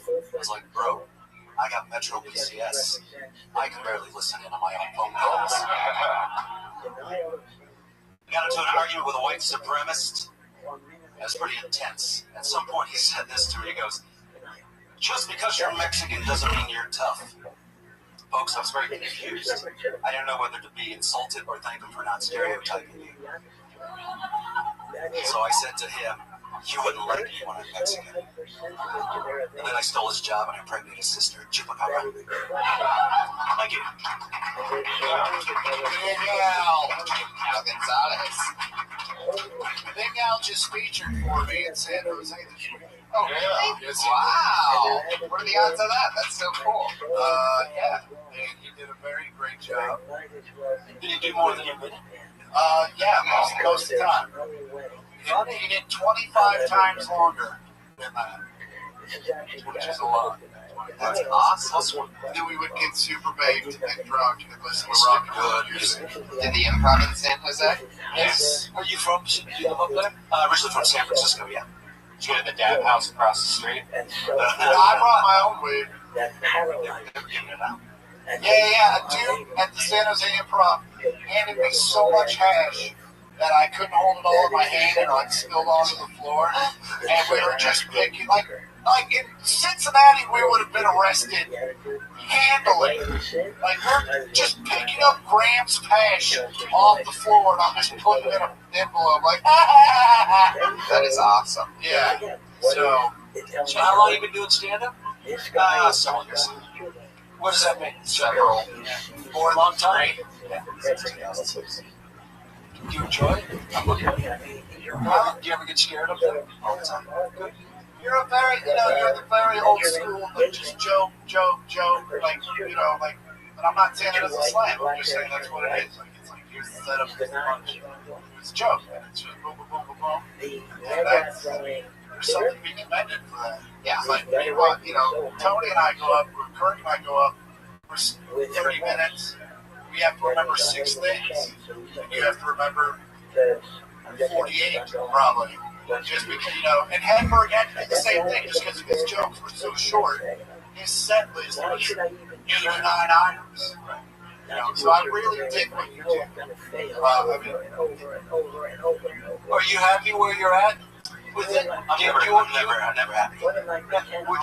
Would you like to work some stories into some of that as well? I mean, I do.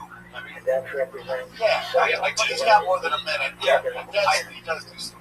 I write a lot of setup jokes like that because I know in LA I'm only going to get 3 minutes a lot of the times because I don't have TV credits, I don't have a movie credit, but I have a lot of longer jokes that I've been writing that I've been working on quite a while. And when I got more stage stuff this week, I'll do those longer bits where it's like a whole 5-minute bit. Where it's set up, punchline. My advice to you when you're in LA, especially, is you do the stuff that's most of you. And if, just 30 minutes, write a 3-minute piece. The thing with the jokes, not that the jokes you write aren't great and not original. It's just that there's not a lot of voice behind it. When people are looking for comics to book for shows and book for hours and shit like that, they want a voice. They want a point of view that's different from others. So you need to showcase them. And I'll tell you something. I used to do a shitload of joke, those quick little snippets. And then one day, I just took 5 of them and weaved them into one story, one little joke. And then suddenly it dawned on me like, oh, fuck. You can take 5 jokes that are in the same ballpark and weave it into a little story. It'll blow your mind because suddenly you're telling a story and then you start adding little things in there and then you start hearing your own voice as opposed to jokes. Because when you're just doing jokes, you know they're fucking jokes. They're just well-constructed jokes, which they are. But even Mitch, he was doing these jokes, but he started connecting them and he'd get those little moments in between. It's those moments in between the jokes where we find out who we really are. So take 5 or 6 of those little snipers, fucking connect them into a little story, and it'll be exciting. And it's just like, it's like the music we're listening to. It's like the music we respond to is music we can attach ourselves to. And the comedy's the same way. The comics you really glom onto, the comics you're like, I can fucking have a beer with that guy knows where I'm coming from. So your audience wants to know, where's this guy? I like this guy's jokes. Where's he coming from? That's why like the music you love is because this guy's saying shit, and he's putting words to feelings. They want to know who you are. They want to feel their vulnerability if you're scared. And when they feel that, and when they know that, when they feel like they're invested in you, that's when they start following you and wondering where your next performance is, because they want to know what you have to say. So just show them. You're a great joke writer. Show them, show who the guy is that's writing the joke. Absolutely. Yeah, that's something that just recently happened. And it comes like, trust me, I found out some shit about myself I didn't like. And it's like, it's kind of a therapeutic thing. Oh, we're all right. But we don't like it. Very funny job, though, Al. Thank you so much. That's Al Gonzalez. He's on Twitter at Big Ass Comedy. You actually got that Twitter handle, huh? At Big Ass Comedy. That's that guy, Al Gonzalez. That's pretty good to be, be able to do comedy, feature around Cali. 7 years in, especially San Jose. 8 years in a small theater. Yeah, made more money than we did this weekend. Oh, put your hands together for Kill Tony favorite Kevin Christie, ladies and gentlemen, saying hello. Very nice. We also have another friend of the show that's here tonight who's going to do a spot right now.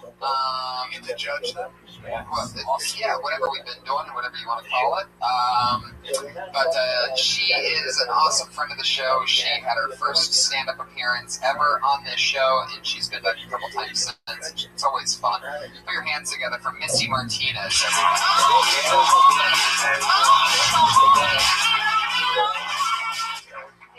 Very fitting. So I never realized how much meat affects my day-to-day life. Besides not being allowed to charge at school, I can't can't go to heaven and my vagina looks like a twice baked potato now.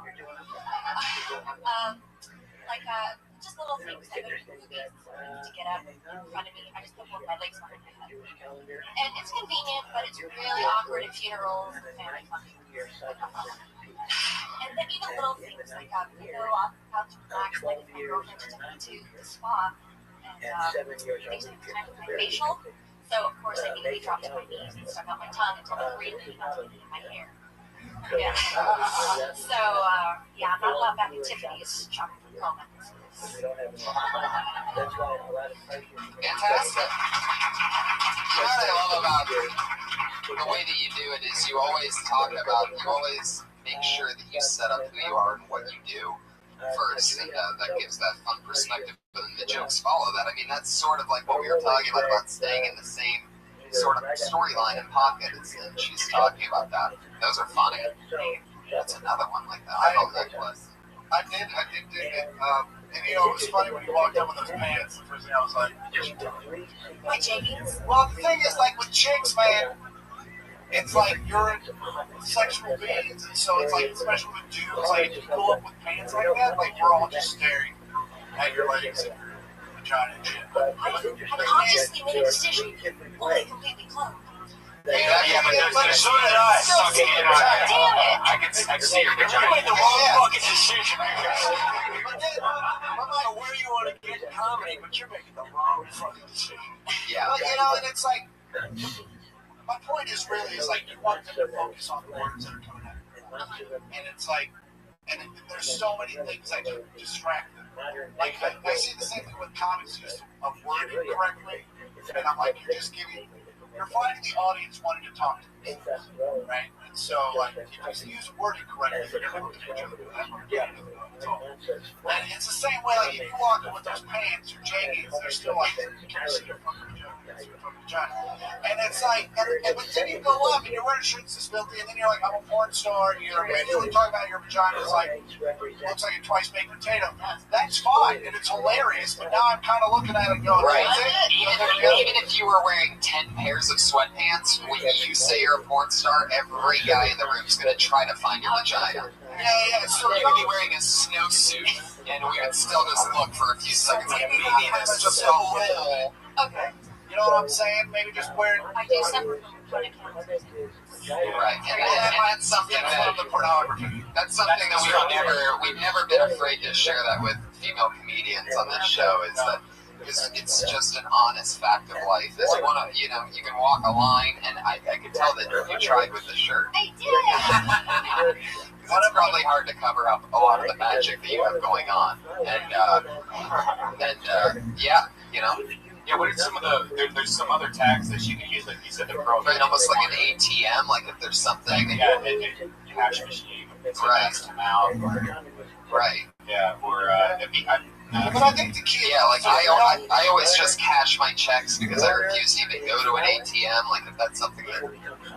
Well, and I think, but also you need to limit the number of taglines. Like you don't want to have a giant 8-foot tail on the back of your head. Where you're just like, here's the joke, and now here's 97 other taglines. Like, let's narrow it down to the 3 best ones of the 97 we have. And we just nail those. And if they're still left, then maybe nail out a 4. And do you have a lot of jokes that aren't porn related? Yes. Get rid of them. Get rid of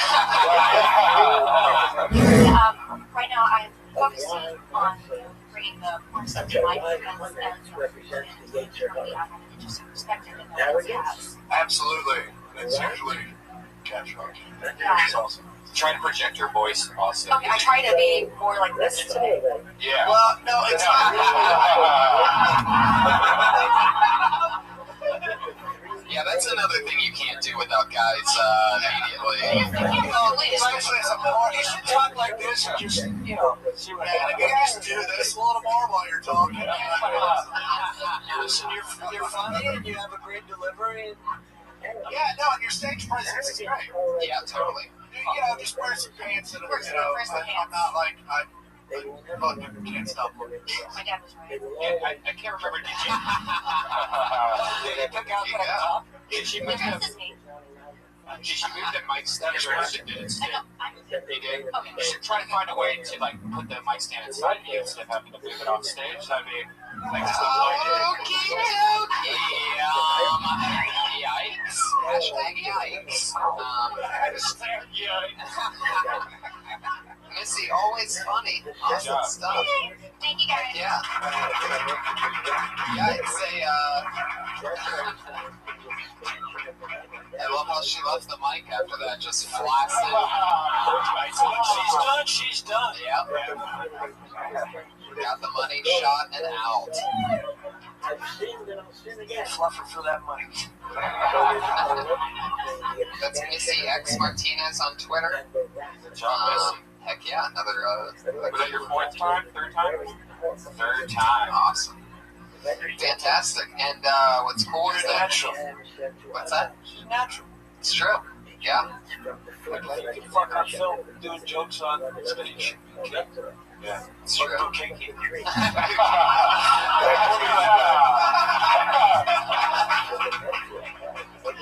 You son of a bitch. We'll be right back.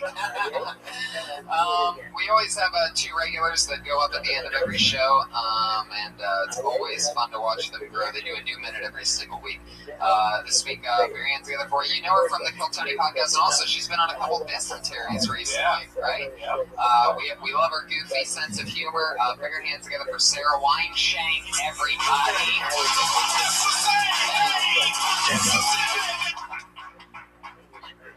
Went to a mall. Wasn't fun. It was a big pain in the ass, actually.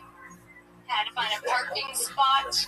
Had to try to remember where I parked. It was 5B. Had to create a riddle in my head to remember where I parked. 5, like how old I was when I lost my first tooth. B, like a butt. I'll remember it now. And then I get into the mall, and there's so much going on that I can't even remember who I am. I don't want to eat at Wetzel's Pretzels. I don't like Cinnabon, guys. Sapporo, it's not for me. Sweet Factory, could take it or leave it. What about the Sunglass Hut? I don't like the Sunglass Hut. I'm always afraid that if there's an earthquake, I'll be trapped in a mall. That seems like the worst place to be when the big one hits. Just like the referee for Foot Locker running, looking for safety. This doesn't seem like an ideal situation. How about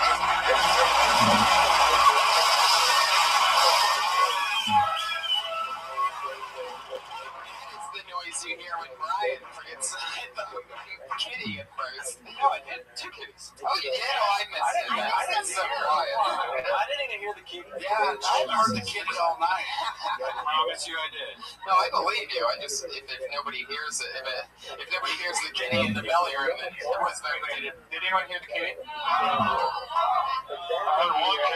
There are 2 pieces. Looks like Congress right now.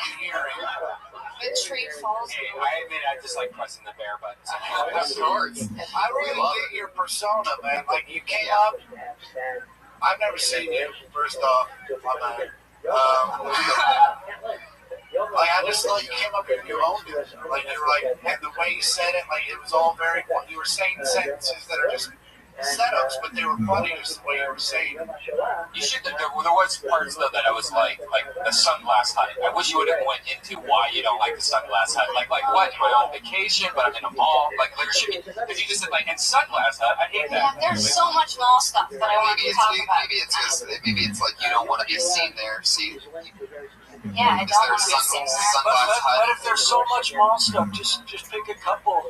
Right. Help your shit in the mall and expand on it. But find there's something goofy about all this. The most. Yeah. Now, granted, it's a minute, so there's not a lot of time to get real expansive. You know, there's definitely shit there. They have a lot of problems. Definitely, you're one of the strongest characters. Yeah. Thank you. I mean, are you really that angry? Yeah. Yeah, I'm sensing that. I just don't like a lot of things. How old are you? 26. Yeah. Yeah. I mean, it is true. I told you this last time. Like, I really think if you can be sweet and still hate all that shit. I was thinking that. I was thinking he was being sweet tonight. No, it still comes off angry, which is cool. But it to me, you know, we're friends, but it sometimes feels like a character. Like you're trying to be tougher than you are. You can be pissed at everything and just be telling them a matter of fact, because the way you look and the way you dress, I think it has more effect if you just say, you know, I hate everything.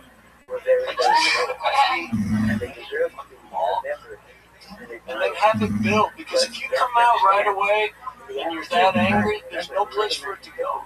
And I always think with you, it's a funner climb.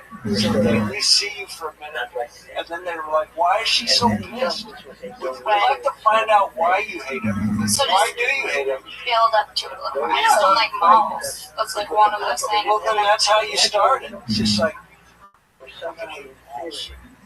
Everyone in here hates malls, but you know. No, that chick definitely doesn't. But I always think you're so funny, and your brain's always working. But I'd love a little. Do you ever go back to 5B? Climb, right, for like the roller coaster. Yeah, I was climbing on it. Yeah, 5B, because then I can't remember it, even though I thought of like this whole complex thing of how to remember 5B. Right, maybe there's things that annoy you that you, by the time, maybe it winds up so that by the time you get back to the parking lot, you forgot the parking spot, you can't remember whether you can't see, you couldn't even see your car because you were wearing 4 pairs of sunglasses. Right. It's just like you buy shit so you get out of the mall. Yeah. Like maybe that's your angle, is like everyone's trying to sell you shit and you just buy it to shut people up. I mean, just, you're funny as Thank you so much, Sarah. Sarah Weinstein. She's at Princess Shank on Twitter. Very funny. Yeah. And we're in together for Kimberly Congdon, everybody.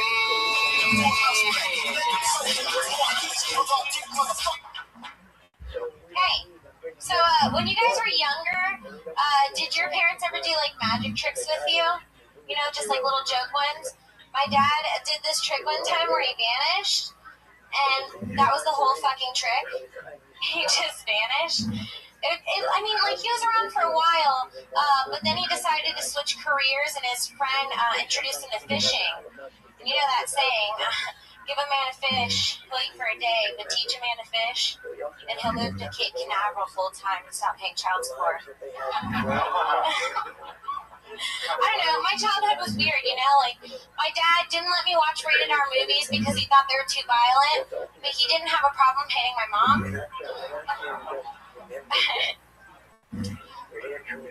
But, like, I think there's advantages to growing up in a household with domestic abuse, because, like, now I have cat-like reflexes, you know? Anytime anyone starts yelling, I run to the nearest TV and put the volume to 100. Oh, an extra loud kitty. That's awesome. I love that. I think that, especially the Cape Canaveral fishing, like, I love that. And I think you could probably sell that magician joke from the top if you tried a little bit harder. I mean, I think it would be more like, you know, my dad was sort of, you know, whatever, in your own words, but you want to sell the fact that he was a good magician, like he was such a good magician that in fact he made himself disappear. I haven't seen it since. Right. I have a huge problem with rhetorical questions and comedy acts, because my philosophy is, are you not going to tell the joke? Gotcha. You know what I'm saying? It's just like, you guys remember when that? No, just like my dad was a magician. He was such a great magician. We haven't seen it since. Like, that's the joke. Like, when people ask me a rhetorical question, that's the question I ask them. It's like, if I had never seen that movie, were you not going to tell that joke? And they're like, no. Well, then fuck it. Don't ask. Just go. Yeah. That was an awesome minute. I can't wait to see what you and Sarah Weinshank do down in La Jolla on March 1st when we take this on the road to the La Jolla Comedy Store for the first time. They're both going to be there. That's Kimberly Congdon. She's at Kimberly Congdon on Twitter. Thank you guys so much for being on the show. Anything you want to promote coming up, or your Public special just hit last Saturday. No. Chris Porter. Wow. You came out with I will be on Kill Kill Tony podcast. Next week. Okay, next week, catch me there. An extremely huge thanks for Jesus Trejo. J-E-S-U-S-T-R-E-J-O. That's at Jesus Trejo on Twitter. Truly one of our funniest friends. I can't believe I could even get a stand-up comedian so awesome to goof around and want to play around with such a funny show like this. Missy X Martinez, thank you so much. Thanks everybody for coming out. Eric Dallas, Chuck Geico, yes, the love of my life. All right, thank you so much. Red Dan, I'm Tony Hinchcliffe. Thank you. I'm Chris La Jolla, San Diego.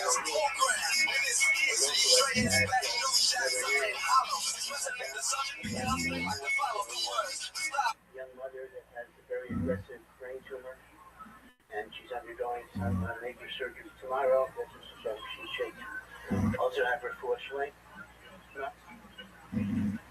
Aliyah Neshama, Moshe David Ben Yosef, Mendel Ben David, Yitzchak, Mendel Ben David Yitzchak, Jeremy Bernstein's late mother's yahrzeit, the 26th of Tammuz, and it is the 22nd yahrzeit. Tony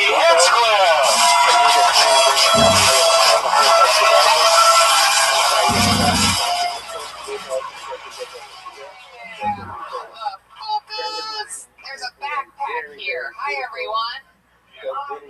Hi, guys. How exciting. Another fun Monday. We're here. It's episode 39 of Kill Tony, everybody. That's what's happening. So much fun stuff. We're going to La Jolla this weekend. Yeah. That's exciting. We're taking it on the road for the first time ever. This guy, actually, I just read his Facebook. He's like, hey, I see that you're in La Jolla for the weekend. If you want, you can stay in my sailboat. It holds 4 people. I'm not using it. It's right on the water. And then I was like, oh, who's this guy? And then he's like, oh, he's a private investigator. Now I'm thinking, like, oh, he's just hiding cameras in his boat so he can watch me fuck or something. What should I do? I think you should take him up on the offer. If he's a private investigator, it's good to have a guy like that on your side. That's true. If you turn him down, then he might start. I mean, if he's a private investigator, then he can already look through your windows. Yeah, I guess so. So you want to keep him close, and then this way you have a private investigator in San Diego where you might need it sometime. That's true. Should we talk about the other possible thing? San Diego? Oh, is that? Yeah, I think we already said that. But Comic-Con 2014 will be at the American Comedy Company for 2 shows and another Kill Tony. So San Diego's getting all the Kill Tony love right now. Yeah. Comic-Con 2014. That's a pretty big announcement, right? And I'm thinking that last year, I mean, we've been there for the last 2 years, that's what it is. And last year, there were so many people dressed up as Iron Man, like with like the missile rocket launchers and stuff like that. So if you know anyone that's listening that goes to Comic-Con that has an Iron Man costume and wants to join Kill Tony, we're gonna have an army of Iron Man. That would be so great, right? Maybe a couple fans. You can get tickets to Vancouver and Seattle and Portland right now at DeathSquad.tv. All tickets went on sale. We're gonna be in Vancouver for 420. We're playing a casino, and it holds 300 people. It's a humongous fucking, like... we get to do that. Speaking of the Iron Man and our always, the Iron Patriot left us about a month ago, and every week we have been replacing the Patriot with a different type of Patriot. We've gone through, the Iron Patriot, Justin Martindale, the Dark Patriot, Willie Hunter, El Patrioto, Jesus Trejo was last week. And we're going to keep the diversity going. Tonight, we would like to introduce to you right now our first ever female Patriot, everybody. It's the Iron Hot Chick.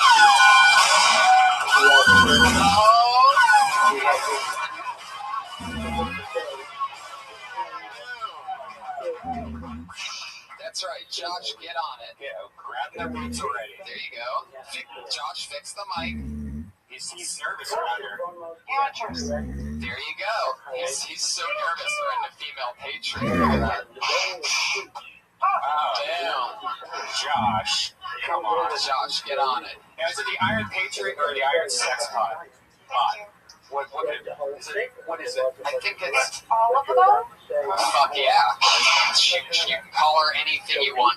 That's how open-minded the female patriot is. Thank you. Wow, those are some interesting sound effects. Thank you. I'm patriotic. I love it. Well, you look fantastic. It's so nice to have a little bit of female energy over there rather than the cream. Turn the fucking mic up. Turn it up, guys. Right? That's what is Put your hands together for the running around producer of the show, Josh Martin, perhaps the worst producer in the history of anything ever. Alright. He's truly really unliked around the Comedy Store, and we decided to give him a shot, let him run around and work things here, and he just spills drinks when he drops them off. He fucking set her up for failure. So, there you go. So, let me ask you something, Lady Patriot. Did you, I heard a rumor that you sent a song in. That was something that the Iron Patriot would normally do, and he would sing. Yeah, I wrote it myself. All that jazz. Awesome. This is actually a song that I've seen her do before, and I love it, so this is going to be a treat. What's this song called? Mouth fucking. Mouth on mouth. Ladies and gentlemen, we present to you the Lady Patriot. Let's see if this works. It does. The internet here at the Comedy Store, by the way, is getting fixed, I heard.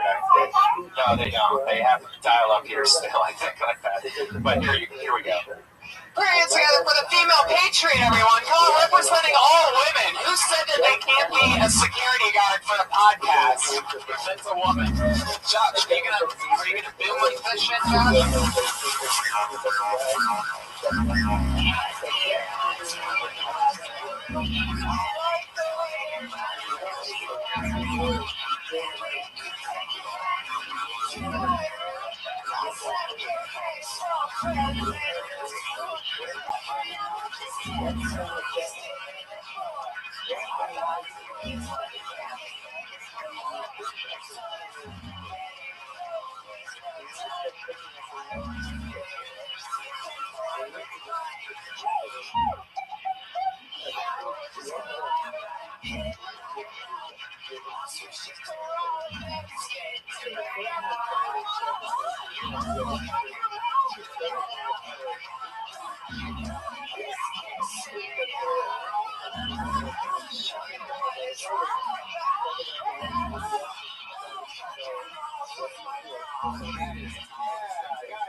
Unbelievable. I love how the voice that she's singing over in that sounds more robotic than the actual voice that's coming through the voice box. Hell yeah. Okay. That was awesome. So, fuck yeah. What do you guys say that we get this thing going? We have our new head of security for tonight, the Iron Lady Patriot chick. Iron Sex Bomb. Yeah, she's a wild one. So let's get into it. You guys know what happens. A bunch of comedians sign up. Me and always two guests talk to them afterwards. And this week's no different. I have two. This is both of their, I believe it's both of their third times on the show. They are two of truly the best guests to have on this. Two of the funniest pals that I have. Put your hands together for Rick Ingram and Kevin Christie, ladies and gentlemen.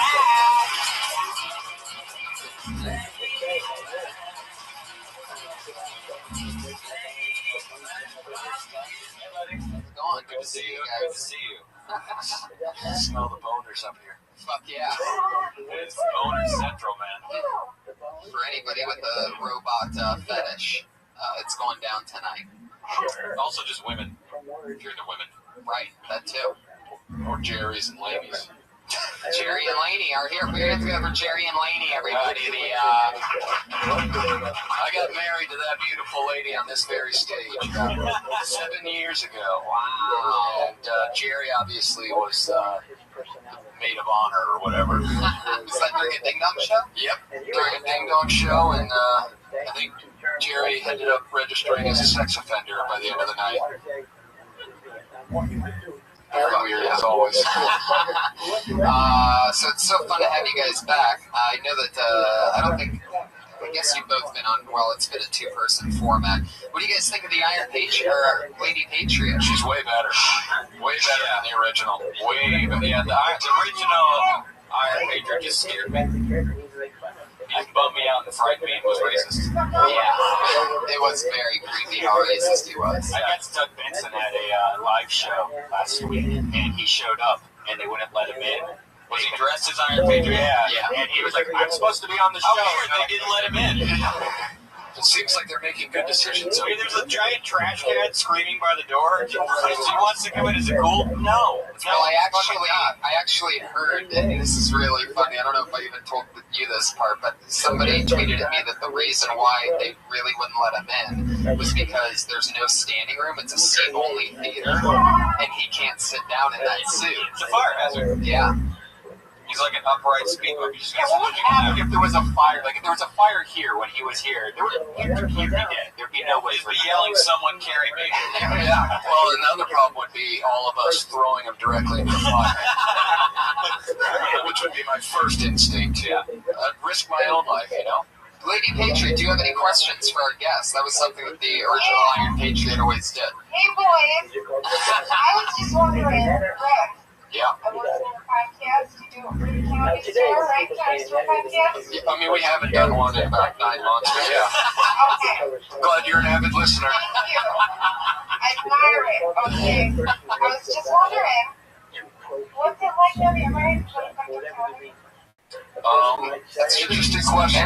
Not sure at all what that has to do with the Comedy Store podcast. But, no, I mean, my comedy is me talking to people in the crowd. So as long as my wife doesn't sit there, it doesn't generally come up, I suppose. But, yeah. Good question. How about that for Kevin? So, you also have a question. I do. She's good with starts. It's exactly like the old page. She's like a rabbit. Quick in the beginning. You had a podcast, right, with Nick Youssef. Yeah. And it's really good. Canadian. You like it? Is it fun? Good time? All those things. You nailed it. I like it, good, and good times. Yes. That was the best question that Patriot has ever asked. Do you like that? Do you like things and stuff? Yeah, I feel like we know why Pierce Morgan is not getting renewed. Because we got a new interviewer in the house. It's the Iron and Sex Spot wearing underwear. What? Yeah, I have underwear on. Is it patriotic? Definitely. Can we see it? You want to see my patriotic underwear? Get on stage again. How Brian has this kind of, how Brian pulls this shit off. That happened so fast, dude. Yeah. Well done. Zero to creep. Or not well done. Oh, wow. Same underwear the Iron Patriot wore. Amazing. They fit everyone. One size fits all. America. Beautiful. America! And I have bush because I love pussy. Okay? You have a full bush? That is a full bush.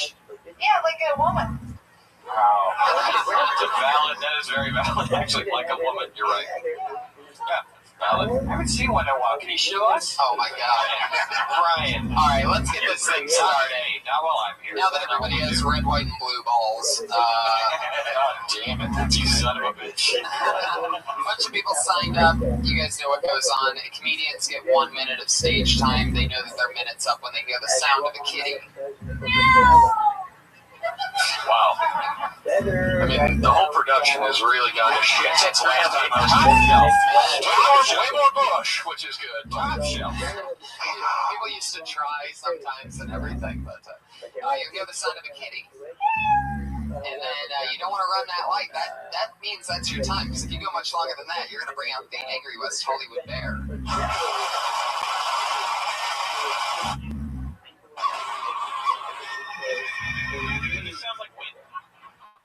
There you go. It sounds like an episode of Wings. Just like a lot of wind. God, I wish it sounded like an episode of Wings. I feel like if you go over, you should play an episode of Wings. Just punishment. What's Wings? Did they film an old show? It was the Tony USA. Yeah, it was the terrible show that the writers from Cheers were like, hey, we can just take this concept to Hayden Church as a mechanic, Nantucket. Yeah, it was about a small airline. Wow. Yeah. Listen, it was classic comedy. It was on USA though, right? Why do I feel like it's on USA? Alright, that fat guy. Yeah, that fat mustache. That's always a winning recipe. You're fat, you got a mustache. Your first comedian tonight, everybody, doing a minute of stage time is Jake Beck.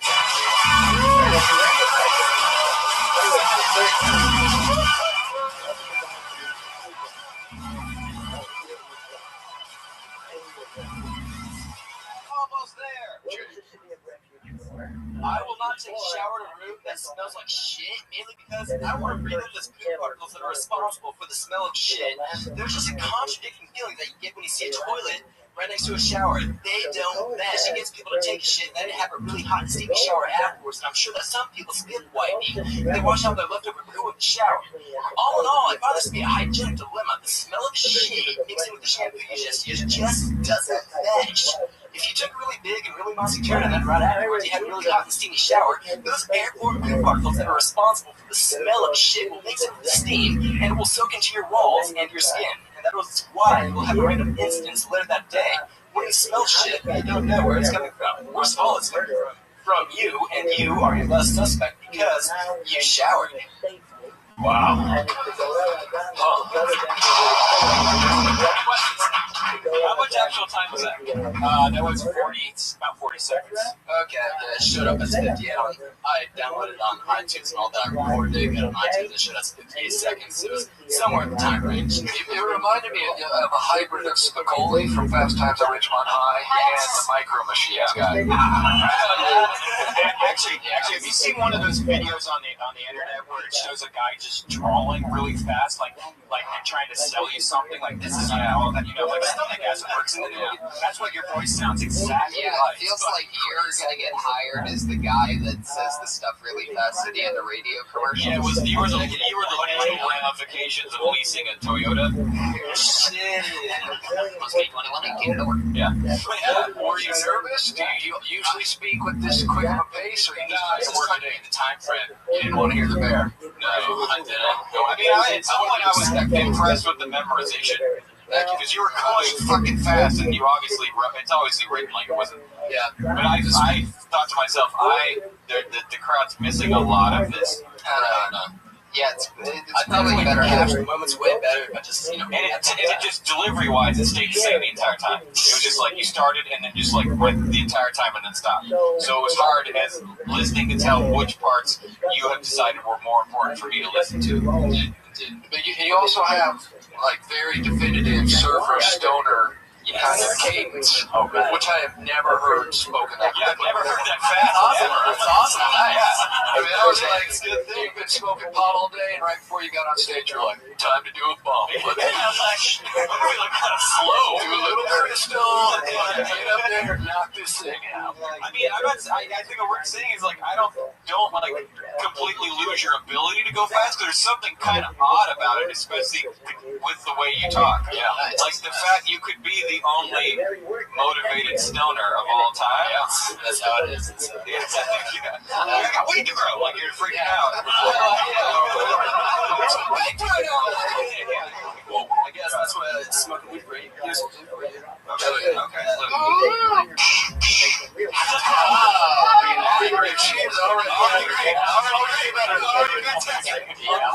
Our underwear just did that. I mean, so far. But yeah, I just think you almost wasted a lot of the things you're saying because they went by so fast. You defy the stereotype of Jakes, though, which I like. What is the stereotype? Well, most Jakes, just what you did right then. The way you said, what is the stereotype? What is the stereotype? What the fuck? Generally, Jakes are, pretty close to retarded in general. Like, no one ever's like, dude, my buddy Jake is the smartest. Yeah, it's a fucking 2.5 wasn't it? You gotta be my killer Jake the scientist. That's not a thing that happens. Oh my god. Jake Ryan knows 16 candles. Good dude. Great dude. It's because of that fucking Jake and 2.5 Men, wasn't it? Luckily, don't watch that show. Yeah, Good. and comedy in general, I wouldn't bring it up. Okay, good stuff. I wasn't going. How long have you been doing stand-up? I just moved here about 2 months ago, and I just Where are you from? Colorado. Okay. Wow. Can we discuss what appears to be the baboon heart inside of your chest there? There's some sort of an elevator. What is it that you keep in your your side pocket? No, this is just my wallet. Oh, okay. Smart. You're the comedy store. That's smart. Yeah. I wanted to decline it, but I'm like, not the worst idea. Considering where we are.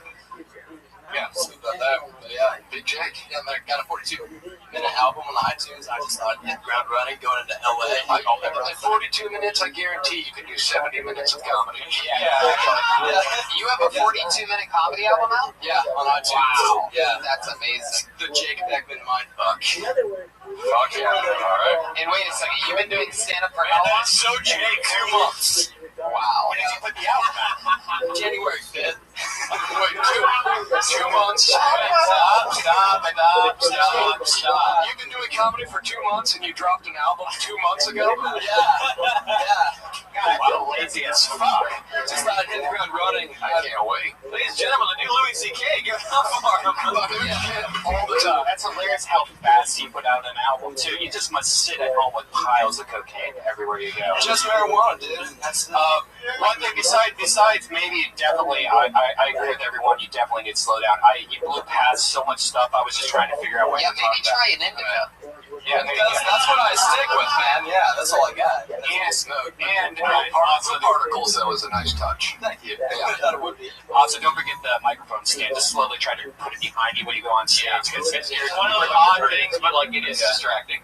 People just stare at it. It's like these guys are like, it's right in their sideline, which is a bummer. So just get it out of their way. I guarantee you're the first guy to do a 42-minute album with the mic stand left in front of him. Well, I still got to get that stage time experience, man. Imagine Pryor live on the Sunset Strip. He just completely beats that. I like his priorities, though, from what he just said. He said, you got to get the stage time to learn where you put the mic stand. All those little things you don't need the stage time to drop an album.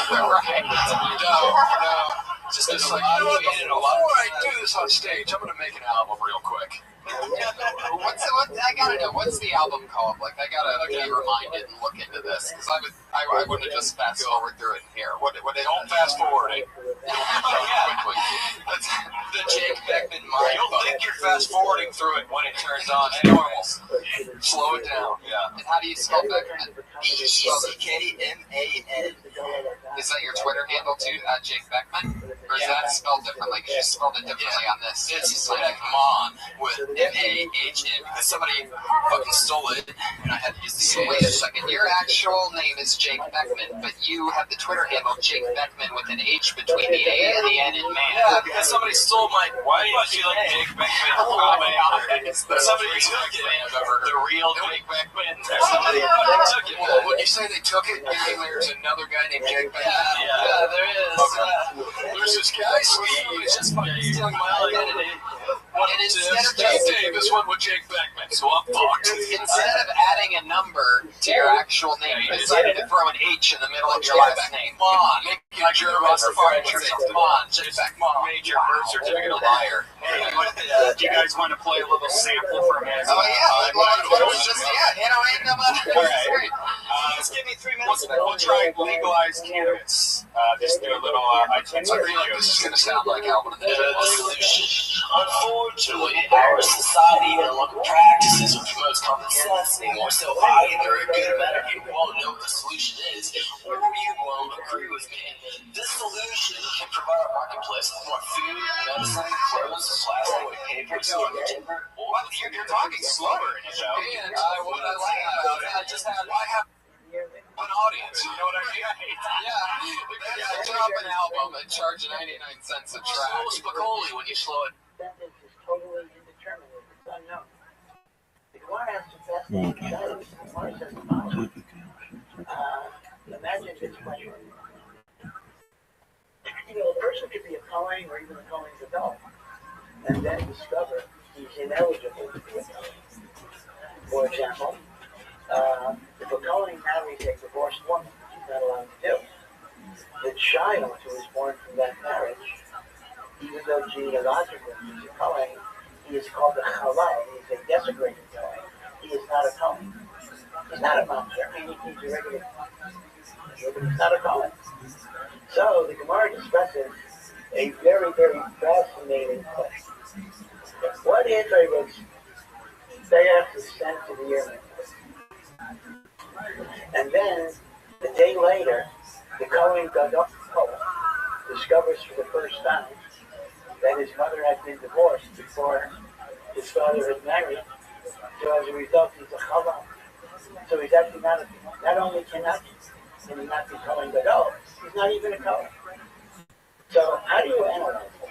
According to one of them, we treat it as if the Kohen Gadol died. Meaning, yesterday he was a Kohen Gadol, but today we know that he's not a Kohen Gadol.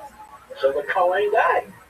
So the Rothschild goes free. So even though the Kohen Gadol is alive, but he's no longer a Kohen Gadol, so that's called the Kohen has died. The Rothschild goes free. There's another opinion, wait a second.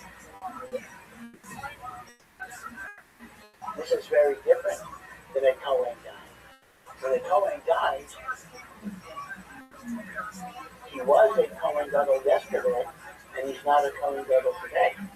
Here, we have discovered there never was a Kohen Gadol. Wow. The law there is much stricter. If the Rothschild is sentenced to Yer Miklat at a time when there is no Kohen Gadol occupying the office, he never goes free. So according to one opinion, if a Kohen Gadol is discovered to be the son of a divorced woman, we treat it like a death and he goes free. According to the other opinion, we treat it like a retroactive invalidation of kahuna, in which case there was no Kohen at the time of his sentence. That's the other way around. He stays there forever. Now, the Mishnah says in the Sefer an interesting thing. The Mishnah says that mothers of Kohanim Gedolim used to bring food treats to the inhabitants of the Yer Miklat. Care package. Which is in order that they shouldn't pray that their children would die. I would have been a little more cynical. They shouldn't hire hitmen. But the Mishnah does not say they would do that. The Mishnah says they shouldn't. Now, the Gemara asks the following question. The implication is that the Kohen Gadol was kind of vulnerable, meaning if they needed to buy off 3 goatsmen, that they shouldn't pray that the Kohen Gadol would die. What is the implication? That if they would pray, hey, oh God, please let this Kohen Gadol die, the prayer might be answered. So the Gemara says, why should that be? If I pray, I hate a certain person who's actually innocent of any sin, and I pray that God should kill an innocent person, one would assume that prayer would not be answered. So why would the prayer against the Kohen Gadol be efficacious? The Kohen Gadol didn't do anything wrong. This is the Gemara's question. So the Gemara's answer is not really true. The Kohen Gadol is in a vulnerable, compromising position.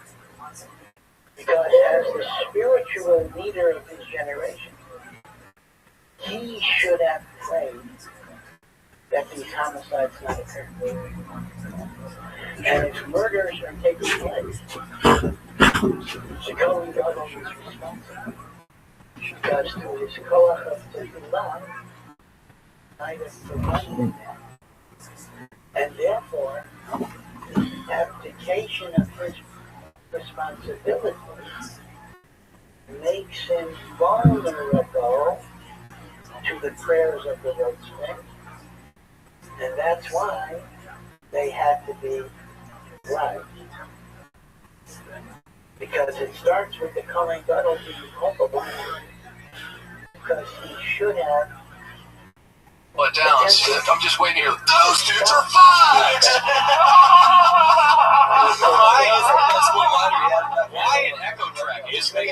like you're in a place with less of an audience. Right. So, again, it's important. First guy to do comedy from space. No crowd. But yeah, it's primarily just to protect my material, and then just also to have just something to show to the industry, to show them that I had something established. Jason, that's what I love you already, but no one is stealing your material. Better not. I like that you couldn't help but mouth it as it was playing. Yeah. You had to touch along. I just like when Britney Spears on us. They were like, perform. It's just encoded into my brain. But you can do that 42 minutes again, exactly like that. Is that what you're saying? Probably just as fast as I just did that. Coming up on stage, like, and go. Yeah, okay. I really think when it comes to choosing the right job, I spent push and stop. Oh my god. All right, Jake. What a first impression like on us. The first comedian I've ever seen to drop an album before starting singing. I can't wait to see where this leads. Yes, solid gold. All right. Well, thanks to Jake Beckman, everybody. He's on Twitter. Jake Beckman. With an H between the A and the N.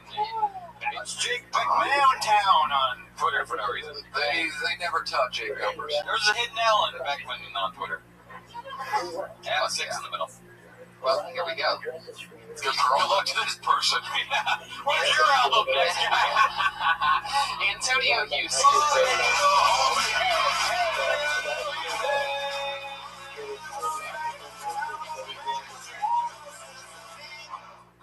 Give it up for me, because I just found that I graduated. For real. Yeah. Seriously.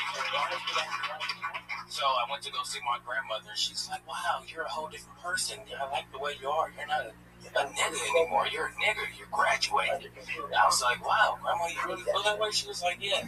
The room doesn't smell like reefer or anything. Everything's lovely about you.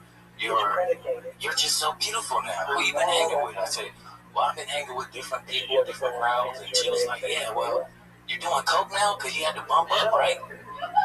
I said, no, I'm not doing coke. Not just it. She was like, well, you should try it because it's great. I was like, okay, well, I'll take your advice. Thank you. And my problem is I try to impress white people too much. You know, the first thing I say, hey, my name's Antonio. I like reading, like long walks and everything. Yeah, I'm not a nigger. I'm not a nigger. I'm just an average black guy out here. And I'm just trying to make a living. That makes them feel uncomfortable. Uncomfortable. Thank you. Yeah. Okay. And kudos to everybody that's a comedian. What did you graduate from? From being a nigga. Oh, that was what you graduated from. Okay. I remember when I graduated from it. Yeah. It's awesome. It's awesome. First, I would lose the hat. I can't see your eyes, and I don't think they could either. Which that's a big. I mean, you use your like. At least go King Ricky Jr. and turn it around. Yeah, I mean, I feel like you're wasting half your joke's delivery system by having this in shadow. So they just don't get to see. They get to see what you're saying and advocate it, but they lose how you feel about it because I can't see from here. And I don't see any reason for you to hide your face, so I just wouldn't hide it. I mean, there's no reason. Unless there is a reason. Yeah, unless you. The reason is I graduated from being a nigga. Sure. Damn, I like that already. It's over on Derby time. Maybe that could be a partnership. Yeah, turn the hat around as you come home when you graduated. It is that is a pretty big difference. I noticed immediately. Yeah, like as soon as I saw, like even now with it higher up, I mean, like I see your face, like I just get a better sense of you as a person. Okay. Yeah, I'm just not a fan of hiding this. And again, white people are terrified of black people in shadows. It really scares them. So, like, now I'm like, oh, he's nice. I like him. Yeah, I guess I would definitely explain or write the joke a little different because I also had no idea that you were graduating from being an N-word. What word? Which one you mean? No. Everybody says it now. It's fine. It's fine. Not everybody. That sounds like a trap. This is like the whitest panel of all time. I mean, we could get in a lot. Yeah. As an American, I was uncomfortable with the heavy R. I was like, whoa, slow down, buddy. There you go. You ever fucked a robot woman before?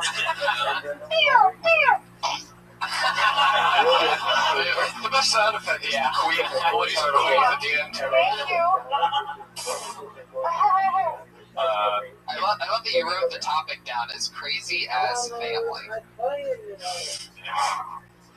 Now, okay. I thought it was alright. You just know Jake Beckman. You know what I mean? Big question, when's the album coming out? How long have you been doing stand-up? For about 2 years, on and on. But I made a commitment this year that I'm gonna stick with it. Okay, this is my A, like A, B, and C plan. So I found the "you want to impress white people" part most interesting because you mispronounced Reagan. You're like, I like Reagan. like that. I don't know if it's on purpose. That's so funny. Did you say reading? No, you said Reagan. Well, I thought you said Reagan, like the like You said long walks, reading. If I could have seen your eyes, I would have gotten that. Exactly. That would be a much funnier twist. I'm like a white person. I like long walks, reading, Ronald Reagan. It's just like, that's what he thinks white people like. Yeah, like that's so interesting. Like, what are the things you think white people like that are just wrong enough to be like, I don't really love that shit. Yeah, whoever told you we all love Ronald Reagan, that's funny. Yeah. And other things that you might think we do. Yeah, that we do. We're all Alex P. Keaton in the end. When I signed the papers to join the Illuminati. And if you're gonna say your grandma loves Coke, I want to know a little bit more about it. Okay. Like that's just, you can't just drop it on me like, wait, what? Nana loves Coke? Like I need to like, whoa. Alright. Like that's the great thing about deciding to talk about your family that you've decided is crazy, is there's a lot. So like each person, it's like each person's a bit, as opposed to family as big.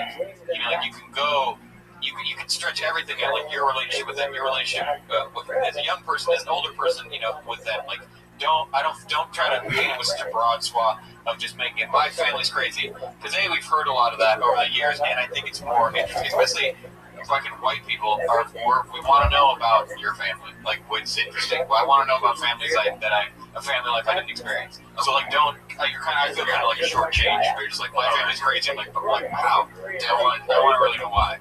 Explain that to me. The grandma in Coke is a great princess. Yeah, I mean, what does it cause her to do? Is she the only old lady driving fast? Like, what is it? Yeah, did she get gangbanged at Doo-Wops? You know. I know. It's a great Grandmas go wild too, guys. But also, that's like a generation thing where just age-wise, my grandma's dead. She's some way older than you. But your grandma probably was alive during when, the Coke generation. So it's like grandmas did Coke and your grandma still does Coke. So like that's interesting in and of itself. Whereas that's probably why she used to send my uncle to get condoms. So whatever. Now it sounds like white inbreeding, which I'm into. Send my uncle to get condoms. Lady, you ever do Coke? Just a head. Fuck yeah. Does your grandma really do Coke? Did she tell you about it? She told me it was great. But as I got older, I just figured out like certain things that happened when I was growing up because I grew up with them. Right? So I just noticed certain things. Gotcha. That'd be funny if your grandmother does Coke. She probably doesn't use a CD to snort it off. She probably uses like a record or a track. Still has some she bought in '78. Right. Oh, that means it's good. Right, Great. Thank you so much, Antonio. It's Antonio Houston, everybody. Spirit AG777 on Twitter. Talking about crazy Antonio. Spirit must have been a Spirit AG already. Right. 776 of them. It's a good name, man. Antonio Houston. Some people encounter experiences that direct their life on a certain channel. And other people, for reasons I don't know, don't have those experiences. The center of the lecture, when Freudian says, pray that the future right. He actually said you can't directly pray for somebody's history. But you can pray that God put into their lives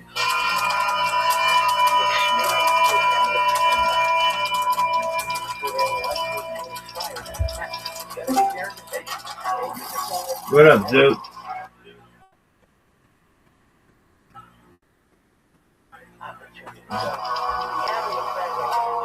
Zoot.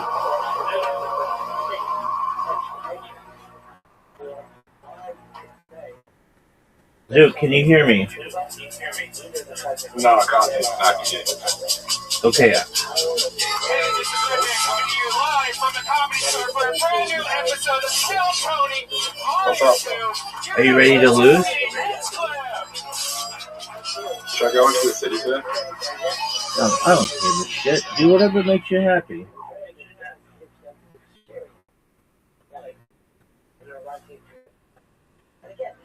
Are you ready to lose? Are you happy? Dude, you're doing your thing with your text where you're just asking questions.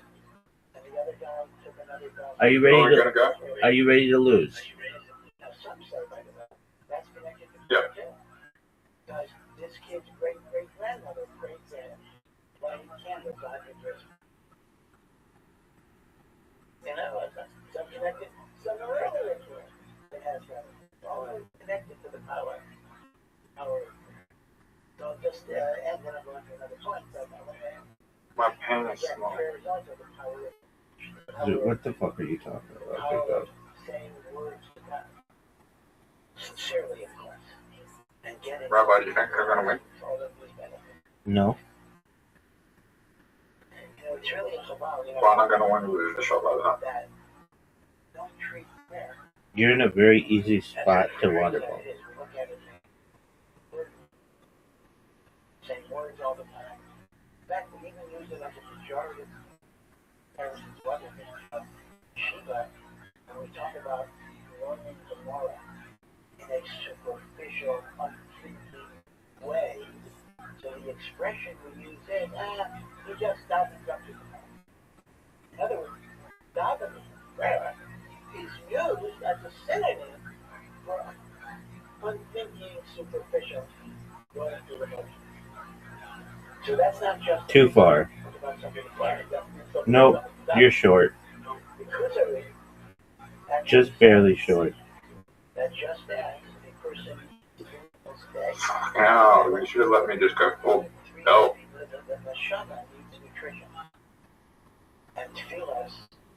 You stopped me there. You told me it was too far when I needed to go full belt.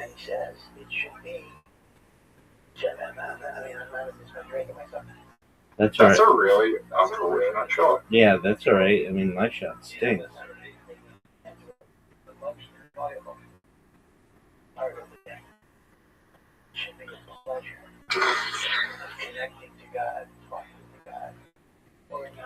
We practically have the same shot. Correct. Oh, what a shot. Dude, what a shot. I helped you by knocking out the tree. Yeah, you did. It's a strange story, but it's a story. What up, pimp? That was inhabited by a fearful, seven-headed... Will we be able to stop aging in the future? Not just stop it, but perhaps reverse it. And people were afraid to walk this. So I can be a 12-year-old again? If you want. So the rabbi of the city said, well, I have a solution. I know visiting eminent rabbis.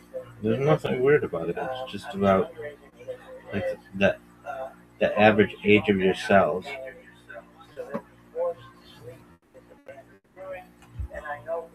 Also, you freeze yourself. So this great rabbi shows up. What'd you say, big man? So you can freeze yourselves and go back? You don't freeze yourself. There are like different medications that you perhaps take. If I cram my body really badly, can I get my body back? Yeah.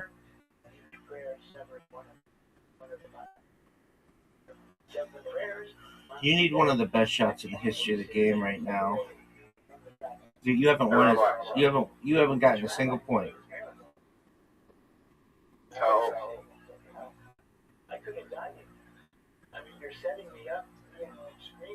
Look at this shot, dude. Look at the brilliance. Stop. Stop. Who's the greatest video game character of all time? Super Mario. Why Mario? I don't know. Do you include like the ball from Pong? Called Pong Pong is the greatest character. Maybe. Yeah, they should add the ball from Pong in this match. To what?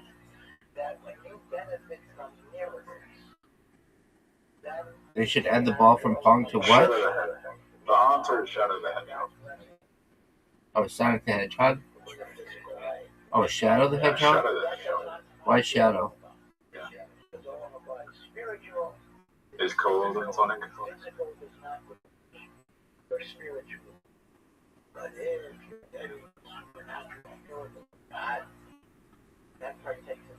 That might have been the worst shot of all time. Make it. Let's see you make it. Oh, that's beautiful. But it's still impossible for you to win. So I'm not sweating it. And you're bad. And you're bad. Impossible for me to lose to a perfect game. And you're bad at this hole. Oh, but I did terribly. I'm bad at that hole. I'm bad at this hole. Yep. And his wife complained once, and he told his wife, "Well, listen, I could." That was beautiful. A whole bunch of gold right now, a bunch of free gold. Then he showed her that in all of my body was sitting on a throne that only had 3 legs. Meaning, yeah, I'll get you the gold, but it'll come out of the throne of all of them. So the Marshall's answer is the following. Listen to the Marshall says. It's true that whatever you get from I'll still win. No, you lost. That was my 1500th win. That's a big win. I have 1500 wins, dog. I have 72 wins. Good job. It's almost certainly not true, but it's a cute story. They tell a story of the Garrett. Zoot, be careful. The timer's on this. I'm gonna lose. You turn the time off? No, time is on. I'm making you aware the time is on. Did you do that intentionally? No.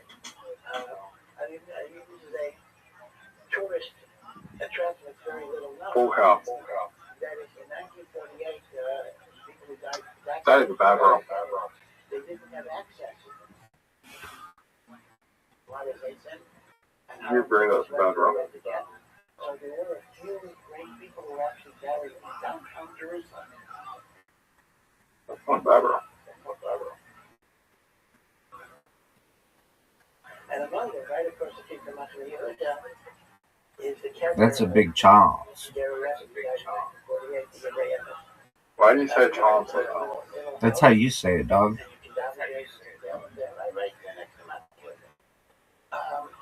You just go straight. I know.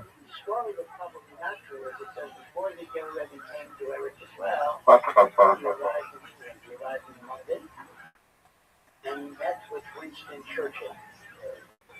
Again, probably not true. I'm actually going to do this. And they had to have an interpreter because you hear that the Rebbe was the whole. Did you hear that they arrested David? I was aware of something like that. And through an interpreter, in his English, Churchill asked the Rebbe, "What can we do?" That guy with the girl in his Tesla? Yeah.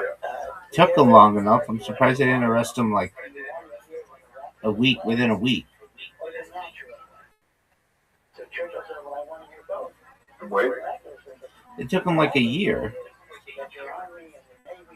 They had to gather all the evidence.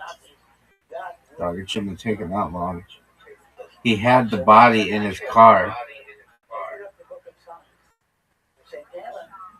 Like, that's the best evidence you need.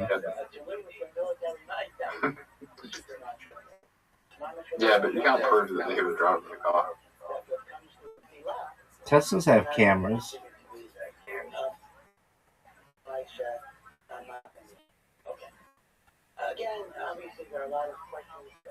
What are you going to do with this full house? Teslas have cameras. Yeah, they have cameras all over.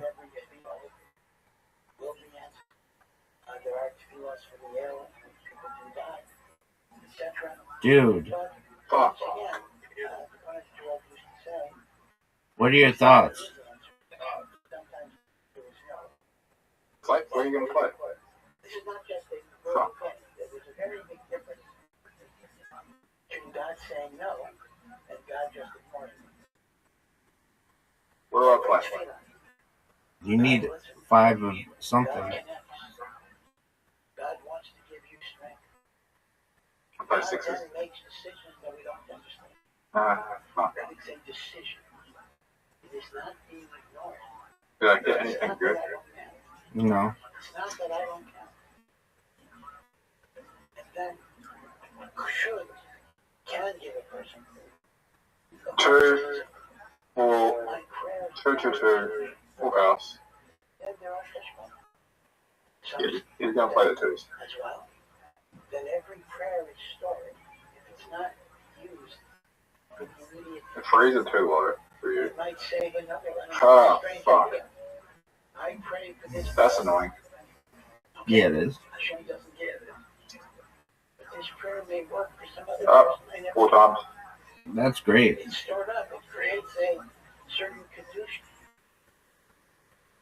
Imagine you getting double 5 times. Power of mercy. That'd be baller. And of course, even the answer no is an answer. 2, 3, 4, 5, 6, straight. Oh, straight. That's cool. Is there any way for me to come back? If a person is able Maybe. to get up the next morning, go back to work, rebuild. Why are you getting so many tries? By step by step by step. That's also God answering. Giving a person the strength to go on. That doesn't come out of nothing. That also comes from Hashem answering our Why are you getting so many tries? I don't know, big man. but it's still a reality. So in this connection, I want to go backwards a little bit and go to the very beginning. That's good. You know, I lost. the very beginning of the prayer Oh, is no. very interesting. It is a I just got rolled a 9. Which rolled an 8. right? The prayer is called Masai. Masai means to journey. Rabbi? What up, big dog? It gives you all of the stops that the Jewish people made over the 40 years. Now I get it. Till they got to the plains of Moab where Moshe died. Right? The 4, 4. I don't have 4 yet, do I? That didn't happen. No. So Moshe died, but it completes all of the journeys that they made. 3, 4 is good. The lifetime of Moshe. These are the journeys that many Ashkenazim is actually a custom. Although in Eretz Yisrael, I need to hire 3 times from that. that the Baal Koreh, when he reads the 42 stops, is a certain festive truck that's used. Similar Yeah, I played 6s. Yeah, hey. But that's not good for me.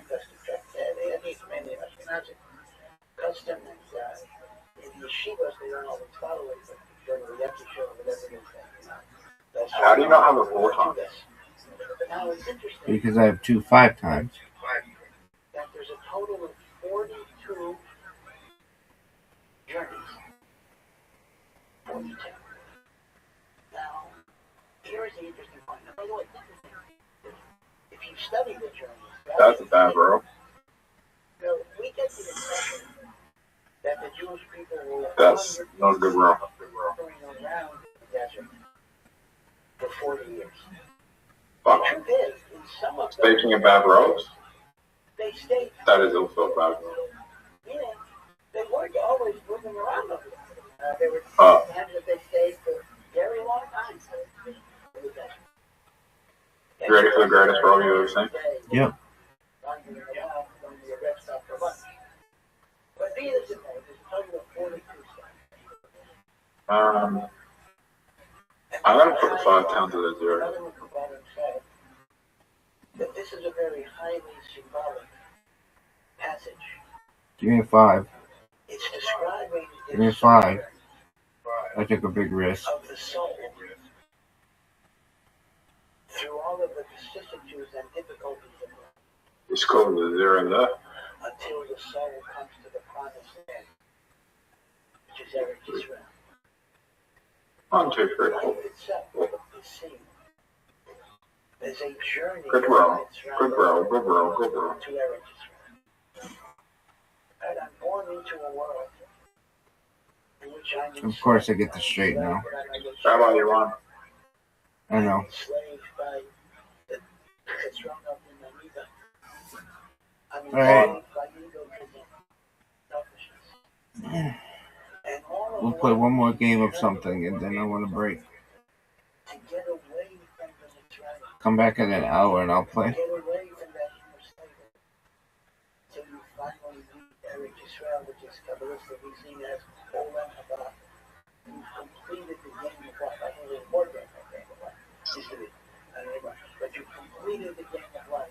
I didn't roll a single shit. Again, in the Zohar, it's a very deep idea.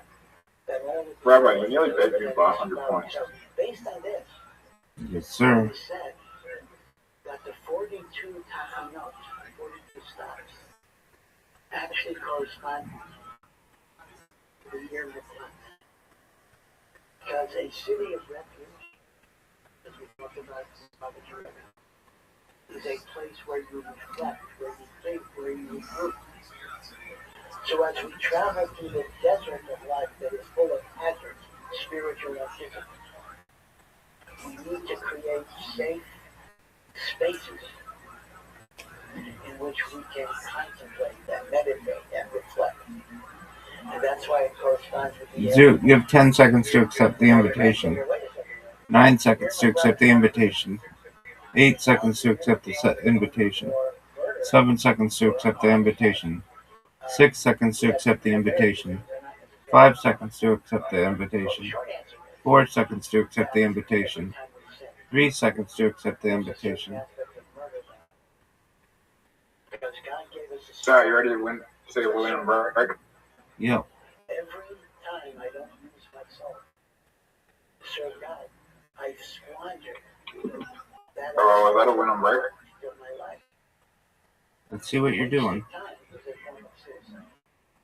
Not using my Fuck's sake. What do you give that shot out of 10? 0. Kill time is killing you. You could win in the next show. I kill life, aspects of my life. So I need the end neglect. That was an amazing shot. Ah, why didn't that count? Oh, I scratched. Because you sunk. Because you scratched. So it didn't really start with yeshiva. Really involved trying to rescue students from Europe. So if you get the non-bullying, but you get the leftover one, it's a scratch. Word. He spent very little time in that. He was on the road collecting money over. And people were not so sensitive to How does it feel that knowing that you could have won that? I'm pissed. He spent virtually the entire week collecting money.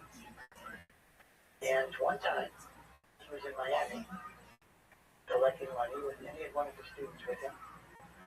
And in an elevator, he never broke, he never got depressed, he understood what was his mission. But one experience was, he was in Miami, and in the elevator, somebody walked in a bikini. He was not dressed similarly. And for someone like Rabbi, who never exposed himself to any of those things, it kind of broke him. He started weeping, just crying. And the student said to Rabbi, Rabbi, I don't understand why God puts you through all these things. You're such a tzaddik, such a Talmud Chacham, such a godly Torah. Why do you have to go through humiliation after humiliation after humiliation? Why doesn't Hashem give you a yeshiva? You stay in the yeshiva, you teach Torah, you learn Torah. So Rabbi said the following. The Torah says, when you kill somebody to show this, you have to go into exile. That's the term that's used for here in the blood. Exile. Well, how do you feel about Katy Perry? So he says, every teacher of Torah. She's kind of been into some weird stuff, so I don't know. could stick a knife in anybody's heart, but our words could destroy a person. It's not premeditated. We didn't do it on purpose. But accidental. How many lives did we kill? I don't see why it wouldn't be true. Like, the person accusing her has money already. She has no reason to lie. Or as representative of the yeshiva on behalf of all the other teachers in the yeshiva. Goes back to what I said at the beginning of the share. Look at this shot. You ready for the winning shot, Zoot? Yep. Impossible to miss. Game over. I'll give this shot. Impossible to miss. Impossible to miss. Game over.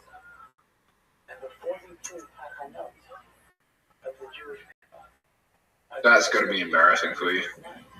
I'll see you in an hour, Zoot. That's going to be embarrassing. I don't want to talk about it. Hey everybody, how you guys doing? Hello. Hi everyone, good to be here. Happy Monday to you. Episode 36 of Tony here with good friend. How you guys doing tonight, everybody? I'm playing the Tetris game. Okay. Are you watching Kill Tony? Yeah. What do you say? Yeah, that's what we're talking about. This sound system changes every single week. Yeah, it's they probably do. When does Kill Tony get good? 20 or 25 different shows. It's good from episode 1. What's the worst episode? People say the one with Funky, whatever that lady's name is, Funky something. It's in the place. So imagine that. I mean, that's every week, 20 different hands times 52 weeks times 45 years. This room has been Yeah, they keep on blowing speakers and replacing them with like 80s boxes or whatever these are. I think Mental health is going to go. Do you have good mental health? Yeah, Yep. Disaster. I have good mental health. I hope so. Yeah, it's been a crazy week since the last episode. Last episode, I'm pretty sure, was definitely undisputedly our most buzzworthy episode. People are saying that's the best episode we had, and we were very nervous for last episode being the first of going to. We hit number 1 on Stitcher in some category. I'm winning clocks. Oh, no applause on that. Okay. Thank you so much, everyone, for your support. I mean, number 1's not that big of a deal, but winning clocks by 100 points. Who cares, right? Who cares about being number 1? Why would you work towards that goal? But got into a situation where I can't lose. Everything. It's the outreach and support of the show has been unbelievably awesome. It's great. Like I don't think I've only heard a few negative comments, and the negative comments were all like, "Hey, us people that like to fuck dogs are very disappointed in Death Squad." Right. Dogs. Yeah. And I'm telling you, man, it's amazing. It's like this 50 fuck The dogs. podcast world is one thing. There's also this crazy Hollywood land thing that I like to delve into during the day with like auditions. And, there's just everything. It's show business that we're in, and there's an amazing amount of buzz there too, which really surprises me for a raw renegade type of podcast that takes place in the belly room of the store. Like, it's so funny to hear people talking about listening to the episodes and this and that, like pretty high up people. So we're rattling the cages, so it's very fun. It's really exciting, and to think that we did it after getting stabbed in the back, but that's what it took. The betrayal is what it took to push us to number 1. So, it's just to push us to the best we've ever been. So that's an exciting thing. And, last week it was fun. We tested out the Iron Josh. And maybe we'll give him another chance. But in the meanwhile, I think we should keep testing out different types. That's right. See what we got. Who does not consciously think they're serving God. But even the Shema is simply lazy. Shema Yisrael. And God will show him mercy. And that's why Shema Yisrael is connected to the sixth arithmetic. Because he gets protection even without conscious knowledge. Because it represents the subconscious.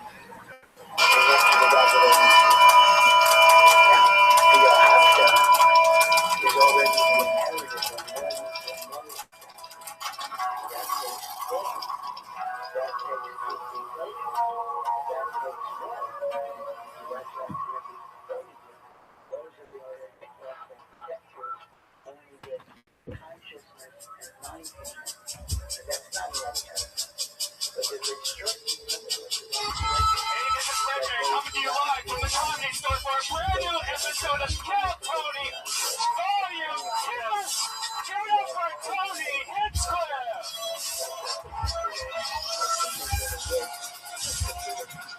Wow. Boy, oh boy, what an exciting episode of Kill Tony we have ahead of you. This is the long-awaited episode 35. What an exciting week it's been. We did getting Doug with High on Wednesday. Me, Red Band, and the Iron Patriot. Yes. If you guys don't know him, besides this guy. This is guy right here, the Iron Patriot. Hi! And they make the point that the 3 weeks as a whole are there for the adult. So, yeah, it was an exciting week, and then, as you can tell, for the first time since episode 1, there is no Iron Patriot here.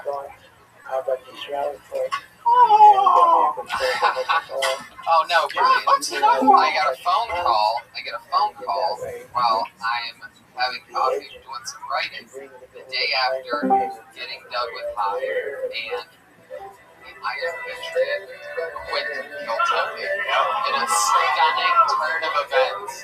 The Iron Patriot's words were gotten too big for the show. That when I'm ready to move on to Comedy Central or Jack, that he'll be waiting for my phone call. But until we are up to a higher production quality and not on the Death Squad network, he will not be working with the show. These were his words, at which point I'm on the sidewalk. I took the call inside the coffee shop. At this point, there she is on the sidewalk yelling like a crazy man.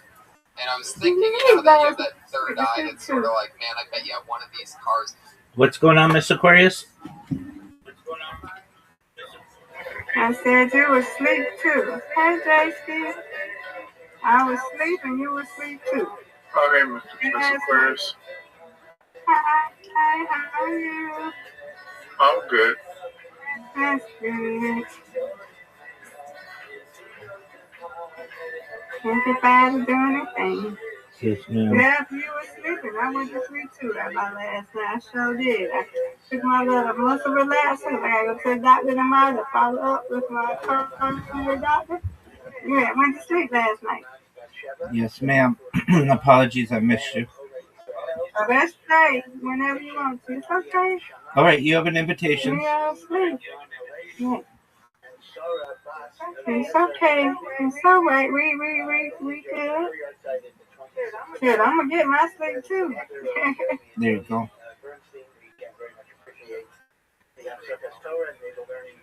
Oh, look at you, Miss Aquarius. This is Precious Monday, the very last parsha of the book of Bamidbar. Most years, all right, get this one. Together, and indeed in you got it. They are going to be read together, and this is the great catch-up, in which all of the parshios are so. All right, good job. After a break of 3 months, thank you. Since Pesach. So how was your day? You had a good day? Yeah, I'm excited. So I'm in this community, and I was talking to him about putting out a press release, and basically I said, I'll write the press release if you allow me to plug myself in it, and they're like, sure. And so, thank you. And so I did, and it's going to be out in the next like 12 hours or so, and it's going to be in the Boston Globe and nice strike, and a bunch of other newspapers, which will be really cool. Oh, yeah. And another one, DJ Khaled. And another one. And you pull out shots, volume. You'll always see that the first half of the track tape is very, very well learned. And the second half is barely touched because no one ever gets there. That's why I have a little Shabbat. When I learn a Masechta, I start in the middle. Because I want to be sure I do the second half. Then I go backwards and do the first half. What a bad role. Thank you, ma'am. What a bad role. We need a good role here. Of all of the places the Jewish people stopped, from the time they left Mitzrayim till Arvot Moab, the plains of Moab, which is the last stop before Eretz Yisrael, which of course will be after Moshe Rabbeinu. Oh, almost. Almost is right. The travel, the journey. Nice spare. And some of the places are very familiar. You're welcome. Get this. Take the lead. Folks, she just took the lead back. She's got the lead. No, you got it. Yeah, but no, you got it. You're going to get it right.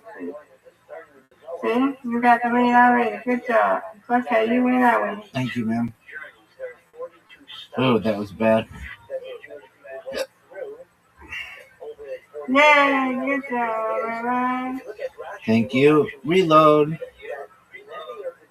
Reload. And many of the journeys were in the last year, meaning we tend to think that for the 40 years in the desert, they were wandering around constantly. But that was not the case. They actually spent more than 20 years in certain locations. The vast majority of the wandering was year 1 and year 40. In the middle, they were kind of positioned in the desert, and they remained relatively constant. This is if you look at the cheshbon that Rashi makes, and in fact, Rashi points out that the reason for the enumeration of all of these stops is to show us God's compassion. That when you add everything together, they were not around that often. And HaKadosh Baruch Hu gave them a certain amount of relief and rest in the midbar. So it's, I think, very different than the common picture that we would normally have. But the number 42 is very significant. Because the Mefarshim point out there are a number of correlations. 42 is a significant number in a few ways. 42 journeys through the desert. There are 42 cities of refuge, which are also in the Parsha, for the one who kills the Shogeg accidentally and he goes to the air victims. There are 42, now this is already maybe a stretch, but the Parsha bring it. We're in the period of the 3 weeks, between the 17th of Tammuz and the 9th of Av. 3 weeks are 21 days, not counting Tisha B'Av. Tisha B'Av is the 22nd day. 21 days, each day has a day and a night. So consequently, there are 40 nice spare. day-night periods. Thank you. You're welcome. Between the boundaries, between 17th of Tammuz and Tisha B'Av. So look at the 3 correlations. 42 journeys in the desert, 42 Levite cities, which are cities of refuge, although I'll qualify that. 42 periods of Yom and Laila during the 3-week period. What does all of this mean? What will the significance be? So first and foremost is the important insight of the Zohar that the 42 journeys through the desert are symbolic of the journey of our neshama as we go through life. What the Jewish people do as they go from Mitzrayim Thank you. You're welcome. Tough split here, Mr. Aquarius. Yeah. No, I know. Something. Right, Rabbi, finish it. No.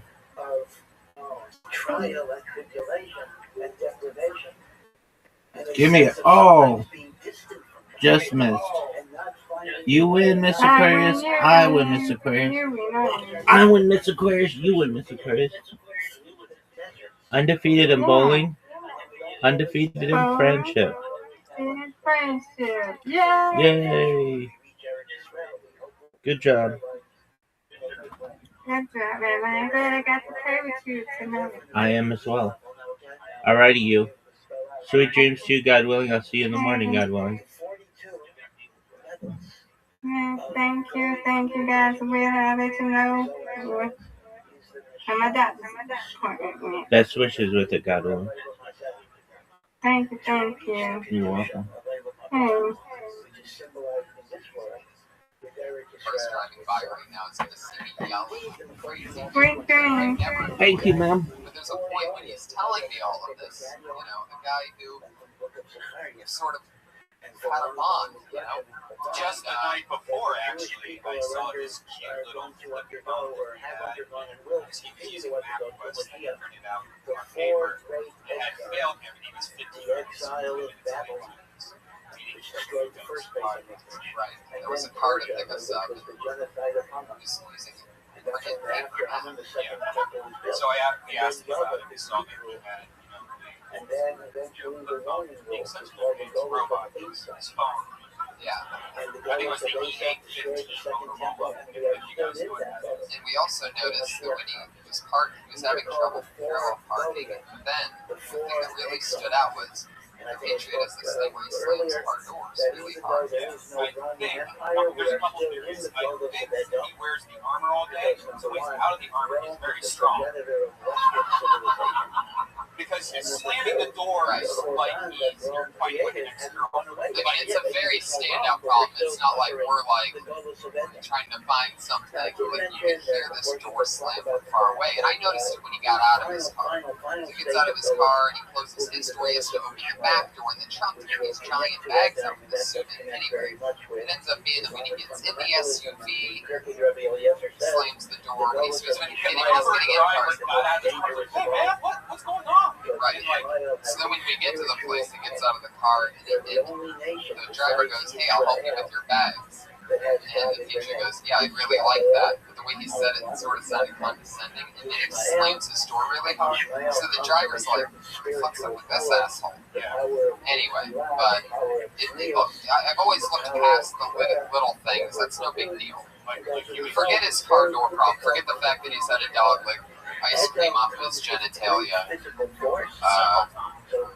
know, there's a lot of things that we've talked about with him on this show that I can look past. But what I ended up yelling at him about on that sidewalk was a thing of loyalty and, you know, he was basically saying that he didn't want to work with you or the death squad. The guy that offered himself for $500. I got a brand new cell phone, I'm not going to use it. I saw his own phone.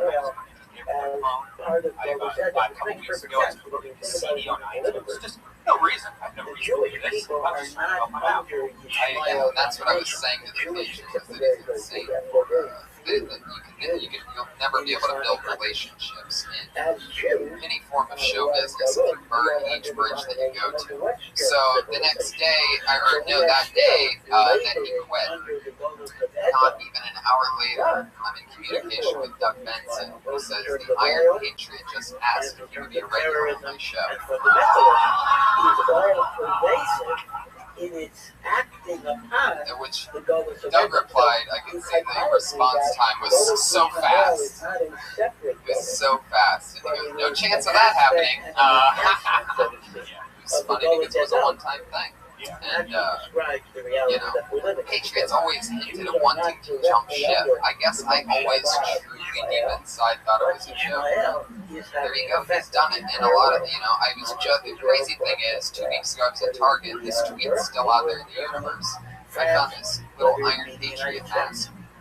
And I go, wow, $7 clearance. It says Iron Patriot. And I tweeted out that he's irreplaceable.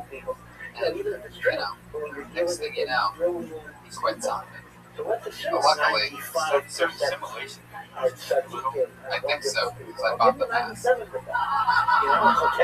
bought the mask, and I'm like, this is fine, just in case we ever want to do anything silly. I'll have this mask. So, then he quit, but I don't know if he's that irreplaceable. We're going to give it a shot. Ladies and gentlemen, Redman and I would like to introduce to you Iron Josh, everybody! Wow!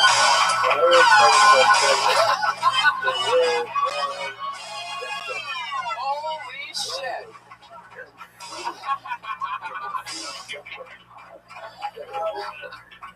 Wow! Iron Josh. Sorry, there's not an Iron Patriot to fix your point for you. So let me fix this because Iron Josh, how's it going, man?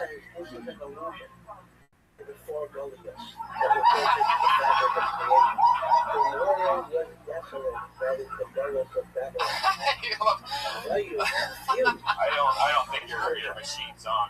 You gotta fix your. I believe he said that he'd like to lead these new Avengers into friendship. Here, I gotta take out your voice. Gotta turn this on for you, brother. Yeah, maybe this is an official product now. I'm guessing this isn't a $5,000 suit from Norway. No, this is our penis microphone snake. Yeah, you just put it in your pants. You can talk anytime. It's adjustable for any heights. Yeah, it's on. You just gotta put it near your penis. It looks great. Iron Josh, how's it going?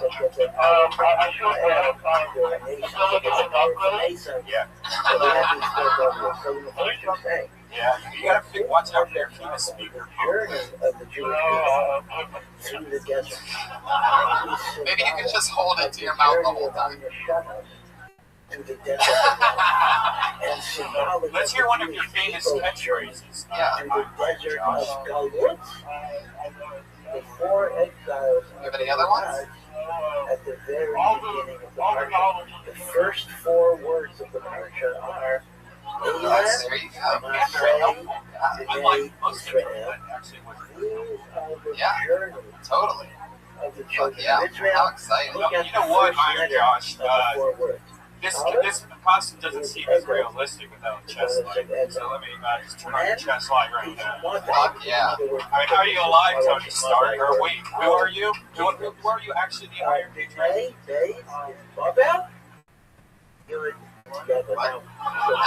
Oh, you said so many weeks before that actually you're not Tony Stark, that inside your costume is actually a villain of Marvel Universe. Who is it? That is true. He did say that about a week or 2 ago, that the Iron Patriot turns bad at one point. But then he ends up trying to fuck everybody over. Son of a bitch. Did you take the bus here tonight, Iron Josh? The journey of the soul. Wait, can you try to sit down on this stool right here on the stage? How hard is it for you to sit? Wow, I've never seen. Wow. Isn't that nice, guys? You can sit down. That must have cost more than $5,000. You need to get to the speaker. Yeah, get to the microphone. Still have the same lack of common sense. Fuck yeah. Wow. So we've got the Iron Josh. We've explained to a great enough deal about the Patriot. So that's where we stand with that. We'll let you know any updates. You know what? I think every week we're going to upgrade our passing by. So they don't get the benefit. I think by the next chapter, a certain circumstance where they go to what they call we'll have better Iron Patriot. It's important to understand That's how we upgrade this shit. Using stuff from fucking help from teachers. Well, we've got that out of the way. What do you guys say we bring up our guests, huh? What's up? Absolutely. There you go, the Iron Josh. Luckily, we have yet another replacement for even him. Iron Mervis is here, everybody. Put your hands together for Iron Mervis. Fuck yeah. Wow, look at this. So wait a second, he can...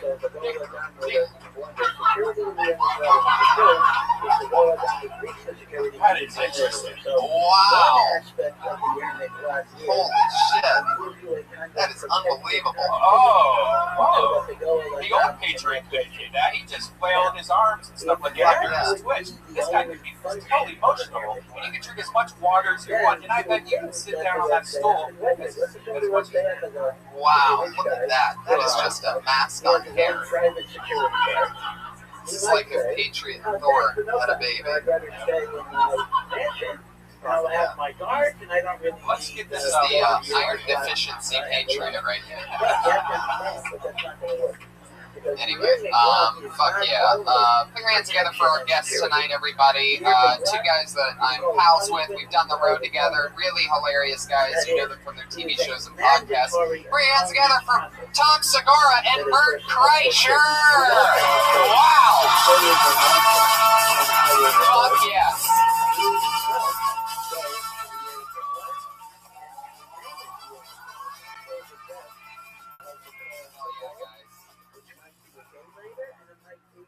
Fuck yes.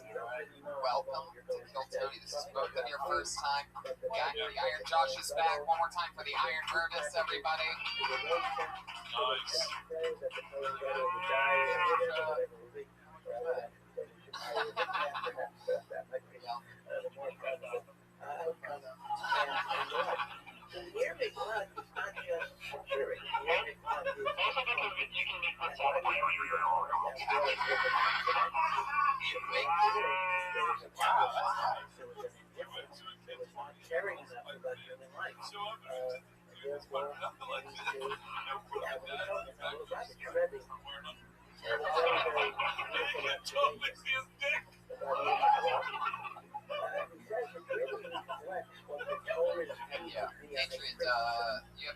Iron Josh, do you have any questions for our guests? Well, I actually do have some guests. I've been researching the two of you. I can do that every week.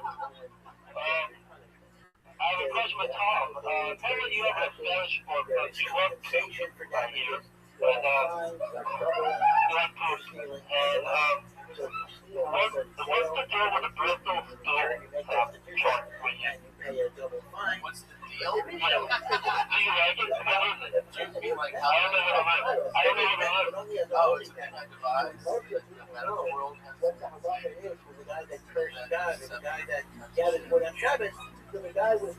This is interesting. I remember learning about this. Yeah. Nice house product. And Eskimos have 100 different words for self-live. So the closest thing we have to Iron Man, it's not.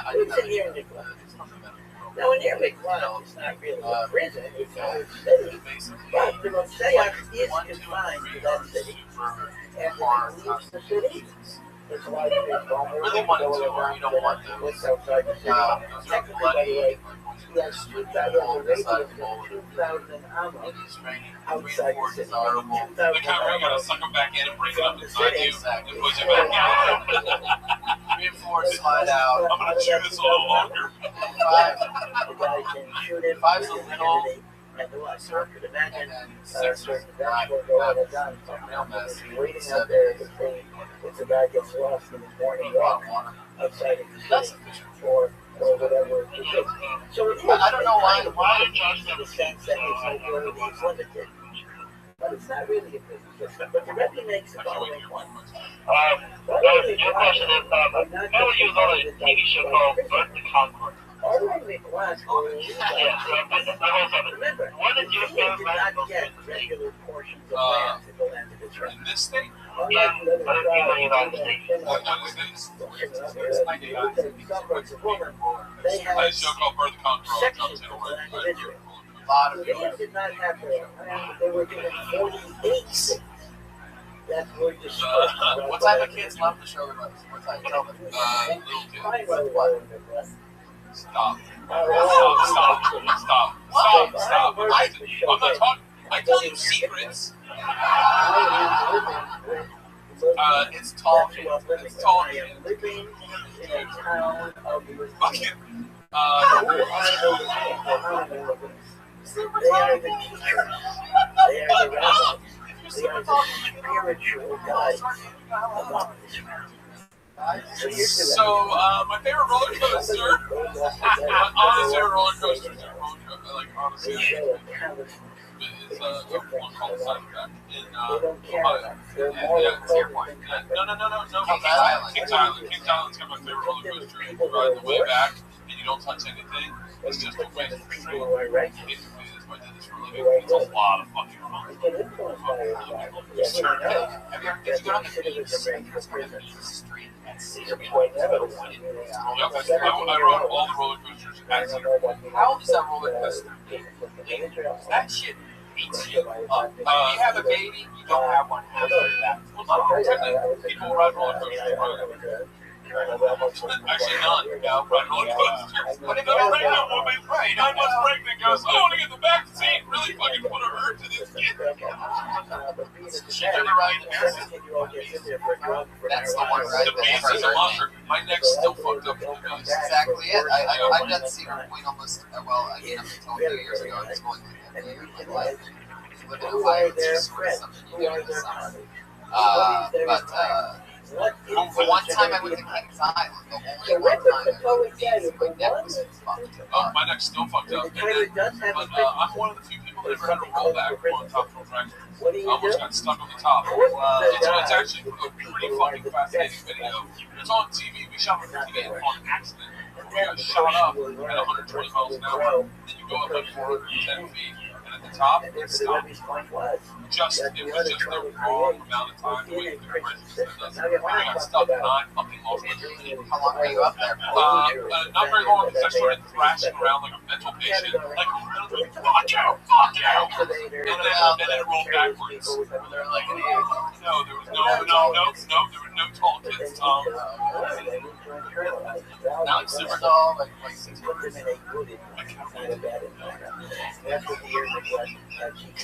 I love it. Well, before we get started, we just need to cover one more thing. A fan of the Death Squad, Yuck Nasty, over the last few weeks, Yuck Nasty on Twitter, we found out that his house burned down. He has a kid and a wife, and the house burned down, and the Death Squad fans got together to raise a very hefty amount of money for him and his family. And one of the things that we did here on Kill Tony is we actually donated the actual Kill Tony sword from the last 34 episodes for auction to raise more money. And we did that, and we gave it away because one of our biggest friends of the show, Waterboxer, was nice enough to exchange that sword with a sword that he made. He makes all the heavy majority of the awesome fan art that you see on the show. And he made a brand new Kill Tony sword that replaces that one. It's whoever the lucky buyer is of the other one will get that. Wait, is Waterboxer here tonight? Yes. Where is he? Here he is. I see all. Look at this, Waterboxer. Take a bow, buddy. It's your great work that made that possible. So that's super cool that we were able to help out a friend of the network, Waterboxer. Bricks and bullets? Whoa, bricks and bullets. Shut the fuck up! It's so bizarre to fucking, like, yeah.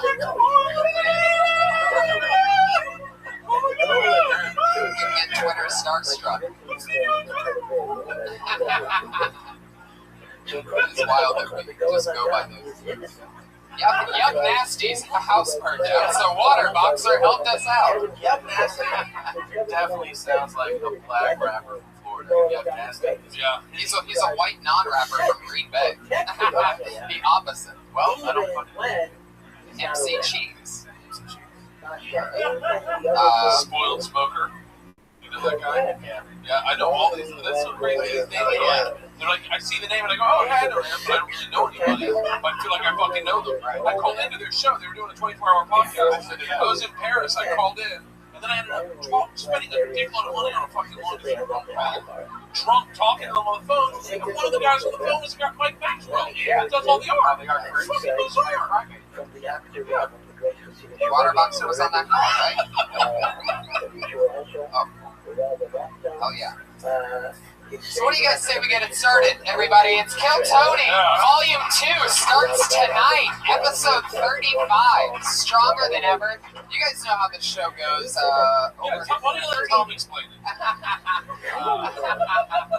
Over 30 comedians signed up tonight for the opportunity just to get pulled out of the bucket to do 1 minute.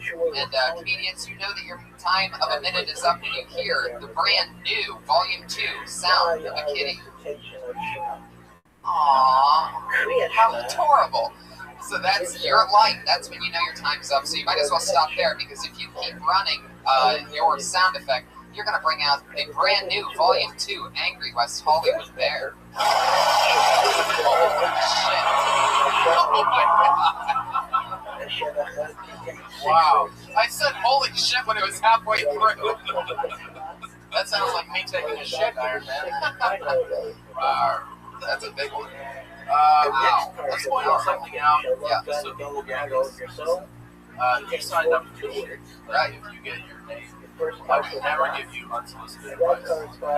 Yes. That is very good. Annoying than any comedian. Like, no one uses fucking content. Right. Not your ideas. So, like, just you fucking work this, right? Right. Absolutely. Definitely. I probably have nothing for you. So you guys ready to get this started? Here we go.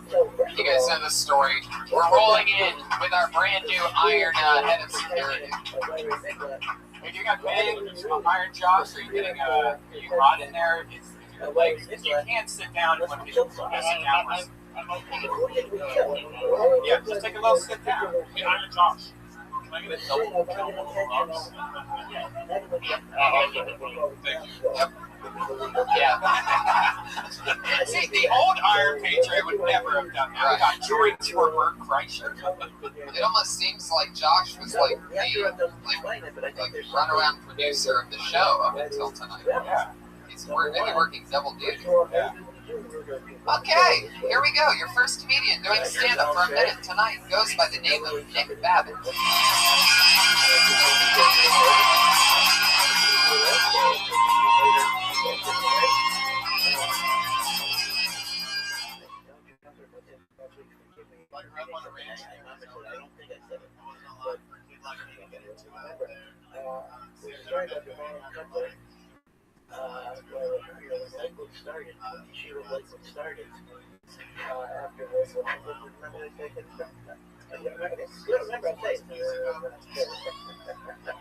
That's the advantage of people not remembering sometimes. It's a very powerful story. When the Ryan Cutler started the local yeshiva, it was very small. After World War II, but during the war, he was actually very involved in trying to save people. So he didn't start anything until after the war. So the idea of Torah and Shema, the idea of a place just to learn Torah, was very, very foreign in the United States. There was a few yeshivas, very, very few. There was Wahil University, there was Torah B'das, there even was my alma mater in Israel. But basically, few of them. And the Myron had already been a great bundle even in Europe.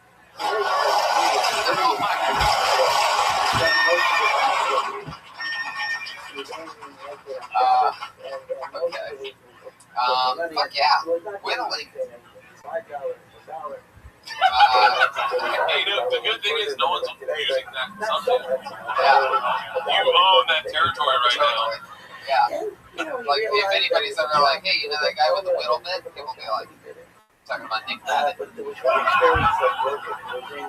Hey, you know what's funny is I've been in Arizona and a lot of the craft shops, they actually sell straight up whittle. He knows, he's the Whittler. You've heard of the Riddler, this is the... What? Like, yo, penis. Yeah. How long you been doing this? About a year. Yeah, absolutely. I would open the non-dating thing. That made me laugh really hard because I saw your hair and I was like, fuck, I love that hair. Yeah. I wasn't necessarily thinking you were gay. I was actually thinking this while listening. You come across to me sort of as like the type of straight guy who dances on pop videos and bangs all the girls, but everybody thinks he'll be gay. It's sort of a half compliment. It's pretty good. It's a good thing to be. Do you ever dance? Do you break dance? Damn, you look like you would know how to break dance. It's not something I assume most people do. I feel like there's something like religious in I can see you as corny. So, like, what were the things you couldn't do that were very Arizona? This music? Well, of killing somebody or getting Mexicans. Not But by taking a knife everyone in Arizona. or fire in the gut, yeah, well, I'm Mexican. but by harsh It's even better. It's even better. That really works now. words. By saying even half-handed statements. Really good. I think Mexican. Are you really Mexican? Can I see your hat off? This is. I don't like where this is going. It's kind of You have a great head right Whoa! Love it. Have to go to exit. Whoa! Holy shit! Oh my god! What the fuck's going on? This guy's got the head of a centaur. God, like, where do you keep your horse body? Kid Icarus grew up. You and your brother should have started a band. Oh, the Iron Josh is back. Oh, there he is. Fuck yeah. The Iron Waitress, everybody. Wow. God, yeah. I like. How long did you do this? As long as we feel it. I like the. I didn't get the earbud joke, but then like when you started your next joke, then I was like, oh, that joke's over. And then I got it, and I liked that it was such a that it wasn't a big. You know? Yeah, I think I'm going to give you some of the kapara of the other one. Huh? But this is what he said. This is like 6 for. Hey, wait a second. I have an idea. Hey, Josh, you were downstairs for most of that, weren't you? Okay. So do me a favor. Hey, what's the name of that? What's the name of that Batman villain that asks all the questions? But a succession of time. The first time you've sounded out an R properly in your entire life, and it's the time that it ruins my joke. Normally he has a speech impediment where his R's sound like W, so I was trying to get him to organically say the Whittler. But it didn't work out. If you're in England, you can pun the fuck up out of that joke. They love puns. So yeah, Whittler on the roof. Yeah, that Whittler is so good. Yeah, that Whittler, whittle me this, Bab. Like, they love that shit. Not that you're going to. You can also just not.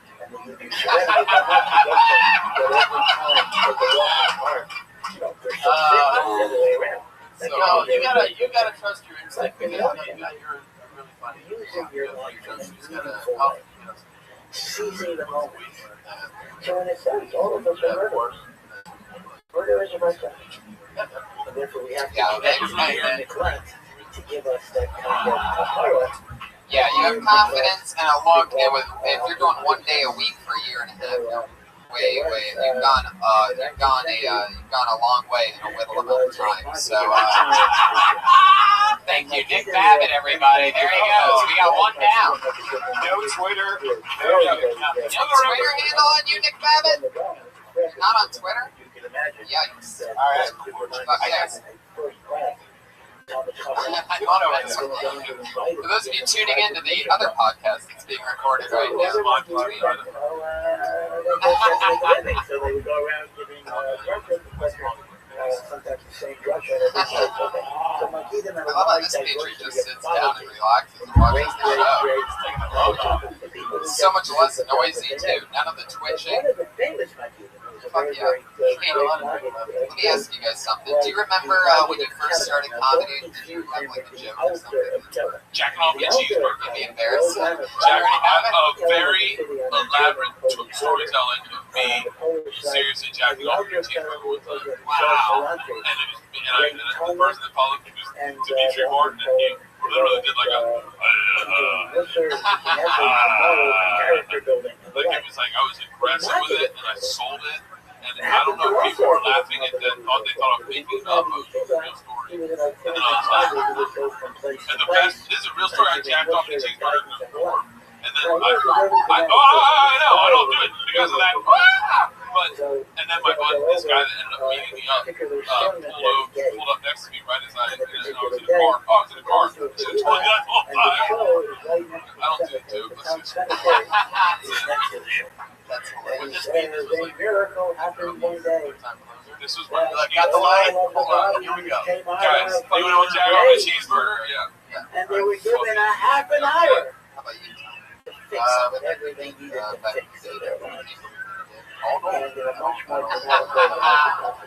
So many. The guy had a lion.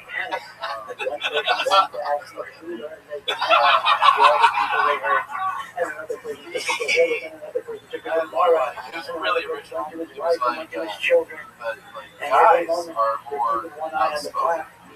10 minutes gone, only 20 minutes left, 15 minutes left. And as they were approaching the end of the half hour, he's underselling it. He's really more frantic because they know this is the end. Very This is the last chance. This is where they could fix it. Then finally, this 28 minutes, their first 5 minutes, about like, that last one was closer.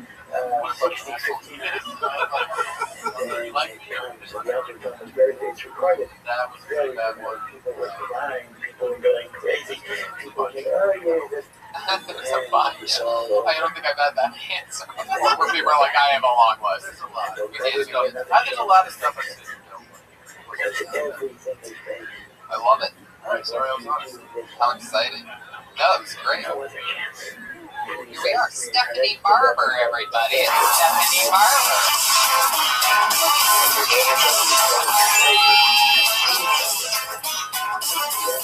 She's coming. Here she is, Stephanie Barber, everybody. Put your hands together one more time. So, in my clear sharing, which I like because it's not like window shopping with none of the commitment by. God has given us half an hour. But guys, do us ladies a favor. Maybe just touch up a little bit more creative. I'm sick of getting the same headless dick pics from guys. Maybe it could be a little bit more like my ex-boyfriend who used to do really cool videos. Backlight his penis. It looked just like Darth Vader. We called it Dick Vader. Those jokes were endless. He did other things like, and I suggest you guys try this in your own personal life if you don't have anybody to send it to. Get 2 mirrors, put one in the front, one behind, drop that dick right between, and boom! You've got a dick picture. I call it Dickfinity. It's literally an infinity dick that goes on for a fucking minute. Yeah, Stephanie Barber. I think you have actually the part I like the most about is you say like little unfinished as more original take care of things. That opens you up to so many places. In a sense, that, all of us are you're setting yourself up for all the creative stuff you can do. That's like this is the creation. Again, I'm going to segue back to the 42 steps. 1,000 of those you try every time you do that thing. But You can literally do it like a check. creation What's is broken up into those 2 steps. Shema Yisrael, Shem Eloheinu, Shem Echad corresponds to the 6 primary already growth. With our heads and his dick steps? Because I got lost. I thought, like, who doesn't put the head of their dick in? That's what I thought. It's like a forearm. I thought it was a fucking shaft pick, too. Like, shaft pick. Like, who's sitting shaft? I got shafted. Yes. I was like, you know what? I'll start sending dick pics if you just have to shaft. There's a beautiful I Shop, shop, shop, shop, and That's actually like a fucking amazing bet.